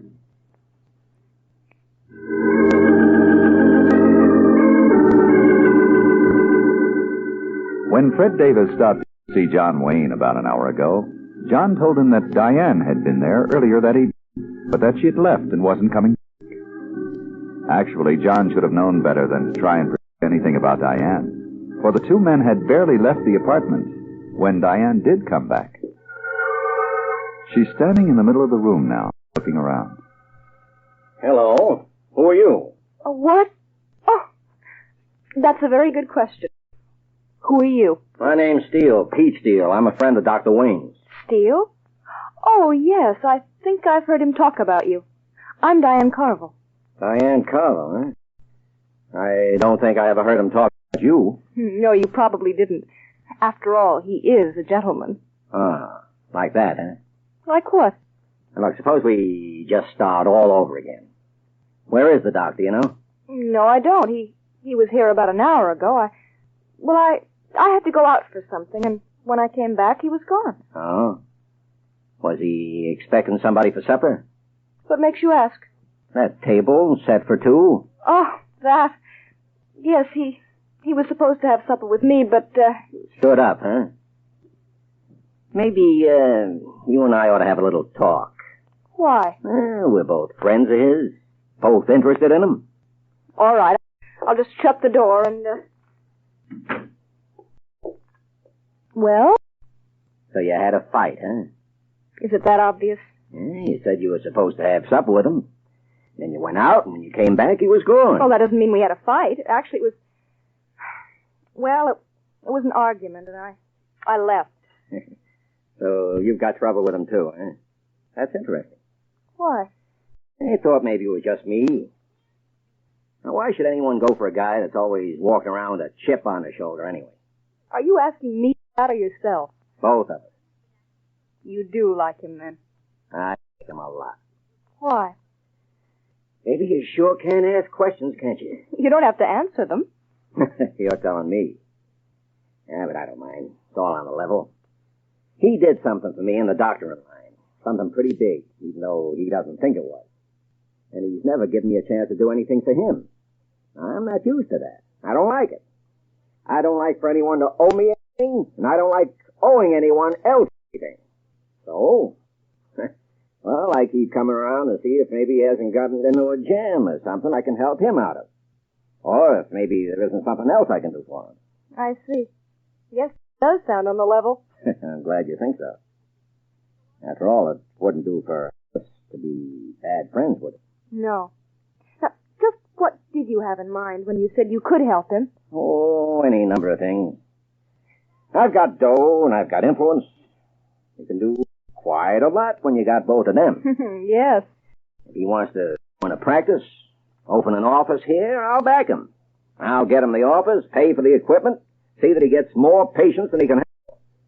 If he's tired of doctoring and wants to do something else, well, I got a pretty big organization.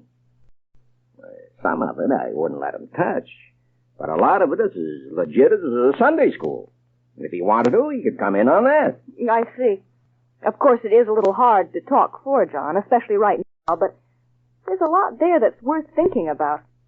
Anyway, it's nice to know that you're on my team. On your team? Don't move in quite so fast, baby. And look, you've been asking me an awful lot of questions, but you haven't been answering any yourself. You still haven't told me exactly where you fit in on this deal. What do you mean? Well, if my memory's going back on me, the doc's a married man. Got a wife in Glen Falls, a very nice one, too. Maybe you didn't know that. Of course I know it. Well? You were talking about Sunday schools a minute ago. You don't teach at one, Bunny, do you? Oh, no, baby. Okay, we'll just leave it at that. And more power to you.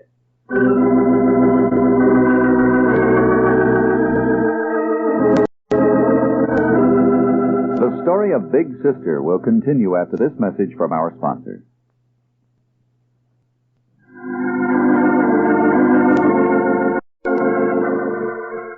Let's go to Glen Falls now, to the large, rambling house on the quiet street where Frank Wayne lives.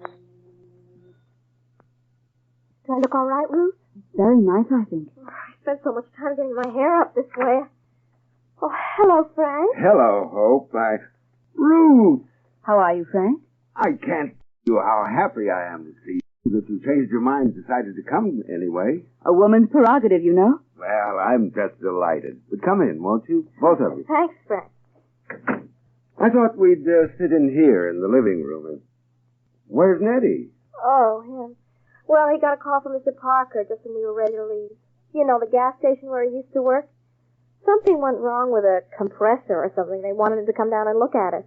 So, like a dummy, he went. Well, I think that was very nice of him. But he'll be coming along later, won't he? Oh, yes, of course. He said he wouldn't be more than a few minutes. Oh, well, that's fine then, fine. Well, where's everybody else? Are we too early or something? Why, I didn't plan on anybody else, Hope. When I said a party, I meant just us, the family. I thought that... Oh, well, that's all right, Frank. I just didn't understand, that's all. If I'd known you wanted a big crowd... Oh, no, you're absolutely right. It is better this way. Much better. Besides, I hope this won't be the last time we're invited. I sincerely hope not. Well, this really is an occasion, isn't it, Ruth? Yes, I suppose it is. Only 2 missing places at the festive board.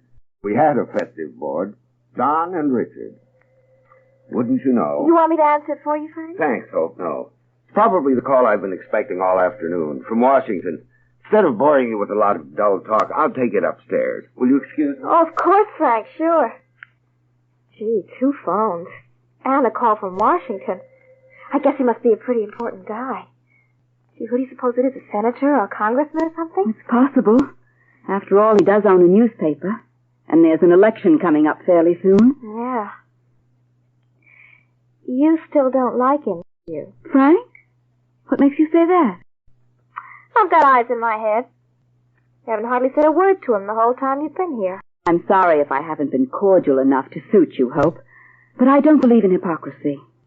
Do you think it would make you a hypocrite to be, well, just a little more pleasant to him? And I don't feel particularly warm toward him? Don't trust him? Yes. Well, if you feel that way, why did you come here tonight anyway? I'm under the impression that I came because you wanted me to. Because that was the only way you could get Nettie to come. And because for some reason that seemed very important to you. It is important. It's very important. But if you're just going to sit here all night like a bottle of sour milk... Look, Hope, we almost had a quarrel before, at your house. If that's what you're looking for, I'm perfectly willing to have one now. But at least let's have it about something that means something. For instance, I'd like to know exactly why you thought it was so important for Nettie to come here tonight. Why? Because I told Frank he'd come, that's why. And because... Well, I don't think there's anything in the world that's more important than your family. It probably doesn't mean so much to you because you've always had one, but I've always been alone. Completely alone in the world. No one to turn to. What about your uncle, Hope? Uncle? What uncle? The one that just died and left you $5,000. Oh. Oh, him. Well, you can't really call him family. I mean, he lived way out in Chicago, and the last time I saw him was You so didn't long... really have an uncle, did you? What do you mean? I suspected it all along. But I didn't want to make an issue of it. You don't have an uncle and never did have. So what? Whether you did or didn't isn't important. The only thing that is important is where you got the money. Money? Yes, the money you said you inherited from your non-existent uncle. Well, what difference does that make? It makes a lot of difference. There was a lot of money. Because you used it to get Nettie involved in something he never would have considered otherwise. Buy a garage. And because now Nettie's responsible for it. Well, why is he responsible? After because all, a husband is legally responsible for his wife's death. Because Nettie would want to be responsible, even if there wasn't a law about it. Now, will you tell me where you got it? All right. Sure, I'll tell you. I got it from Frank. That's right, from Frank. He wanted to lend it to Nettie. Nettie wouldn't take it. So we dreamed up my inheriting it. So now you know. And you probably did know it all along, but now you know for sure. And I hope you're happy. I didn't know, Hope. I suspected, yes. As for being happy, no, I can't say that I am.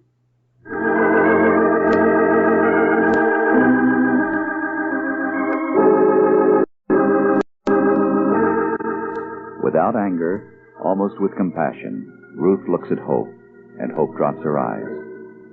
And even though she's still trembling with fury herself, Hope knows that when Ruth said she was not happy about what she had just learned, it was a classic understatement.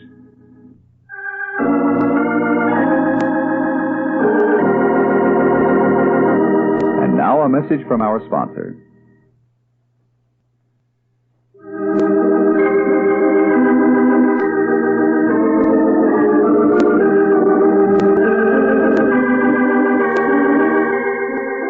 Join us tomorrow on Big Sister. Lee Stevens speaking. Big Sister is a production of Nano Radio.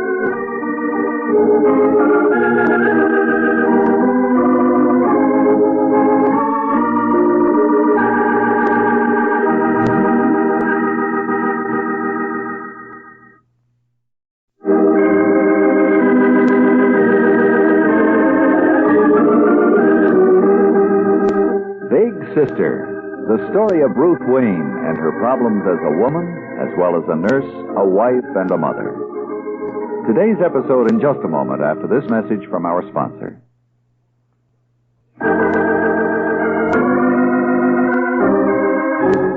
Ruth Wayne, Big Sister, has always suspected that her sister-in-law Hope would go to any lengths to get what she wanted.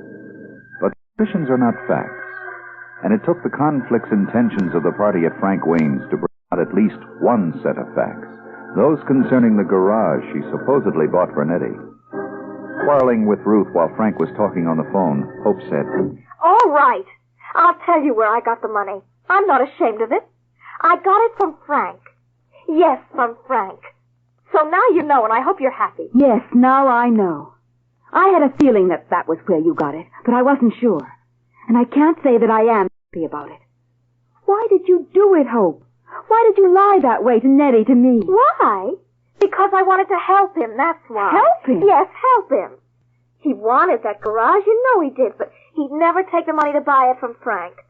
So all I did was borrow the money for him. Kind of make up a story so he wouldn't worry about it. I see.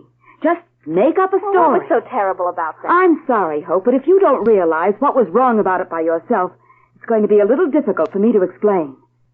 You lied to Nettie. You got him involved in something he never would have considered if he'd known the truth. You're going to tell him now, aren't you? Tell him? What for? Because you've got to. Don't you realize that he's responsible for that money? That he's got to pay it back? He's been going along thinking that it was yours, and that That must be Nettie now. I'd better go let him in. Hope, wait. You don't want me to keep him standing out there, do you? Oh, hello, Nettie. Well, that was pretty quick. I told you I'd only be a couple of minutes. Oh, where is everybody? Oh, in the living room. At least Ruth is. Frank is on the phone. Oh, hello, Ruth. Hello, Nettie. Well, is anything the matter? Well, what makes you ask that? What could possibly be the matter? I don't know, the way you both look. I just had the feeling that... We're waiting for Frank, that's all. And he's up... And here he is. How are you, Nettie? Oh, I'm fine, Frank. Just well. That's good. I'm sorry I was on the phone when you came, but business. You probably know all about that yourself by now, don't you? Oh, you mean the garage? Well, it doesn't keep me that busy, at least not yet. Well, that's good to hear, Nettie. Shows that you've really got it organized. And that means you might be interested in another little proposition I've been working on for you. Why, Frank, what do you mean? Well, running a garage is... I suppose there's a living in it, but it's still pretty small potatoes. What I was thinking of was something really big. Running an agency for new cars. What? What kind of cars? I'm afraid I can't tell you that until I find out if you're really interested. After all... Interested? Well, of course he's interested, Frank. He'd be just crazy if he wasn't. Well, that's where the real money is, selling cars. Now, Hope, let's not get too excited about it. After all, Nettie's the one who's got to make the decision. That's right. And there's an awful lot more I'd have to know about it before I could say yes or no. Of course, Nettie. Very sensible. As it happens, I have a good deal of material right inside in my study. And if you'd like to look it over right now... Well, I don't suppose it would hurt to look at it. Oh, Nettie, wait, before you do... Oh, let them go, Ruth. We'll have the rest of the evening to talk about other things. Of course, we won't be more than a few minutes. This way, Nettie. Okay. It seems a little funny to be doing this at a party. So you finally have decided to tell Nettie, Hope? Tell him what? That it was Frank who put up the money for the garage. Now that this new deal has come up? I should say not. And what's more, you're not going to tell him either.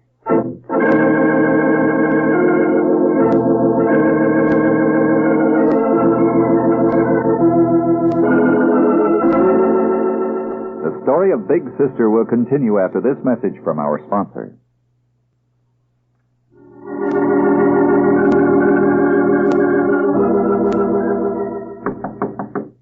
Nettie? Oh, Nettie? What? Coming right out, Hope. I'm awfully sorry we were so long, Hope, but once we got into it... Why have you got your hat on? Oh, I didn't want to bother you, really, but I didn't want to go without saying goodbye. Go? Oh, what's the matter, Hope? Oh, nothing, Nettie, really nothing at all. And there's no reason for you to go. After all, you just came. But, well, it's one of those headaches of mine. You know how they get me all of a sudden. Oh, gee, Hope, I'll take you right home. You don't have to, Nettie, honest. Well, I'm not going to let you go home alone when you're not feeling well. I'm sure Frank won't mind. Of course not. As a matter of fact, I feel very badly taking Nettie away like that, spoiling the party. Spoiling it? When you've given Nettie such a wonderful opportunity, a new car, ain't it? Well, let's take it a little easy on that, Hope. I haven't got it yet, and there are a couple of things I want to think about. Of course, Nettie, by all means. Haste bates waste, you know, and look before you leap. Oh, I'm sure he'll be calling you very soon, Frank. And thanks again for everything. Why, not at all, Hope. Come on, Nettie, I think we'd better go. If you're sure you want to come with me, Oh, sure, Hope. So long, Frank. I'll be in touch with you. And goodbye, Ruth. Goodbye, Nettie. And I hope your headache's better, Hope. You don't have to run right off, do you, Ruth? I know, Frank, not right this minute. There's nothing wrong with either my head or my conscience. Why, what do you mean by that? What made you say that? Don't you know? Of course not. Are you suggesting that Hope didn't have a headache? I think it's very likely that she did have. The interesting question would be why she got it. Of course, we did have a conversation before that she seemed to find rather upsetting. About money and relations, existent and non-existent ones. Oh, I see. So she told you. About the money for the garage? Where it came from? I don't know whether you can say she told me exactly. But why did you do it, Frank? Why? Because I wanted to help Nettie. And because for reasons I just can't understand, he wouldn't accept help from me. You became a party to that whole ridiculous farce about an uncle and an inheritance. That was all Hope's idea, Ruth. I didn't want to do it. But she kept insisting that was the only way we could get Nettie to accept the money. And that once he had taken it, once the garage was in his name... Yes? Then what? How did you think he's going to feel? And what do you think he'll do when he finds out the truth? Why, I don't know, Ruth. Are you going to tell him? No, Frank. I'm not going to tell him. I think that Hope should. But if she doesn't, well, we'll see.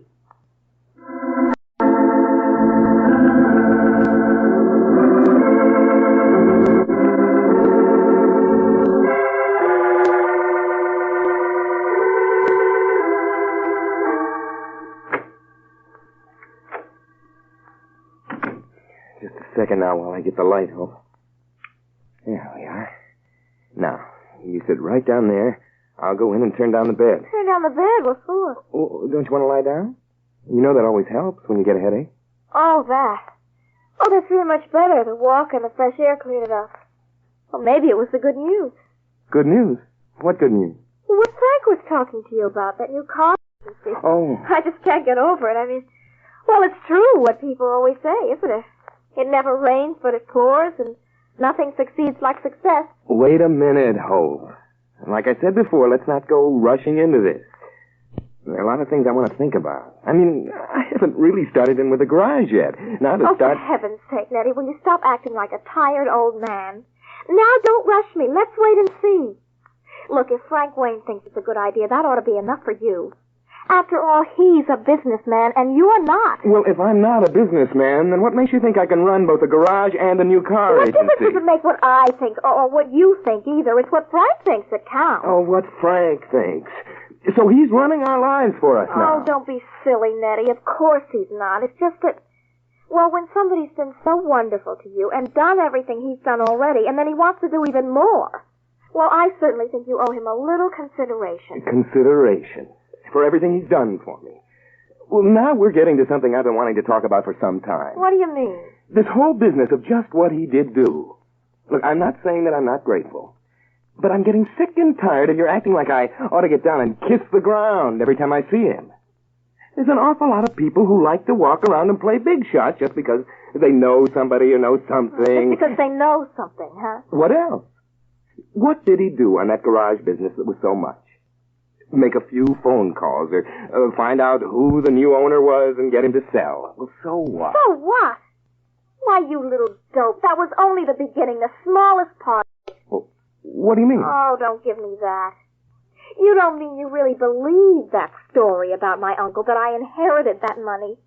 You pretended you believed it because you wanted to, because that way you could go on acting proud and still take the money. But you knew all along where it came from. You knew it came from Frank.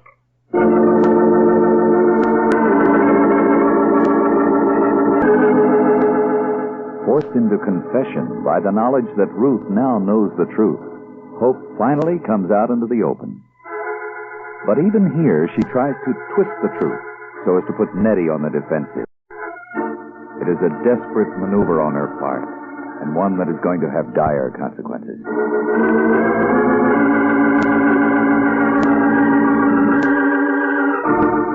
And now a message from our sponsor.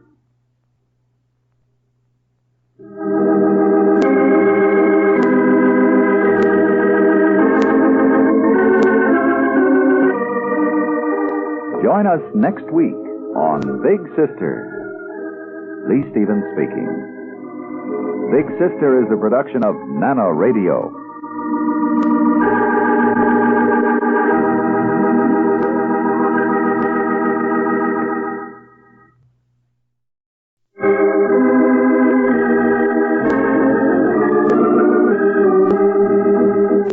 Big Sister, the story of Ruth Wayne and her problems as a woman, as well as a nurse, a wife, and a mother. Today's episode in just a moment after this message from our sponsor.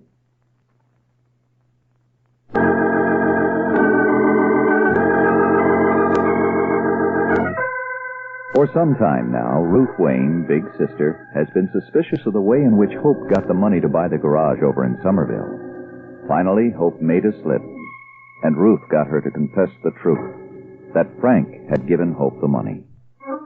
Ruth asked only one thing of Hope, that she tell Nettie as soon as possible. Hope refused. But when she and Nettie got home, it did come out in a curiously twisted way. Just what did Frank do on that garage business that was so great? Make a few phone calls, get the new owner to sell. Why, you little dope. That was only the beginning, the smallest part of it. You mean you really believed that story about my uncle, that I inherited that money? You pretended you believed it, because that way you could go on acting proud and still take the money. But you knew all along it came from Frank. What did you say? You heard me, and you knew it. But you must have known it. Even you couldn't have been that stupid. It was Frank who put up the money and bought the garage for you. We dreamed up that story about an uncle, about my inheriting it, because I knew that was the only way you'd take it. You're lying, Hope. You're just saying that to hurt me, to make me feel... Lying? Nobody has to lie to you, Nettie. You've been lying to yourself, kidding yourself ever since I've known you. If you're not lying to me now, then you did lie to me before. You and Frank together. Making up that story about your uncle so you could make a fool out of me? So that you'd grab the money, the way you wanted to all the time, and still be able to keep your pride. That's a lie, too, and you know it. I wouldn't have touched that money with a 10-foot pole, not if I was starving, if I'd known where it was coming from. You did that to me, the two of you. Particularly him. Well, I'll take care of him. I'll fix his wagon right now. Nettie? Nettie, wait! Where are you going? Where do you think I'm going? Now, let go of me. Nettie, you can't. Can't I? You just watch me. Nettie? Nettie? Wait, come back! Oh, does go over there now.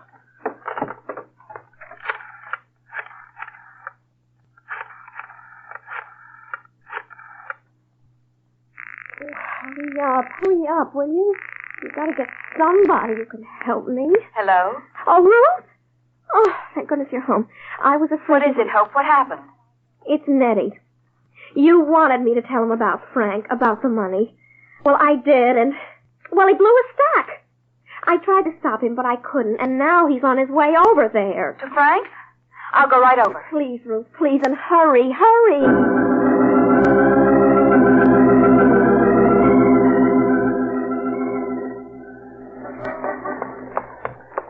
Nettie? Huh? Oh, Nettie. Oh, Ruth. Where are you going, Nettie? Me? I'm just going to pay a little social call.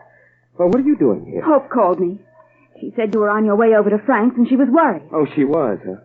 Well, believe me, she's got something to worry about. Just what do you expect to do, Nettie? Do? Nothing, Ruth, nothing at all. I just want a couple of words with Frank, that's all. About what? Nothing very important.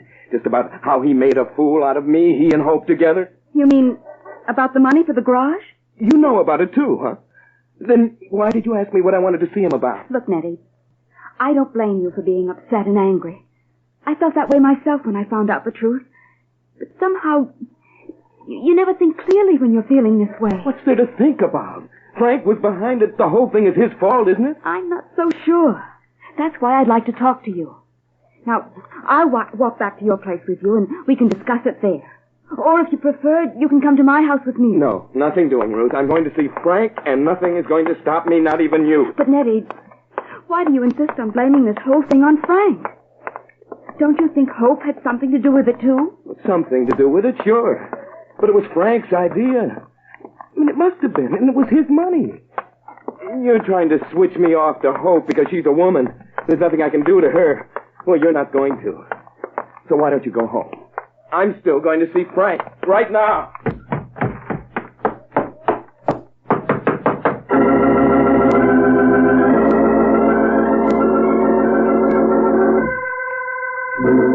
The story of Big Sister will continue after this message from our sponsor.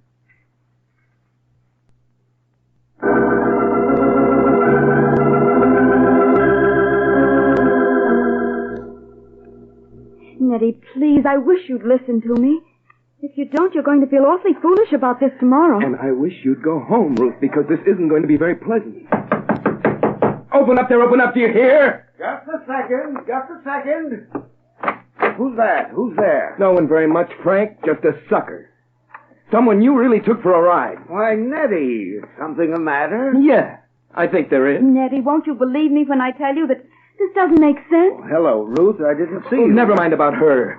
This is just between us, Frank, you and me. All right, Nettie. Come in and we'll I talk. wouldn't set foot in that house of yours again for $1 million. I just want to ask you one question. I want to know why you did it. Why I did what, Nettie? You know darn well what. The business of the money for the garage, pretending that Hope had inherited it. Oh, that. So you know. Yes, I know. Now I want you to tell me why you did it. Well? The first thing I'd like to tell you, Nettie, is that I'm glad you know, very glad. Because I don't like deception, even in a good cause like this. Good cause? A good... Yes, of course. I think you know how I feel about you, Nettie. Well, there's only one way to show you how I feel about you, and that's like this. Nettie, stop that. It's all right, Ruth. Go on. Get your hands up. I wouldn't think of it. But if it will give you any satisfaction. You yellow. Are you going to fight or not? Of course not, Nettie. I couldn't possibly raise my hand against you in anger, ever. Frank. But if it's going to make you feel any better... Are you all right? Hello, Hope, of Frank, course. Your face. You did that, Nettie Evans. You hit him. I sure did. And if he wasn't so chicken, if he'd put his hands up and fight like a man... Like a man? Listen to who's talking. Look, Hope, I don't like to interfere, but I think this whole thing has gone far enough, much too far. May I suggest that you go home now and... You keep out of this, Ruth. After all, this is partly your fault, too. My fault? Yes. I asked you to do a simple thing like come over here and see that nothing happens. You stop that now, Hope. Stop talking to Ruth that way. I will not stop it. I'm not even going to talk to you until you apologize to Frank. That's not necessary, Hope. I'll say it's not, and don't worry, I don't intend to. I'm going home now. Are you coming, Hope? I told you I'm not going to do anything until you apologize. And I'm telling you that that's not necessary, Hope. I'm sorry, Frank, but I think it is. I'm asking you for the last time, Hope. Are you coming home or not? I certainly am not. Not until... Okay. That's all I wanted to know. Come on, Ruth. Nettie, just a second. I'm not waiting for anything. Oh, all right, I'm coming. I'm sorry, Frank. It's all right, Ruth, and thanks. How do you like that? The two of them. Hope, I wish you'd go, too. You're not going to accomplish anything by staying here. Go. After the way he acted, the things he said and what he did, I should say not. I wish you wouldn't be vindictive about it. Well, I'm not going to be vindictive, but just the same. Of course, if you don't want me to stay... It's not that, Hope. It's just that, well, there's no sense but in you're it. hurt, Frank. He hit you. Well, yes. Well, what did you do? Well, nothing, Hope. You didn't really expect me to hit him back, did you? You mean you just stood there and... Of course. I told him to go on hitting me if it gave him any satisfaction, but he... But you're bigger than he is. Bigger and stronger. You could really hurt him if you wanted to. You just stood there and let him hit you, and... Oh, I don't know what to say for him, except that... Oh, I think you're just terrific.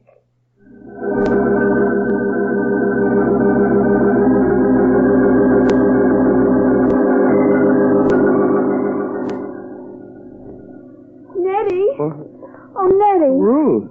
You'll slow up a little. I'll walk with you. Oh, okay, Ruth. Sure. Where are you going, do you know? I haven't really thought about it. Why? Would you like to come back to my place with me? I don't think so, Ruth. At least not right now. I'd rather just kind of walk for a while. That might be a good idea at that. Are you all right? What do you mean? Your hand. Oh, sure. Didn't even skin my knuckles. It wasn't really much of a punch. It was just that I... Oh, Ruth, why do I feel so awful?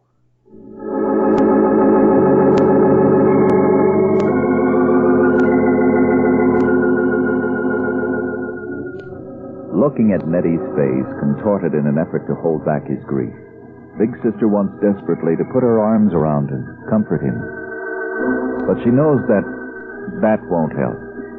She knows that the chief reason for his misery is the knowledge that his relationship with Hope is out in the open now.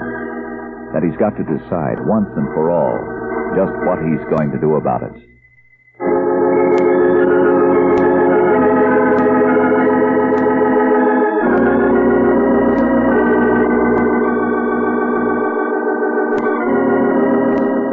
And now, a message from our sponsor.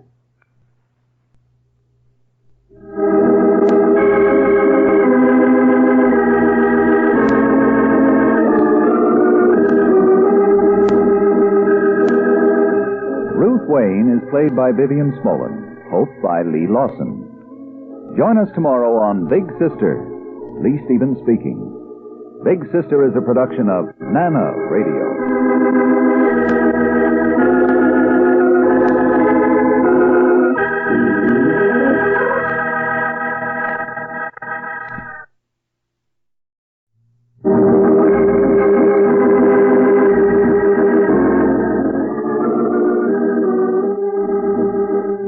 Big Sister, the story of Ruth Wayne and her problems as a woman, as well as a nurse, a wife, and a mother. Today's episode in just a moment after this message from our sponsor.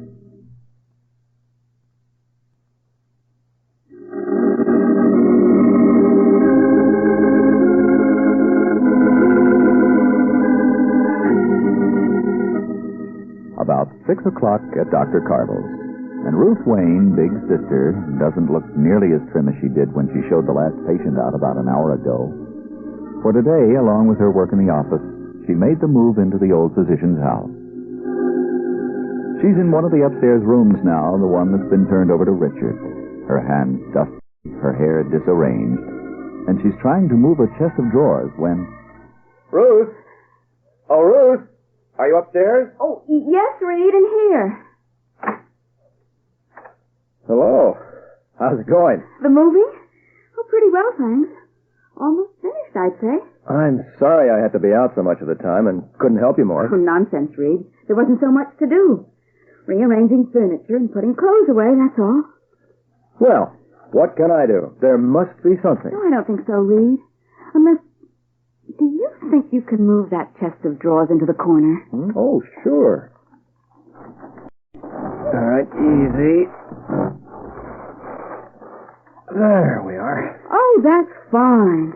That'll give Richard a lot more room. How's he taking it? The move over here, I mean. Pretty well. As well as can be expected, I guess.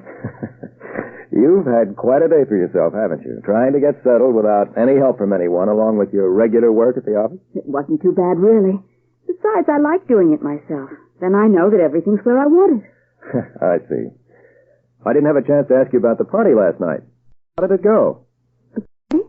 Over at Frank Wayne's. Oh, that. Well, the less said about that, the better. Something happened? A lot happened, all of it bad. I found out something about Hope that I'd suspected for a long time, but didn't want to believe. And then Nettie found out, too, and blamed Frank for it, and, well, they almost had a fist fight.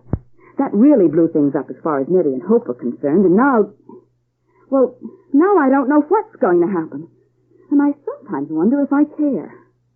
I don't think I've ever seen you quite this way before. Oh, I'm sorry, Reed. I didn't want to talk about it. I told you for heaven's sakes, Ruth, I'm not blaming you for it. I think it's wonderful. After all, you're not a machine. You're a human being. And if you don't let down once in a while, what with the load you've been carrying... Let down? You mean let go all the frustrations, anxieties, and worries that I've been piling up? Thanks, Reed. For what?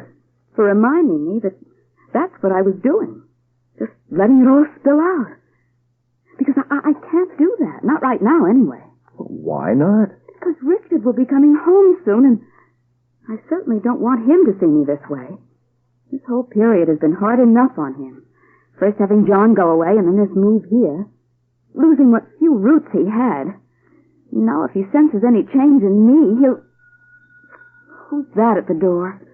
Oh, some patient that doesn't know office hours are over. Let it ring. Oh, no, I can't do that. Oh, all right. I'll come down with you. You don't have to, Reed. Yes, I do. At least until I make up my mind whether to yell at you or spank you. When in heaven's name are you going to stop thinking about everybody else and start thinking about yourself? I don't know, Reed. Wait a minute. Oh, hello, Ruth. Why, Nettie, hello. Can I come in? Of course. How are you, Nettie?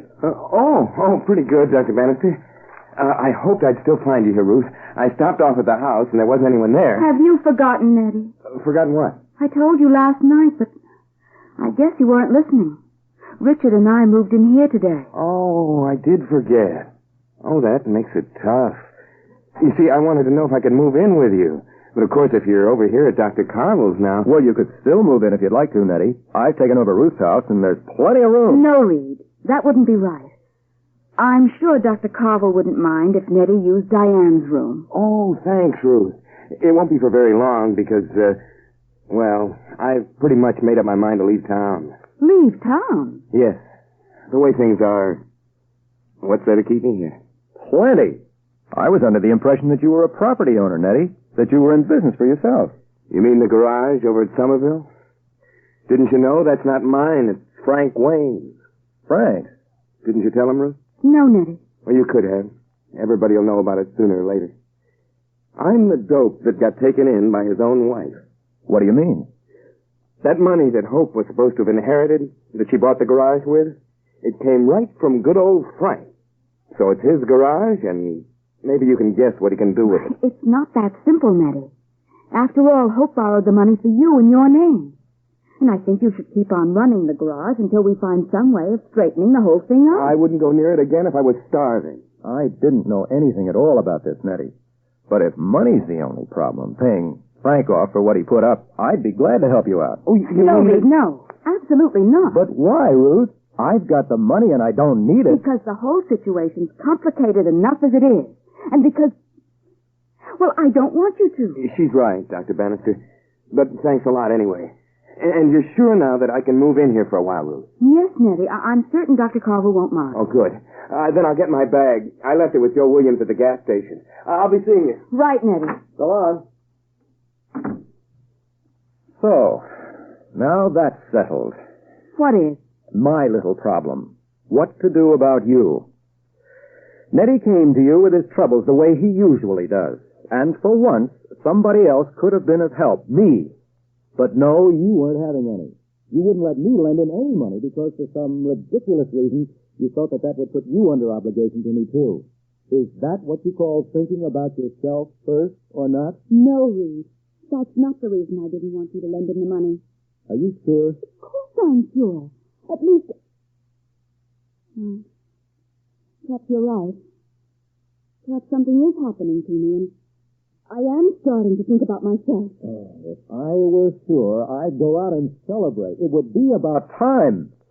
Do you think so, Reed? I don't know. These last few days, I just haven't known very much about anything.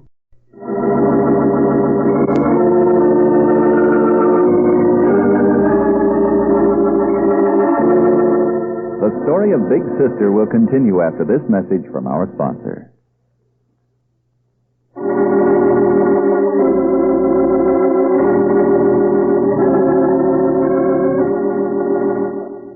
And now let's go to New York, to the one-room apartment on Washington Square where John Wayne has been staying for the past few weeks.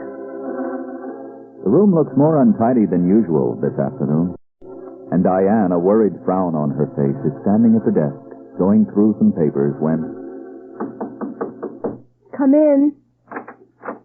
Hello, Diane. Oh, Fred. Came down Hello. as soon as I got your message. Anything the matter? I don't know, Fred. Have you seen John during these past few days? Dr. Wayne? Well, no. Not since I came down. Why? What's wrong? I told you, I'm not sure. I haven't seen him or spoken to him since last weekend, and when I came down here, there were 2 days' newspapers outside the door and 2 days' mail in the letterbox. You mean you don't think he's been here since... Well, where did he go? That's why I asked you here, to see if we could find out. I've been going through his papers, trying to find some kind of clue, and... Well, any luck? Nothing. Oh. Well, look, there's nothing to get worried about, Diane. I mean, well, if he'd been in an accident, we would have heard about it. I wasn't thinking about that. He was in a pretty bad mood the last time I saw him, and I was just wondering whether he might have gone off somewhere, and... Where? How do I know? And if you're going to keep on asking these silly questions... I'm sorry, Diane. It's just that... You really do love him, don't you? You know I do. Yes. And I don't blame you. Only don't you ever get tired of running after him all the time, having him brush you off? No. You see, I'm a masochist. I like it. Oh, you're not being serious, Diane. Nobody could like it. Well, I mean... Well, I never told you in so many words before, and maybe this isn't the right time for it, but... I love you, Diane. I'm crazy. Oh, it's no good, Fred. I've told you that. I know, but that doesn't change things. Any more than it changed things between you and John. And, well, I don't ask for very much. Just to be with you, see you. But I love you such a lot, Diane. Every time I do see you, I want to... Stop it, Fred. Stop? Yes. Stop making such a pest of yourself and leave me alone.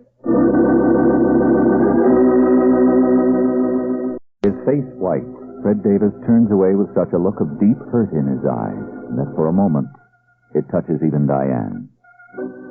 Then, shrugging, she goes back to the papers on the desk again, knowing that they can't give her any clue as to where John has gone, but trying to find something that will give her hope, salve the anguish she feels.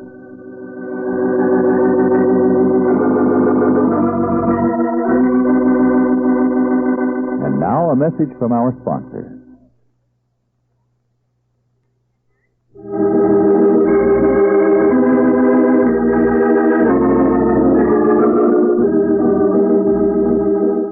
Ruth Wayne is played by Vivian Smolin, Nettie by Hal Suter. Join us tomorrow on Big Sister, Lee Stevens speaking. Big Sister is a production of Nana Radio.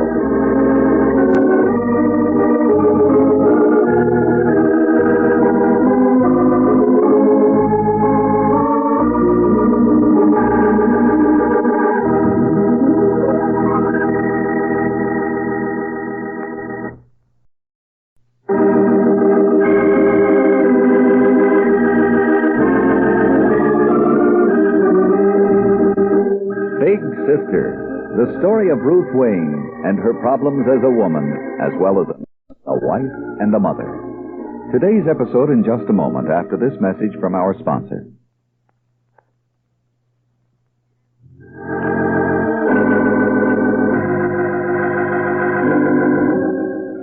It was just yesterday that Ruth Wayne, big sister, and young Richard moved into Dr. Carville's. And the business of getting settled and adjusted wasn't made any easier when Ruth's brother Nettie appeared last night and asked if he could stay there for a few days also. Because of the move, Ruth has been doing even more work than usual around the office and the house. And as a result, she's pretty tired this evening when the doorbell rings. Hello, Ruth. Why, Hope, hello. Oh, I've had quite a time finding you. I was over at your house and there was no one there, and then I met Mrs. Carter, and she told me you'd moved over here with Dr. Carville. Yes, Hope, we moved over yesterday. Come in, won't you? Oh, thanks.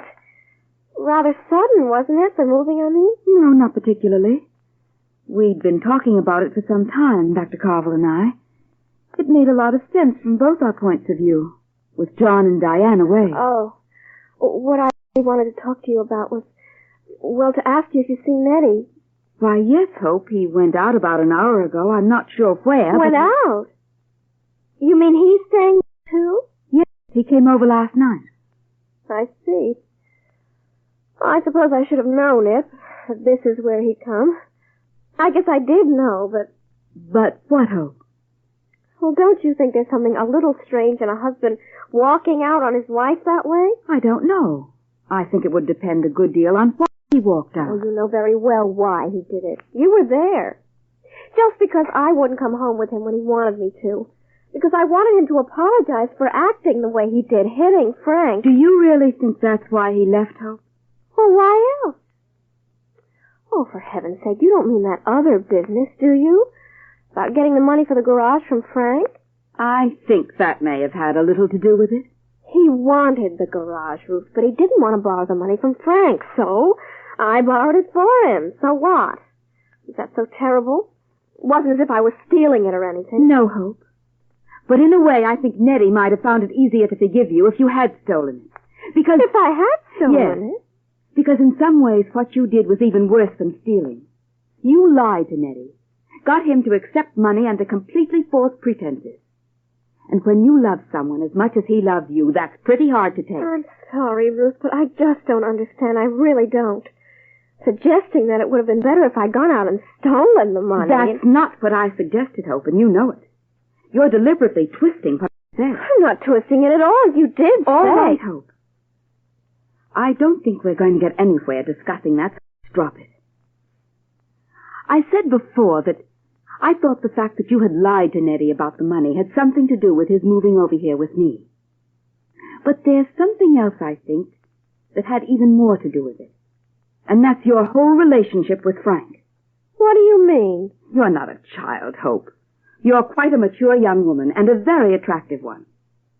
Don't you think it's a little strange that Frank should have allowed himself to become a party to a very thin deception? One that he must have known would be exposed sooner or later, just to help Nettie out? No, I don't think it's strange at all. Frankly, Ruth, I don't know what you're talking about. I just don't know what you mean. Well, if I can talk frankly too, Hope. I've thought a lot of different things about you at different times. I've thought that you were short-sighted, impatient, even selfish. But I never thought you were stupid. I think you know exactly what I mean.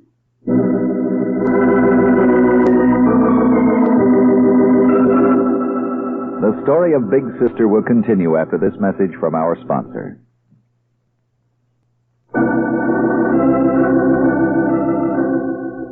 It's about 15 minutes later now, and still smarting, Hope is walking up the street toward the last place you'd expect her to be going, if you didn't know Hope, to Frank Wayne's house.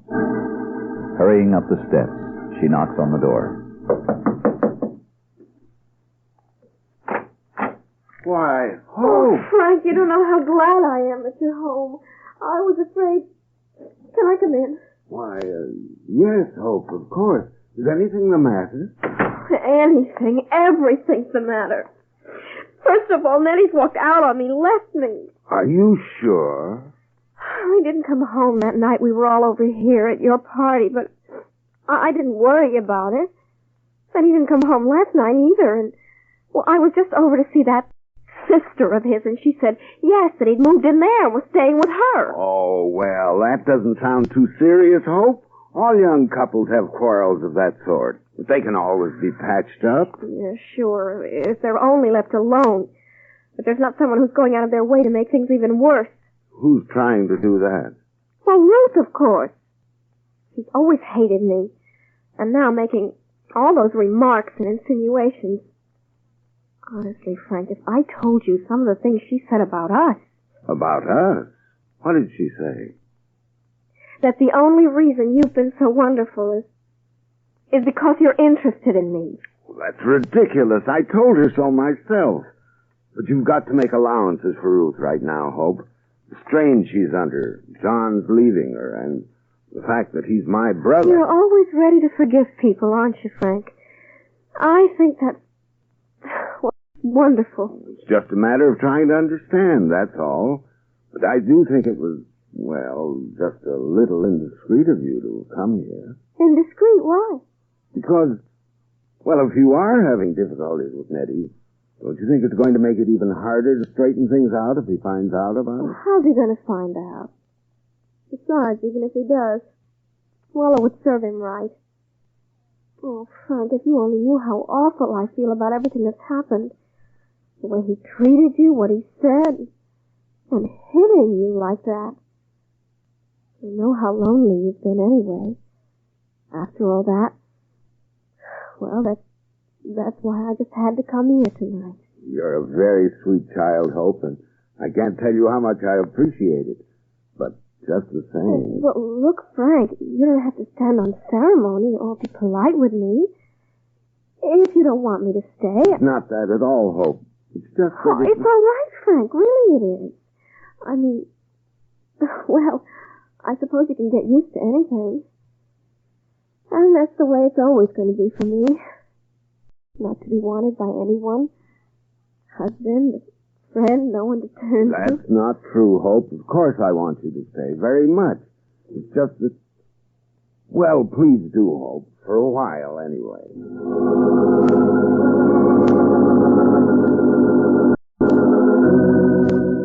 And now let's go to New York, to a rather lavish duplex near the East River, the apartment of John Wayne's would-be friend, Pete Steele. The doorbell rang a moment ago. Steele's white-coated manservant opened it, and now Steele himself is greeting his unexpected visitor, Diane Carville.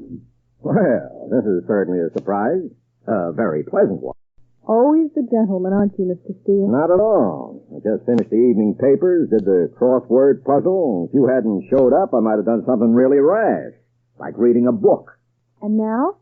Why, we can talk. I'd rather do that than read any day. We had a fine talk the last time I saw you. Yes, that's one of the reasons I came to see you tonight. So we could talk some more about John? Yes. Well, what about him? Since the last time you saw him. I don't remember exactly. Why?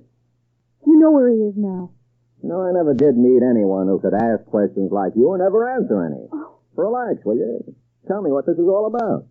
Then you don't know. He's gone. He's been gone for 2 days now. How do you know? I kept trying to phone him and there was no answer. Then I went down to the apartment and there were 2 days' newspapers in front of the door and 2 days' mail in the letterbox. So you think he's taken a powder, huh? Look, Steele, we did have a good talk the last time I saw you. You told me why you were interested in John, why you wanted to help him. Now, do you know whether he's gone or not? Do you have any idea where he might be? You can't tell, maybe. How do I know it's not you he's running away from? What? What makes you say that? Oh, it happens sometimes, you know. But just trying to get a rise out of me, that's all. You don't know where he is either. That's right. I didn't even know he was gone. But I have some ideas. Well? Did it ever occur to you that maybe he went home? Home? Yeah. Back to Glen Falls, to that wife of his. After all, she's a pretty swell person. I don't believe it. I don't believe it. It can't be. He wouldn't do that. Not now. Do you really think so?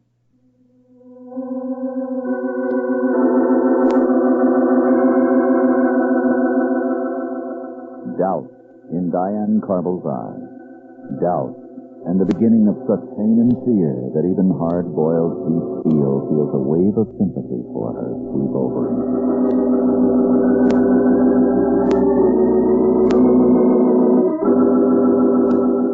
And now a message from our sponsor.